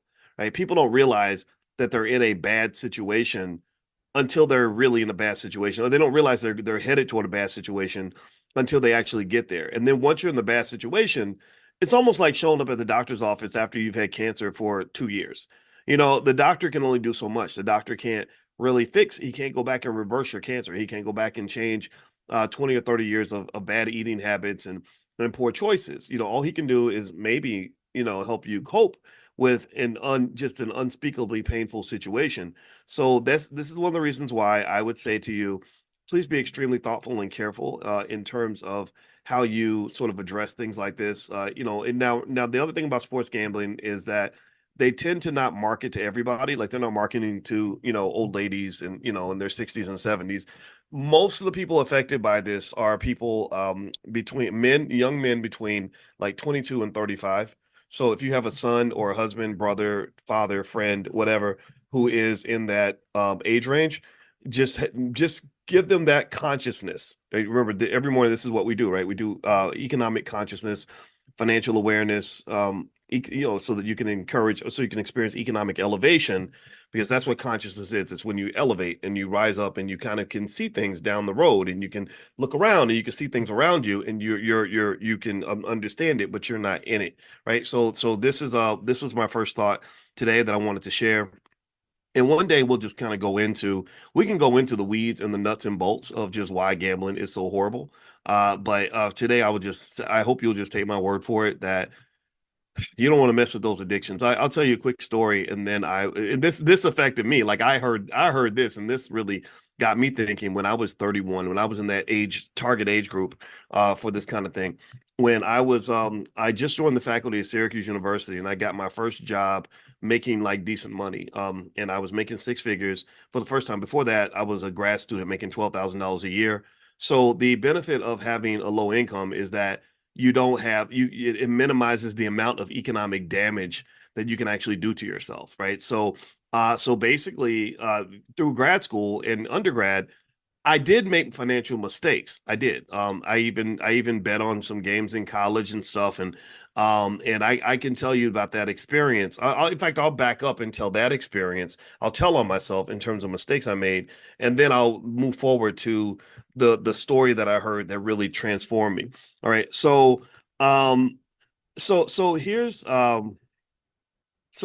what it was. Okay, so when I was in college, I had a friend. I went to University of Kentucky, and in case you don't know anything about Kentucky, it's not as backward as they portray it in the movies, but it is kind of country. You got a lot of country folks in Kentucky, but most of them were really nice people. So I mean, yeah, when I wrote articles about race and racism, I would get death threats and stuff, but most of the people weren't giving me death threats. Most of the people were nice. They'd invite you to your house and want to cook for you and stuff. And so anyway, I knew this guy named Russ. And Russ had another friend named Russ. And that's only going to happen in Kentucky. That's not going to happen in California, that you have two friends named Russ. So Russ was a cool guy. We'd almost won a flag football tournament. It was the craziest thing. I was the one black guy on this team full of like slow beer drinking hillbillies that really just knew football. And Russ would just throw the ball and he would pound it into my chest, and I would catch the ball, and I had some speed, so I'd grab the ball and I'd sprint down the field, and we almost won the championship. It was the coolest thing ever, and we didn't do anything complicated. It was just like simple, like, okay, boys, you cut across the middle, I'm gonna throw you the ball, I catch the ball, I'm the black guy, I sprint past all the white boys, and we would score touchdowns, and we only lost. I was so mad because Russ threw the ball so hard that I caught it and it bounced off my chest and landed in the hands of the other guy. And I'll never forget like all those frat boys that we were playing against, because the fraternities would form flag football teams. So the frat boys were like, yeah, it was like 100 of them, and there was like 7 of us, but they had like literally like 60 guys on the sidelines, and I was so mad. But anyway, that's just me expressing untreated trauma over a significant loss in my life, right? That's how pathetic my life was. So anyway, so I had a friend named Russ, and Russ had a buddy named Russ. and I went with Russ to Russ's house. And Russ basically would bet on these football games, and I love football. I love all the sport. Well, mainly basketball and football. Baseball kind of put me to sleep. Golf and tennis. Golf I got into when Tiger Woods started to play. So I was at Russ's house with Russ, and we bet on the Cowboys game or something. And or he was betting on these games, and I was like, yeah, I'll bet. And I bet some money, and I won. And then another game came on. I was like, oh, I'll bet on that game, and then I won again. And so here's what happened in my head, in my little 20-year-old brain. The dopamine hits, right? It's actually gambling and money. It affects the same region of your brain as cocaine. So what I did not realize was that I was being drugged, but not against my will. This is not something where I'm going to go file a lawsuit against Russ 30 years later and say you drugged me. No, I voluntarily participated. And I remember this feeling, and maybe you can tell me if you can identify with this feeling, because a lot of you go through this, maybe if you have some sort of economic come up, or maybe you become an entrepreneur or something like that. I said, whoa, this is crazy. I made more money just watching football on a Sunday afternoon than I make working my job for 2 weeks. And I remember just thinking how great that was. Like, wow. So I know football. Every young kid thinks they know everything. That's why you can't hardly talk to some of them, because they think they know everything. And then life humbles you, right? So I thought that I just kind of understood everything. But then I experienced the dark side of losing, and I remember how sick I felt when, because what happens is that this is leverage in action, and so what leverage did was leverage gave me the high of saying, "Whoa, I can make more money in 3 hours than I could in 2 weeks on my job." But the downside of that is I can also lose more money in 3 hours than I make in 2 weeks on my job.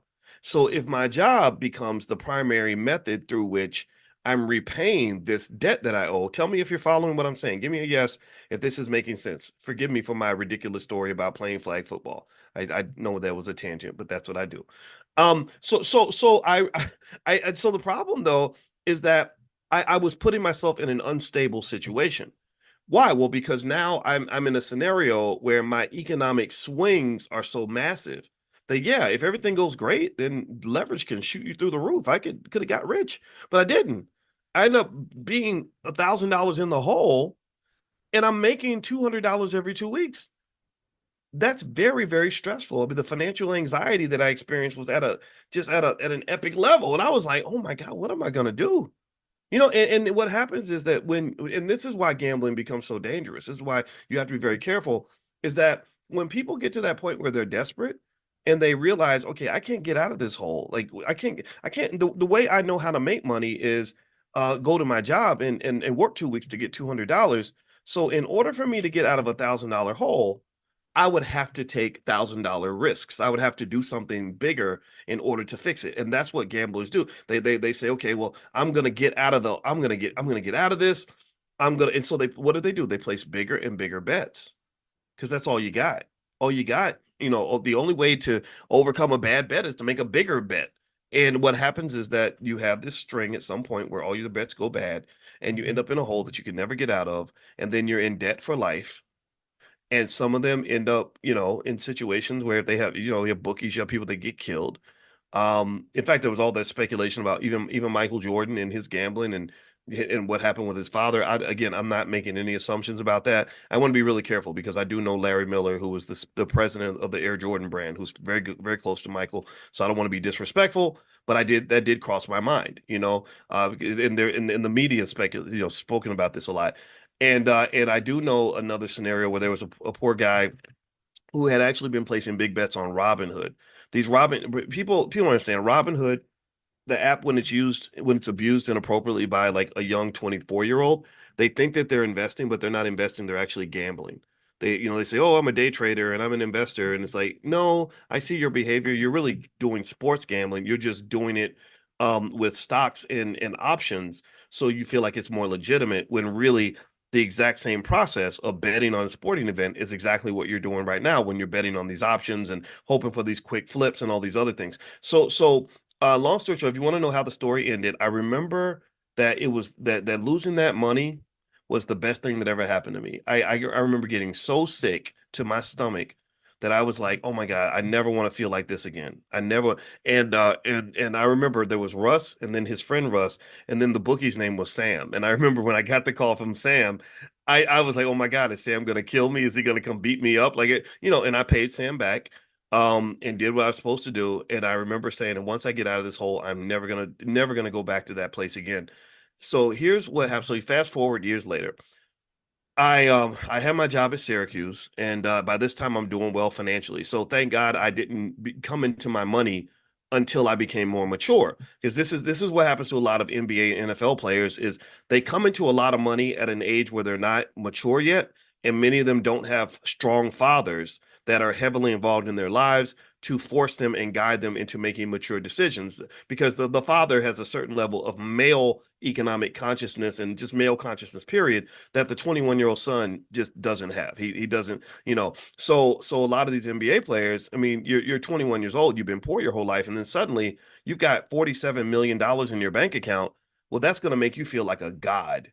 That's going to make you feel like you can never run out of money. You are the king of every place that you occupy. You can do whatever you want and can't nobody tell you nothing. And then all the people that are in your ear, all the little the little melanin deficient people that suddenly want to be around you because you are who you are, these people will just sort of pump you up with this stuff. They'll encourage you. They sort of push you on because they want your economic consciousness to be low even as your wealth is very high.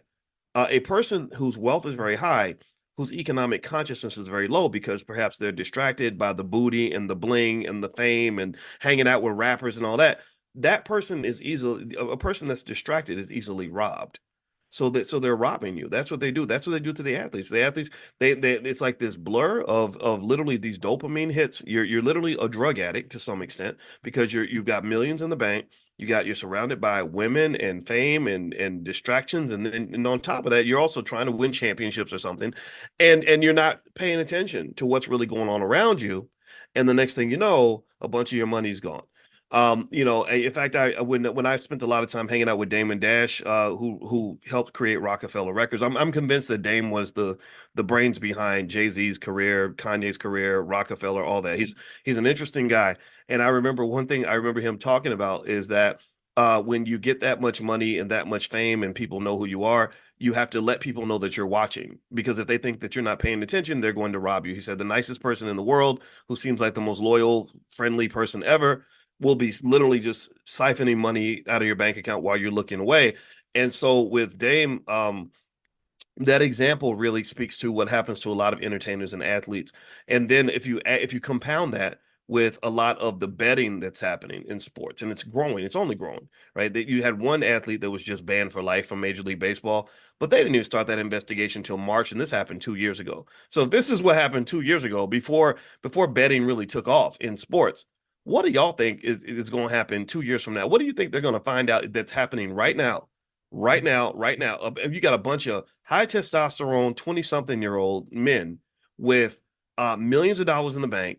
That betting culture, that gambling culture is huge in that space. I mean, it's huge. So it's a disaster waiting to happen. A lot of people's lives are going to be ruined. And what happens too is that sometimes when people fall so deep in that economic hole, they like that kid with Robin Hood. He fell so deep in the economic hole, he just killed him. He just took his own life.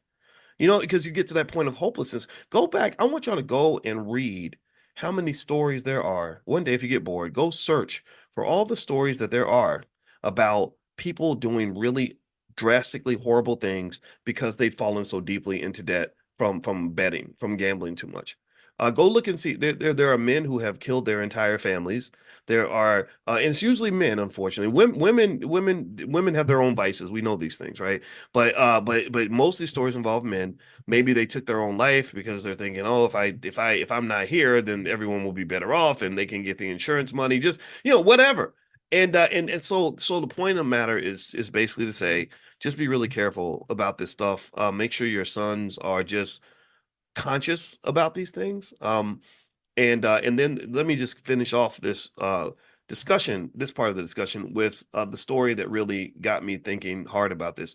So when I was in Syracuse, I got that first job making good money. I went to a car dealer and I was looking for a car, and there was a guy who was driving the car around with me. Um, who was just kind of explaining to me, the car and everything else. And we got to talking, and he was older. He was like maybe 78 years old, and I was 31 at the time. And I remember I just asked him. I said, "Oh, so you're gonna retire at some point? Like, do you like working? Like, why do you work so much?" And he said, "Well, I had $500,000 in my retirement account." And I said, "Well, what happened?" He said, "It's all at the casino. I lost every penny of it at the casino." And I remember thinking, this is so sad because this old man has to work until he dies because because he blew all his money at the casino.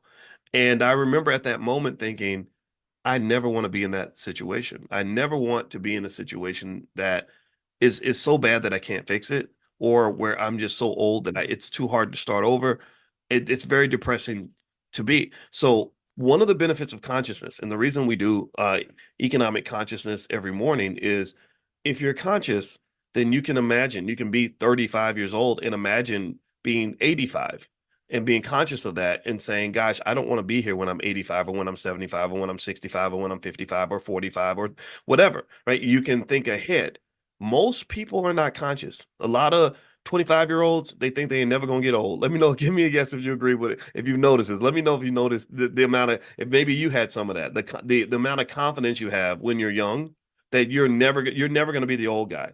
So it makes you laugh whenever old young people make fun of old people, like, oh, you're a boomer, or you don't know nothing, or you washed up, or you're old. It's like, yeah, keep on talking. And then what happens is you get in your 30s and people start calling you sir and ma'am.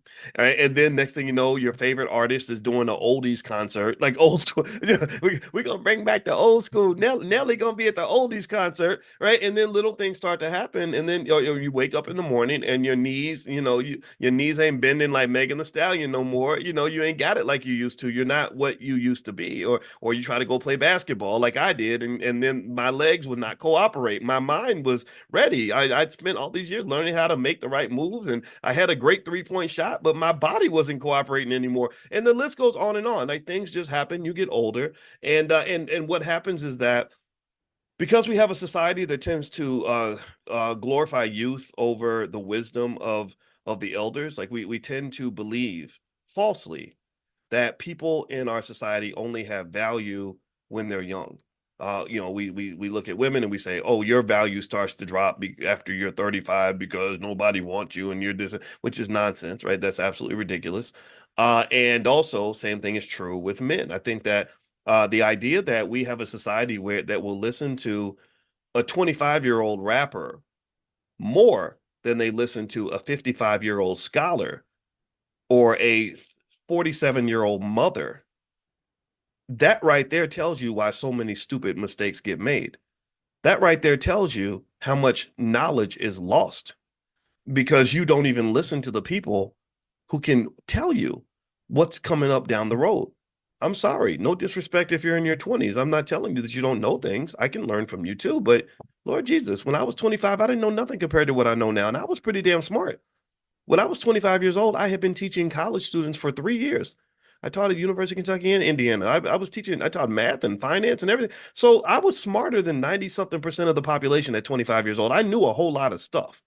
But when I tell you that a conversation between 52-year-old Boyce and 25-year-old Boyce would literally be a grown man talking to a kid, I'm not playing with you. Like, there's so many things I could tell him that he has no idea of. But he thinks he knows everything. He thinks he's smart. He thinks he's unseen some things because he's smarter than he was when he was 21. Right. So one other element of consciousness is this. Pay attention now. This is important. And again, this is so not everybody can value this, right? Maybe I'm pushing too hard. But I believe that everybody here is intelligent enough to really follow what I'm saying here. One of the first signs of intelligence is very simple to me. Or better yet, one way to show me that you're not very intelligent is when you act like you know everything. When you are the person who knows all the answers, interrupts everybody because you already got it figured out, thinks you know everything, wants to lead every conversation, you do the most talking instead of and not very much listening. That right there tells me that you're not very intelligent and you're not very conscious. That, just to be honest with you, the person who thinks they know the most is usually the person who knows the least, but they don't even know enough to know how little they actually know. A sign of intelligence and consciousness to me, and this is why I always say that this is a platform for intelligent Black people, not because you have to be intelligent, but because I believe that intelligence matters. I believe consciousness matters. I think if you're not woke, and when, to me, woke means aware, looking around, head on a swivel, understanding things, diagnosing it, figuring things out. That's what I'm talking about when I say woke. I ain't talking about, whether you want to use the girls' bathroom. I don't care about gender and all that and who you're sleeping with. I know, to me, woke is like, are you awake? Did you take your no dose, and are you looking around, or are you paying attention? Because a lot of people ain't paying attention. A lot of people are asleep. So that is, so the lack, so a sign of a lack of intelligence and consciousness is when you think you know everything, and unfortunately, a lot of young people get hit with that. The sign of intelligence to me, or one measure, in my opinion, of intelligence and consciousness is when you learn that just how little you actually know. When you have a full understanding that the universe of all the things you don't know is 1,000 times, 1,000,000 times bigger than the universe of what you know. What you know is about this big. And I say this again as a person who went to school from the age of 18 to the age of 30.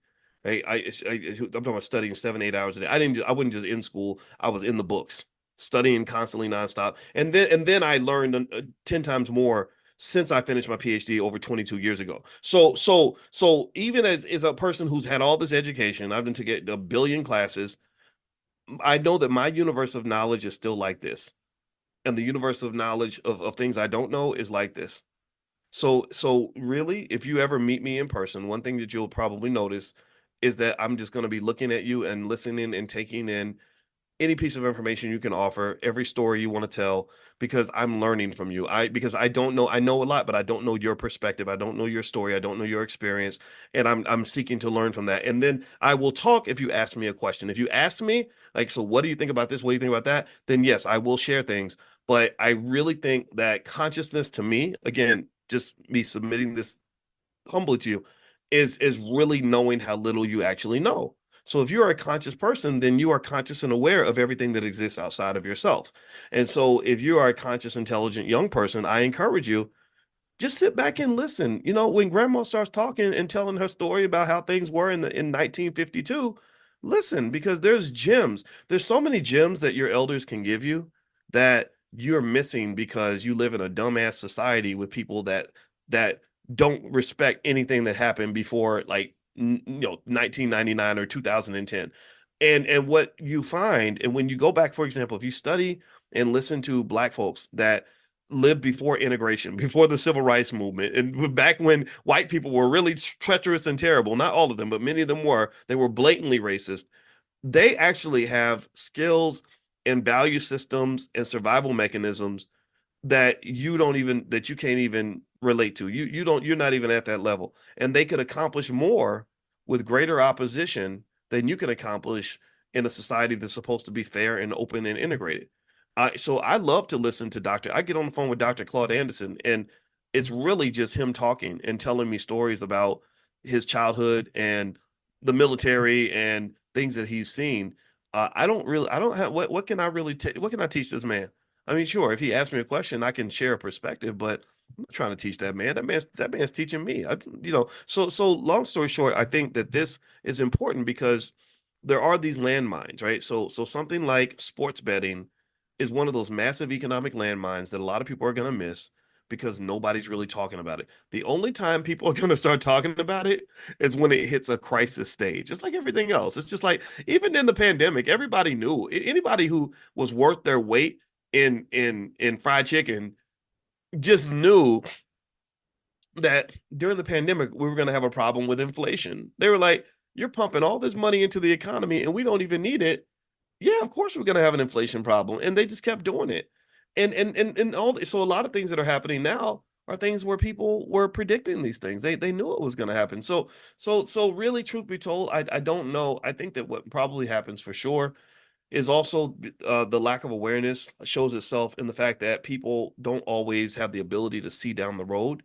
And once you gain that ability to really see down the road and see outside of yourself, you start to see opportunities that didn't exist before. So for example, this is why when we do our economic elevation, financial consciousness exercises, I encourage you to just sit back and meditate and imagine living in the year 2030. It's right around the corner. It's going to happen very, very soon. 2030 is to 2024 what 2018 is to us now. Right? That's what 2030 is to 2024 what 2024 was to 2018.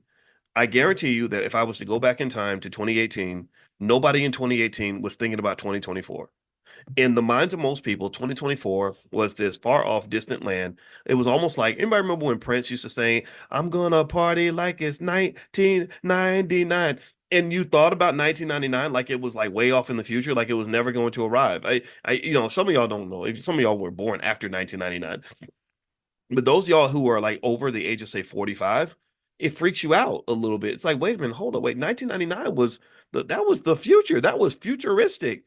Angela Bassett. Does anybody know this? Remember that movie? Anybody remember that movie Strange Days with Angela Bassett? And she was in the car driving the car. She's like, baby, this is what I do. And it was this futuristic movie. And it literally, the movie took place in the year 1999, and it was futuristic. And it's funny because I think the movie got made in like 1995. And so it's like, that's so weird that they could make a movie in 1995 and talk about the future with all this technology that still don't even exist. And it's only 1999. That's weird to me. That tells me how little how short and shrunk our perspective can be. That can be impressive to us. And then it's really weird when you see stuff from like the movie Back to the Future and they talk about stuff that would exist in the year 2020 and they compare all that.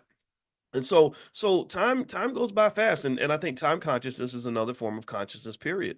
If you have time consciousness, then you are aware. You don't waste time. People who are conscious of time don't waste time. People who are conscious of money don't waste money. People who are conscious of their health, they don't ruin their health. People who are conscious of their children, don't their children aren't out in the streets getting kidnapped and beaten up and locked up, right? So consciousness is everything. Consciousness matters.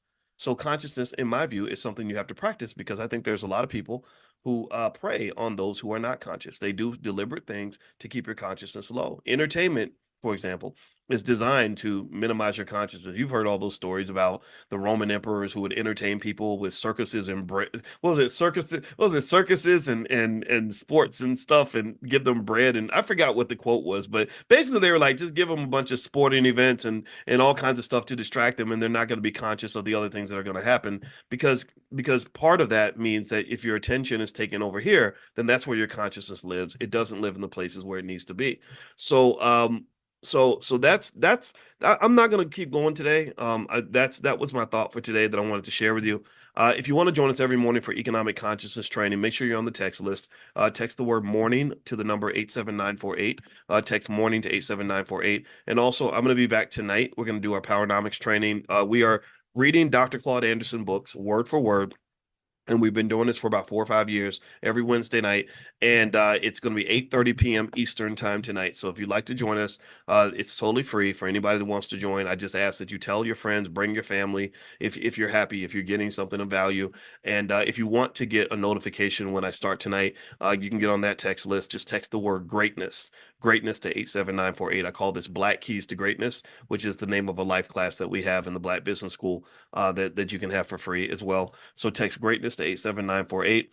And then last but not least, if you like these consciousness trainings that we do every morning and you want to get all the recordings and everything else in one place and share them with your family, feel free to go to drboycedaily.com. That's drboycedaily.com, and you can take a look at that. And actually, because I just like to do stuff daily because I think that that's how we can form new habits, I also did, I set up a new podcast on Spotify called Dr. Boyce Daily Stock Market. So I know some of you want to go deeper into other areas like what's happening in the stock market, stuff like that. So Dr. Boyce Daily Stock Market is also on Spotify, and you can feel free to look that up, and I'll give you daily updates on that kind of stuff. So we're doing a lot of cool stuff over here in the Black Business School because our goal is to elevate, in economic elevation. That's the goal. I believe that we can do this. I believe that we have everything we need.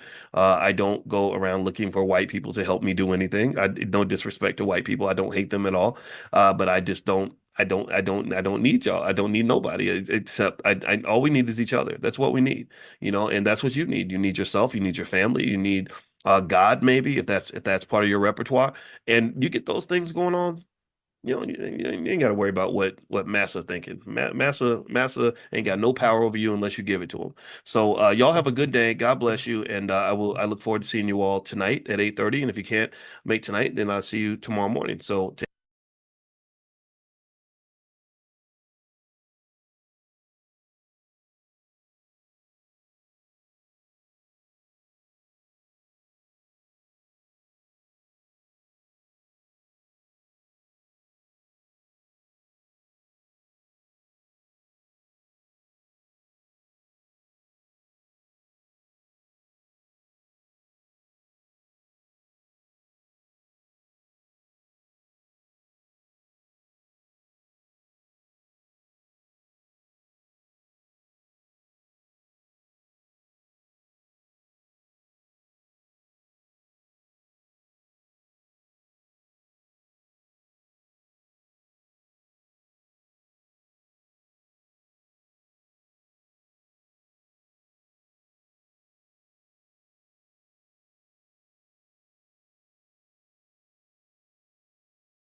Know what the average new car note is?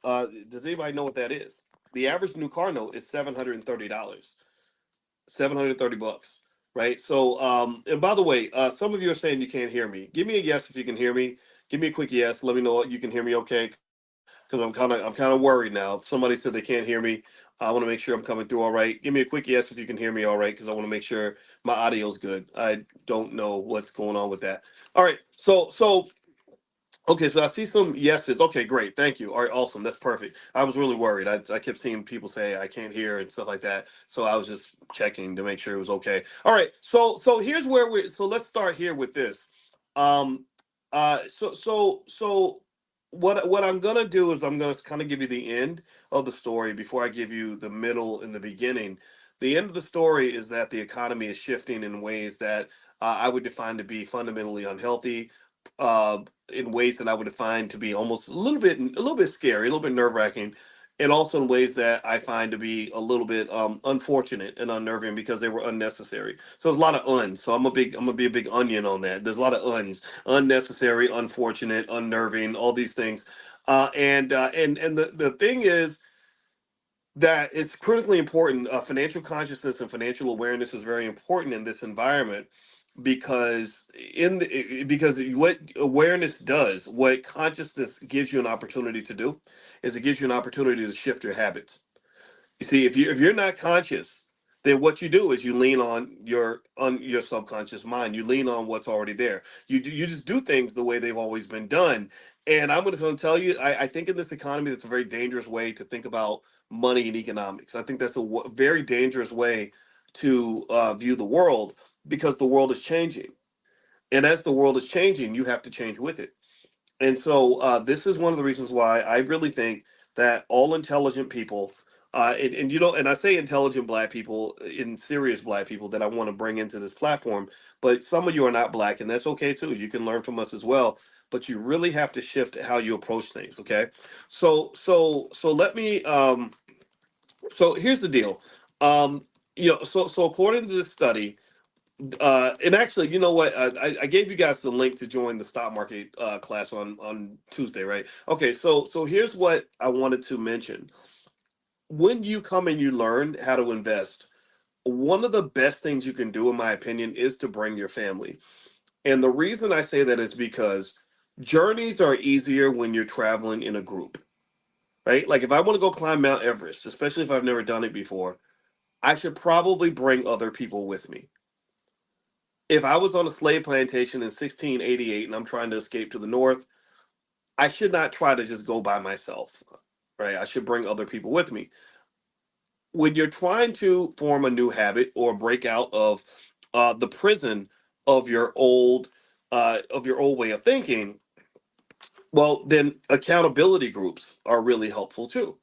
There are studies that show that if you want to lose weight, for example, just get a cohort of people that want to do the same thing, and you'll start losing weight because you'll have peer pressure working in your favor as opposed to against you. Everybody's affected by peer pressure.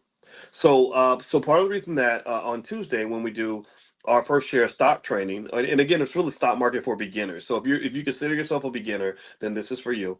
And if you don't have the link, if you don't see the link, just text the word stock to 87948, and I'll send you the link. And I can make sure you get a copy of the link to join. So text the word stock to 87948. I'm going to send that link out again one more time, probably tomorrow. So bring your family. Again, it's $99. It's gonna change your life. You can bring all your kids. You can bring your parents. You can bring your spouse. You can bring your cousin. You can bring your whole church. You can have 200 members in your church, and all of y'all share one $99 payment, and you can educate the whole church. And then next thing you know, the whole church will be operating on a higher frequency.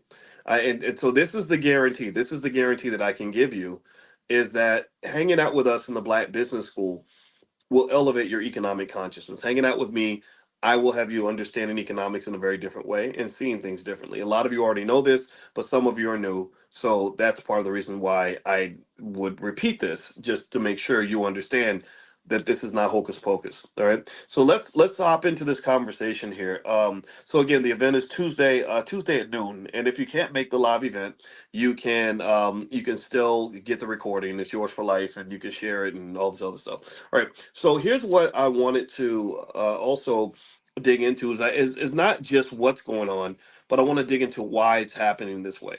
Like I want to look at, when we talk about this what I consider to be almost like a type of economic danger, because this is driven from the top. There are people that are at the top that can pull the levers on the economy. There are people at the top who can do things almost like the Wizard of Oz and cast a spell on the economy and make the economy go left, make it go right, make it go up, make it go down. These financial, so-called financial wizards, that's what they claim to be. They're able to sort of manipulate things in a certain way, and sometimes they do it right, sometimes they do it wrong. And the number one Wizard of Oz in this economy is the Federal Reserve. The Federal Reserve Chairman Jay Powell has an enormous amount of power. I know people like Jay Powell. I went to school with people like him. You go through your PhD program and you hear, well, so and so just got hired at the New York Fed, or so and so just got hired at the Denver Fed, right? And you would just sort of see this as you're going through grad school. Like I could have ended up working at the Fed. The difference was that people that worked at the Fed actually were like the lower tier graduates. So if you were lower tier, you went to work at some place like the Fed. If you were higher tier, you got a university position, right? So but the chairman of the Fed is pretty much like kind of like one of the economic kings. These are the people that are really well trained, really good at what they do. So I have a lot of respect for these people. But the problem is that sometimes they just get it wrong. And also the challenge that, and this is a bias that I want you to understand, is that they come from very elite spaces, like Lawrence Summers, who is a guy from Harvard University, who he was a president at Harvard, and he's a smart guy. And I remember reading a lot of his research papers when I was in graduate school. He's very good at what he does, but he also comes from a very elite background. I think his uncle won the Nobel Prize, and there's kind of this thing where they tend to see the world through the eyes of rich white men. That's my point. That's what I'm getting at. In the field of finance, one of the reasons why it was so difficult to finish my doctorate, I was the only African American on the planet, male or female, to get a doctorate in finance that year in 2002. It was difficult because it was a white man's game. It just was, and so these biases that we all know about, right? We all know that white people and black people see the world differently. Give me a yes if you agree. I think things like the OJ trial showed me, or showed all of us, that whites and blacks don't see the world the same. We just don't. If you look at the OJ trial and they ask black people, is he guilty or did he do it? 76% of black people said no, and then 76% of white people said yes. It was something crazy like that. So we see the world differently, right? And so as a result, and then there's not only the racial difference, there's the economic difference, right? So you're not just talking about white versus black, you're talking about rich and white versus everybody else. And wealthy white males just tend to have an enormous amount of control and power in the economy. And sometimes that can be accompanied with a certain kind of arrogance and perhaps a lack of empathy for those who are not in that category. So when they're making policy decisions, I want you to understand the lens through which the people making these important policy decisions are looking at the world. They're not looking at the world through the eyes of a poor black woman. They're just not. They can't see that. Um, they're not thinking in that particular light, and they're not seeing what you and I might see, in the experience that we had, right? So here's my point. Here's where I'm getting at with this. Okay, so now that you know the lens through which they see the world, that'll help you understand the policies that were put in place. So here's the deal with some of the policy. This issue with car notes being really high, and I started off mentioning that to you, that the average car note in America for a new car is $730. It was not like that before the pandemic. Before the pandemic, let me see. I did some research here. I got some data. Um, let's see here. Before 2019, car payments were much lower. In 2018, the average Americans paid 554 on new vehicle leases. So that number's gone up to 730. After 2019, there's been a notable rise in average car payments. This increase is attributed to several factors, including higher vehicle prices and increased interest rates, which have escalated financing costs. In 2023, in the third quarter of 2023, the average monthly payment for new cars was 736, which is a 4.5% increase from the previous year and a substantial 32% increase from 2019. The rise is also reflected in the share of $1,000 plus monthly car notes. So there is a large percentage of people that are paying more than $1,000 per month on their car. Some of you may know people who are doing that. Some of you may be in this room. About 17.5% of all Americans are paying more than $1,000 a month on their car. Now, if you want to understand how much money that is, and I'm not judging you. I'm okay with you driving your Bentley and stuff, or your Benz. Like, keep driving it. I'm happy for you. But let me try to help you understand what happens if you are in the category of those who might spend that much money on a car note, and you don't also put that same amount of money, say, in your investment account, stuff like that. Well, remember the $5 a day plan, which is the wealth plan that every family can apply to make sure your children never have financial problems for their entire life. The $5 a day plan is $150 a month. And off that $5 a day plan, on average, again, you can't predict the future, but on average, and we've talked about these numbers, at the age of 10, your kid has $29,000 liquid. That puts them ahead of most Americans. Most Americans don't have $29,000 liquid. After at the age of 20, they've got about 102K liquid, which puts them into elite status. Most white people don't have that much money, at least most white 20-year-olds. And then by age 30, they're about 245 or $250,000 liquid. And then by the age of 40, you're talking about $750,000 liquid, right? So this is a simple, straightforward process. Again, blackwealthmasterplan.com is where you can find the $5 a day plan. This is what we offer in the Black Business School, so that you can join for free, or you can get access to that for free. All right. Remember though, the Cardinal example that we just gave is not 150 a month; it's $1,000 a month, right? So you're talking about a number that's about 7 times greater, right? So take these numbers and multiply them by 7, and this is what you would have if you took that same amount of money and instead of putting it toward the car, or in addition to putting it toward the car, you put it toward the future of your children or the future of your family. So that number, so that 29K, if you multiply that by 7, you get 210K. So after 10 years, your kid has $210,000 instead of 102.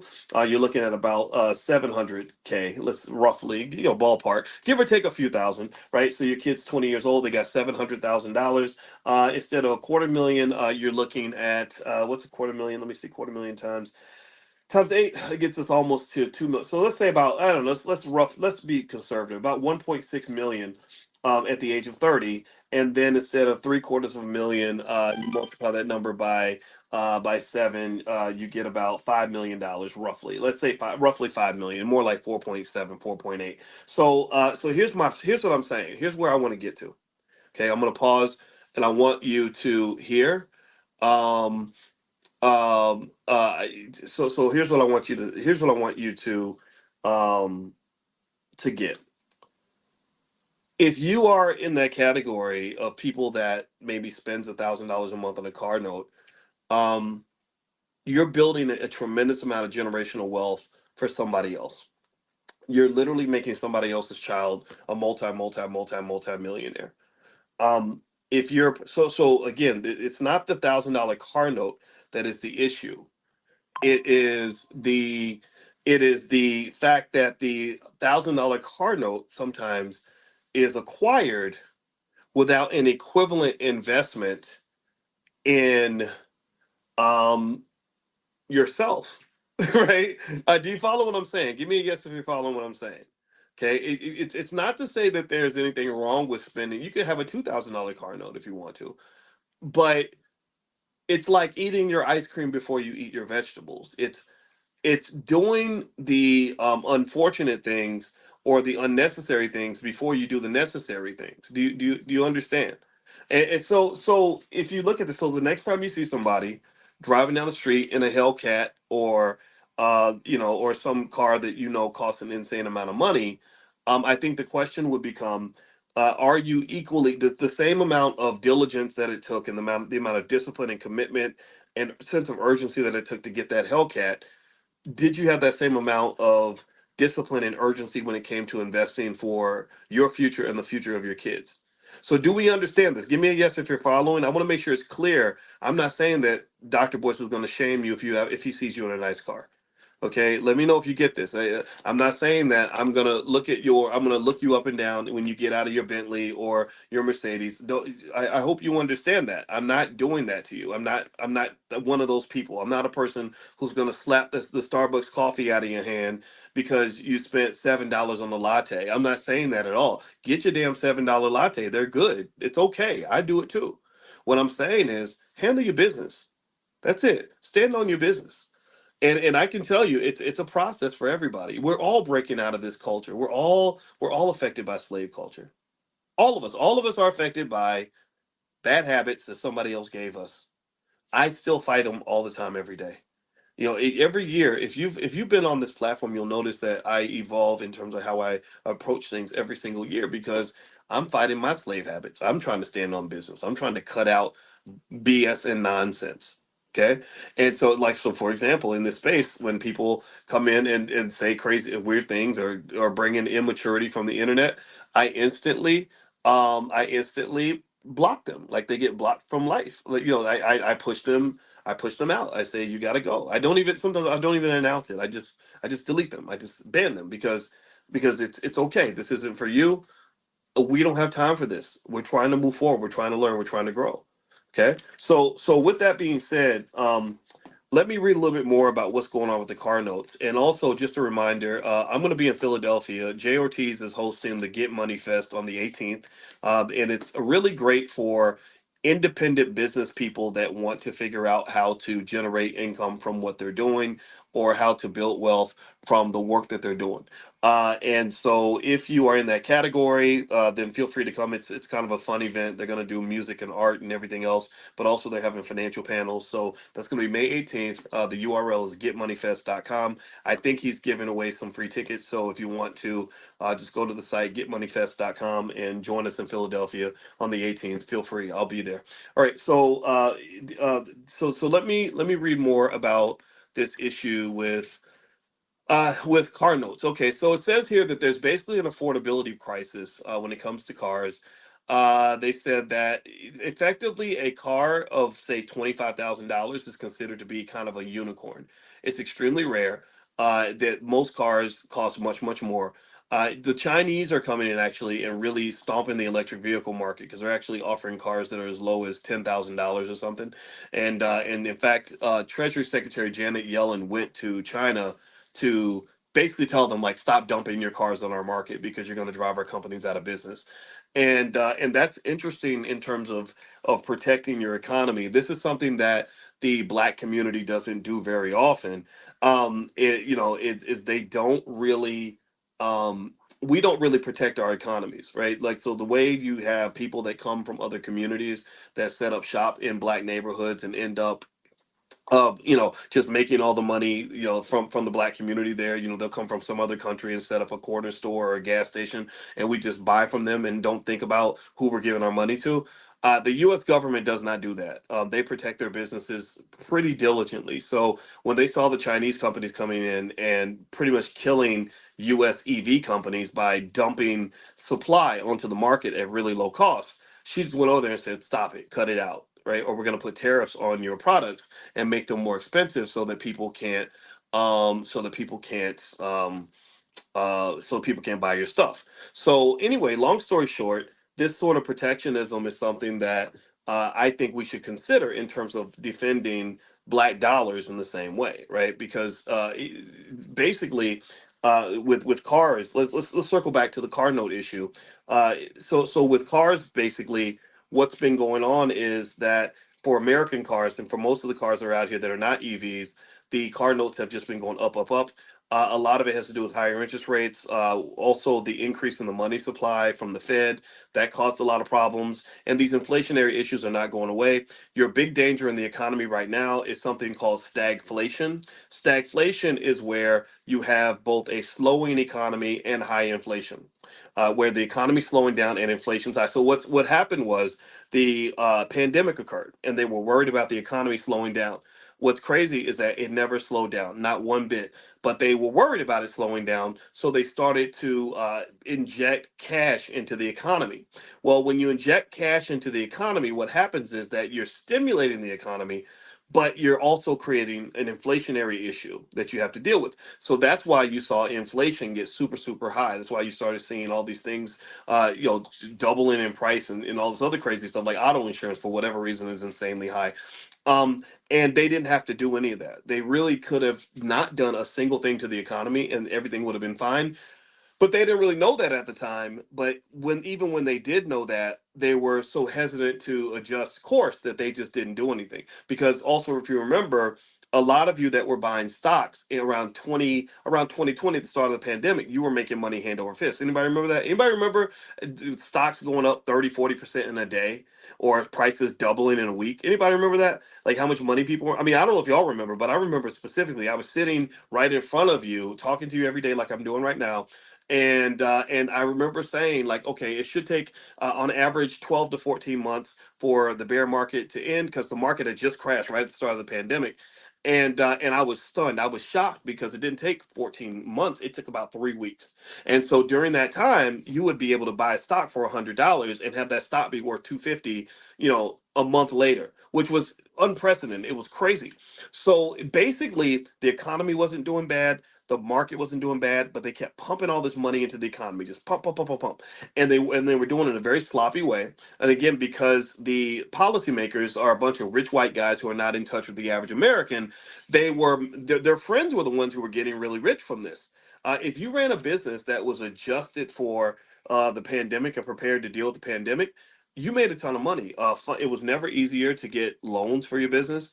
A lot of businesses were getting major grants. Harvard University said that they just randomly put a check for $15 million in their bank account, and they were like, "We didn't even ask for the money. We sent the money back." We're like, "Why are you giving us money? We don't need money. We're Harvard. We have a $50 billion endowment." But that's how they were making it rain on their friends, which really goes back to something I remember hearing Rahm Emanuel say in Chicago, where he said, "If you're a good politician, you never waste a good crisis." So they see crisis scenarios as opportunities to get paid because then government funds just get released. My wife and I own stock in Moderna, one of the companies that made one of the jabs. You know what I'm talking about. And that company stock went up, I want to say 600-700% during the pandemic because they were making more money than they'd ever made before. So this is what happened. So the aftermath of this is multifold. One, government debt is $35 trillion. It grows by about $1 trillion every 3 months, so it's probably 36 or 37 trillion by now. So it goes every 3 months. It grows by about $1 trillion. So at least per year. So in the next, say, 5 years, it's not going to be 36, 37 trillion. It's going to be more like 52, 53 trillion. It's not going to slow down. Number two, when you look at inflation, a lot of you have noticed the prices of everything going up. It's gotten kind of crazy. That's a big deal. Number three, the gap between the rich and the poor has really continued to stretch because if you notice in the pandemic, what you saw was feast or famine. You saw businesses that were doing better than they'd ever done, and then you saw businesses that were just dying. If you go to a lot of downtowns and people that own restaurants and stuff like that, or people who didn't have their books together where they could go in and get some of these PPP loans, these businesses died. These businesses are gone. They're never coming back. And so that was another shift in the economy. And then AI is going to further increase that gap, right? So here's where I want to kind of get to. The car note is kind of a symptom of a bigger issue. Do you understand? The whole idea of car notes being insanely high and the average American only being able to afford a $400 car note, that's just one of about 50 things happening that I could describe to you that would explain the shift in this economy. Workers' wages did not go up even as inflation went up. So here's what I want to kind of leave you with in terms of actionable steps and understanding. Number one, everybody has to invest, period. Everyone should be investing in the stock market, period. Most of this time during the pandemic, where all these gaps were occurring, all these issues were occurring, the stock market's been going up, up, up. It hasn't stopped. Real estate's been going up, up, up. So over time, if you can be a property owner, everybody should be a property owner. The only thing stronger than inflation is something they call asset inflation. Asset inflation is the rate of growth in the value of financial assets, including things like real estate, stocks, bonds, crypto, and all that stuff. So asset inflation has been insanely high. So all the rich guys have been getting richer during this whole period. They're not struggling at all. The other kinds of inflation that have been pretty strong are things like the cost of healthcare and the cost of college tuition. All these institutions are able to take advantage of these sort of distorted perspectives when it comes to how the economy is being run. And the distortion is unfortunate because what happens is they tend to overfeed some sections of the economy and then they starve out others. And so I don't want you to be in the section where you're being starved out. I want you to go to the section where the money's at. So this is one of the reasons why I say to you that if you're a person that wants to get the fancy car and have the big car note, just make sure you put the same amount of money in the stock market on a consistent basis. Also, the other mistake I don't want you to make is I don't want you to be short-sighted. I have had people that have said to me, when we did the stock option summit, there was a person who said, "Yeah, I bought 5 stocks last year and they've been doing really bad and they really dropped and I'm thinking about switching and everything else." And I said, I'm not going to tell you what to buy and not to buy, because I don't give investing advice. You guys know this, right? You do understand this is not investing advice, right? I have to explain that. Like, for example, when there's a black owned business like the Tulsa Fund or something and it doesn't do well, I say, look, I support these businesses. When I see them, I say, hey, so go take a look at it. It's a black owned business, but that's not my business. I don't know what these people are doing exactly, but I do know that they're black, and I do think that you should give them a try if you are interested, but you have to do your due diligence. Okay, so I want to make that clear. I'd like to get a yes from you to know that this is not an investment advice platform. Okay, do we understand this? All right, but what I do say to them is I said, you got to understand stock market investing is not a 1 week, 2 week, 6 month, 1 year process. It's not. You can't evaluate an investment based on what you see after 9 months. You can't do that. That's not going to give you the information that you need. You Most investments, like, so for example, when I give you profit alerts, or when we do things in the Black Business School, like in the Black Stock Market Program, I have a list of what I call what Dr. Boyce is buying. Well, these are companies that you have to hold them at least 5 to 10 years to really know what they're actually going to do.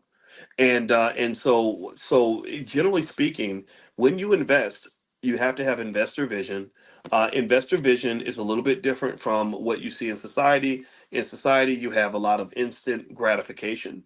You have a lot of people that sort of they think that if I buy something today, I'm going to have money to next week.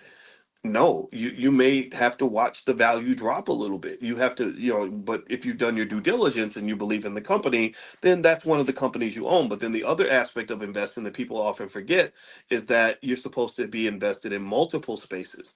If you're ever invested in a way where one bad investment can ruin you, that means you did not properly invest. You should never be invested in such a way where one company going bad just ruins everything for you. If that's how you feel, if you say, "Gosh, Tesla went down and I lost everything," or I'm poor, I'm broke now because Tesla's struggling, that means you didn't invest properly. You shouldn't have 60% of your money in Tesla. And a lot of people will do that, and they think, "Oh, I'm invested. I'm invested." It's like, yeah, you're invested, but not in a healthy way. That's not healthy investing. Putting money out there into something, hoping that the value goes up, is not the same as investing. That's what that because you could go to the casino and say, I put all my money on black at the roulette wheel, and I'm investing now. No, you're not investing. You're gambling. That's called gambling. And so ultimately, what I would say to you is, just invest safely. But everybody has to invest. It's not. I mean, again, well, how about this? I was going to say it's not optional now, but I guess it always is. The problem is that the consequences of not participating in the economy in that way are bigger than they've ever been. So I would argue this, given that in the Black Business School, our Black Core of Three is really simple. We believe Black people should educate our own children, create our own jobs, and support Black owned businesses. Uh, Given that you're educating your own children, even when they come home from school, I'm not saying don't send them to school. I'm saying educate our own children. So when you're educating your own children, I think investing should probably be the first thing that you teach them, but then really remember what you're doing is you're teaching them to manage assets that you're going to help them build. We have a model. It's the KID model. This is a model that would remove all poverty in the Black community if everybody listened.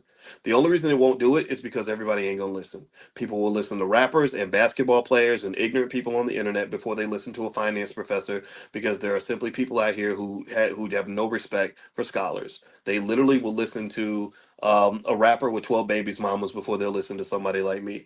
I don't know why. Maybe they hated school. Maybe professors scare them. I have no idea, but I don't talk to those people. I don't have any. If they listen, I'll talk. But if they don't want to listen, that's fine. Go listen to your favorite rapper and see what he can tell you about finance. Right? Good luck to that.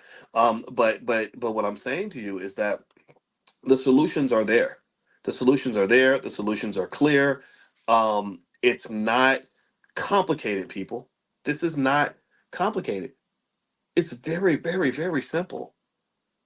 So when I see this study that says, okay, the average half of American families can only afford a $400 car note. The average new car note is $730.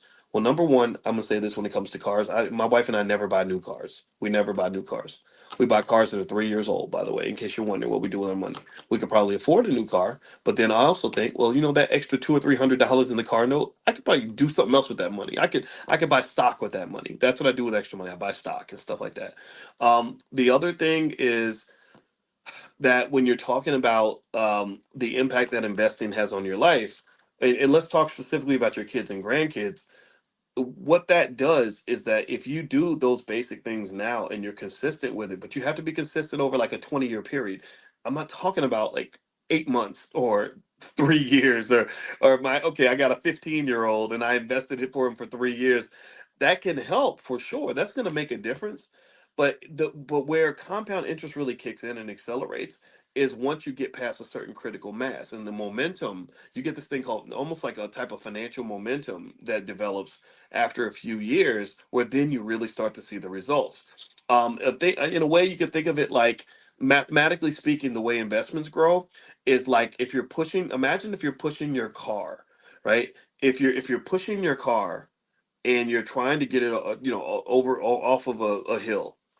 At first, it's really really hard to push that car. It's extremely difficult to push that car, but eventually you keep pushing, and it moves faster and faster, and then as you get over the hill, suddenly gravity takes over, and once gravity takes over, the car is flying down the hill and you can't even stop the car. It's growing that fast. That's called convexity. Convexity is what makes that's what makes stock prices rise. That's what makes compound interest accelerate wealth. That's what makes people so insanely wealthy that you're sitting there wondering, like, how in the hell did they get that much money? Well, because if you look mathematically, this is all I see things in mathematical terms. Mathematically, what you're doing, if you're working and you're trying to make money as a laborer and you're trading hours of your life for dollar bills, you're doing what is called a linear wealth plan, right? Linear means that it's like a straight line, right? Linear is like if I'm driving a car and I'm driving 50 miles an hour, and I say, okay, after I drive 10 hours, I'm gonna drive 500 miles. After 100 hours, I'll drive 5,000 miles. That's what linearity is. Linearity is not as powerful as convexity. Convexity would say, okay, the first 10 miles, I'm going to go 50 miles an hour. But the next 10 miles, I'll go 55. The next 10 miles, I'll go 60. Then I'll go 70. Then I'll go 80. Then I'll go 90. And the longer I drive, do you understand? Let me know if you're following this. The longer I drive, the faster I go, right? So after I've been driving for, 30 hours, I'm going 800 miles an hour. That's what money does. That's how money grows. So when you don't even get onto the financial highway of America, when you just sit on the sidelines, or you just, are working your way to wealth and not or trying to save your way to wealth, you're really missing out on all that convexity, because you traded in convexity for linearity. You've traded mathematical power for something that really is heavily dependent on your power. It's like if compare pushing that car down the hill and how fast that car's going. Imagine if instead I was just pedaling a bike and I'm on a flat surface. If I don't pedal, that bike doesn't move. There's no point where I can just stop pedaling and the bike will take over. But whereas if I was going down a hill on that bike, then might pedal really hard in the beginning, but then I don't have to pedal anymore because the bike is flying on its own momentum. That's how money's supposed to go. There we go. Parabolic, Marcus. That's another great term. Convexity, parabolic. It's all in the same family of mathematics. It's all basically these. Remember those equations that look like that? Like that's how money goes. Money just it stays pretty flat, then it goes right? And that's what you want. Whereas your wages is it kind of looks like that, and that linear thing is hard. It's really hard. It's not even is it hard, but it's just almost impossible. Actually, it's very impossible. It's quite impossible to, if you look at that example with the car. If I'm driving 50 miles an hour consistently, it's very hard for me to keep up with you if you're driving 5 miles an hour faster every 10 hours. In fact, it's impossible for me to keep up with you. And the crazy part is that even if I start before you and I leave 3 hours ahead of you, it doesn't take you that long to catch up with me, and then once you catch up with me, you'll pass me and leave me behind, right? So the wealth problem in the Black community, the racial wealth gap, it isn't just about the fact that other people have more money than us. It's the fact that their money is growing faster than our money. So the gap is getting wider. Do you understand? So the gap's not shrinking. A lot of people think that that the gap is shrinking because time has passed. Like, well, we were driving at a certain pace before, and now we're not driving at that pace anymore. Or better yet, we were driving at that pace before, and we've been driving for 12 hours. So because we've been driving for 12 hours, of course we're closer than the other person. But if you're driving a Toyota and they're driving a race car, and the race car is going faster every hour, you're not catching up with them. You're actually getting further behind. And then here's the other crazy part.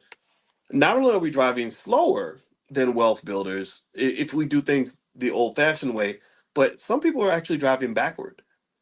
So imagine if you're literally driving backward, and you really think that because you've been driving backward for a really long time that you're going to catch up in the race.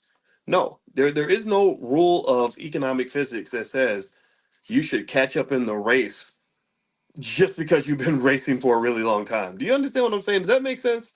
Right? So I really want you to understand the nature of the gap and how to kind of process this, and simple habits that you can adjust that are going to fix this, and then also cultural adjustments that can be made in your family that will make sure that your kids don't get caught up in the mess.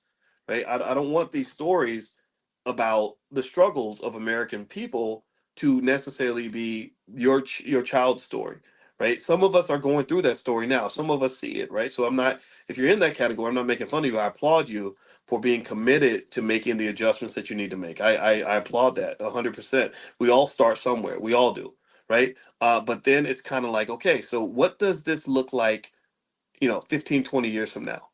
Right? What does this look like, in the future? What does this look like um, what does this look like when my kids are 35-year-olds? I think that that's something that's very much in our control, and I want you to kind of think about that. Okay. All right. So we're going to go ahead and finish up for today. But what I want to mention really quickly is that if you want to copy my book, The 10 Commandments of Black Economic Power, you can go to drboycebooks.com. Also at drboycebooks.com, I don't know if you guys know, but we have a really cool Black Wealth apparel section where you can actually take a look at some of the cool T-shirts and stuff like that we have. If you are into the whole Black Wealth thing, I kind of think Wealth needs to be the new black. And so we've got cool shirts like Generational Wealth and Millionaire Loading and stuff like that. So feel free to go to drboycebooks.com and see if you see anything that reflects your style or something that might be of interest to you. And also we have if you want something to help you with your investing, on Tuesday we are going to do an event. I'm calling it First Share of Stock, but actually, even if it's not your first share of stock, if you are a beginner with investing, this will be for you. Now, members of the Black Stock Market Program get in free. So if you'd like to just try the Black Stock Market Program for $1, you can visit theblackstockmarketprogram.com. That's theblackstockmarketprogram.com. Also, if you text the word stock to 87948, I will send you a link to join us on Tuesday. All right. So let's see here. Someone says, how long does a charge take? I don't know. I'm sorry. I don't know what that question is. So I apologize for not understanding what you mean by that. But anyway, I hope you guys have a great day. And actually, did you guys have any questions really quick before we bounce up? If you have a couple of questions, let's do 5 questions before we go, because we don't normally do questions in our financial consciousness training. Make sure you're on the text list so you can get notified when we meet up. You can text the word morning, MORNING, to 87948, and I'll invite you in. But serious people only. Like, just don't come in here messing with people and stuff, because I don't like that type of thing. All right. So okay, so I don't see any questions for today. So maybe save some for next time. Oh, what's the name of the stock you gave on Friday? You know what? Let me put the question in the Q&A section. Oh, you did have a question. You did put a question there. All right. So let me see. Let me find a stock for you guys real quick, because someone asked for a stock. So let me see here. We have something in the Black Stock Market Program called What Dr. Boyce is Buying. And so what I'm going to do today is I'll put together a list of 5 stocks that I like. and I'll text that out to you guys when it's ready. All right, so let me see here. As I answer your question, or I'll let this open up while I answer your questions. Let's see. Sharon says, "Hey Doc, will there be a recording on how to buy your first share of stock? I can't watch it live." Yes. When you sign up and join us on Tuesday, you don't have to be there. If you're not there, the recording is yours for life. You can share that with your family, and it's yours. I mean, it's just like buying a book or something, and you can share that with anybody in your family that you that is interested in learning this kind of thing. Oh, there we go. That's the ticker. It was Viking Therapeutics. The ticker symbol is VKTX. VKTX. So I bought Viking Therapeutics. Again, not invested in advice. This is just what I did. All right. Dara says to bring family to the beginning of stock class. Will we need to be in the same room, or can we share the link after the purchase? Go ahead and share the link. That's fine. As long as we live on the honor system in the Black Business School, so I assume you'll be honorable and respect the platform. But yeah, if you want to share it with your cousin or something like that, bring them on in. Derek says, right now I only own stocks, but I plan to own real estate. Should I set up a trust instead of an LLC? I think either one of them could work. I would really. That's more of a question for like an attorney, I guess, in terms of which one would be better for what you're trying to do. But both of them are vehicles that can actually give you certain protections. LLCs give you that limited liability, of course, and then a trust also is like an entity that has certain rights and privileges and rules and things like that. So I think both of them could accomplish that same goal. Like both of those things could own assets. Let's see, Antoinette. Good morning, Dr. Boyce. I have a rollover IRA. Can I sell options with that money? I know people that do. So you might have to talk to the people that manage that IRA for you, and that can give you more insight into that. Dominique says, I would like to speak to an actual person to ask more questions about the courses. Yes. You can. I sent an email with my phone number. Could you give me a phone number? We don't have a phone number you can call with the Black Business School, Dominique, just because we're a small business, and now when we get more support from the community, we can hire people to do a lot more stuff. But we have to operate on a shoestring budget. But we do have a support team that is available 24 hours a day. And if you send an email, they will respond to you within 24 hours. And if you ask them to call you, then there can be someone that can reach out and make a phone call. We just ask that you be respectful of their time, just because they have a lot of work that they have to do. But anyway, the email address is support@theblackbusinessschool.com. Support@theblackbusinessschool.com. Yeah, thank you, Tracy, for saying that. Yeah, they do respond. Yeah. They're on it. They're on it. We have support team meetings every week, and I want to make sure that they do what we're seeking to do as an institution. How do I gift a stock to someone? If you Google that, there is a company that allows you to gift stocks to other people. Also, your brokerage, if whatever brokerage you're with, maybe reach out to their support and just say, I want to give the stock to someone else. And different companies will have a different procedure for that. Eric, what are your thoughts on investing in lithium? I think lithium is okay. I have no problem with that. I invested a lot recently in uranium and copper. URA is one ticker symbol of a uranium ETF that I just bought, because nuclear power is going to be in high demand in the future. Kathy, I'm new and not sure how to start. Okay, start with try blackwealthmasterplan.com. That's free. That's the $5 a day plan, blackwealthmasterplan.com. Also, if you go to theblackbusinessschool.com, theblackbusinessschool.com, you'll get things from us where we'll invite you into things. Some things are free, some things we can't do for free, but we do have a lot of free stuff as well if your budget's tight. So don't ever think that you can't participate in the Black Business School if the budget's tight. We have something for everybody.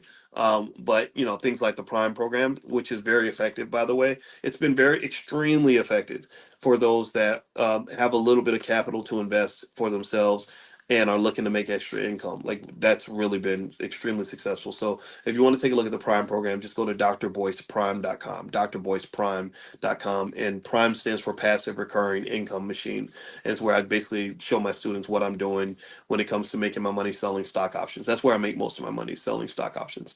You mentioned the KID method. What is that? The KID method is for our Black Millionaires of Tomorrow program, which is our Black Business School for children. The KID method stands for knowledge, investment, and discipline. Knowledge, investment, and discipline. This is a model that I thought about when I was on the faculty at Syracuse University, where I was sitting there and I was thinking about all my students and how I was sitting here and I was teaching all these kids from wealthy families, white families, Asian families, Jewish families, and a lot of them are going to Wall Street and making all this money. And the truth is, a lot of them weren't that smart. They weren't any smarter than a lot of our kids. And I remember thinking to myself, what if we taught this to our people, right? That's where I kind of came with thoughts about having things like the Black Business School and the Black Wealth Boot Camp. And I said, how do I do that? And I was thinking, okay, maybe the internet can help me do that. But then I said, well, I'm not really a person that buys into things like equality. Equality is not a big deal for me.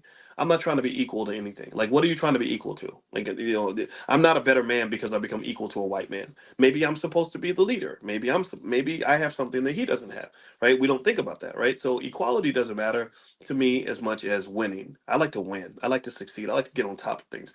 So my approach was, I said, okay, what if we trained our kids on economics at the same level that we train them on basketball, football, and rapping, right? We're the best basketball players, best rappers, best twerkers, best football.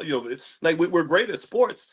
And the reason we're great at these things is because they're part of our culture. They're things that you're taught and introduced to at an early age, right? So that's what led me to say, okay, let's create something where we're going to make a 20-year plan for these kids so that they aren't out here struggling. They're ready. They're prepared to kick butt, take names, all that. So that's where the Black Millionaires of Tomorrow program came from, and that's where we train kids on real estate, stock market ownership, entrepreneurship, crypto, everything else. There are little certification exams. They can get a little degree, like almost like a little baby bachelor's degree, they can put on their wall, so that it boosts their self-esteem. It also it's not hard for me to make an 8-year-old, or to train an 8-year-old to know more about finances than most college educated adults. Not most adults. Most adults in America are not that financially literate. I'm talking about most college educated adults. I'm talking about adults that have master's degrees. So the KID model is one of the proprietary models that this is trademarked. I have a trademark attorney named Takora who protects us from all this stuff. And it's a trademark model based on what it takes to make a kid ready economically to be very successful. So the K stands for knowledge. You give your child knowledge. You make sure they have training and special skills at an early age.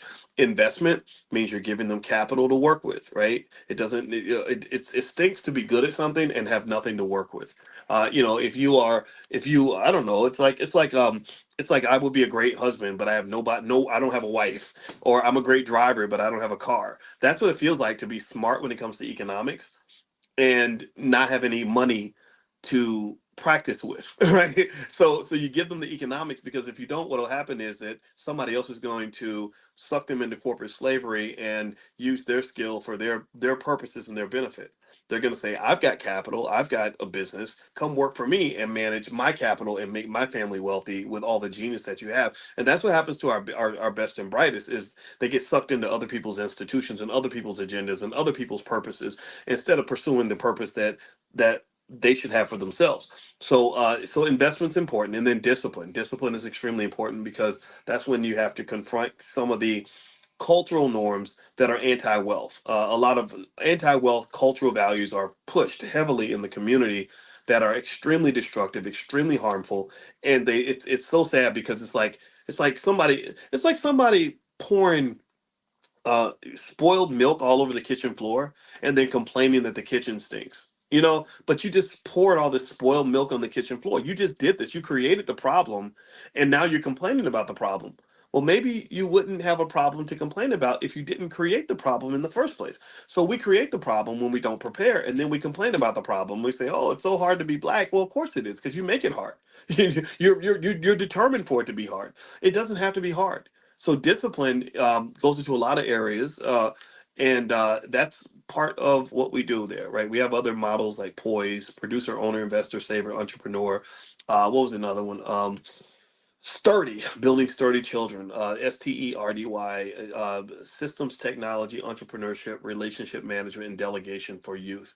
And these are models that teach our kids to be economic superstars, like literally economic champions at the highest level, where they're built to be captains of industry. A lot of people think that being really wealthy and successful is just about luck and somebody giving you a bunch of stuff. It's mindset. It's mindset. If you come in thinking like the boss, then you will eventually be the boss of something. If you come in thinking like a subordinate, then it doesn't matter. Somebody can make you the boss, but eventually you're going to lose your position because your mindset wasn't right when you walked through the door. So anyway, if anybody wants to take a look at that program, feel free to go to blackmillionairesoftomorrow.com. That's blackmillionairesoftomorrow.com. We also have financial flashcards for kids. You can find those at drboycebooks.com. Just look up the word flashcards. We also have workbooks. We spent years working with Black educators to create a series of economic workbooks that cover all the areas of finances and everything. So we've got everything that we need. We don't need white people to educate us. We have the best educators on the planet. We're the best on earth at what we do, period. There's nobody out there doing what we're doing the way we're doing it at the level that we're doing it. And that's why we were able to change the culture. When I first left Syracuse and started talking about Black wealth, even when I was at Syracuse, nobody was doing this. Nobody was talking about this. None of this really existed. There were people like Dr. Claude Anderson, but for the most part, it wasn't part of pop culture like it is now. Well, we've done it. We've talked to tens of millions of people, and now economics is deeply embedded into the consciousness of the Black community. Now that it's there in the consciousness, the next step is we have to learn how to do it right. We also have to understand that it is a long-term plan. When I started this in 2013, I made a 60-year plan called Project 2070. It wasn't 60, sorry, it was more like 57 years to be precise. But I said, no, Project 2070. We got to think about where we're going to be in the year 2070. And that's hard to see because you're not talking about your life or even your kids' lives. You're really talking about your grandkids. That's what it's got to be a long-term plan. But if you have a long-term plan and you execute properly, you can control the world. I want to control the world, and I believe we can control the world. The Jewish community has already done a lot of this. Their power is enormous relative to their percentage in the population. We're smarter than them. I train their kids. I know a lot of what they know. I just want us to execute. So if we execute, we will win. We will succeed. We're supposed to be the best. Anyway, let me keep going. Sorry.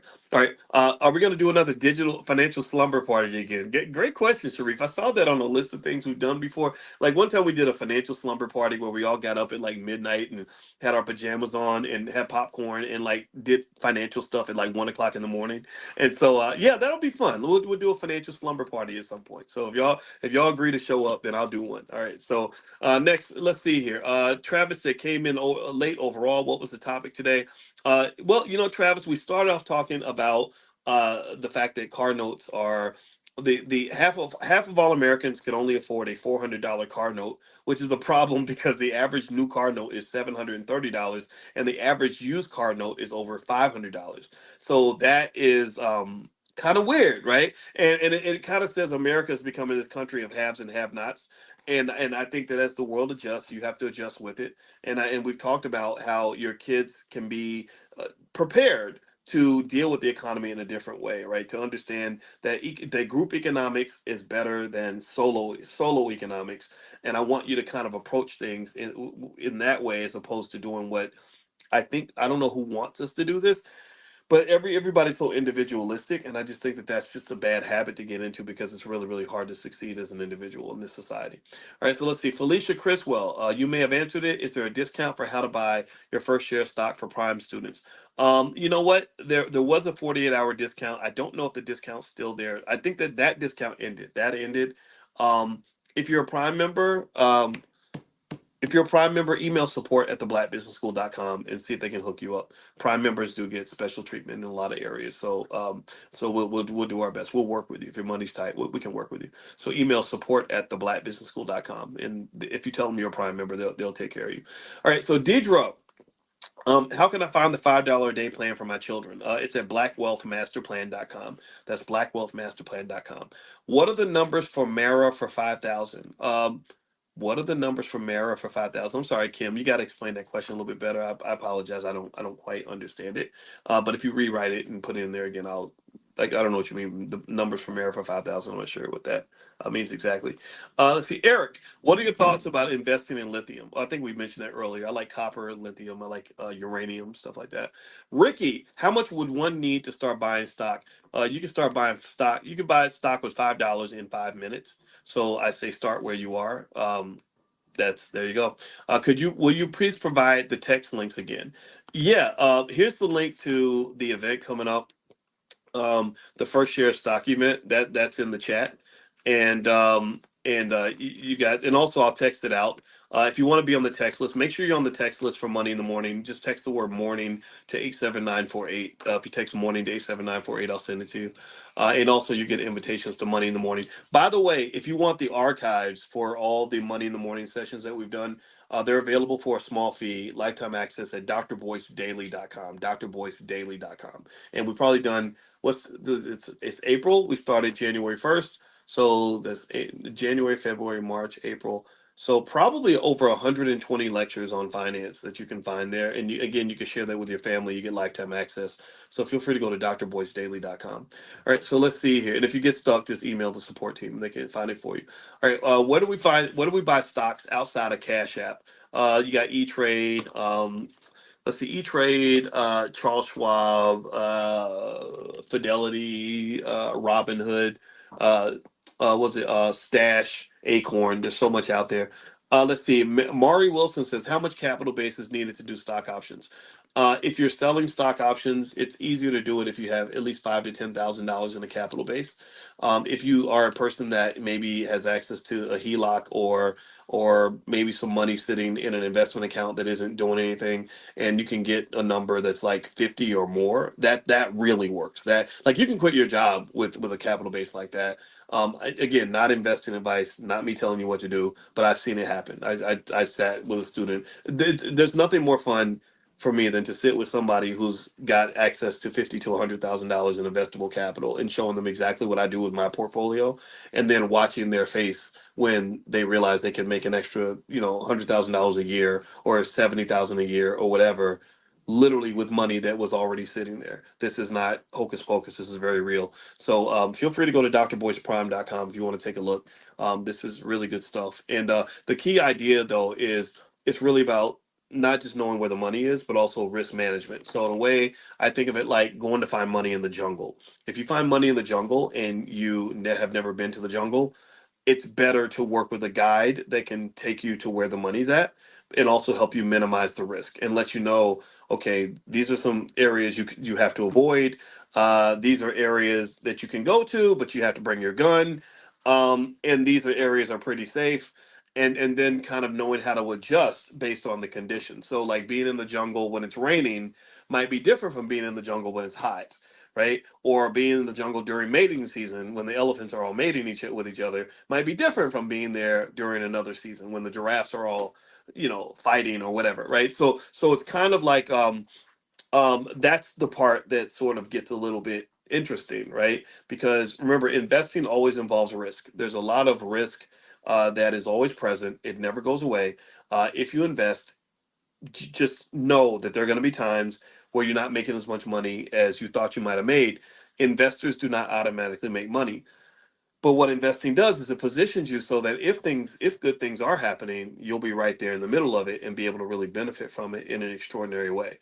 And so I like selling stock options because it's a very conservative way to generate something that was really important for me, which was to make money without having to keep working for it. So when I really dug into it, and I literally was using stuff that I'd known since my PhD program, I dug into it and I was like, oh, well, you know what, babe, instead of us putting an extra X amount of dollars into this property when we want to buy, let's look over here. If we buy, so many shares of 1,000 shares of Meta stock, we can make $3,000 or $4,000 a week selling the options on that stock.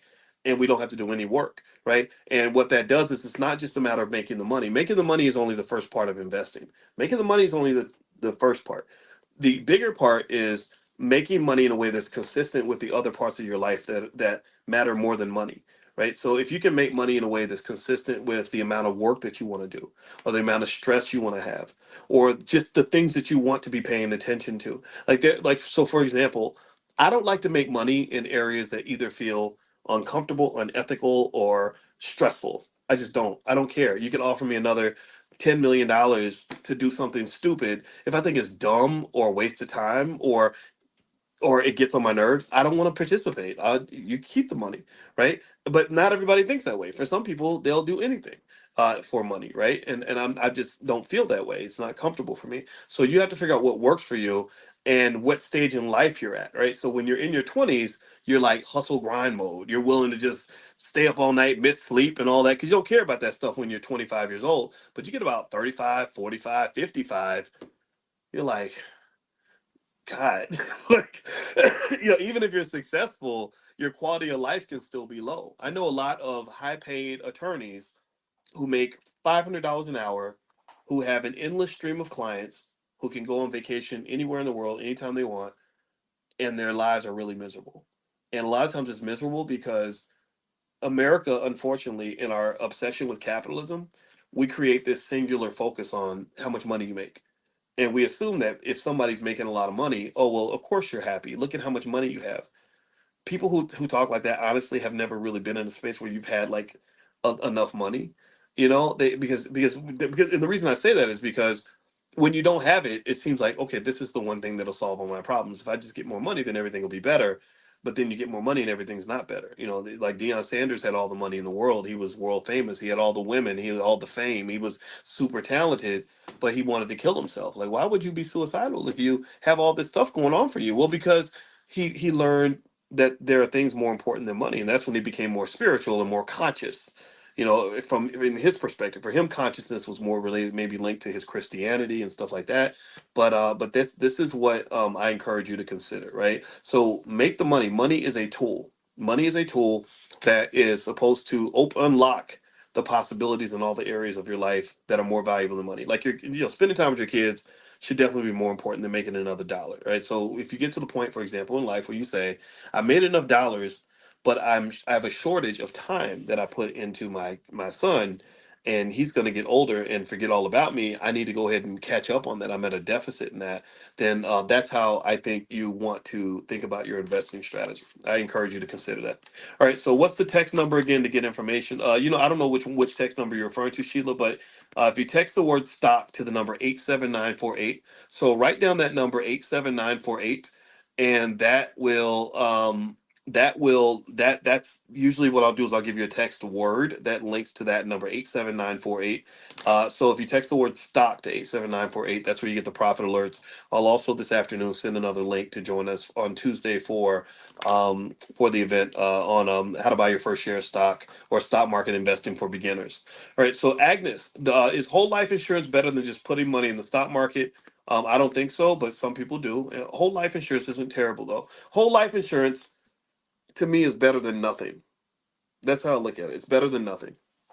It, really, I mean, almost everything's better than nothing, right? Except for really bad investing is worse than nothing, right? So a lot of people do nothing because they tried investing and they did it badly, or whoever told them what to do, they told them the wrong thing, so they got traumatized. And financial trauma is a real thing. My wife wrote a whole book about it. Her workbook on financial trauma is at drboycebooks.com if you want to take a look at that.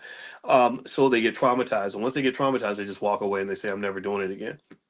um it reminds me of like Raising in the Sun when they inherited all that life insurance money because the husband had worked his whole life, and the son thought he was an investor, and he took all the money and put it into Willie's liquor store and lost it all.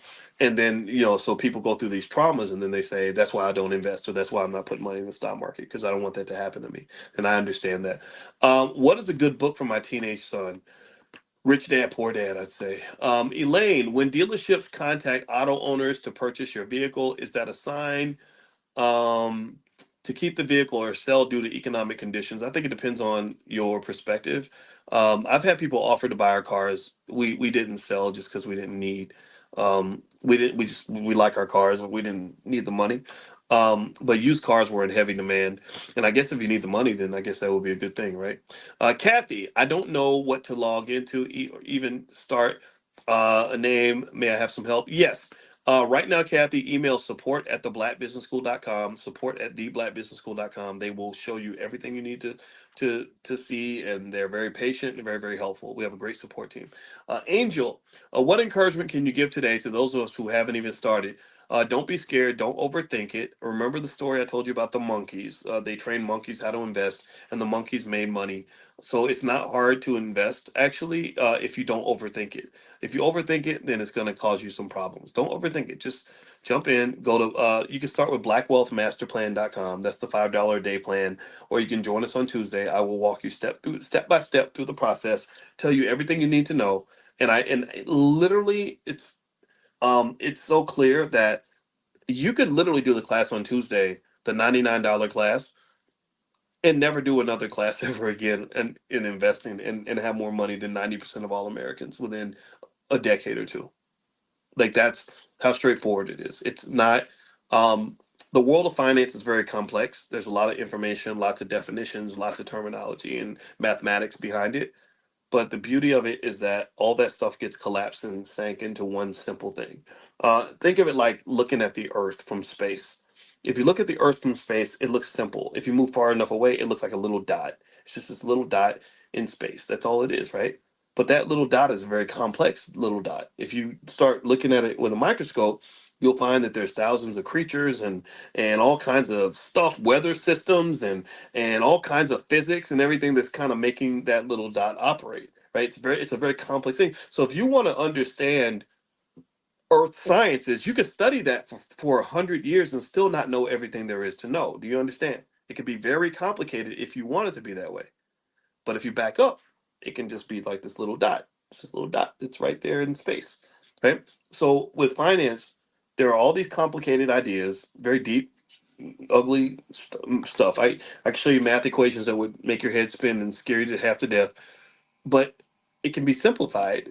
Like little things like there's these beautiful little theories like what they call the random walk hypothesis, where they went through all the studies and realized, oh wait, so individual stocks move like a random walk because all the information that is to be had about that stock is incorporated in the price already.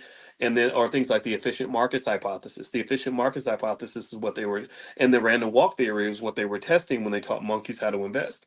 So they realized, they said, okay, so with this theory we can condense.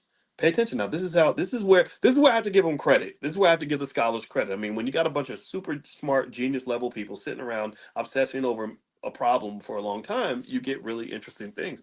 So they found that all this complex stuff with the stock market can be condensed to be made so simple that even a monkey could do it. A monkey can make money. So if a monkey can make money, I'm sure as hell no you can't.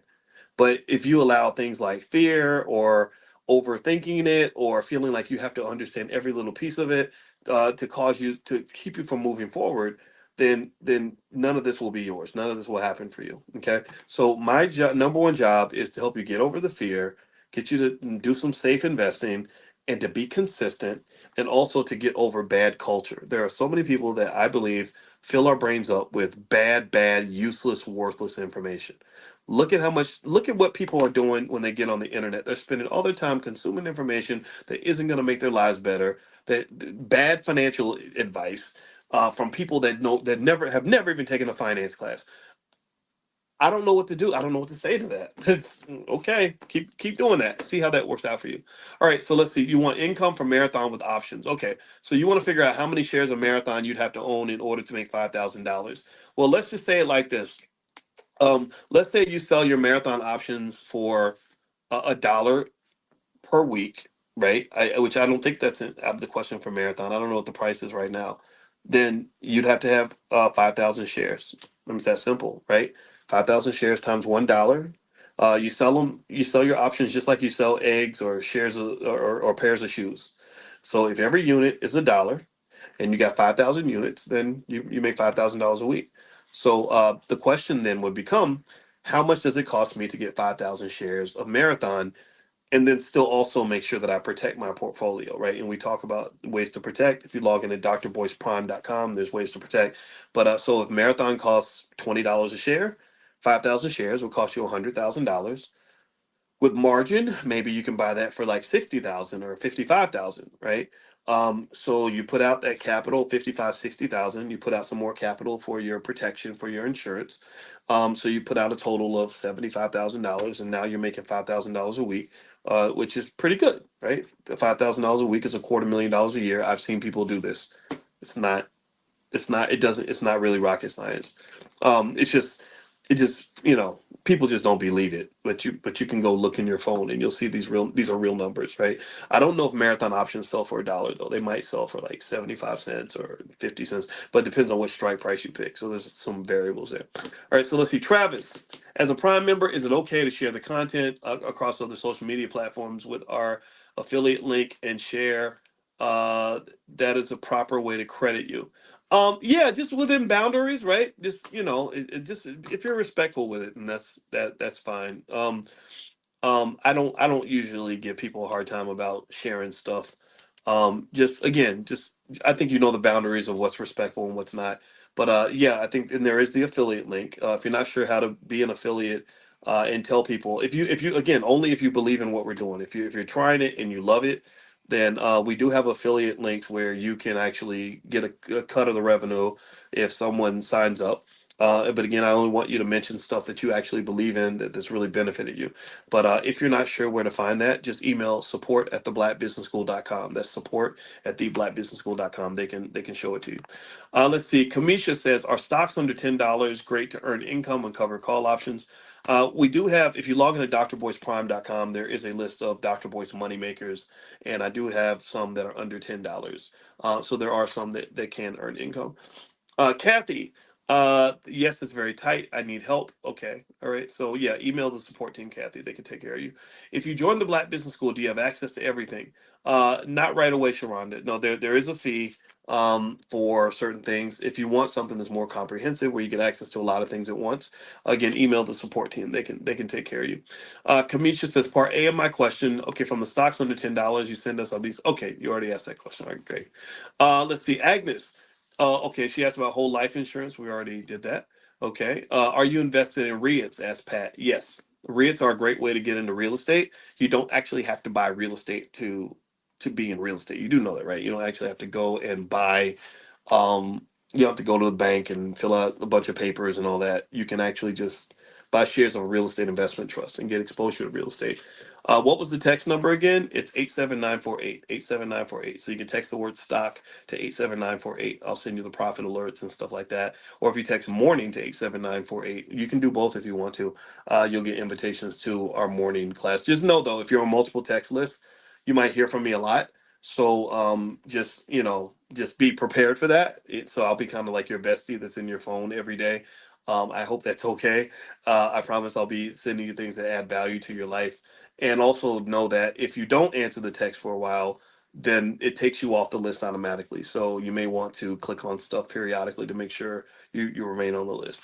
All right, so let's see here. Alicia, I have 15, 16, 17, 18, and 19-year-olds. What should I buy for them? You can start with S&P 500 funds. If you go to blackwealthmasterplan.com, that'll get you started. Blackwealthmasterplan.com.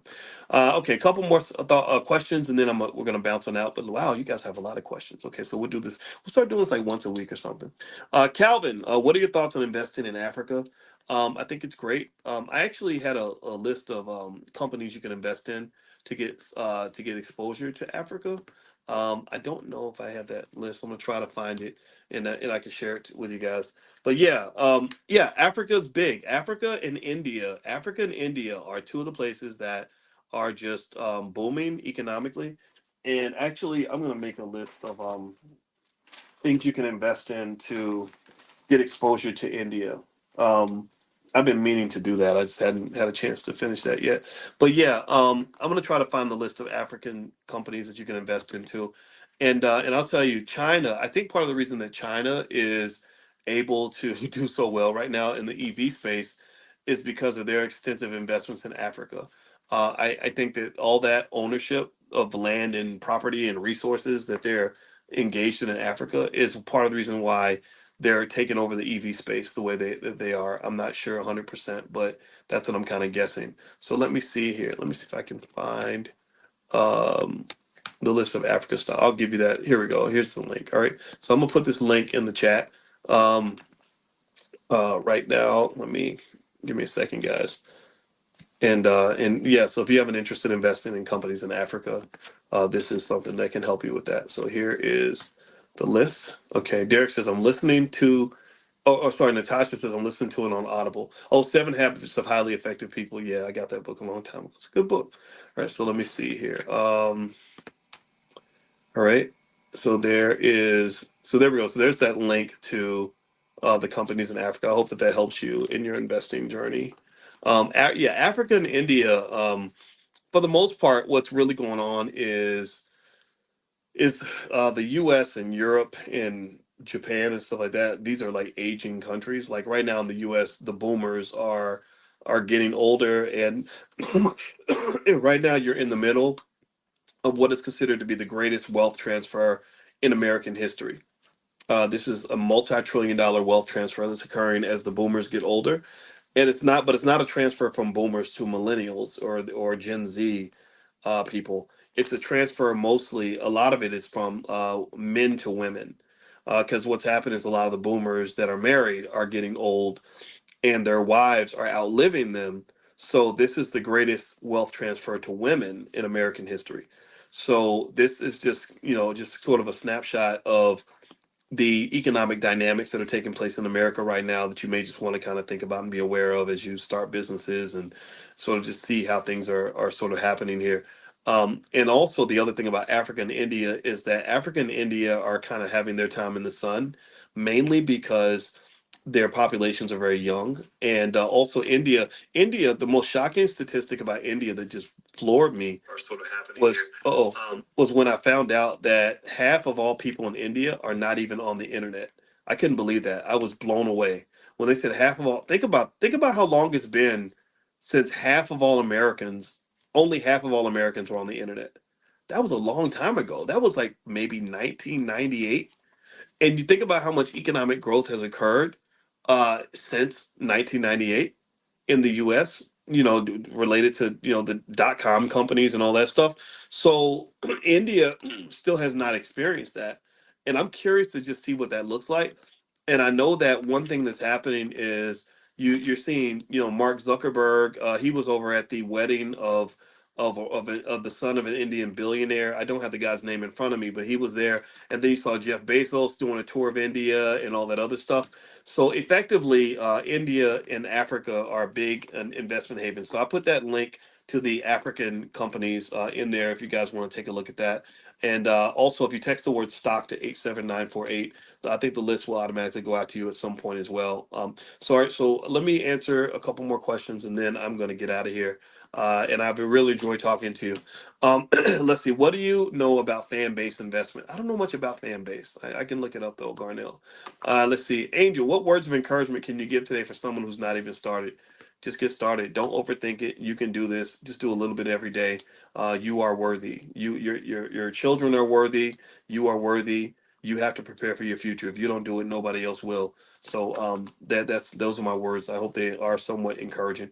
Veronica, Chanel says you are to meet with her today to discuss my consult. Okay, all right, great. So I look forward to talking to Chanel today about the consult for sure. Terrence, what are your thoughts on GEO stock? I don't have it in front of me, Terrence, so I'm not able to comment on it, but I can look it up. Let's see. Can we use Tribe Vest for stock investing? Asked Patricia. I don't know. It's kind of weird. I should know because I invested in Tribe Vest. And all I know is that I invested a certain amount of money. Last time I checked, they told me my investment was worth four times more than what I put in. But what I hate about investments like that is that they're not liquid. So if I wanted to go get the money out, so I could impress my wife by taking her to like a fancy restaurant or something, I wouldn't be able to do that. So I'm not a big fan of illiquid investments. And now that you mentioned that, I need to go find out about that investment right now. Um, let's see. Where's the link to the Tuesday morning stock market class? It should be in your login at theblackstockmarketprogram.com, theblackstockmarketprogram.com. But remember, on Tuesday, we're going to do a special event, how to buy your first share of stock. So all members of the Black Stock Market Program that come to the Tuesday class, you're automatically invited to that event. You can actually come for free. Last question. Do you mentor folks one-on-one? Let's see.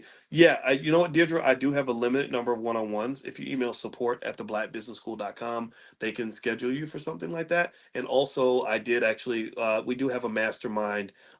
We call it the Dr. Boyce Win Mastermind for winners, WIN, and WIN stands for Wealth and Income Network. And I'm kind of proud of that acronym.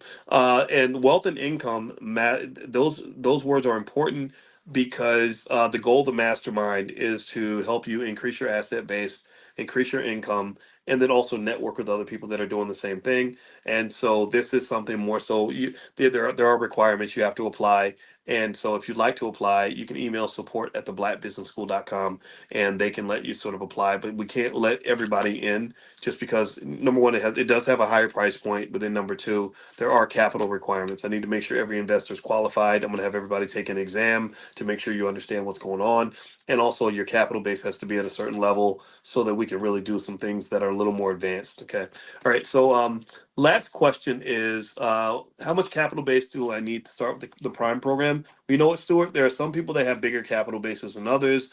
There are some people that are there to learn, right? Because in Prime, we give access to a lot of stuff, right? Access to everything you want to know about stocks, everything you want to know about options on the buy and the sell side. And then there's the Prime aspect of generating the income from the options. So to actually execute, it does help to have 5 to 10,000 that you can go where you can go buy at least 100 shares of your favorite company and start generating your income. We literally at the stock options summit, I told the students, I said, I'll show you some stuff today that'll help you make money on Monday. Right? This is real stuff. This is not, hocus pocus or theoretical stuff.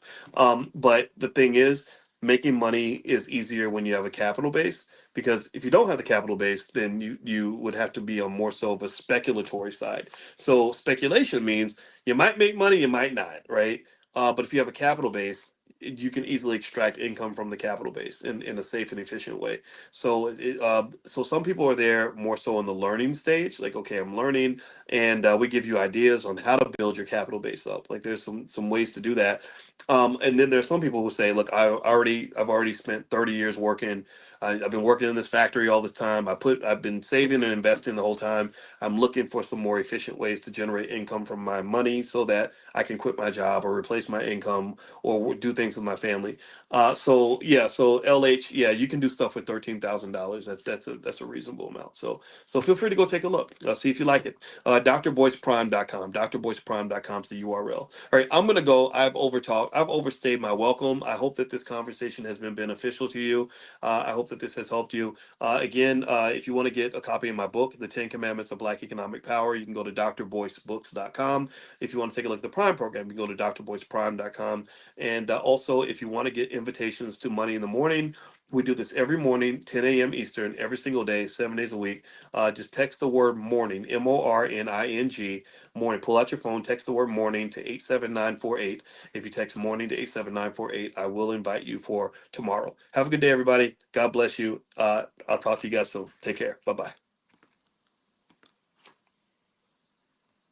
Bitcoin is going berserk. But that's a no-brainer. Everybody knew Bitcoin was everybody that paid attention knew Bitcoin was gonna do this. It's actually over 70,000 now. At some point it will cross 80, in my opinion. I believe at some point it will cross 90 and 100 and everything else. I think Bitcoin is one of the clear investments out there. Although there's nothing that's guaranteed. There's nothing that's guaranteed, and I hope you all really remember that. Never forget that, right? So even if someone says, "Oh yeah, I really, really think this is going to happen," that does not mean it's going to definitely happen.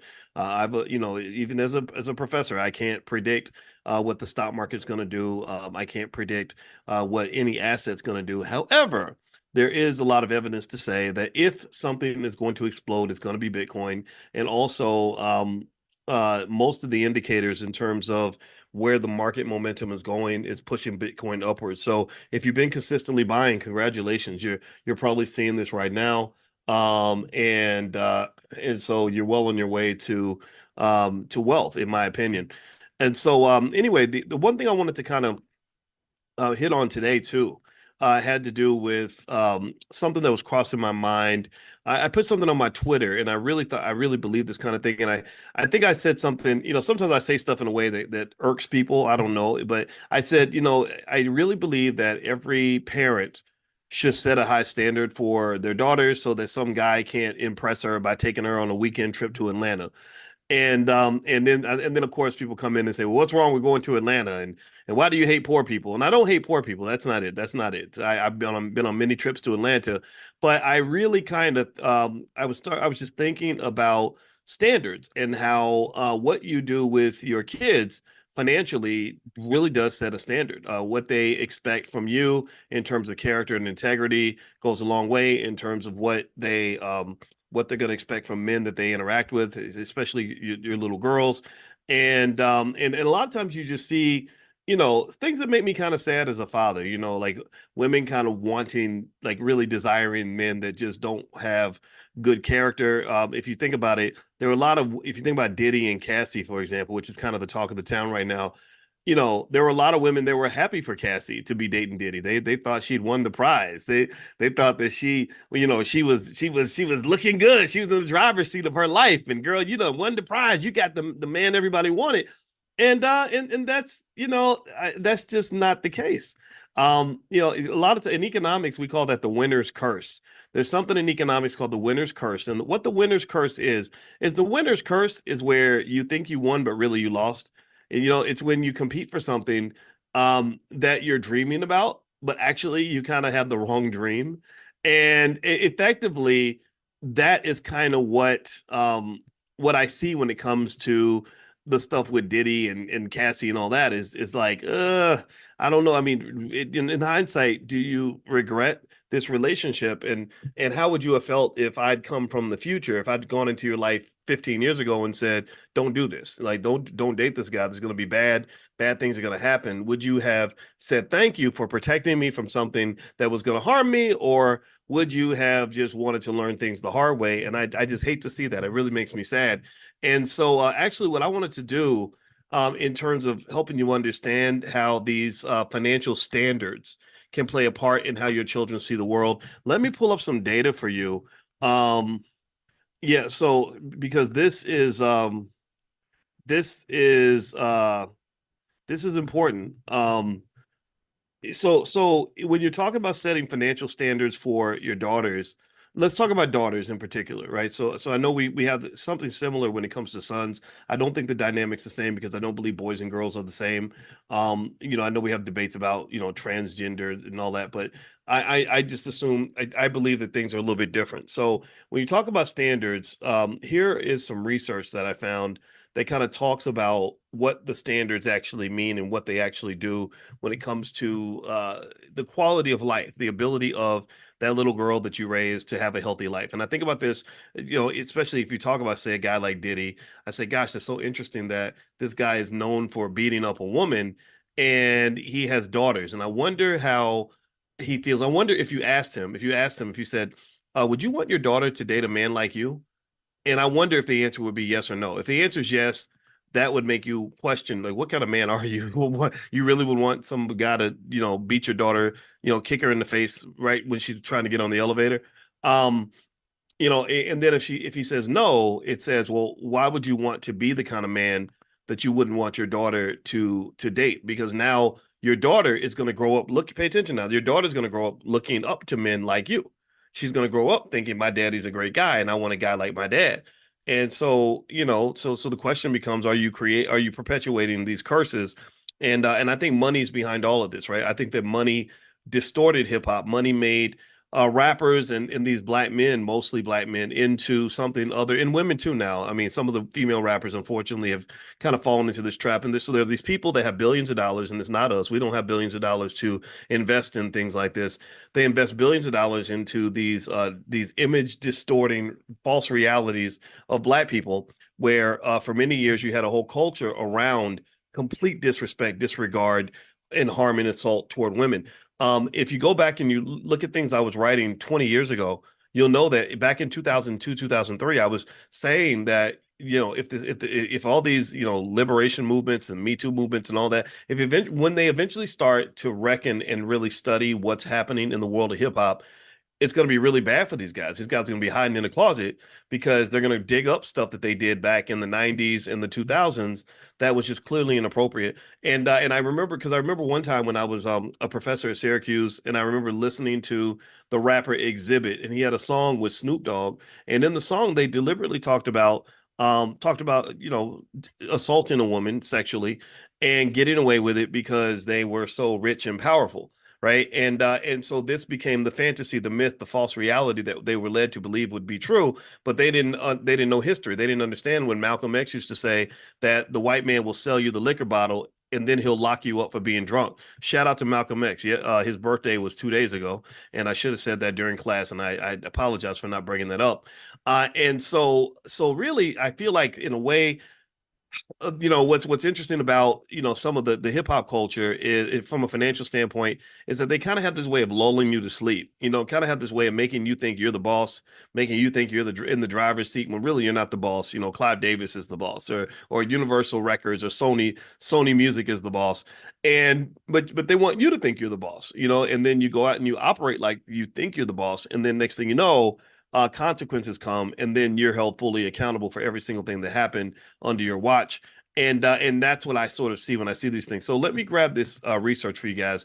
So one thing that they say that happens when you don't set a good standard for your daughter. Let's talk about us in terms of us being the kinds of parents that we want our children to admire in terms of, you know, and let's start financially, right? In terms of setting those standards and why that's important. So they said that number one, when you talk specifically about the father-daughter relationship, there's a study that says that daughters who have a strong relationship with their father have an easier time with emotional health and stress management.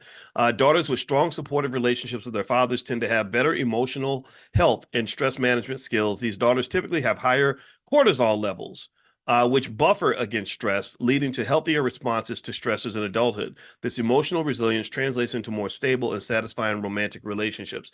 And I just think about just maybe about 3 or 4 days ago, and I hope she doesn't mind me mentioning this, but one of my girls called me, or she texted me. She said, I'm really having a bad day today. Do you have time to talk? And we got together and we talked for a while, and we talked out what she was feeling, what she was going through. And then she sent me a text saying, "Thank you so much. You know, this really made a difference for me." And it made me happy because I was able to be there for her. But it really, I thought about that interaction when I read this study that the fathers, we kind of can bring something there. I don't know if it's our confidence, I don't know what it is, but we bring something that adds value. And that's a type of, by the way, that's a type of wealth, right? If you are emotionally unstable, if you can't, you know, if you're not disciplined, or if you're constantly self-medicating because you're constantly dealing with anxiety and depression and all these other things, it's very, very hard for you to have the discipline required for you to achieve your goals, build wealth, and do anything that you want to do. And in fact, you know, when we study in our Black financial therapy department in the Black Business School, what we realize is that emotionally unstable people just have a hard time building wealth because there are too many leaky buckets of, you know, pockets that can drain their wealth. Because if you're self-medicating, well, medicine costs money. If you're self-medicating through wine bottles, and you know, liquor costs money. If you're self-medicating through drugs, drugs cost money. If you're self-medicating through sex, well, bad relationships and dirty, you know, short-term, temporary, nasty, worthless relationships with people that you're just trying to have sex with, that can cost you money. I know a woman that makes $300,000 a year who got robbed by one of her guys. She called him a hobosexual, one of the hobosexuals, which is these guys that look for rich Black women to sleep with, and, you know, so they can get their bills paid. So this hobosexual took her credit card and was buying clothes for some other girl that he was messing around with, and she found out because she went through her credit card statement, right? So you can go on and on, right? There's so many different ways that emotional instability can be costly. For example, when you buy luxury items, there's studies to say that what you're really buying is your self-esteem, because a person who has a good, really strong self-worth doesn't really need the luxury item in order to feel better about themselves. Now, I'm not saying that everybody who buys a luxury item is bad or not smart or making a mistake or emotionally unbalanced. What I'm saying is that if you're emotionally unbalanced, it's easier to sell you the luxury item, because basically what I'm doing is I'm saying, you know, you're nobody. You're nobody now. You're a regular old nobody right now. But if I give you this Gucci purse or I sell you this Mercedes, Well, now you're somebody. Now you're important. Now you're looking fly. Now you're looking good. And people who don't care about impressing people that that don't matter, they keep their money in their pocket. They say, "Why would I spend money with you just to get whatever um, public perception you think I can earn by buying this item from you?" Do you understand? It goes back to, I kid you not, I remember when I was in college and I was invited to pledge every single fraternity, every single one of them reached out to me and asked me to join. And it wasn't because I was the coolest guy in the world. It wasn't because I was, I'm the, some the life of the party or anything like that. I'm not that guy. They all wanted me to be in their fraternity because I was known as the guy who had the highest grade point average of all the black students on campus. I was known as the smart guy, even though I don't think I was the smart guy. I would say I was maybe I was the hardworking guy. Maybe I was the disciplined guy. I don't know, but I wasn't. I wouldn't say I was the smart guy, but I was known for that. And so when they all invited me to join and to pledge, I thought about being an alpha for a minute, and it was an interesting experience because the guy that was an alpha, I think he was honestly hitting on me, and at that time, it didn't even hit my consciousness that another man would be trying to get with me like that. It didn't even cross my brain, And then I think about 5 years later, I look back and I said, "Oh my God, I think this guy was, I think he liked me." Whoa, what do I do with that information? That's weird. Like, no disrespect. I mean, don't get me wrong. Everybody, LGBT, everybody's welcome here, but it was weird for me because I'd never been in that situation, that space, and then it made sense. I was like, oh, that's why he was calling me all the time, and just for no reason, right? So anyway, but not to say that was why I didn't want to be an alpha. My brother's an alpha, so shout out to all the alphas. And then my friend, I remember my friend that was a Kappa who tried to get me to pledge Kappa, and I was like, they kind of pretty. They got the little canes and twirling canes. I can't twirl no cane. And then there was another one. The blue, they wear the blue. I forgot with the I can't Phi Beta Sigma. Phi Beta Sigma. That's right. Yeah, I remember and I thought about that, because I liked the guy who invited me. His name was Daryl Van Meter. He died of a heart attack at 19 years old on the basketball court. It was crazy. I used to play basketball with Daryl, and I wasn't there that day, but one day he just died of, like, on the basketball court of a heart attack. 19 years old. It was, ooh, I remember that day. But anyway, and then I think I decided to pledge Q, and I was gonna become a Q dog. Can you imagine me as a Q dog or Mega Man, whichever one I would have been? And so I was gonna pledge because my roommate was a Q, and I remember that when I kind of looked at the guys that were already in the fraternity, I felt kind of bad. I did not feel like I did not respect the guys, the men that I saw. I did not see them. I remember I think in terms of thinking like an investor, one thing about thinking like an investor is that you apply this to everything in your life. An investor mindset, which is really why we're here. This is what economic awareness or financial consciousness looks like. An investor mindset means you don't look at where things are, you look at where they're going.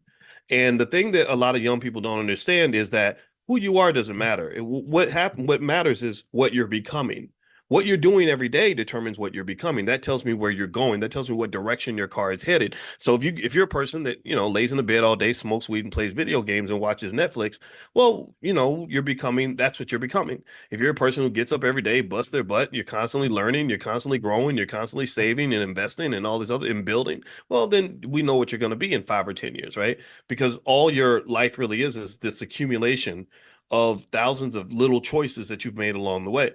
So I looked at these guys and I just saw things that kind of bothered me, like they drank a lot. They drank a whole lot. And I didn't drink at all, but they would be drunk all the time. My roommate was drunk every weekend. And I just didn't feel like that was good because in the 90s, a lot of black men were going to prison.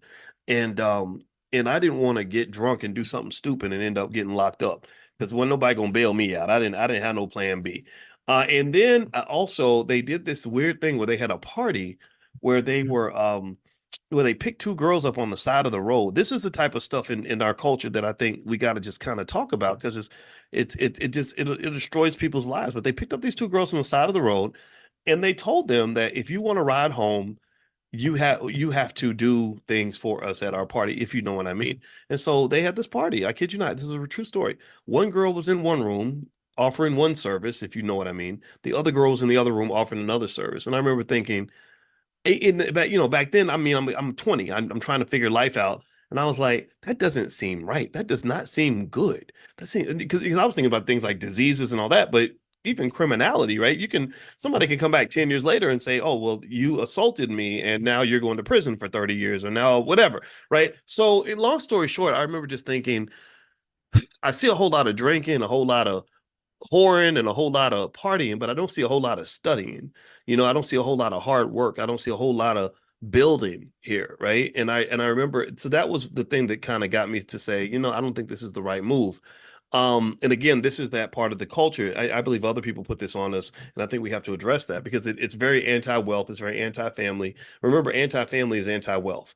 Anti-family is anti-wealth, and it's also anti-black. So if you want to destroy black wealth, just keep destroying black families. If you want to destroy black families, keep destroying black culture. If you want to destroy black culture, keep destroying the black male. And that's kind of what's been happening. They've been destroying the black male systematically in a lot of ways. Even back in the 60s, Dan Rather, I was watching a documentary about Dan Rather, the great newsman, and he talked about how Vietnam War, most of the guys in the platoon were mostly black, a lot of black males. And so I just think it just goes way back, just in terms of what people have kind of done to us. So long story short, I remember just going back to the self-esteem thing.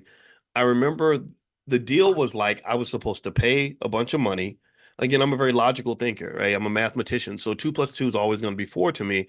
So the deal was you pay us $600 or $700, which is more money than I had at the time. I did not have a lot of money to burn like that. And they're like, pay us a bunch of money. And then for 6 weeks, we're going to make your life a living hell. And then when you're done, and I was like, well, what do I get when I'm done? They're like, well, you get to be one of us. And I'm like, so I get accepted. So I'm paying you money and letting you torture me, letting you ruin my life and my grade point average and only God knows what. For what? For the esteem of knowing that I can be part of your group?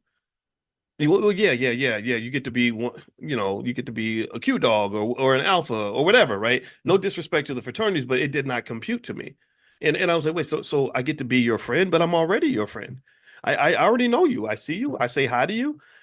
I don't need to wear the same colors as you for us to be cool. Like we don't have to wear the same colors. And I really don't even really want to see you much more than I already do. So where's the benefit? Where's the win? Where's the ROI? I saw no ROI. The only ROI I saw was you get to wear the jacket and be part of the group. And I saw that more as a self-esteem thing. And what I really found was interesting was I was able to save a lot of money because my self-esteem was already pretty much intact. Sure, I didn't have everything figured out. There were some things I had fears like everyone else. I had, challenges and hurdles and hills I had to climb, but I was very comfortable being by myself and very comfortable being who I was. Yeah, I know I'm not the coolest guy in the party, but I don't want to be the coolest guy in the party because the coolest guy in the party looks stupid to me sometimes. You're acting stupid so that you can be the coolest guy in the party. And that's still true. It doesn't matter. Even now, 30 years later, the internet is just a big high school where people want to be the coolest instead of being instead of actually being the person that has the most substance. People want to impress you by likes and shares and clicks and views, and they do really embarrassing things, really humiliating things, degrading things, goofball, idiotic things to get likes and shares and views. And that, to me, is not a win for you. In my opinion, a win is when, if I want to impress you, maybe I impress you with my substance. I want to impress you with what's in my brain to say, look at how well I know finance. Let me help you. Or I want to impress you by helping change your life or say something that's really profound for you that's going to benefit you. That's meaningful to me. Me getting you to pay attention to me because I did the best TikTok dance, or if I'm a woman, I'm showing lots of booty and I get lots of likes and shares for that. That to me is indicative of a deeper self-esteem problem that's very, very costly to you.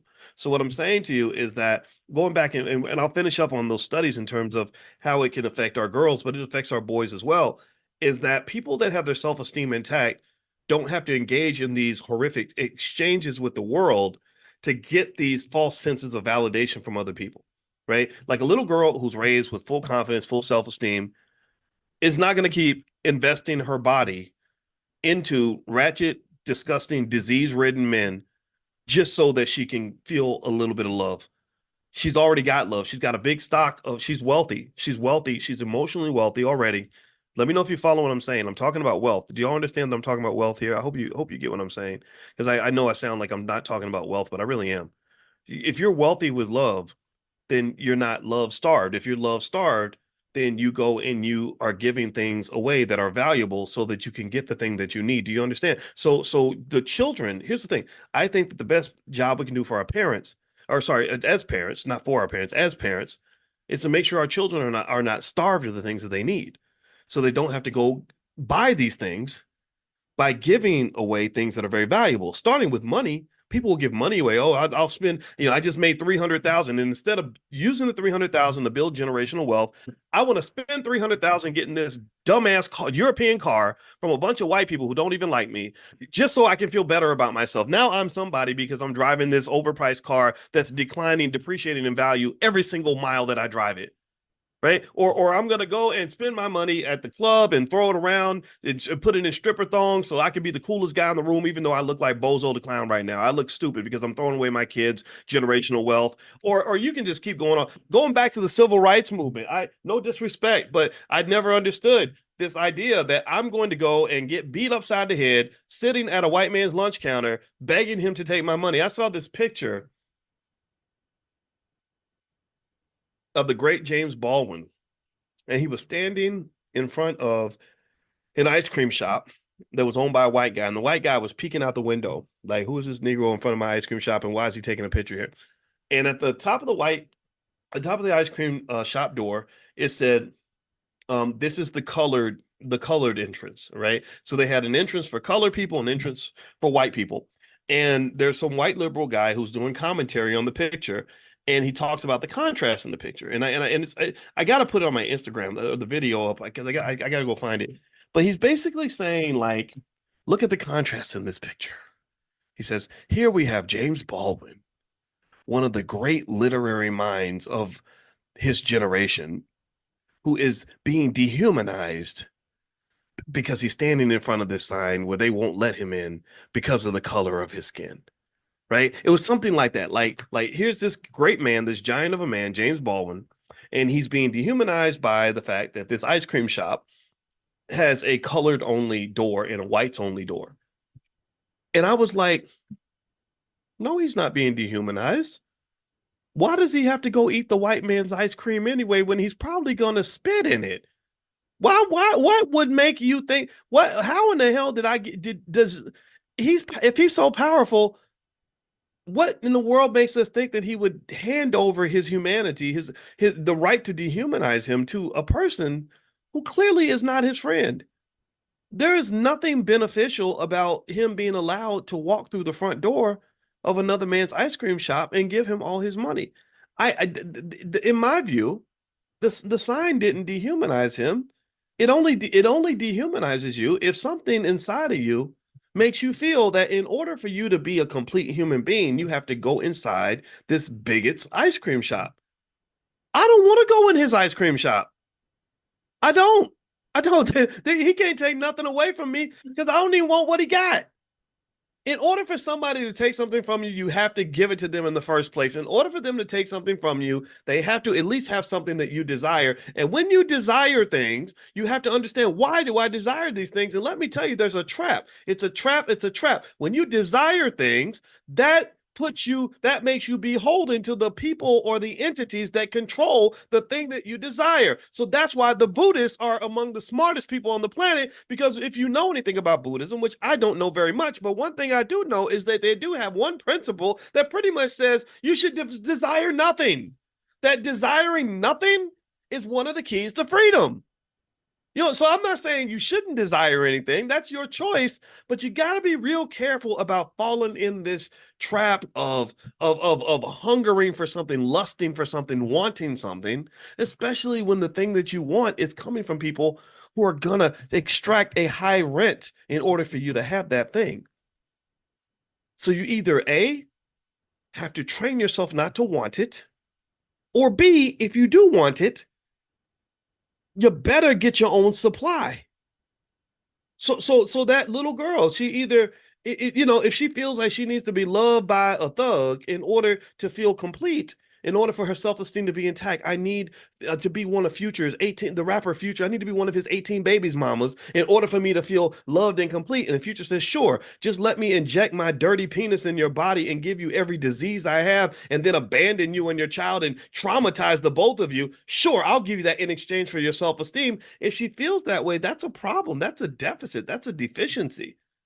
And that is so to me, that deficiency will be resolved by either A, having plenty of love, a stockpile of love and support from somebody that really cares about her, like her dad. Your dad is, the dads are so important. I mean, we're supposed to be that one man that loves you and will die for you and isn't asking for something from you. So you either have a stockpile of that love and support, or she's got to be in a position where she's convinced herself, no, I don't want what you got. I don't need that. I don't need that thing from you. If I need it, I don't need it from you. So if James Baldwin needs ice cream that bad, that he's got to go into a racist man's ice cream shop just to feel like a human being or just to have ice cream, that would be a psychological deficiency on his part. That's a self-esteem issue. If I'm talking to James Baldwin, I say, let's go get some ice cream somewhere else. There's a black-owned ice cream shop down the block. Or maybe, ice cream is really gonna make us fat. So maybe we should go eat a salad instead. Right? That's what I'm thinking. Right. And I really encourage you to sort of process these things because those emotional deficiencies, those psychological shortcomings that we're raised with, that self-esteem issue, that drives a lot of people being able to take things from Black people. Like I can point to 1,000 examples. I'm gonna try not to point to too many because my brain will explode. I'll start talking all day. But even when I look at guys, I see guys that go on. Anybody seen Vlad TV? You know Vlad TV, right? How many of y'all know about Vlad TV? I've been on Vlad TV several times. I've talked to Vlad on the phone. I did all that, right? And I really am fascinated by how many of these poor little desperate men, who maybe were rappers from the 90s or people that that the world's kind of forgotten about. And they're so desperate for attention that they'll go on Vlad TV's show and they literally they will admit to crimes they committed 25 years ago. Like they'll literally be like, yeah, me and Diddy was in the club and we decided to grab a couple of hoes and go and rape them both that night. No, I'm playing, but no, really, like, or I shot him. I died. Well, how many people did you kill? I don't know, probably about 15, 20. I don't know. I shot so many. I probably shot Pac. I just forgot that I did it. Just literally, and they incriminate themselves. And I'm like, wow. So prison, that's a pretty high price to pay for you to get your internet clout. Like that's what that is. That's an emotional deficiency that's being fed at a very high price to you. So remember, when you're paying a price, you're not just paying with money. That's what I want you to understand. Sometimes you pay a price with something that money can't buy. And really, one of the things I think I might have done right is I don't let people waste my most valuable commodities. I'm not talking about my money. My money's not the most valuable thing I have. I have 1,000 things that are more valuable than money, but just things like time. I don't, if someone important wants to talk to me and someone thinks I'm supposed to talk to this person because they're so important or they're on, they're mainstream famous or something. My question is like, well, why would I want to talk to that person? Well, because he was on the hit TV show, blah, blah. I'm like, yeah, so this person's important because white people put him on TV. No, because what I'm doing over here is the most important work I could be doing anywhere. Like talking to my people about wealth and building our families and our communities for the future. That's really what's important. His reality show on Bravo, that just paid him a bunch of money, but that doesn't make it important. See, you got to stop believing that somebody getting paid lots of money to do a job means that they're doing an important job. Getting paid lots of money to do a job does not make the job important. It just means you got a lot of money to do it. And I'm happy for you. But your importance, your significance in the world has to come down to whether or not you're doing meaningful work for meaningful people, meaningful work for a meaningful purpose. You got a big gun and you're aiming it at the right target. If you got a big gun, you aim at the wrong target, then it's a wasted bullet. If you have a little gun and you aim it at the right target, it's wasted. You want a big gun aimed at the right target. That means you're doing meaningful work for meaningful people. You're applying your energy in a meaningful way. So that's why I tell you to go back to the basics, right? I just really don't understand who told us that the job of a mother wasn't the most important job on the planet. That's the most important job anywhere because if mothers weren't doing their jobs, society would crumble. We'd be raising a whole nation full of serial killers. So motherhood is actually a more important job than almost any job I can think of. And the second most important job would be fatherhood. But for some reason, somebody got us all twisted up and had us thinking that somehow going to that white man's factory every day was the most important use of your time. And I vehemently disagree with you. I vehemently disagree. It might be important for him. Sure, he's building family wealth. He's building generational legacy and everything off your labor. Sure, that's fine. But I don't think that's more important than the time you spend with your own kids. I really don't. And I'm not judging how you spend your time. I understand we have limitations and restrictions and things like that, but I just encourage you, to figure out what your standard needs to be and meet the damn standard. And then don't just meet the standard for yourself, meet it for your children. Because I don't think we're meeting the standard for our little girls. That's why they're chasing after some of these raggedy guys.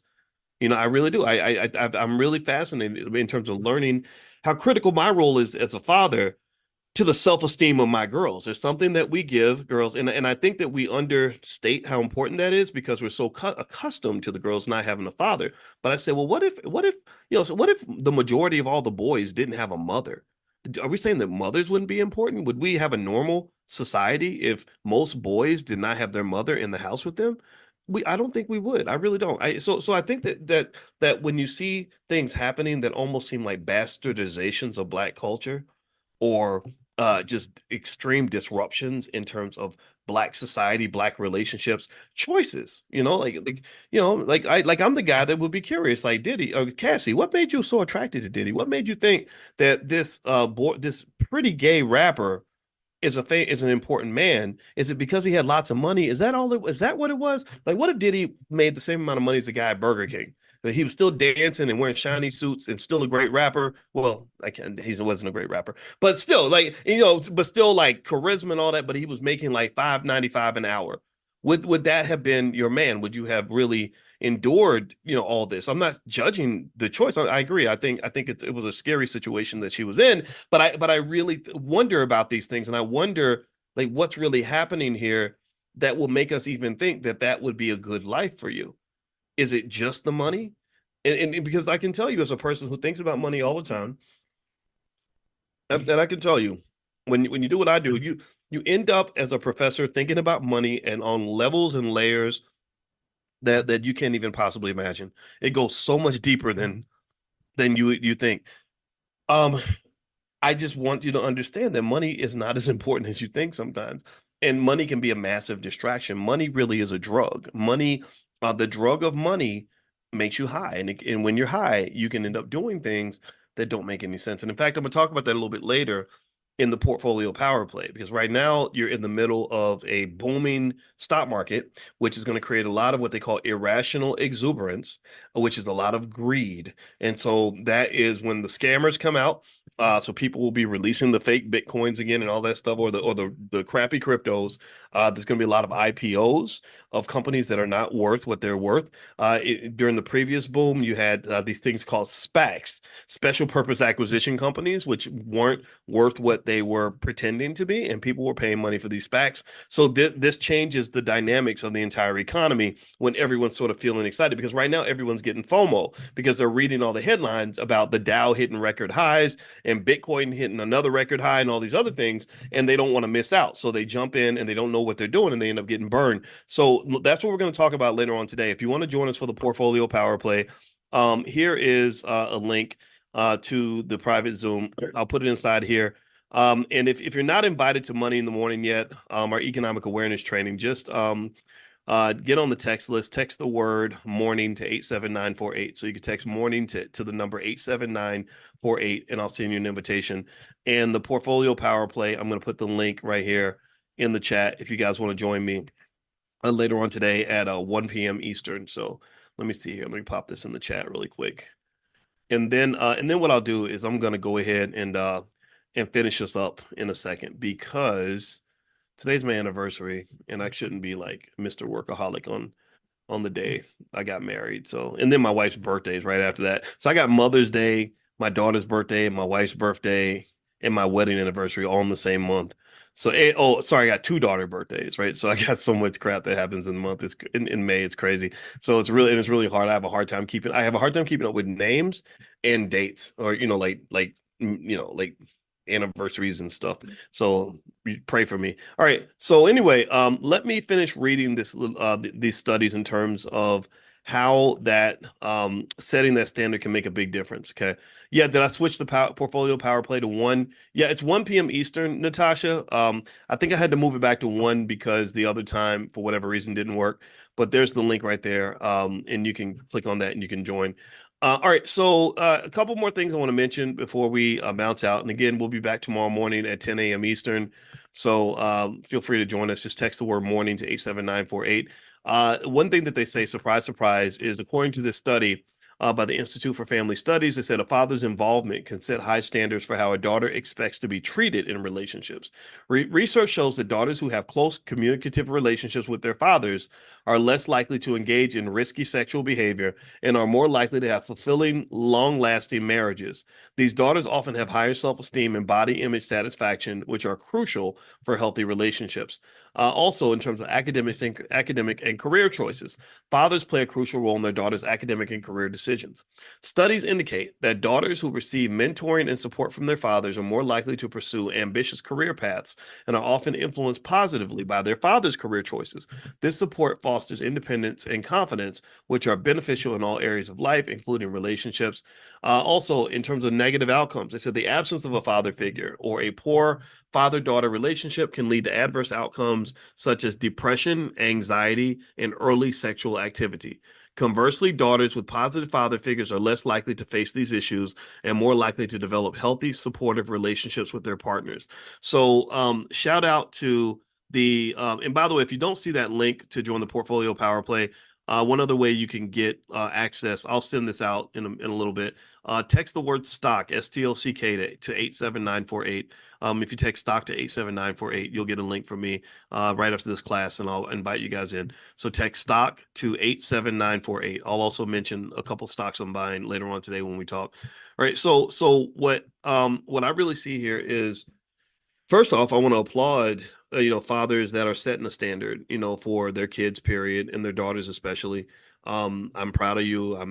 I love you so much because of the fact that you are the fabric that's holding the community together. We need our strong masculine men to do this, because unfortunately, as Malcolm X used to talk about, America tries to make the black man into a little boy. So when I see rappers behaving in very childish ways, it reminds me of the fact that there are people that use their money to convince black males, grown black men, to behave like children. I saw the rapper Cameron on CNN, pretty much acting like a kid, because there's no pressure for them to grow up. So they're very irresponsible, very sloppy, very ignorant. And he's old. I think he's old enough to be a grandfather. I want to say he's almost 50 years old. Diddy is over 50, right? And engaged in the same shenanigans that he was engaged in when he was 25 years old. A 52-year-old is not supposed to behave like a 25-year-old. That's not culturally normal, but it seems normal because we financially reward it. So sometimes when things are financially incentivized, that makes us automatically and unfairly and incorrectly believe that that is the right way to approach life, that that's the right way to exist. And it's not. So thank you to the men that understand that. And then also, I want to say thanks to all the mothers that really help facilitate that child-father relationship. Because one of the things I believe is that from what I've read, I read about the science of bonding and oxytocin, which is the chemical in your brain that bonds you to other people. Mothers have a very natural bond with the children because oxytocin production in your brain during pregnancy connects you to the child. That's why when the baby comes out, the mother's already instantly bonded. With the father and the child, the bond has to be constructed, right, through having them spend time together, facilitating that, right? The mother kind of saying like, hey, spend time with your father, especially if the partnership doesn't last. You have to kind of push that and have them spend time together and do things together, and then they'll naturally become more connected. If the mother is resistant, or if the mother is has issues with the father or is disrespectful of the father, it's very hard for the father to step in and form a relationship with the child. Because I don't know about y'all, tell me if you agree, give me a yes or no. Anybody my mother didn't respect wasn't gonna get my respect. Tell me if you get that. Tell me if you agree with that. Anybody, if my mama, if I was gonna meet some man and my mother's like, he ain't nothing. He ain't nothing but a dirty liar. He a damn fool. He's an idiot. I'm not, and I'm 9 years old. I'm loyal to my mother 100%, period. So you bring this guy in front of me and you've been talking crazy about him, or even if you're subtly doing it, even if it's subconscious, right? You know, like, or somebody says his name and you go, yeah, we'll see what he does. Oh, that's a cue. That's a clue. And I want y'all to understand this. Pay attention now. My mother did not do this, but it happened. It's a true story. I met my father, my biological father, for the first time when I was 14 years old. So my uncle took me to his house. My parents did not know that I was being taken to my biological father's house. I come to the door. He's standing there, and I looked at him, and it was really shocking because I'd never seen another man who looked like me like that. He looked a lot. I said, "Wow." You know, so he gave me a hug, and it was one of those real heavy hugs, like, "Son, oh my God, good to see you, son," that kind of thing. And I didn't know how, I didn't hug him with the same intensity because I'm 14 and I didn't feel the same, I didn't feel the same way. Hadn't spent years away from my son. I was just a 14-year-old, a freshman.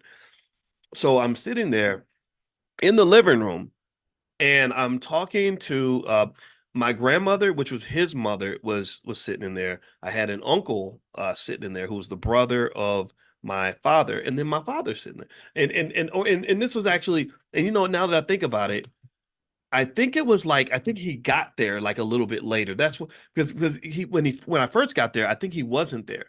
And I remember they were talking about him and they said something real subtle. They said, yeah, well, one day his name was Boyce, like mine. They said, yeah, but Boyce will get it together one day. And when they said that, that said to me, okay, so that means my father does not have it together. It was that one little slick little sentence, right? And then we were sitting there, and then my father's sitting there, and he says, "Yeah, one day I'm gonna get me a Maserati." And I remember just looking at him, and I instantly had like almost no respect for him because I'm listening to this, and maybe I'm different. Maybe I assume I was probably a little bit different. Maybe I am a little more perceptive, a little more aware of things. I don't know, but I was like, this dude does not seem like he's not what I thought. Like I was hoping I'd have some dad who was doing amazing things that I could be proud of. I did not see that with him, right? And it was accurate. He was on drugs. He was, in the streets doing whatever. And at that point the respect was kind of gone. And so really what I would say to you is that you have to facilitate those relationships, and it's really to the benefit of the kid. It's not for your benefit. You may hate him, but that kid needs somebody that's gonna care about them without wanting something in return, because if that's not there, then she's going to look for that from a lot of other men who are going to expect her to pay a high price. Okay. And they're going to drain her of things that money should not be able to buy, if you know what I mean. So that's my 2 cents. If you want me to package it up and summarize the gist of what we've talked about today, it is basically that healing and emotional health is extremely important for wealth building, because if you are whole emotionally, you don't have to pay and give your wealth away to people that help you fill those gaps. Do you understand? Right? You don't have to pay to fill the loneliness gap. Like think about it, like a man who's lonely, maybe he pays women for sex because he doesn't know how to not be lonely, right? Or a woman whose self-esteem is low. She's giving her body away to men, right? Which is more valuable than money, right? Or maybe you're giving your time and your energy to things that are not beneficial to you. And I know white folks, I believe that with racism, if you read Dr. Claude Anderson books like Black Labor, White Wealth, which everybody should really read, it explains how during slavery that the number one goal of the slave master was to keep the slave's self-esteem really low. They wanted to make sure that you were hardworking and very loyal, but they did not want you to have a lot of confidence in yourself. Because if you have too much confidence in yourself, then you, by God, might gasp, actually try to compete with white people. And they did not want you competing with the white man, but they wanted you to serve him. Right. So ultimately, I believe you can compete with anybody. I believe you should serve your family first, and then serve your community after your family, and then serve yourself after you serve your community, serve your family, serve yourself. Take care of all three. And I think that will get you to where you are able to build wealth, because you're not giving it all away to other people who are doing things for you that you don't actually need in the first place. So anyway, all right. So couple quick things. So today we're going to do the portfolio power play at 1. I'll mention some stocks that I'm buying during that time. Also, I mentioned to you all that I wanted to, since you had asked me about other specialized topics like estate planning, stock options, real estate, stuff like that. I wanted to do it in a way where you could form healthy economic habits. That's the goal. That's the goal of economic awareness training. That's why we do it 7 days a week, is because I want you to get in the habit every day of thinking about your economics. So, what I wanted to create in addition to money in the morning was something called money in a minute. And that's literally where it's, if you want to learn, for example, estate planning, I would send you out via text message like some sort of short lesson that you can learn in less than 2 minutes on estate planning. And then you would get one of those every single day for maybe 30, 45 days. And then by the time you're done, you would have a basic understanding of estate planning. And then there would be options for you to do more if that's what you want to do. Same thing with stock options, stock market investing, real estate.